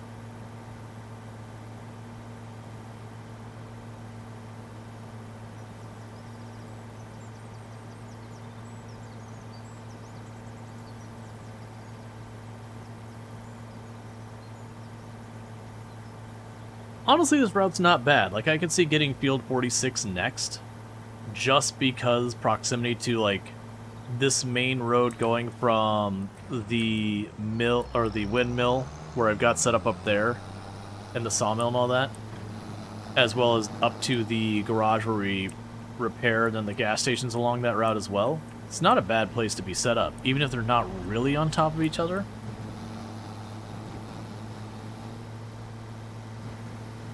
Okay.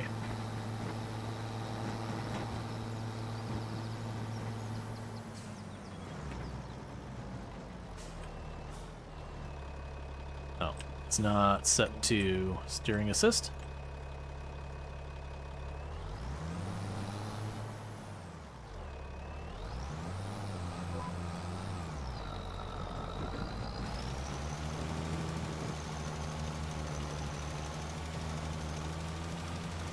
Yeah, current fertilizer, basically none. Current nitrogen levels, devoid.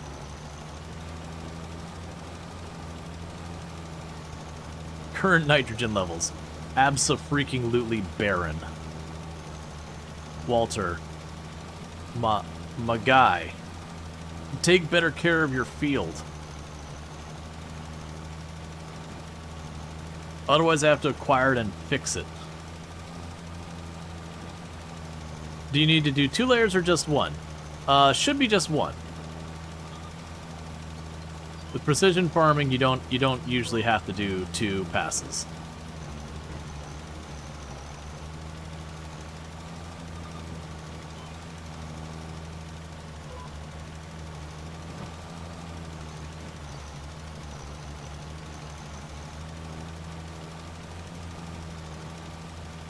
We can double check when we get around to the other side what the actual gauge shows. There's also going to be a bit of overlap because of just the nature of the field, and that's fine. At least it's relatively quick to do. Yeah, that is one nice thing, is the fertilizing and the weeding are relatively fast things if you get decent gear. Like, the only one that's really bad is if you get a really small, get the really small tool for doing the weeding. It can be pretty obnoxious. But, if you either get, like, the really, really large weeders, or, like I did, you get the hoe, which is relatively large, but much faster. Yeah, so if we look at this one, it's almost exactly where we want it. It's ever so slightly below or above, depending on the specific spot. But generally speaking, it's hovering right about where we want it.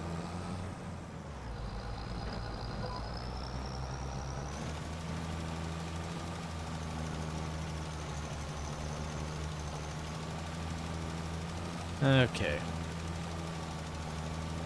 And interestingly enough, it looks like there's one row there that's going to be weirdly empty.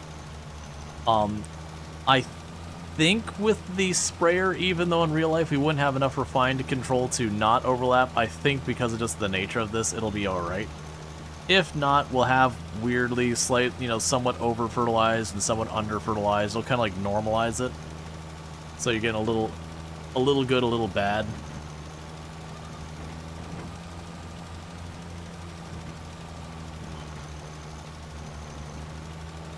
Yeah, so it'll turn off. Well, there's not a field that needs doing.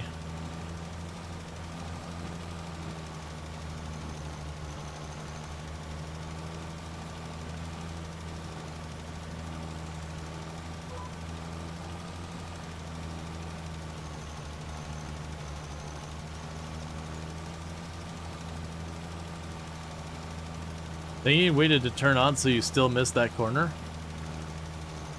Oh, did it still miss the corner? That's fine. Is over-fertilizing detrimental in the game? I actually don't know what the impacts are. I imagine if anything, it might... I could see it potentially like penalizing your yield until it's down. It might not be. Because like in real life, the concern there is if you over-fertilize something way too much, you can actually burn the root system of crops and all that stuff.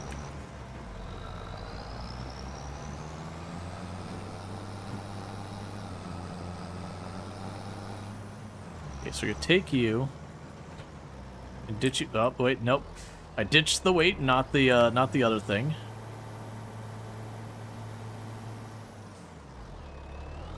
You know, in real life, if you get way too much fertilizer, it can genuinely cause your crops problems. It can burn their root system.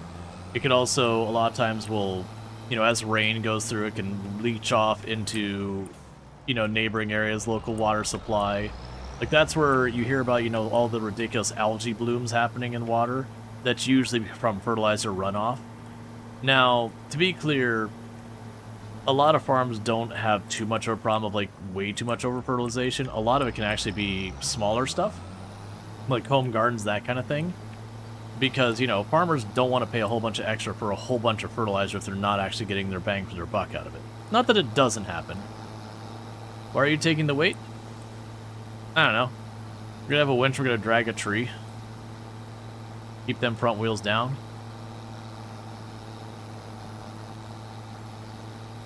The water container's also heavy. How is our stuff doing, by the way? Probably does need a top off on water, but I don't really want to do it right this second, so...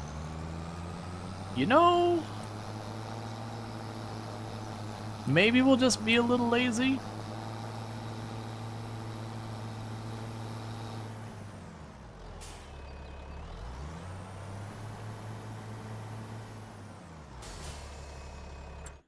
Okay. Yeah, nothing's gonna run out right now.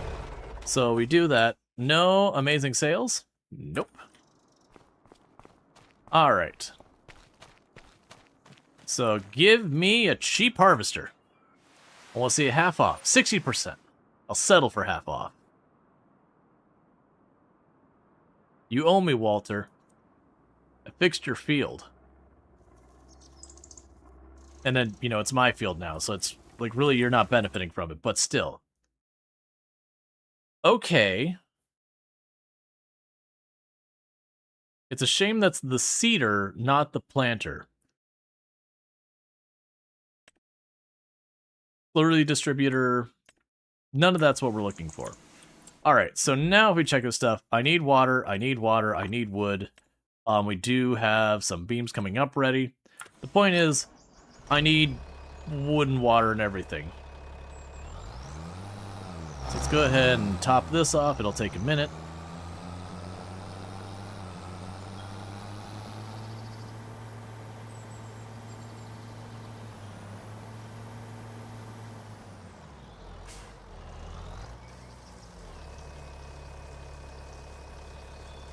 That's actually a lot of sale stuff.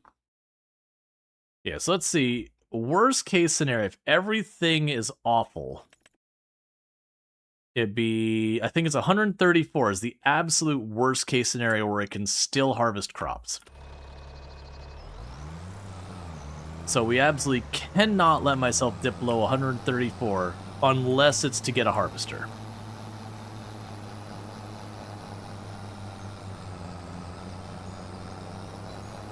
And the only reason I'm not buying now is we don't know what's going to go on sale. So we could potentially get a good tractor and then we end up with the really crappy harvester. Or we might get really lucky and get a really good harvester goes on sale. And so we then snag that up. So I don't really know what we're going to have for our options.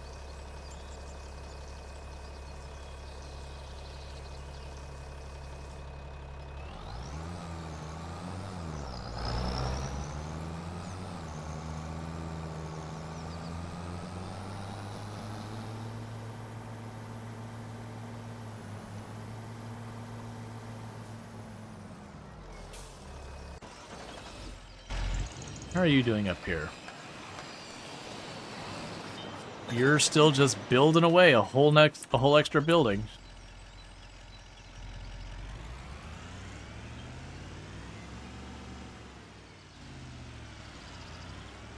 Start getting you into position for grabbing the next. That's because we loaded up all that stone and shingles so far in advance.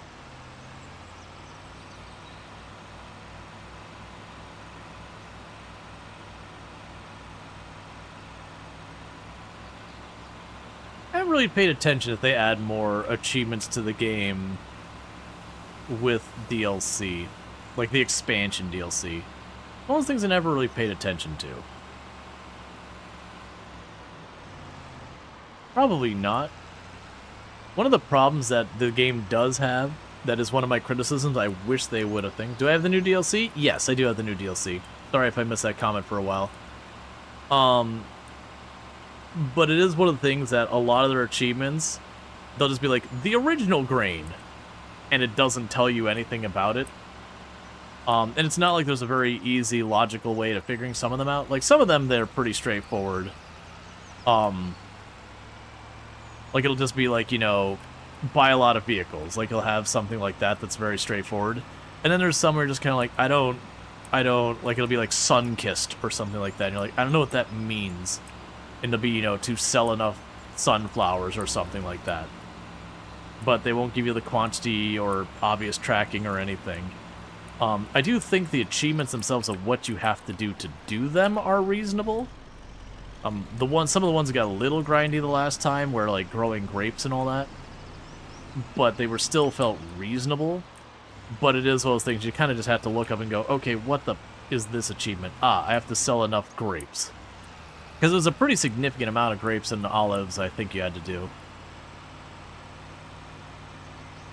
Like, it wasn't something you would do just passively unless you decided to do a run where you just had the grapes going for a while.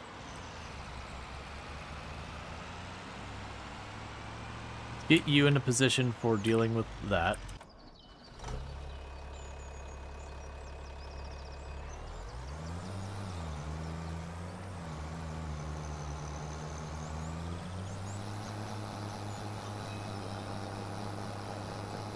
Okay, when we fill up the greenhouse this time completely, we do want to go back down to the quarry and top it off. It probably could go for a full extra cycle, but it fills up in one. It'd be a bummer to lose out on that income. Okay, so checking on the sawmill. So you do have... Okay, so the sawmill doesn't really have a whole lot. It's just the one set of planks there, so we don't need to worry about that right now. I do need to put wood in there, though. I do need to grab a tree and knock it down and shove it in there. But since this is the tractor I also drag the logs with, I can do A or B, not both.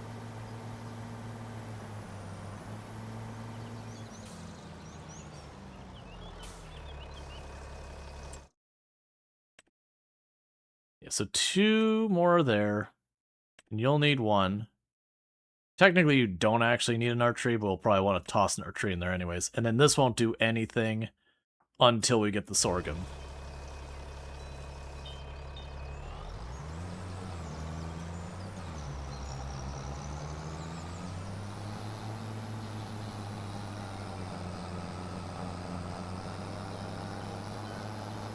And we advanced the day after that one, so when this is topping off, let's take a peek at our sorghum field.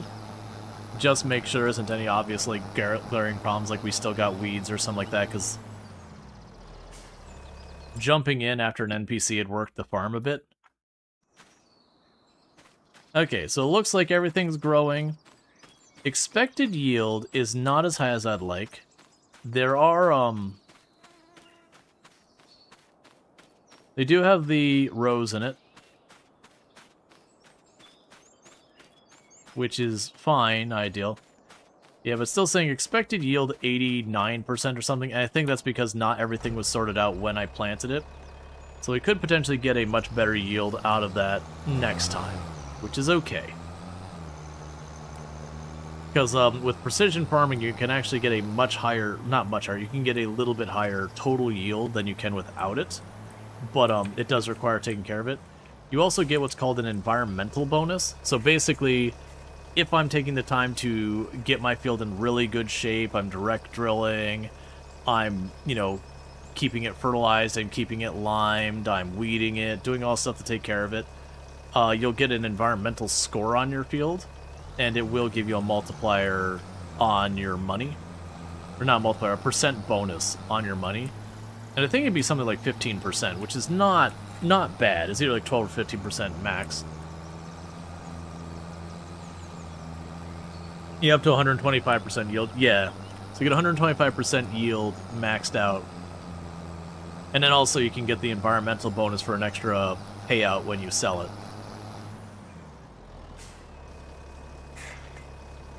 Okay, now this one needs to go to the quarry. And then we knock down a tree and feed into the sawmill. Because we're an environmentally sound organization here. We just cut down trees. See, there isn't any new achievements on Steam since 4.5, which is the amount it started with. Gotcha. Good to know. I didn't think they did. But as well as things, I also never really paid attention to it.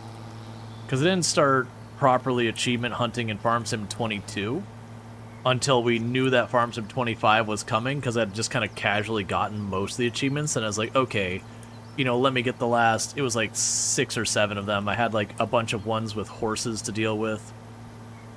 I think I had like one of the other wildlife pigs or something, that there was one I had to like breed enough pigs or whatever.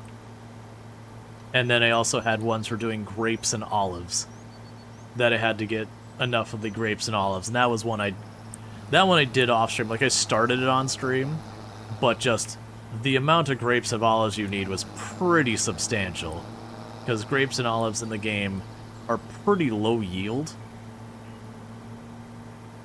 It's one of the reasons why they tend to be such a bad crop for the amount of money you get.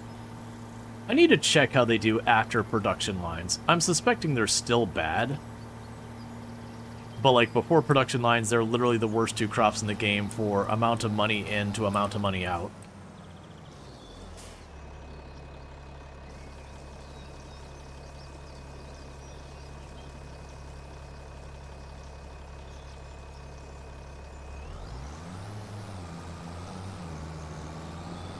Okay, and we got that all topped off. So we can drop off the water container to top it off. And then I just need to get another decent-sized tree and drag it into the sawmill. Keep that all going. Yeah, and that's not because I drove over and killed the crops. That's just, you have tram lines.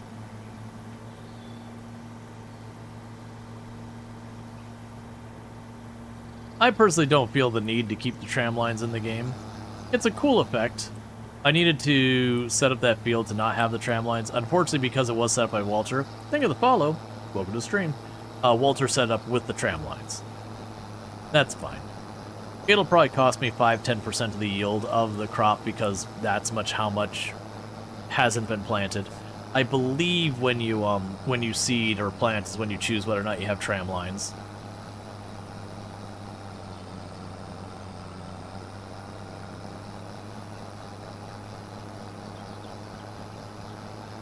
But if you do things right, you shouldn't have to double back up over your crop where you have to worry about trampling your crop.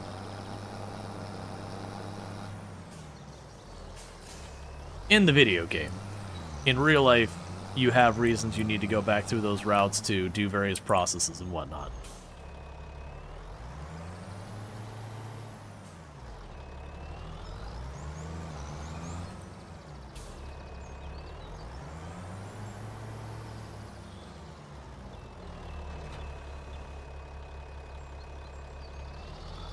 Okay.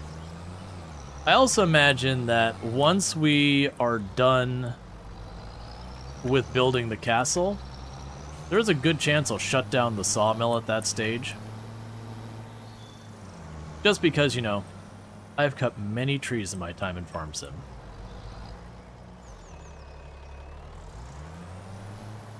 And by then we should have, you know, oil and fish and all sorts of stuff going on that I not really feel a need to deal with it.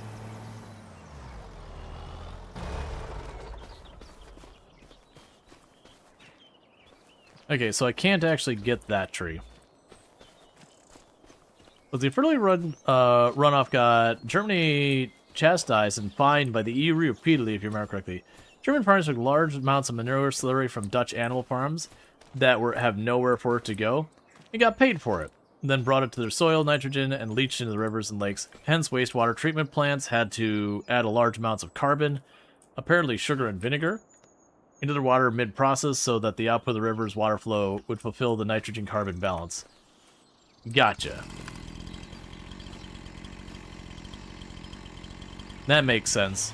So, like, a specific case where that kind of thing happened.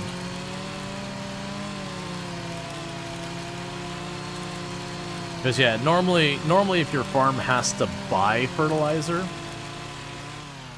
they're not going to be wasteful about it. Not if they can help it. Because that there's money.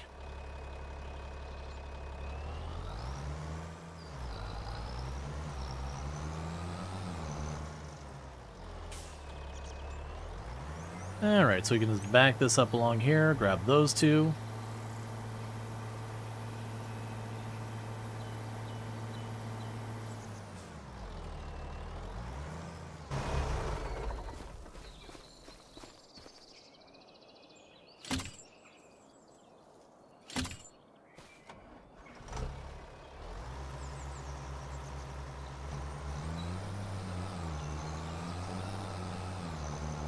Okay.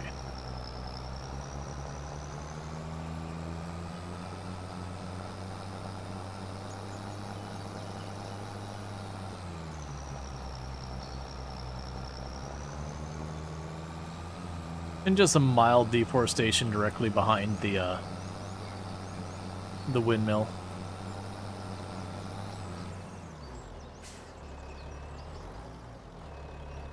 Alright, so let's check to see how that did for the sawmill.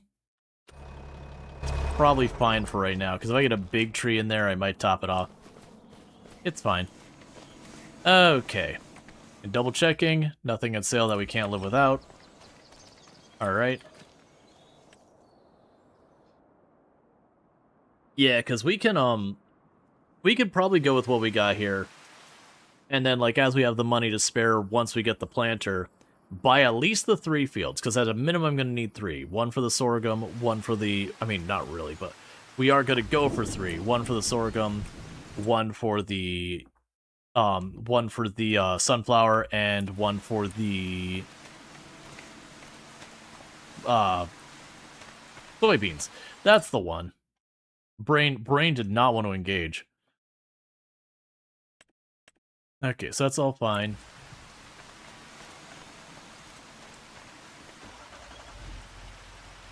Let's see. I've been going on for decades now. Animal manure isn't the greatest fertilizer for most plants. You presume it's not exactly the balance of nutrients they need. So being cautious with your good manufactured fertilizer is very plausible. Yeah.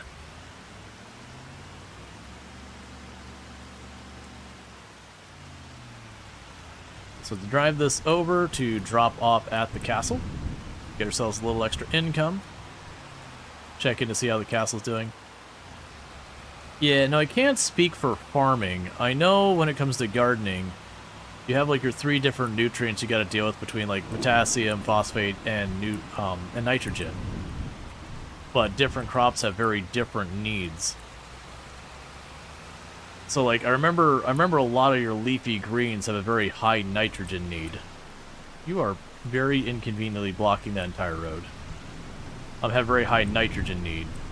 Whereas I'm under the impression, if I remember correctly, a lot of significant like fruiting or veggie like on the vine veggie kind of plants. A bunch of them, I can't remember, I always forget if it was like for fruit, if it was more common to need like the phosphate. There's a different balance. That's what really ultimately matters. Which ones are what doesn't matter. But like some plants have a very high nitrogen need. Some plants, the nitrogen isn't nearly as high, but you know, they need some of the other nutrients in higher amounts. And it'd be a whole thing. And usually it's kind of like, oh yeah, if you're growing citrus, it's more like this. If you're growing like stuff like lettuce and cabbage, it's more over here. If you're growing a bunch of stuff like peppers and tomatoes, it's over there. So I would imagine, like, you know, animal manure is probably only going to be well aligned, if any of them, for like one of them.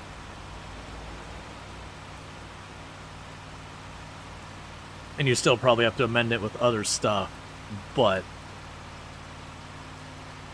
you know, bring in some of the goodies.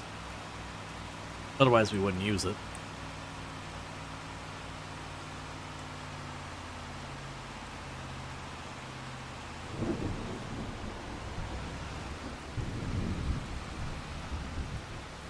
You don't understand David Lynch's movies. I gotta think of who that even is. Like, I know I'm familiar with the name. I don't remember what movies David Lynch even made, or if I've even seen any of them. Hey, Italics! Thank you so much for the raid. I hope you had yourself a good stream and all that. You were playing more... is it called Europa? I'm blanking out. The strategy game. That is... My brain is not braining right now. Yeah, Europa. I did get it right. I was worried I was guessing the wrong name. But yeah, I hope you had yourself a good stream and all that stuff, and Europa went well.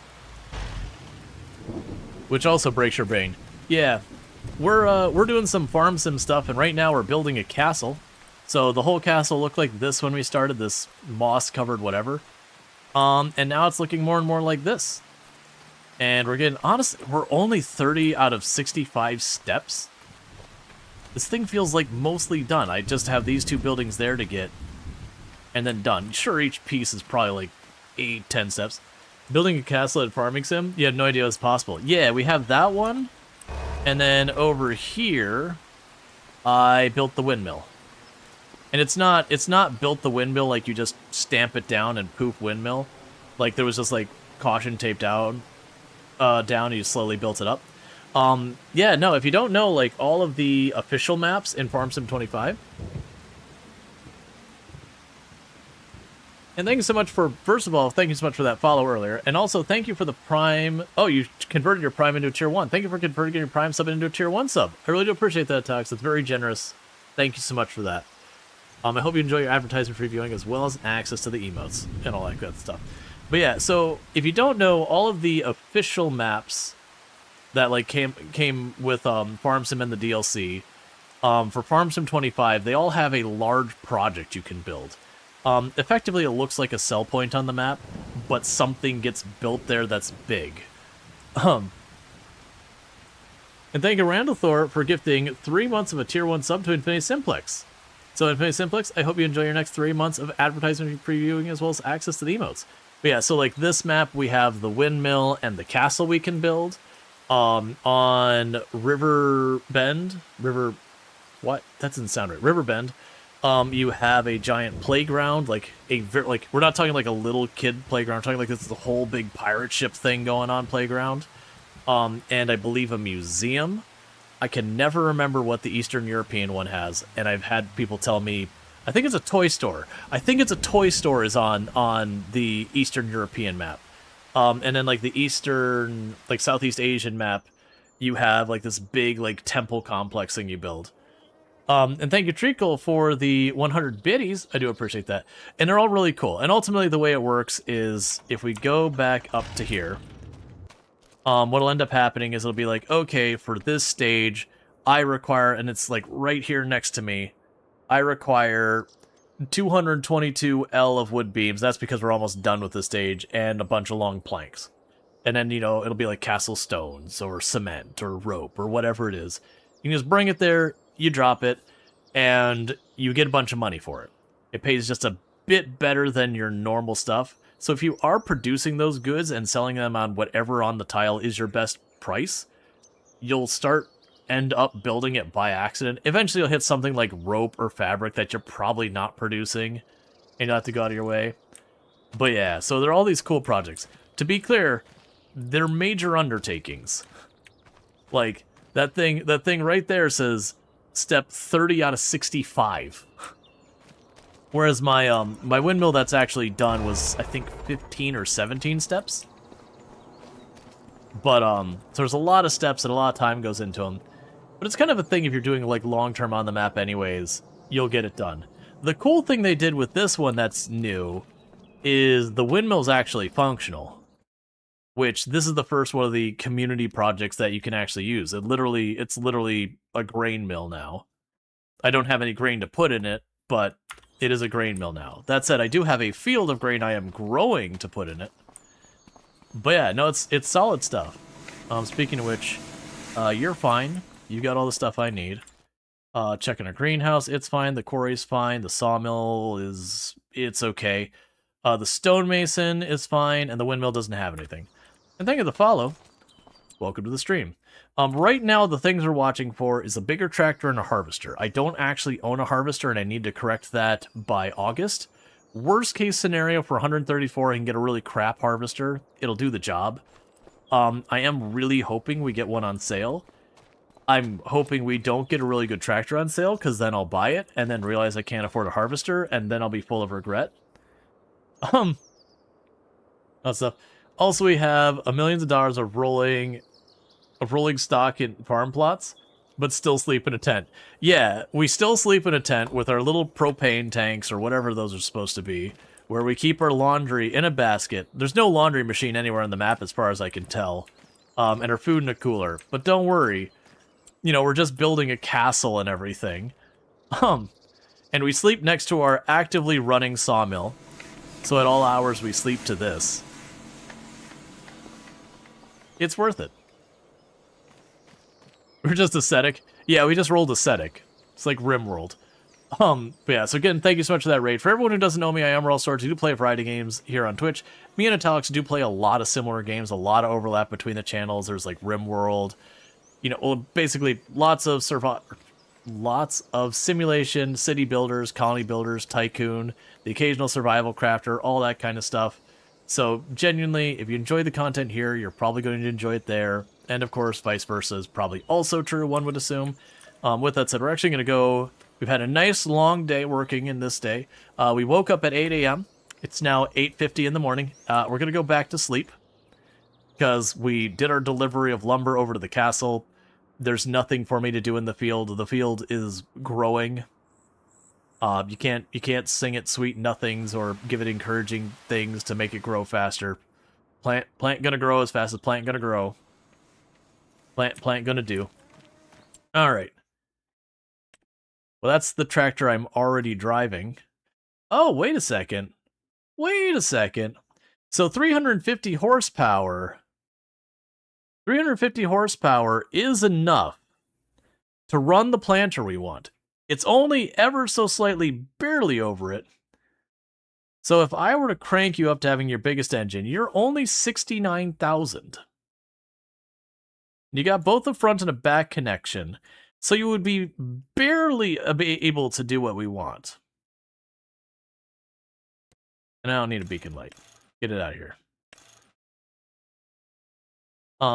As a Canadian running a sawmill like this sound Midwest crickets at night, soothing white noise. And hey, Lucky Chimera, how's it going? You heard Corn likes heavy metal. All right. So what is that tractor normally? It's a T8000 New Holland. So if we check on our list, is that new large tractor? It is.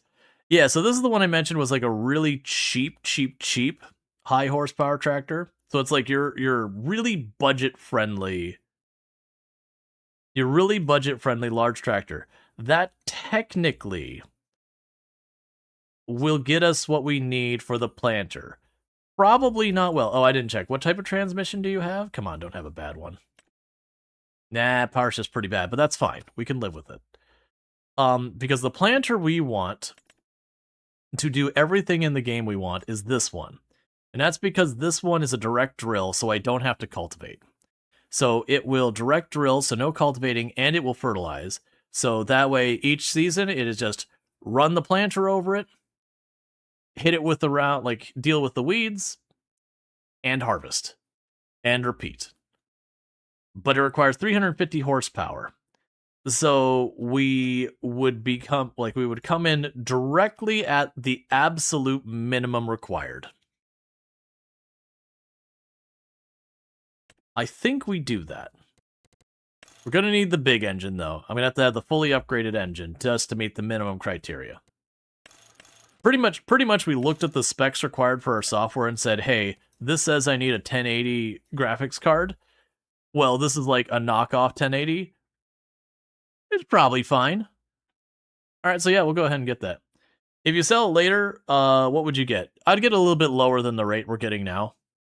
You always end up doing it at a minor loss. With the exception of, I don't know if it's still a thing, there was a thing, and it might still be in the game, where you could buy a used vehicle, repair it, and sell it back at a profit. I don't think that's still a thing, though. Now, with that said, what that does mean is I don't have need of my Argo Star. The Argo Star has treated me well, but right now, I don't have use for it if I'm going to be replacing it with just something better. So we're going to go ahead and sell the Argo Star and get our 30,000 back. And this is our brand new ride. I like, don't get me wrong, I like the Argo Star. That said, this tractor is much faster than the Argo Star. The Argo Star is locked in at, I believe it's 24 miles an hour, and this one can go 31. It's blue? Yes. Dum-dee-dum-nigh.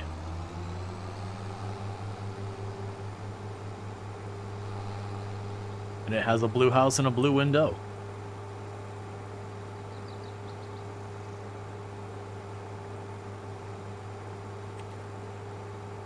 So I got a brand new tractor.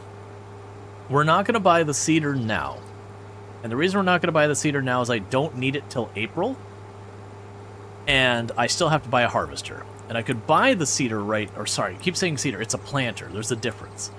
I could buy the planter right now. And we could plant any, there's 3 crops we need. We need sorghum for flour. We need sunflowers for oil. And we're going to need soybeans because it's just a requirement for making fish food.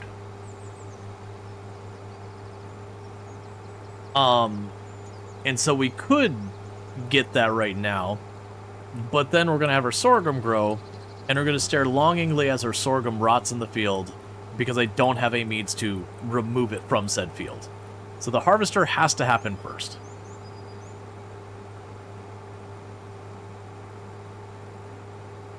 Did we get the lumber yet for the sawmill? No. Okay, that's what we were working on when I was like, oh wait, we can actually use that tractor. And this, for the record, this tractor is one of the new ones for the DLC. It's one of those tractors that, like, by any spec, it's not amazing. Like, there are tractors that have higher horsepower, there's tractors that have higher, like, balanced stats and all, the tractors that have all that. What this tractor has is it's got the large size tractor with the large size tractor horsepower, and it's dirt cheap for that tractor. Because if we look at our large tractors, most of them are like $250,000 or more. And this thing's like 111,000.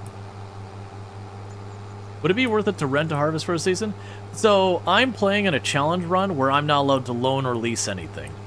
Normally that is totally a doable thing to just lease a harvester and just call it a day. That's actually probably the correct decision if you can't afford to buy one. But because I'm doing challenge run shenanigans, I should have pulled that out before I did this. We're going to use the strategy of knock it over and give myself a little bit more space.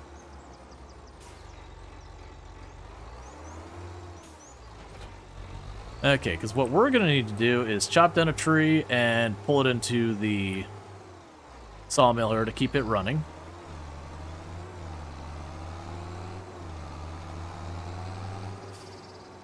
Oh, this is a little bit more dangerous with that speed. But yeah, normally you could take, like, honestly, probably the best thing to do would be, in my, like, if I wasn't doing my challenge run, it'd be probably just take the loan and then buy the harvester I want. Because loans in this game, the interest rate is so insignificantly small, you might as well take one if you don't have the money you need. Like, very genuinely, you could take $1 million out, and you'll pay like $4,000 a month. It'll take you multiple lifetimes before those loan payments offset the amount you borrowed.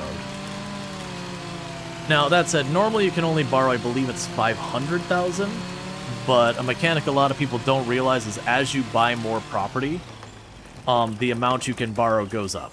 Okay, so that's 4.2 tons. I can haul 6.6.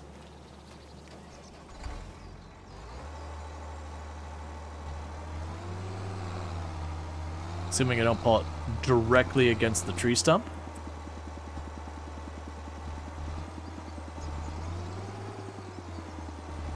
You're wondering why you're breaking the cap you read? Yeah. So I just need to scooch that over. But yeah, no, it's based on, like, your equity kind of thing. It's not like an actual equity calculation. It's pretty much how much property do you have. And that determines what your max loan amount is. But I believe the minimum is 500,000 is, I think, where the amount you can borrow starts.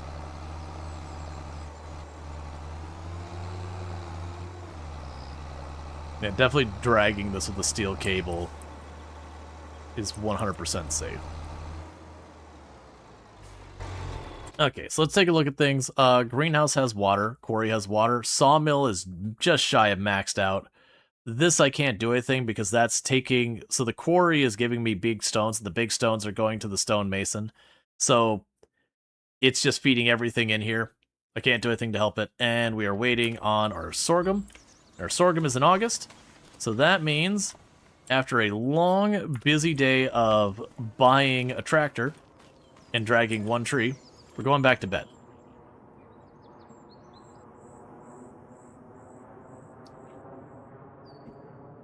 Now, if I wanted to do more active things during the individual days, then I could absolutely go and take on a bunch of contracts and all that. We're kind of just trying to move things forward, though, and keep all that going.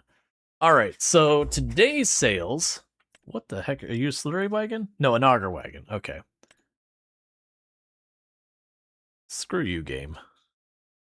Literally the next day, a bigger tractor comes up for sale.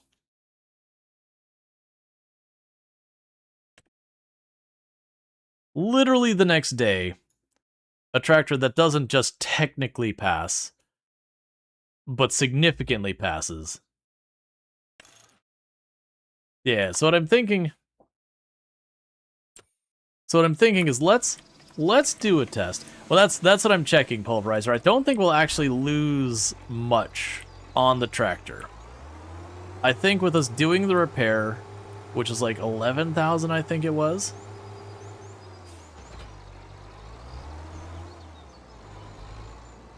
I think what we can do is take this tractor,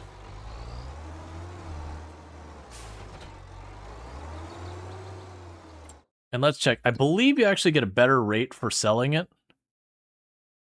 So let's drive this back, because I believe you get a better sale price if you have it actually at the location. Because I bought it for like 51,000, then repaired it for I think it was about 12,000. And it's going to give me 59,000 if I sell it from up here, which means technically I'll have only lost about 3,000 from the purchase to the sellback. And that's because I'm getting a higher amount than I paid for it, but not counting the repair.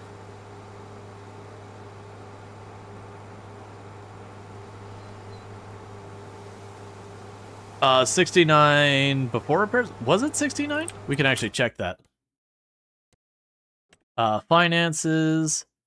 Yeah, no, you're right. 69.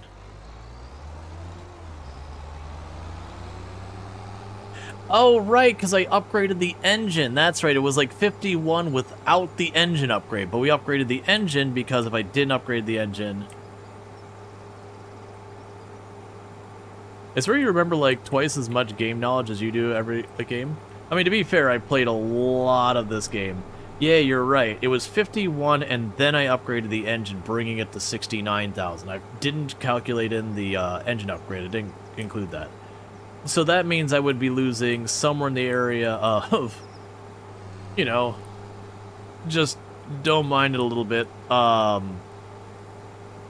to 20,000, because it'd have the repairs and the fact it's a 10K price difference. But we do get a better price when you take it in person. So let's see when we go to the actual repair spot. Might need to fix paint. I believe if you fix the paint, it breaks even. Like, the cost of fixing paint, I don't believe makes a difference from what I've seen. Because I know we tested it previously, and if it cost me like 8,000 to fix the paint, I made 8,000 more when I sold it. Repairing it matters. I remember that distinctly mattering. That you got a better rate if you repaired it. You remember it's always a small profit? Gotcha. Yeah, I remember it wasn't appreciable, because we were doing that. Was it with the Nexat one? We were doing the dare drop, but we had one thing left, and so we decided to absolutely abuse the crap out of an exploit to just get money, because it's just, we had done every other objective. Okay. Wifey. I love you too. You going to bed? Okay, you sleep well. No. Okay. So you need 80K then? Yeah, so it looks like what's going to happen is I'm going to lose 4... So I'm going to basically be 16... Yeah, so let's check. So it's 65,760. And it'd be 24,000 to repair. Let's see, is Space Chef supposed to be in the title over here? Your category is fine. It says Space Chef in the title. It should not say Space Chef in the title over there on the YouTube side. Yeah, no, the title... Oh, no, I see what you're saying. I can fix that now. My apologies. Farming Simulator 25. That means it probably have another title I have to fix later. Alright, thanks for the head up. It's not supposed to say that. Okay, so 24,000 is the difference here. We were going to sell it again. So sell price 65,760. 24,000 to repair to repaint. We're repainting that. Someone who's actually going to want to be good at math.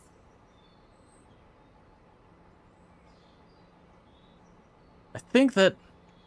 I'm not sure that did come out ahead. I mean, we're ahead. I'm just trying to think of how much. Like, was that significant or not? 4K ahead? Hey, I won't complain about 4K.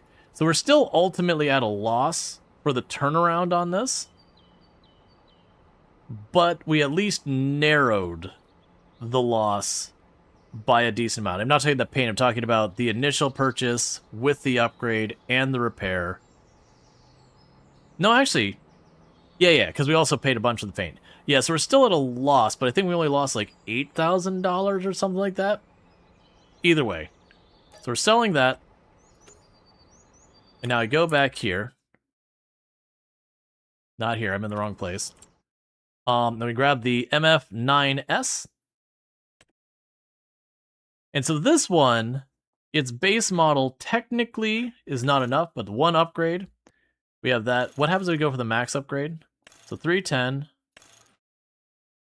Yeah, so we're paying a bunch extra to get the whole thing. So what's the difference between the US? Oh, I think the US just changes the 3-point on the back. Oh no, it's the lights. I don't really care about that either way.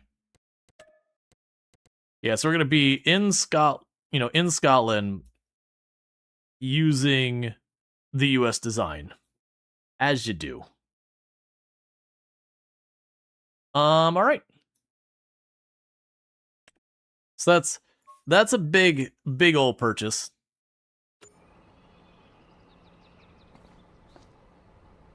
What is the P Pro compact? Oh, I believe that's the different types of connection.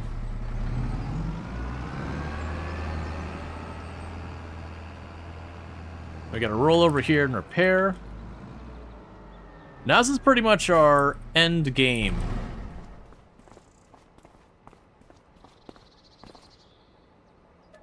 Tractor here. Technically, if we wanted to get like the giant cultivators and all that, this wouldn't cover it. But this can way more than cover the 350 horsepower we needed for the planter we wanted. So we've got our, tractor for basically the rest of the run, unless like something happens and I'm just practically handed a better one. And this one, added bonus, it's 2 miles per hour faster than our previous tractor. So not only does it have almost 100 horsepower more, which is like a 30% increase in horsepower real fast there, it does give me a tiny little boost in that.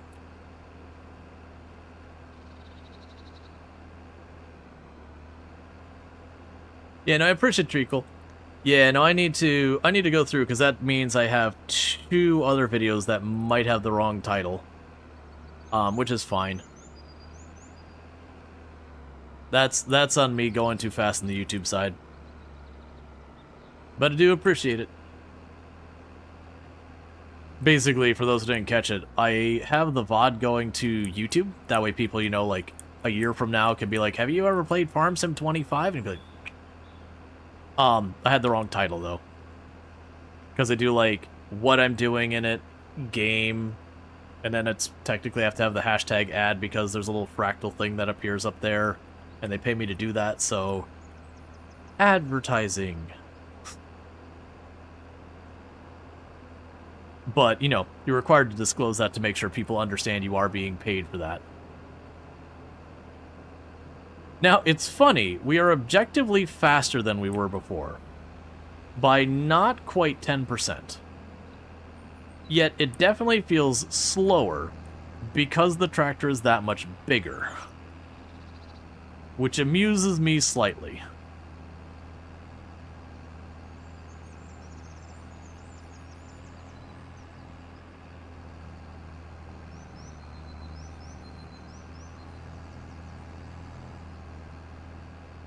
Alright, so let's double check because I don't remember what we were doing over here. Do we get the sawmill? Yeah, oh, sawmill's sorted, all that stuff. Much like how the Tauren run the slowest. Yes, all the characters run at the same speed, but the Tauren objectively feels the worst. And it's because Tauren suffers from big... Oh, we're in August. I am really glad I didn't accidentally advance the month, because we should be at Harvest Day. I am really hoping I didn't No, at a minimum we can get the smallest harvester. I don't want to necessarily be using the smallest harvester, but here we are because I got good. Yeah, we're getting the smallest harvester because that's the... So we have 200,000. We're not allowed to do loans or leases. And I don't have more stuff we can sell. And everything else, the harvester's more. So we're getting our babby little harvester back. And then we're going to combinations. And we're getting our babby little header back.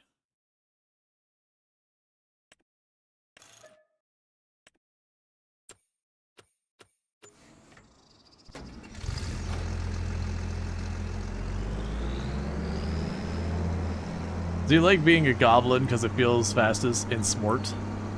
Yeah, no, I played a bunch of different races and classes over the years. So one thing we can do to help with this. So normally you'd probably want a trailer. I really should have a trailer. But I'm going to be harvesting only one field, really.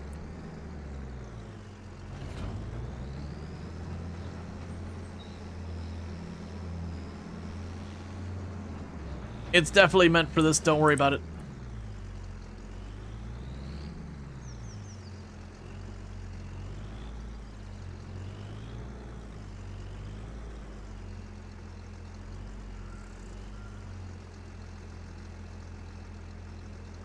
Why did I not have problems with this the last time? We did drag that behind me last time, like I couldn't turn very sharp with it. But I was able to actually use it. Because I'm mostly just trying to save myself from having to drive over there with, you know, with the tractor to go get it back, because...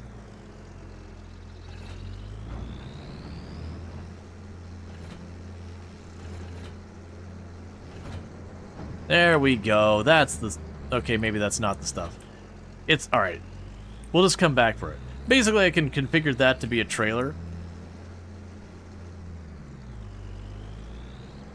Alright, so we're just going to go ahead and take you over there. We're going to get you working on the field. Then I'm going to take a brand new tractor.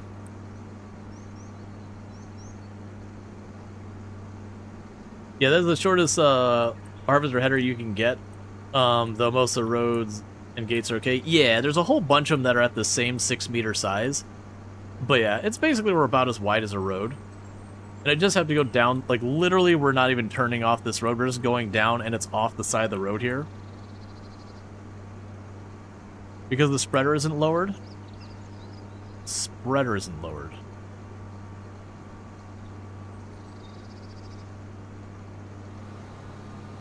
Oh. Well, I don't actually want to keep the straw. Alright, let's go back and grab that thing. Because like I said, I'm going to just grab that. Yeah. Well, I'm not going to be keeping the straw. That's not my plan. I don't want to take the time to bale it and drag it and do stuff. I'm not going to be using it for production lines or anything. So we're just going to leave it dumped on the ground. Because if we grab this, I can take it to that spot, configure it to be a crop trailer. There's a fence there. I can configure it to be a crop trailer. And then the tractor can drag stuff back as I need to. Now, we're probably going to be getting to the point where that trailer isn't really up to par. But I'm not in a pinch right now. So, I'd rather hold on to our money for a little bit, because actually, I am in a pinch. I have to have 200-something thousand by April so I can plant the next round of sorghum. That's what I remember this being like. Okay. So, real fast, I've already paid for this, so I just gotta configure, I don't have to actually pay for it.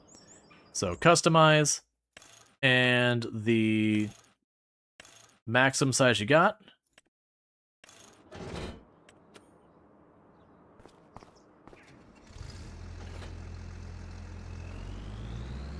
Open it up. Now, to be fair, if I turn too sharp, it still snags, but we can drive with it, and it's fine as long as I don't do sharp turns. And I'm not planning on hauling this everywhere with the harvester. We did that when we were desperate. But I now have a tractor. Let's see, is this the one that could shoot into a trailer behind? No. No, this is like the bare minimum no frills harvester. This is the I'm desperate for a harvester. Which we are. So we got it. So we've got this really big, fancy, endish game tractor. We've got 5 production lines built. A really massive field. And then we got, like, a relatively okay trailer. It's not even, like, that bad. And the saddest harvester in the game. Not counting the 1-row carrot harvester. That is truly the saddest harvester in the game. Where you just go like down and grab like 1 row of carrots at a time. And so even a small field is a colossal undertaking. You can never figure out how to get the AI to drive beside you, so the harvesters that required a trailer. Oh, yeah, so getting the AI to pace your harvester, you can do it, but it's a whole big thing that's unreliable. Whereas getting the AI to drive the harvester and then you go up and empty it out, that's easy. The little road repairs are nice detail. Oh yeah, no, Giants does some pretty solid maps.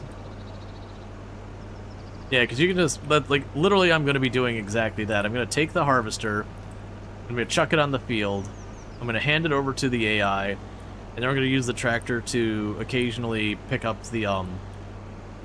what's harvesting from there. So this may be the point. We are going to be right next to water. I'm 25 trash short of 300, and we're not theorizing, but we're guessing that we might be able to get more money when we hit 300, because at 100 we got a good payout, like a really solid payout. At 200, we got an absurd payout. And so we're going, okay, do we get a payout at 300? Is it 500? Obviously, I'm not going to sit here and grind out 500 trash, because that's literal hours. But 25 trash, fishing that out, that shouldn't be too bad. So we can chill, watch the harvester do its thing, fish until the beacon light comes on, grab our tractor, grab the goods, take it up to the windmill, or actually, realistically, I'll probably take multiple rounds of the harvester emptying before this trailer fills up. So doing legitimate farmer things. Being like, oh, well, this harvester takes so long to need to be emptied out, we can, is that going to be a problem? Maybe it's okay. Yeah, it's fine.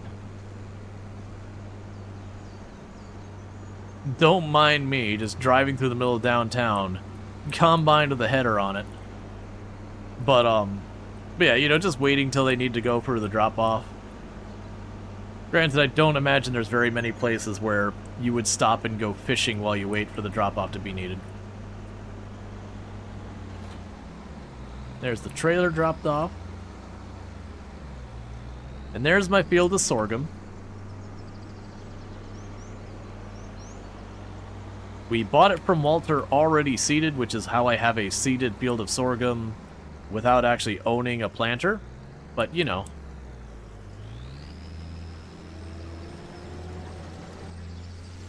Okay, so we'll let the AI take over that. Meanwhile, I gotta get you into position. Also, before we go too far, how are our production lines? Not great, but they'll be fine. So get you back down there, because you're gonna be operating the trailer.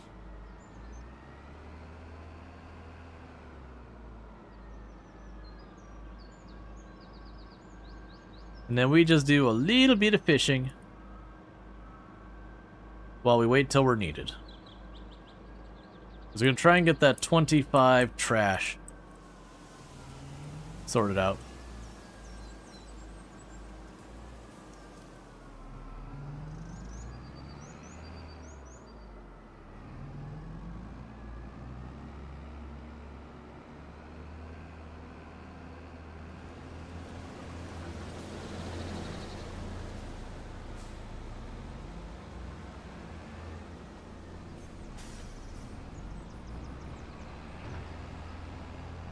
Okay. Alright, so bear with me, because while that's getting ready, I need to use the restroom real fast. And we do have an ad break coming up here in just a minute or so. So what I'm going to go ahead and do is I'm going to go jump on this rock right here. And I'm going to go ahead and take my little break here real fast, and I'll be back in just a couple minutes. And thank you again so much for tuning in, and I'll be right back.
Okay, and I am back. All right.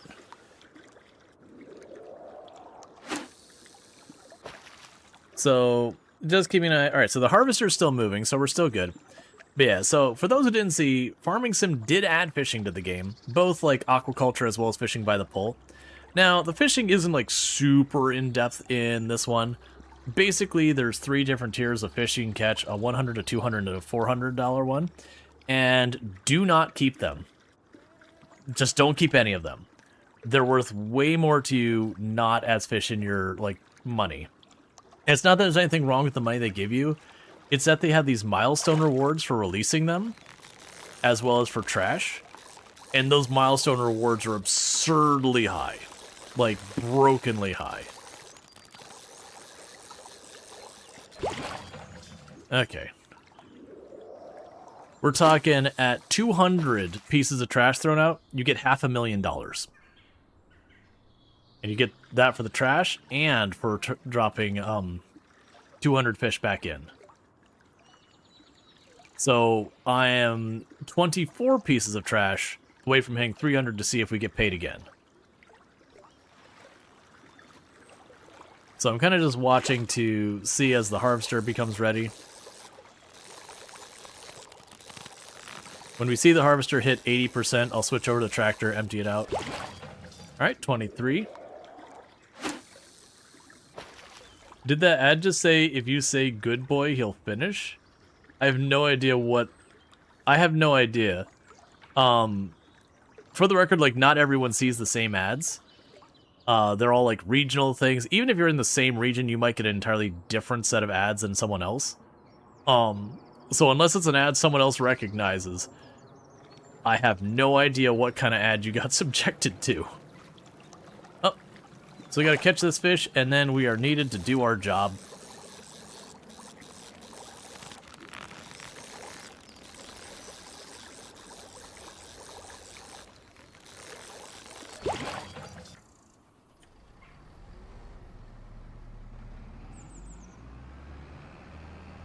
You need to see that ad again. I need context. Excellent. I'm glad you are looking forward to your next ad break. And I keep turning around with the intention of lining this up and then going to line it up and realizing there's a little fence here.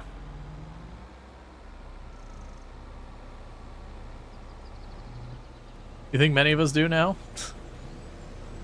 Everyone desires to know context of this ad. So let's adjust our cruise control. I think you harvested something like 7 or 8.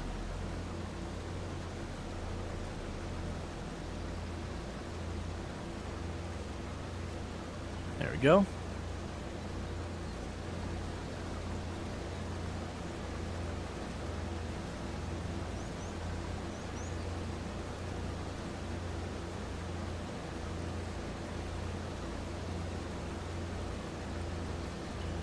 So when we see the sorghum stop loading really, really quickly, it means I've caught up with the harvester, and then we just break away.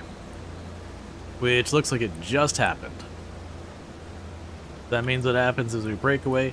Now don't worry if you see it where like it looks like it's dumping off the side, we're not actually losing anything.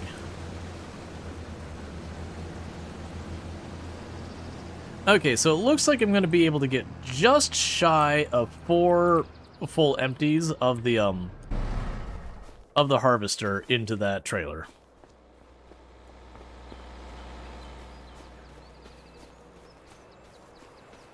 At which point then I'll have to run it up to the grain mill.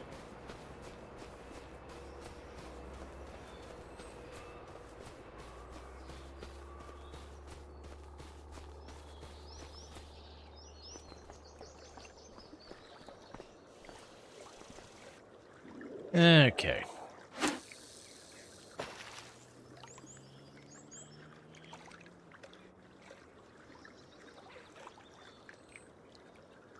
But that'll be our first harvest of sorghum. We take it up to the windmill at the top, and we're going to end up having the windmill just directly sell the flour for right now. I don't have the later production lines purchased or anything like that, so I'll just have it getting sold. Eventually, we'll want to have it go and get distributed over to the to the fish food place, but I don't have that yet.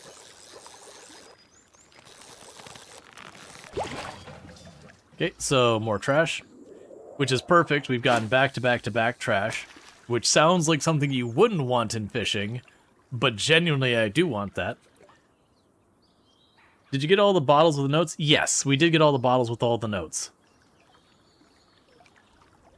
We did that a couple streams ago, so we got to get the lore dump. For those who don't know, on Farm Sim, all the official maps have collectibles. I think they all do. That might not be true. Most of the maps, if not all the maps, have collectibles. And they're just things you pick up, and most of them, they'll give you like a little bit of money. Some of them will actually give you a lot of bit of money. But you just go find them in the map, and it'll kind of let you know as you're getting close to finish and whatnot. But this one is a little different, because this one actually had like an entire like book you would read that you got like the pages. It was like the captain's log telling about how he got here and everything. Which I won't spoil the story. Not that it's anything like super amazing or bad or anything. It's just, it's fine. But, this map I think did a good job. They had like a little bit of a glow effect to them, so when you're staring at them, at least you have a clue that you are, in fact, looking at a collectible. They put them mostly in places that at least make a certain amount of sense versus some of the ones in the past. They were very arbitrary on where they hit them. And then you also got like the little bit of like a lore dump kind of thing as part of the reward. So I feel like they did a really good job with the collectibles. There's also not 100 of them. Like the last Farm Sim 22's first map had over 100 of those collectibles on them. It was a thing. Where this one it has 12, I believe it was.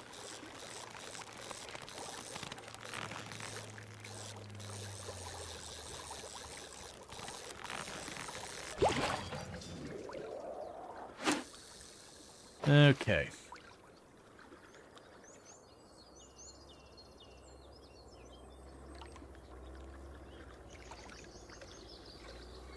You can also catch fish.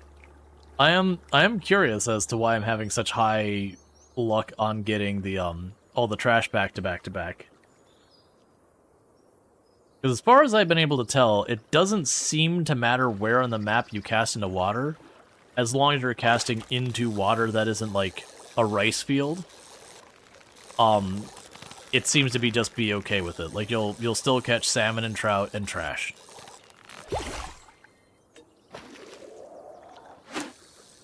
So throw the fish back. They're worth more in the water than they are on land. Or in my pocket as money.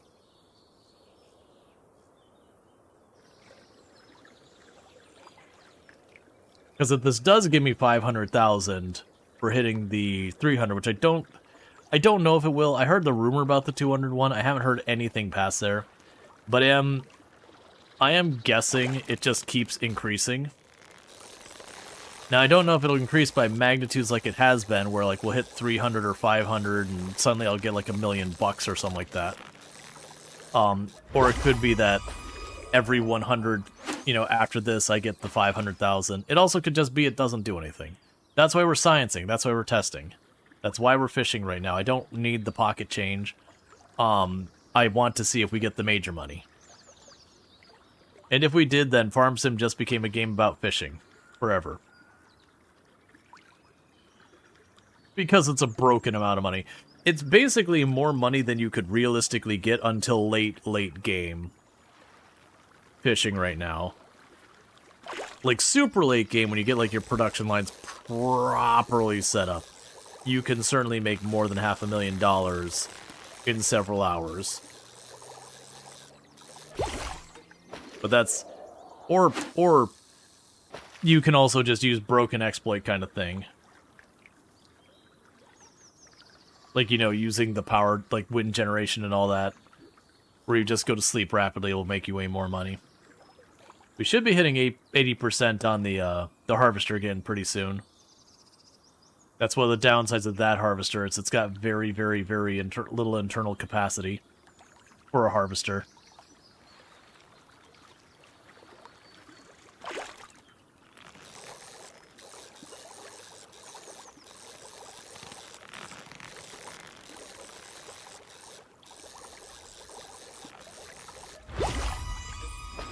Stop giving me fish. want trash.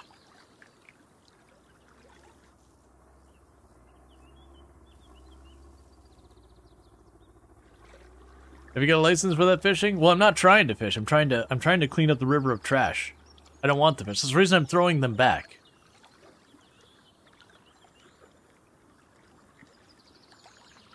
We're just very inefficiently removing trash from the river.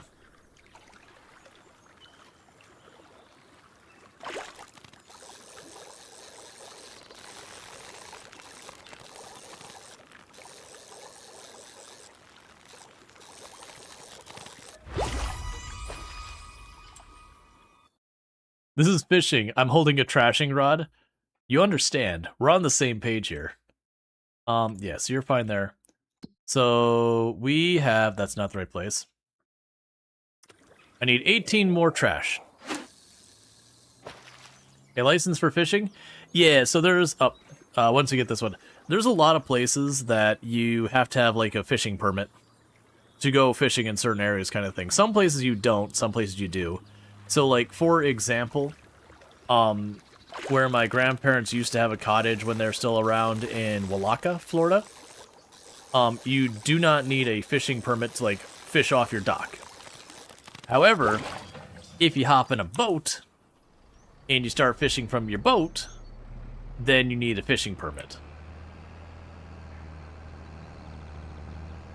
And for the record, like, fishing permits were pretty dirt cheap. It's like 20 bucks. I don't know what it is nowadays, but they were very, very inexpensive. Well, you're just a troll now, because you're probably going to fill up. Are you going to fill up before you finish that row? I think you are.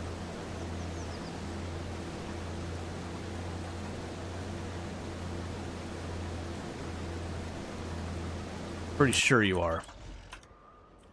Because the problem is if I drive onto the left side to pick it up, I gotta trample my own crops, and I don't want to do that. Because that'll kill my crops.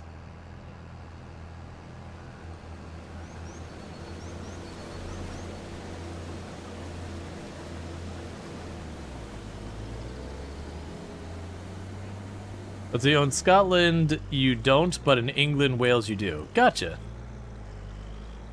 Yeah, I have no idea what, like, the rules around fishing and hunting and all those kind of things are in other countries. But yeah, no, it's like, in a lot of the U.S., you do have to have certain types of, like, hunting permits for, you know, hunting different things. You know, you have to get your fishing permit for certain situations. Like I said, there's some places you can just fish, no problem whatsoever. Usually it's like one of those things, you can fish off your dock or from your house or whatever if you have water nearby. Not a big deal. Once you start going out in the boat and onto rivers and all that, then they make you do the permit. Let's see, in Germany you have to show that you know your stuff to get a fishing permit. At least the basics. Allowed fishing season, put back baby fish, how to fish without making fish suffer unnecessarily. Yeah, I think you have the basic same thing here. I honestly don't know all the specifics because, you know, while I have a lot of family who really liked fishing and I have gone fishing with them so far as, like, off the dock or whatever, fishing was, like, really never my thing. You know, like, it's not like a moral judgment or anything like that. It just wasn't something that interested me enough that I was going to go and take a class and pay money or anything like that. Oh, in Germany you have to have a 30-hour class? Yeah, we definitely don't have a 30-hour class. I would be shocked if it was more than an hour or two. Farming and fishing is hard? Yes. You farming hard? Yep. Getting the sorghum. And then fishing between times I need to empty out the harvester. Yeah, no, exactly. It's like, I'm not into fishing, but my uncles were always into fishing, and I had two cousins who were really into fishing. And, you know, when you've got a bunch of family living not too far from each other, so that parents can get time away and all that, every once in a while you'll trade off who has the kids. So that was kind of the big thing, and why, like, a lot of them liked going up to when our grandparents had the cottage. Because it could be, like, okay, today these two parents have the kids, they're going to take them to the ravine. This day, these two parents have the kids, they're going to go fishing. Okay, those two parents have the kid, they're just going to let us play video games when we rarely had them up there. We almost never had the video games up there.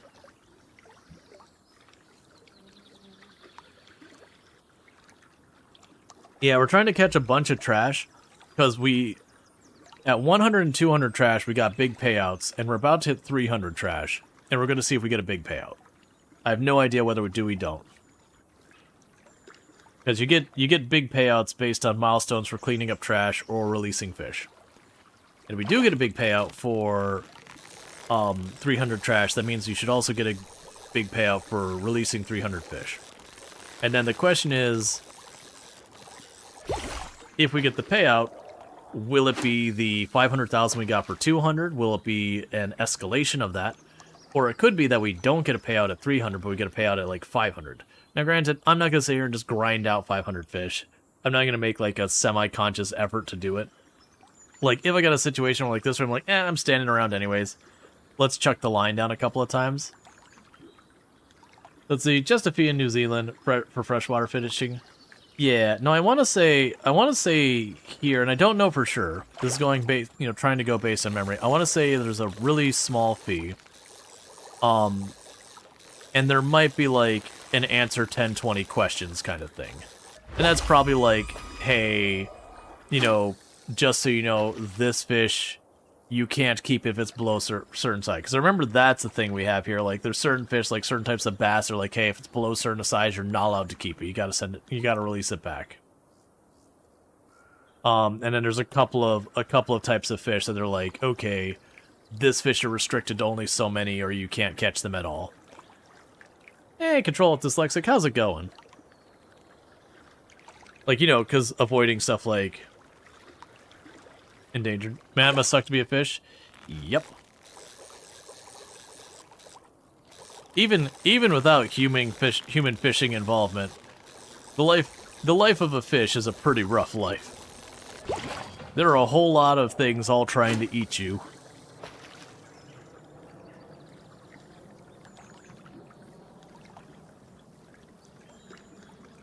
Yeah, no, we joked about the catch and release. It's like, hey, we're being rewarded for being good for the environment. Only mildly to moderately traumatizing fish. Thank you for the follow. Welcome to stream. You mean that's all of nature, isn't it? A lot of nature, there are animals that don't have natural predators. That's just not a concern they have to worry about. And it's not even strictly like, apex predators. There are just some animals that they've just adapted well, that other animals are like, nah man, I'm not bothering. That thing's nothing but shell. Or, you just live underground, you don't have to worry about stuff going after you. Thank you for the follow, welcome to the stream. Or you're just big. There's not many animals that, like, predator on elephants. Not many animals predator on rhinoceros as well.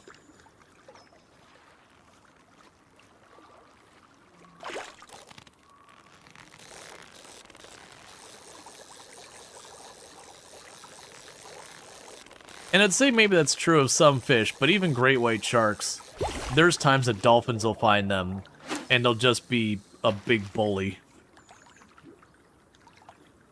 The dolphins are like, yeah, we're just gonna kill this shark. Do we need to? We're dolphins. F this thing. Why? Because it's fun. And also, maybe survival. Dolphins can be jerks sometimes.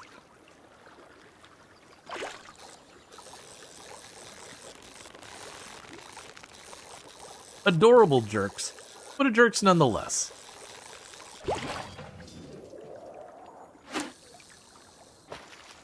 What are you drinking there? It's a soda. It's like a Diet Coke.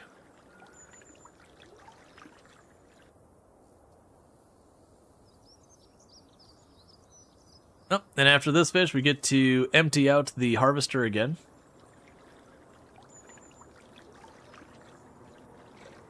You saw an orca hunt a whale and it was terrifying? Yeah. Well, that's, like, some of the, like, absolutely metal stuff you see happen in nature. Like the bees that cook hornets. So like the hornet invades their hives and the bees just all like jump on it and start vibrating to literally cook the hornet alive.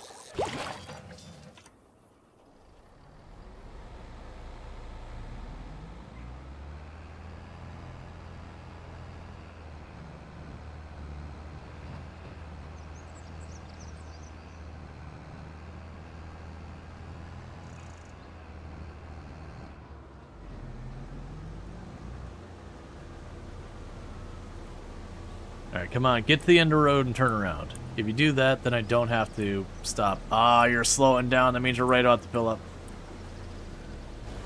How's there a double-decker on the bus? I commented on that the other day. I'm like, where are we that we're in the middle of nowhere, farmland in half of this, and there's a straight-up tourist bus zipping around out here.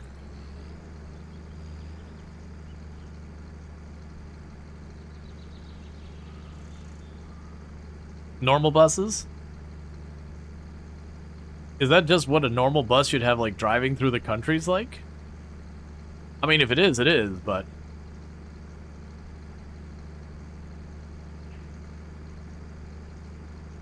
Huh. It's not that we don't have double-decker buses. There are places you can find them here, but they're pretty rare. And then, like, outside of, like, the touristy things, like if you end up in, like, you know, LA or whatever, and you're doing some, like, tourist there. But it's pretty rare you see, like, a double-decker bus rolling around here. Usually it's just a single-air, like, Greyhound kind of thing. Alright, we're at 85%, so we're going to go ahead and do a drop-off.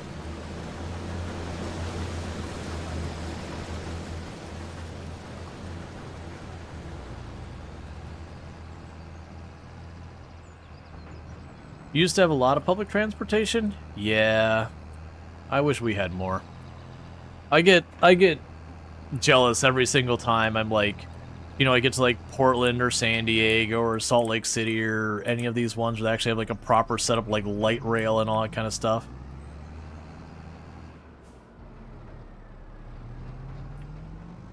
Yeah, we don't need to dig into that too much, Cindalash. But yeah, no, dolphins are, again, adorable, intelligent, but also pretty awful. They're pretty big jerks.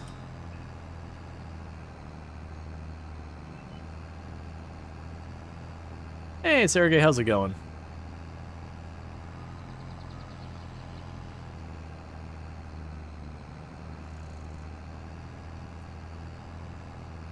Dolphins will do a lot of the similar things to like cats, where they'll, you know, toy with prey or kill stuff just for the heck of it, that kind of thing. They got a lot of that kind of stuff, unfortunately. Not that we should do anything to them, like, to hurt them or anything. But, yeah. But dolphin can be pretty awful. And finally, the windmill gets put to use. Alright, so let's go on to here. So we got windmill. We want to make sorghum flour. So we're going to change the output to selling. We're going to activate the sorghum flour.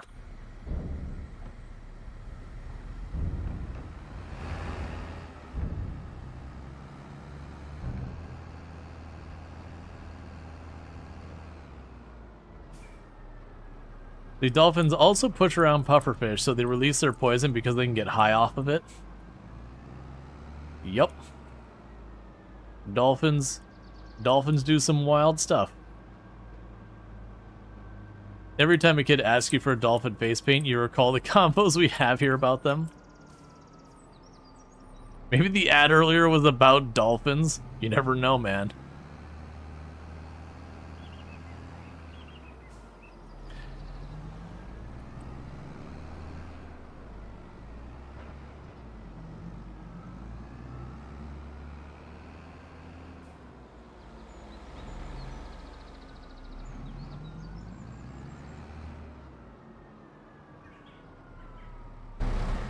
Okay. So we now have a windmill that's actually producing flour. So we're going to get to see, I have a full field that is now going into that windmill. And I am not particularly expecting it to to take long for that thing to gobble up all that sorghum and me to run out of sorghum in the windmill. That's okay, I don't need to produce a bunch. The point is, it's making flour. The next thing we're going to need to do is get things set up so we can start getting oil produced. And then once I have that, I just got to buy the fish food place, and then buy the fish breeding place, and then buy the nets. And then literally all of that will sort itself out.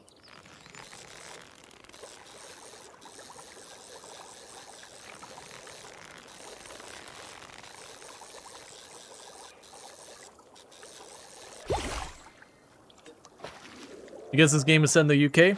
This map is. Most of the other maps aren't in the UK, but this particular map is actually in Scotland. But we've got maps in non-specific Southeast Asia, we got maps in non-specific Southeast US, maps in non-specific Eastern Europe. I don't know where Silver Run is supposed to be world-wise. But yeah, so you got a bunch of different places represented. But yeah, but this is the Scottish Highlands.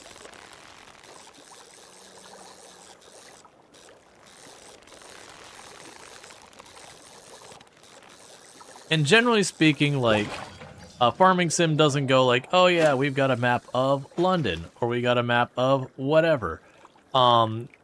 What they tend to do is they have, like, just generic, it's like from this region of the world aesthetic.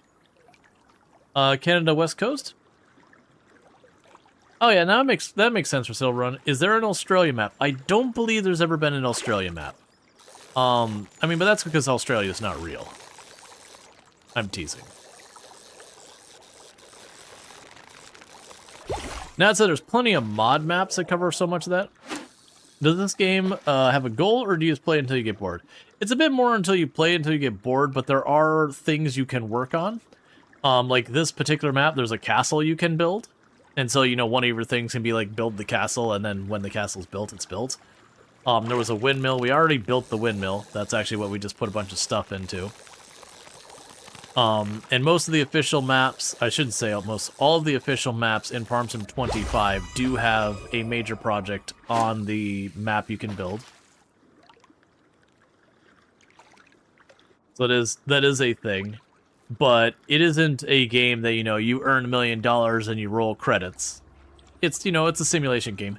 I would argue most simulation games don't have a defined ending. There are certainly exceptions to that, or there's certainly a point where you can complete objectives until there's none left. You know, the game still goes, but, like, you've done it. As far as, like, big-ass simulation where you're genuinely representing, like, a job doing them kind of thing, like whether it's fishing or boating or farming or... It's like American Truck Simulator doesn't have an ending. You just keep trucking until you're like, okay, I got enough. Microsoft Flight Simulator, you just keep flying.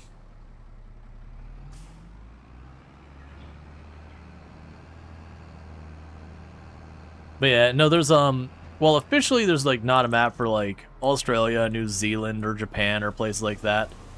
There are lots and lots of mod maps out there. And there's a lot of mod maps that are actually specific real-world places that people have gotten, you know, like, elevation data and all that.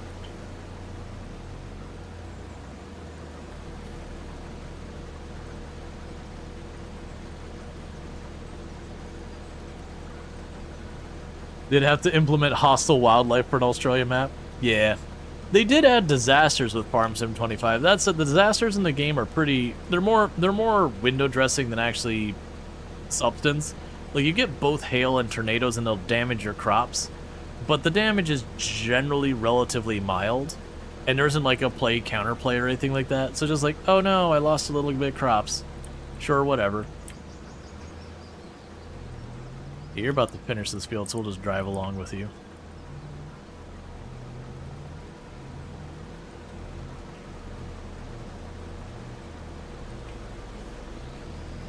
I think claiming one of the two countries has more, you would definitely have to have some pretty strong rules around what that qualifies as, because you're talking quantity, just raw quantity, then probably just because size of countries and the density of animal populations. But if you're talking like breeds, yeah, that's probably true as well, just to, again, more variety. But if you're talking like running into,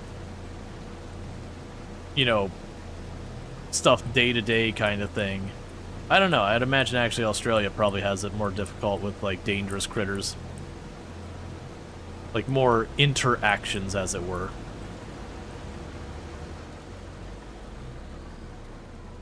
Some modded maps are just recreation using Google Maps. Yeah.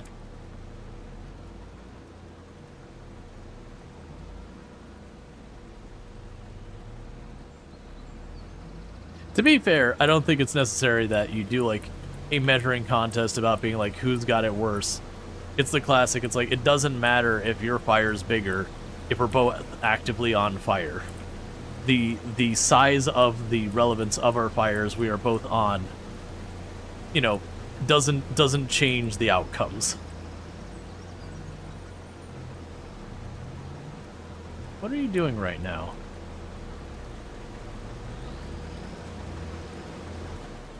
Okay, so you're finished your job. Cool, cool.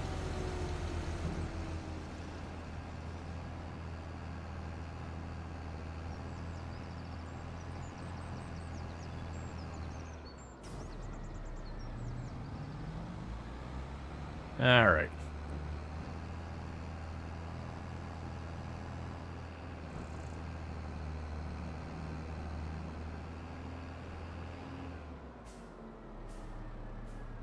Hey, James, how's it going? All right, so this will be the rest of the sorghum to drop off. Okay, that was almost bad.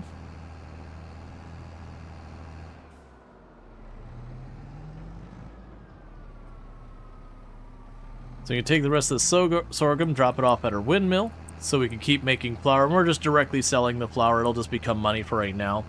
Later on, it'll become fish food.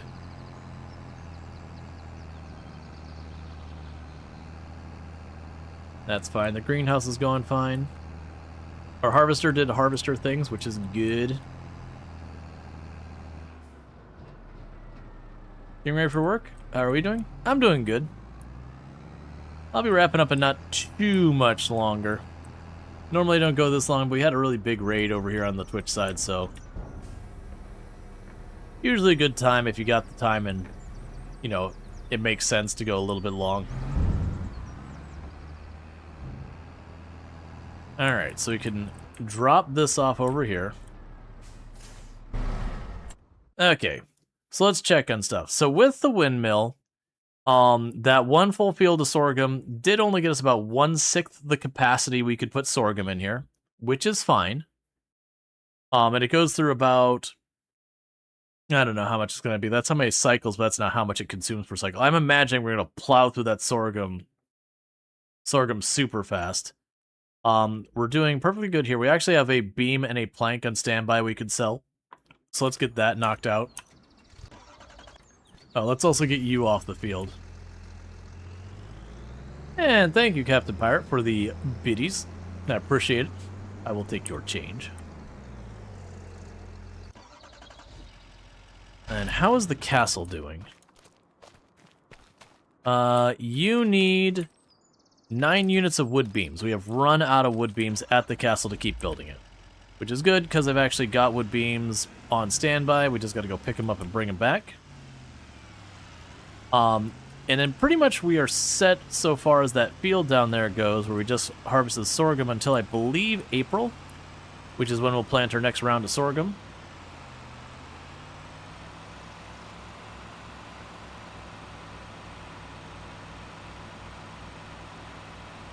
Okay.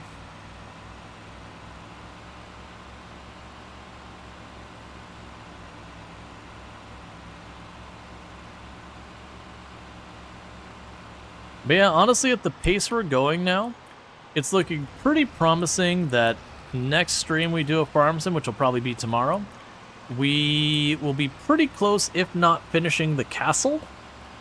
You know, barring some upset, because literally it's just lumber now. And if it really boils down to it, I can just go down and buy a stack of like 4 pallets of beams and, you know, get past the next couple of stages or whatever. So that's looking good. The fish stuff, there's a good chance we can get that at least started, if not properly going, because now we're making solid money. We are officially making one of the 3 ingredients we need for the fish food, and one of them doesn't have a production to it. It's literally just, I just need to harvest it.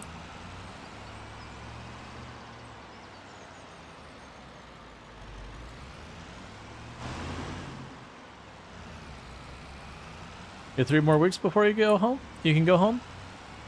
Gotcha. I imagine you're counting the days in a big way. It's always one of those things when you're like, you can finally go home from someplace at, you know, work, trip or whatever.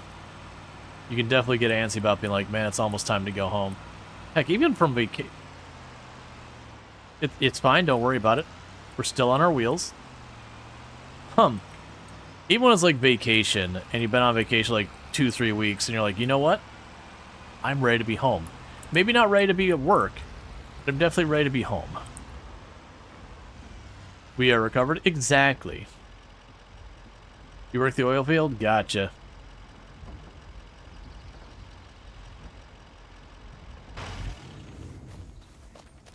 Okay, so I know I got at least one more pallet coming up. Yeah, so sawmill. Yeah, we got one more pallet popping out of there for long planks. Creative driving? Yeah, you can catch some weird terrain sometimes when you get vehicles going really fast.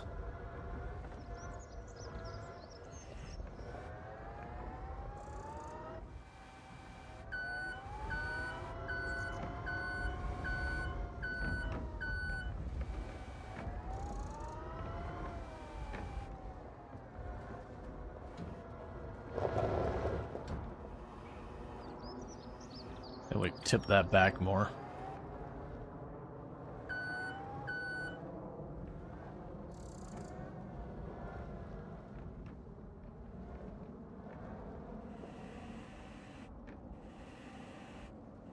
Okay.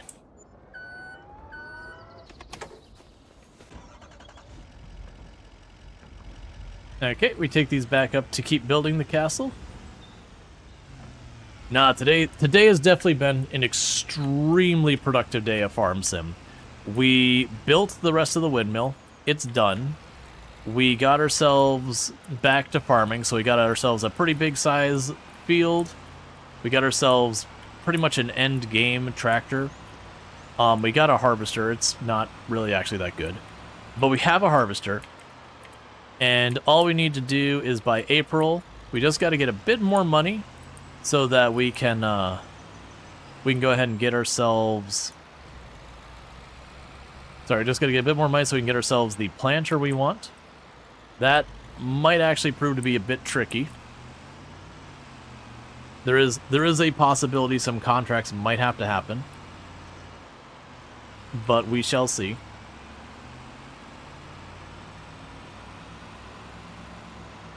And then after this, I'm going to do a quick check to see how many more things of trash I need to hit the 300 mark. And we might just try and make that happen real quick, because we're probably pretty close. We're probably like 8 away or something like that. 11 away. Wait, I'm sorry. Yeah, 11 away. So we can knock out those 11 really quick. Because if we can get that done, we can see if I am going to get that big influx of cash. Because if we get the big influx of cash, that means we just buy the planter we want, and you know we'll be in pretty good shape to get the oil factory.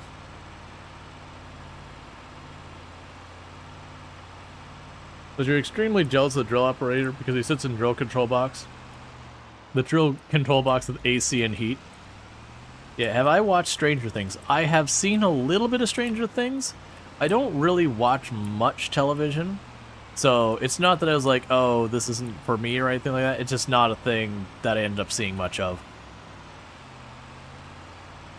Thinking that kickflip might have consequences now? Yeah. But the good news is we've got all strapped down. And we went ahead and patted the back and said, it's not going anywhere.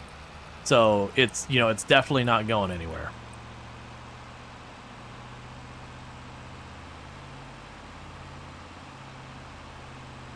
Yeah, like, no negative about Stranger Things. It actually seems like a pretty good series. Just not something I've seen much of.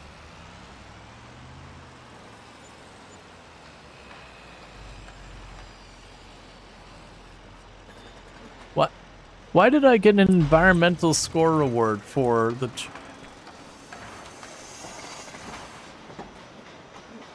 Okay, so to clarify what happened there, is I cut down trees. Just went to a straight up forest and cut down trees, fed it into my sawmill, and then brought it up here, and I got an environmental bonus. And I'm pretty sure I got the environmental bonus because if we look at the fields I own down here and put this in precision farming, that I actually have a really high environmental score because I took good care of my field and I'm not being particularly awful environmentally on the one field, which apparently makes deforestation okay. Alright, so I'm going to need more wood beams up here. I don't have more to bring up here. That's how it works. Yeah, we got our environmentally sound tax credit. Okay, so you got all that stuff going on. Right, so like I said, let's go real fast before we wrap up stream for the night and all that. I want to see, are we going to get our 500,000 for this? And thank you, Randall Thor, for the Gigantipie. And yeah, no, exactly, Soul Adams, that basically with precision farming, which is an official mod for Farming Simulator, that adds a little bit more complexity, but honestly makes the game, I would argue, a little easier. The payouts can be a bit better. It actually can save you a bit of work. It just makes it more complicated. And it's not even that much more complicated, in all honesty. It's one of those things that looks way worse on paper. How many more junk? 10 now. After that last one, it should be 10 more. Yeah, no, I do hope that time goes fast for you. I once actually almost took a job working IT, like networking on oil rigs. And it would be one of those things, I think they said I was going to be gone from home for, I can't remember, it's like 3 or 6 months at a time. Like, because this is going way back. And I really thought about it because the pay was, you know, this is I'm early career. So, you know, I'm making like 20, 30,000 something. And it was a 6-figure job. And so it's definitely one of those ones that you sit there and go, okay, my social life dies. My college is most likely comes to a permanent end because there's no way I'm taking college there. But you work that job for a couple of years, and you certainly do good by having a bunch of money stashed away in the piggy bank. Because not only are you making that money, you sure as hell can't spend it while you're sitting on an oil rig. I did ultimately not do it, though, because it was one of those things that is, you know, already 2 years in my degree, and it's like, well, that basically means these 2 years of my degree go right into the trash. And I'm not sure I would cope well with being stuck in there for a while.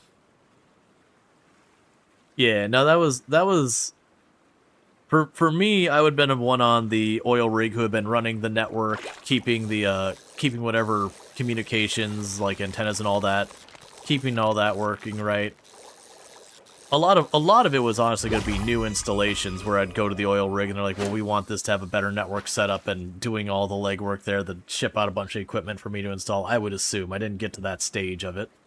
Like, they were ready to hire me, but I didn't actually do any of the work. We just talked about what I'd be doing. Yeah, as the Soul Adam said, the way you get your payout in Farm Sim when you're using precision farming is it goes through all your fields, and they'll all get, like, an environmental rating when you're using precision farming. And that's like, you know, are you fertilizing it? Are you liming it? Are you, you know, I believe if you let it go to follow, where you put, was it oil radish, I think you get a bonus for that. You know, when it comes to how you're planting and cultivating your stuff, you get, I want to say it's like if you plow it, you get a really, like it's a significant penalty against your environmental score, because plowing field actually does, you know, can do some harm to the field overall. Or if you cultivate, it's not as bad. If you direct drill, it's considered kind of the best, because it has like the least negative impact on the local environment. You know, yada yada. But you get up a whole bunch of stuff that goes into like basically how sustainably. So it's not environmental and like, oh, are you sequestering carbon or whatever, but it's basically like how sustainably are you farming. And the more sustainable you are, you get a higher score. And then what ends up happening is they take the average of that score, and everything you sell, you get a little extra kickback based on that average. And I think the maximum only goes up to 15%. You're roughneck and you're proud of it? Oh yeah, there's nothing wrong with, like, don't make it sound like it's saying anything negative about the job. I was just basically clarifying that's not what I was going to be doing. I don't think I'd make a good roughneck. Not from, like, a lack of physical strength or whatever. More, that's not a kind of work I think I would endure long-term and not get really annoyed by it. That said, having done a lot of software development, it is a very common trope with people who work in software development for a long time, is you put in, like, your 10, 15, 20 years, and then you hate it, and then you become, like, a lumberjack or a farmer or something like that. It's a very common flip. They do a whole bunch of work on, like, computers, IT, that kind of thing, and then you just get tired of the creative intellectual work, and you're like, you know what I want to do? I don't want to use my brain. I'd rather do manual labor. Should you pay $2 for extra cheese in your kebab or save money with no cheese? Cheese in your kebab? I'm not used to cheese and kebabs going there. I mean, it's fine. You're like savory and savory. Like, it makes sense. But most of the time when you find a kebab around here, they're specifically trying to be like, you know, like authentic Greek stuff or whatever. You want cheese and your cheese and your cheese. Convinced cheese. Yeah, like, don't get me wrong. Like, cheese is good. It's not a bad sounding thing. It's just not one of those ones that you think about very often. Well, that's not true. I take that back. I've seen kebabs where they'll do like tzatziki sauce and then maybe like a little feta on there. And feta is certainly cheese.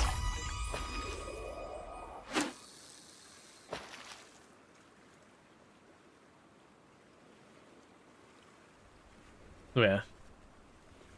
No, that's where people like cheese goes with everything. Me and Toom have a thing, and I'm not sure where we got it from. Like, I don't want to pretend I'm the original source because I genuinely don't know if we were or not. But it was just the comment that everything exists, either cheese or chocolate makes it better. It's not like, there are some things that chocolate does not make better. There are some things that cheese doesn't make it better. But as far as I've been able to find, there's nothing I've been able to find that one or the other doesn't make it better. As far as foods.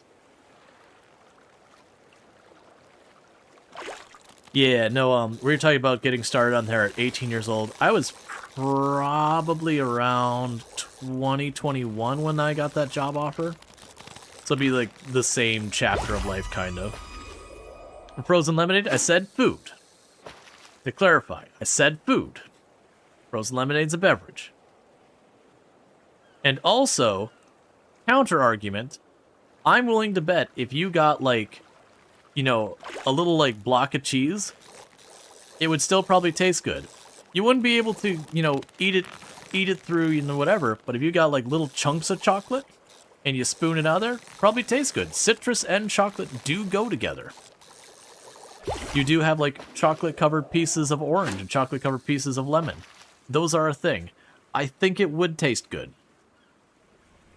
The texture might be a little weird going from like frozen snack to chunk of chocolate. That I'll admit. I don't think it would be an actively bad time. It'd be weird ratios. Or I could even see you taking like little sprinkling, not like full on cocoa powder, something a little less powder, but like a little smattering of like chocolate sprinkle right over the top. I could see that being good on it. I think that would work.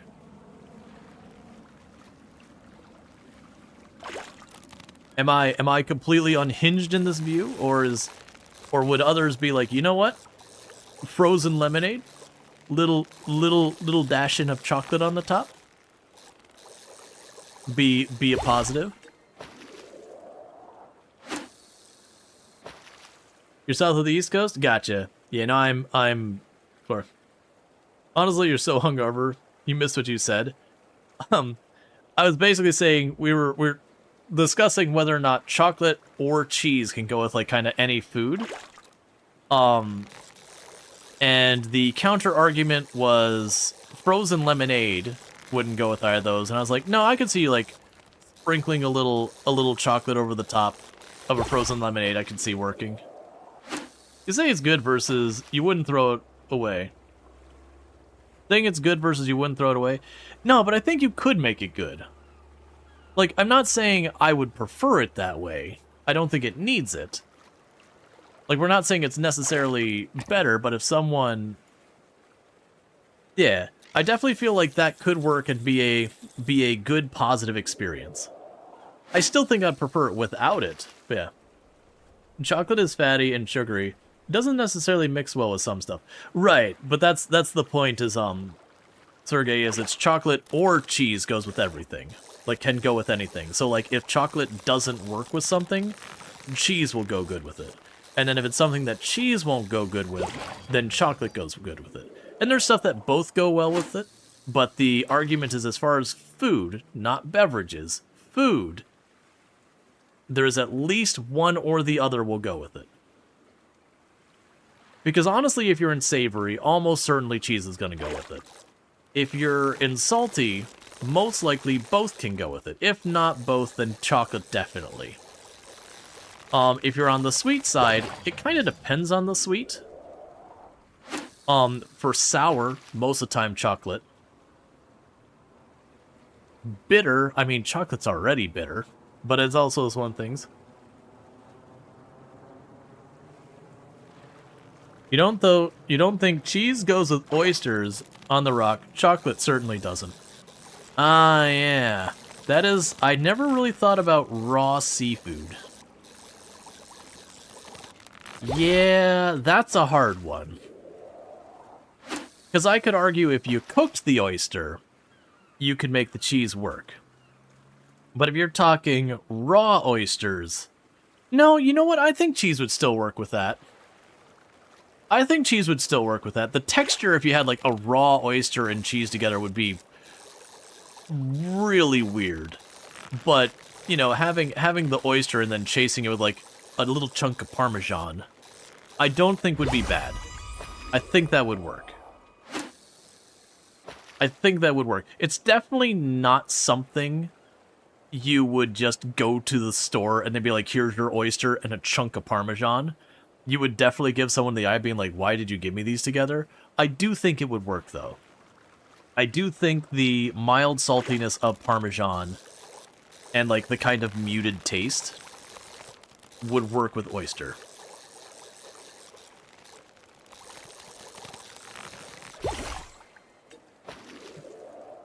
I think the whole thing is gross on a pretty judgment. I'm not a big fan of oysters either, especially raw ones. I'm not on board with raw oysters. It's not my thing.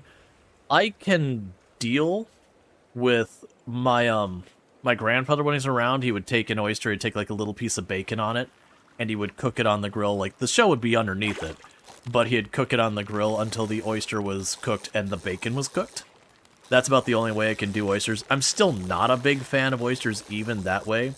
But that's at least a manageable thing.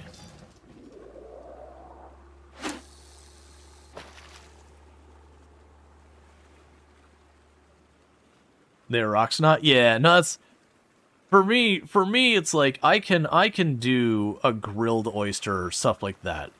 I prefer mussels or clams to oysters. But like straight up raw oyster? Nah, man. No, that's just not my thing. No judgment if that is something you're into. Just, I find them rather unpleasant. But again, like I said, I do think a mild cheese like a Parmesan or something like that would work. That's part of what works in the favor of cheese. You've got some cheeses that are extremely aggressive in their flavors. You got some cheeses that can be borderline tart. You got some cheeses that are very mild. You got some cheeses that are a bit on the sweet side. Some cheeses that are a bit on the salty side. Cheese is a very versatile thing. Black licorice makes chocolate taste awful. You need someone to test cheese, though. Okay, but does black licorice chocolate make chocolate taste awful because you don't like black licorice? I thought you could literally get chocolate-covered black licorice. Is that not a product? Is there not products with like chocolate and black licorice together? I don't like black licorice, so I don't look at it, so I don't know. I don't know how it'd be with cheese. I can't tell you the last time I had black licorice. I feel like there's gotta be some type of candy that's black licorice and chocolate.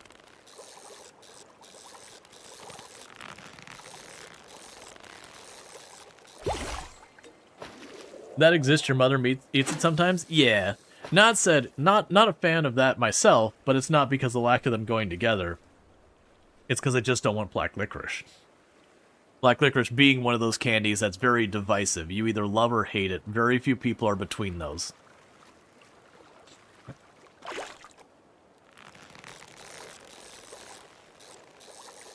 Alright. We'll check where we're at the trash, because I've lost track. I don't think we've gotten that many. I think we keep catching fish.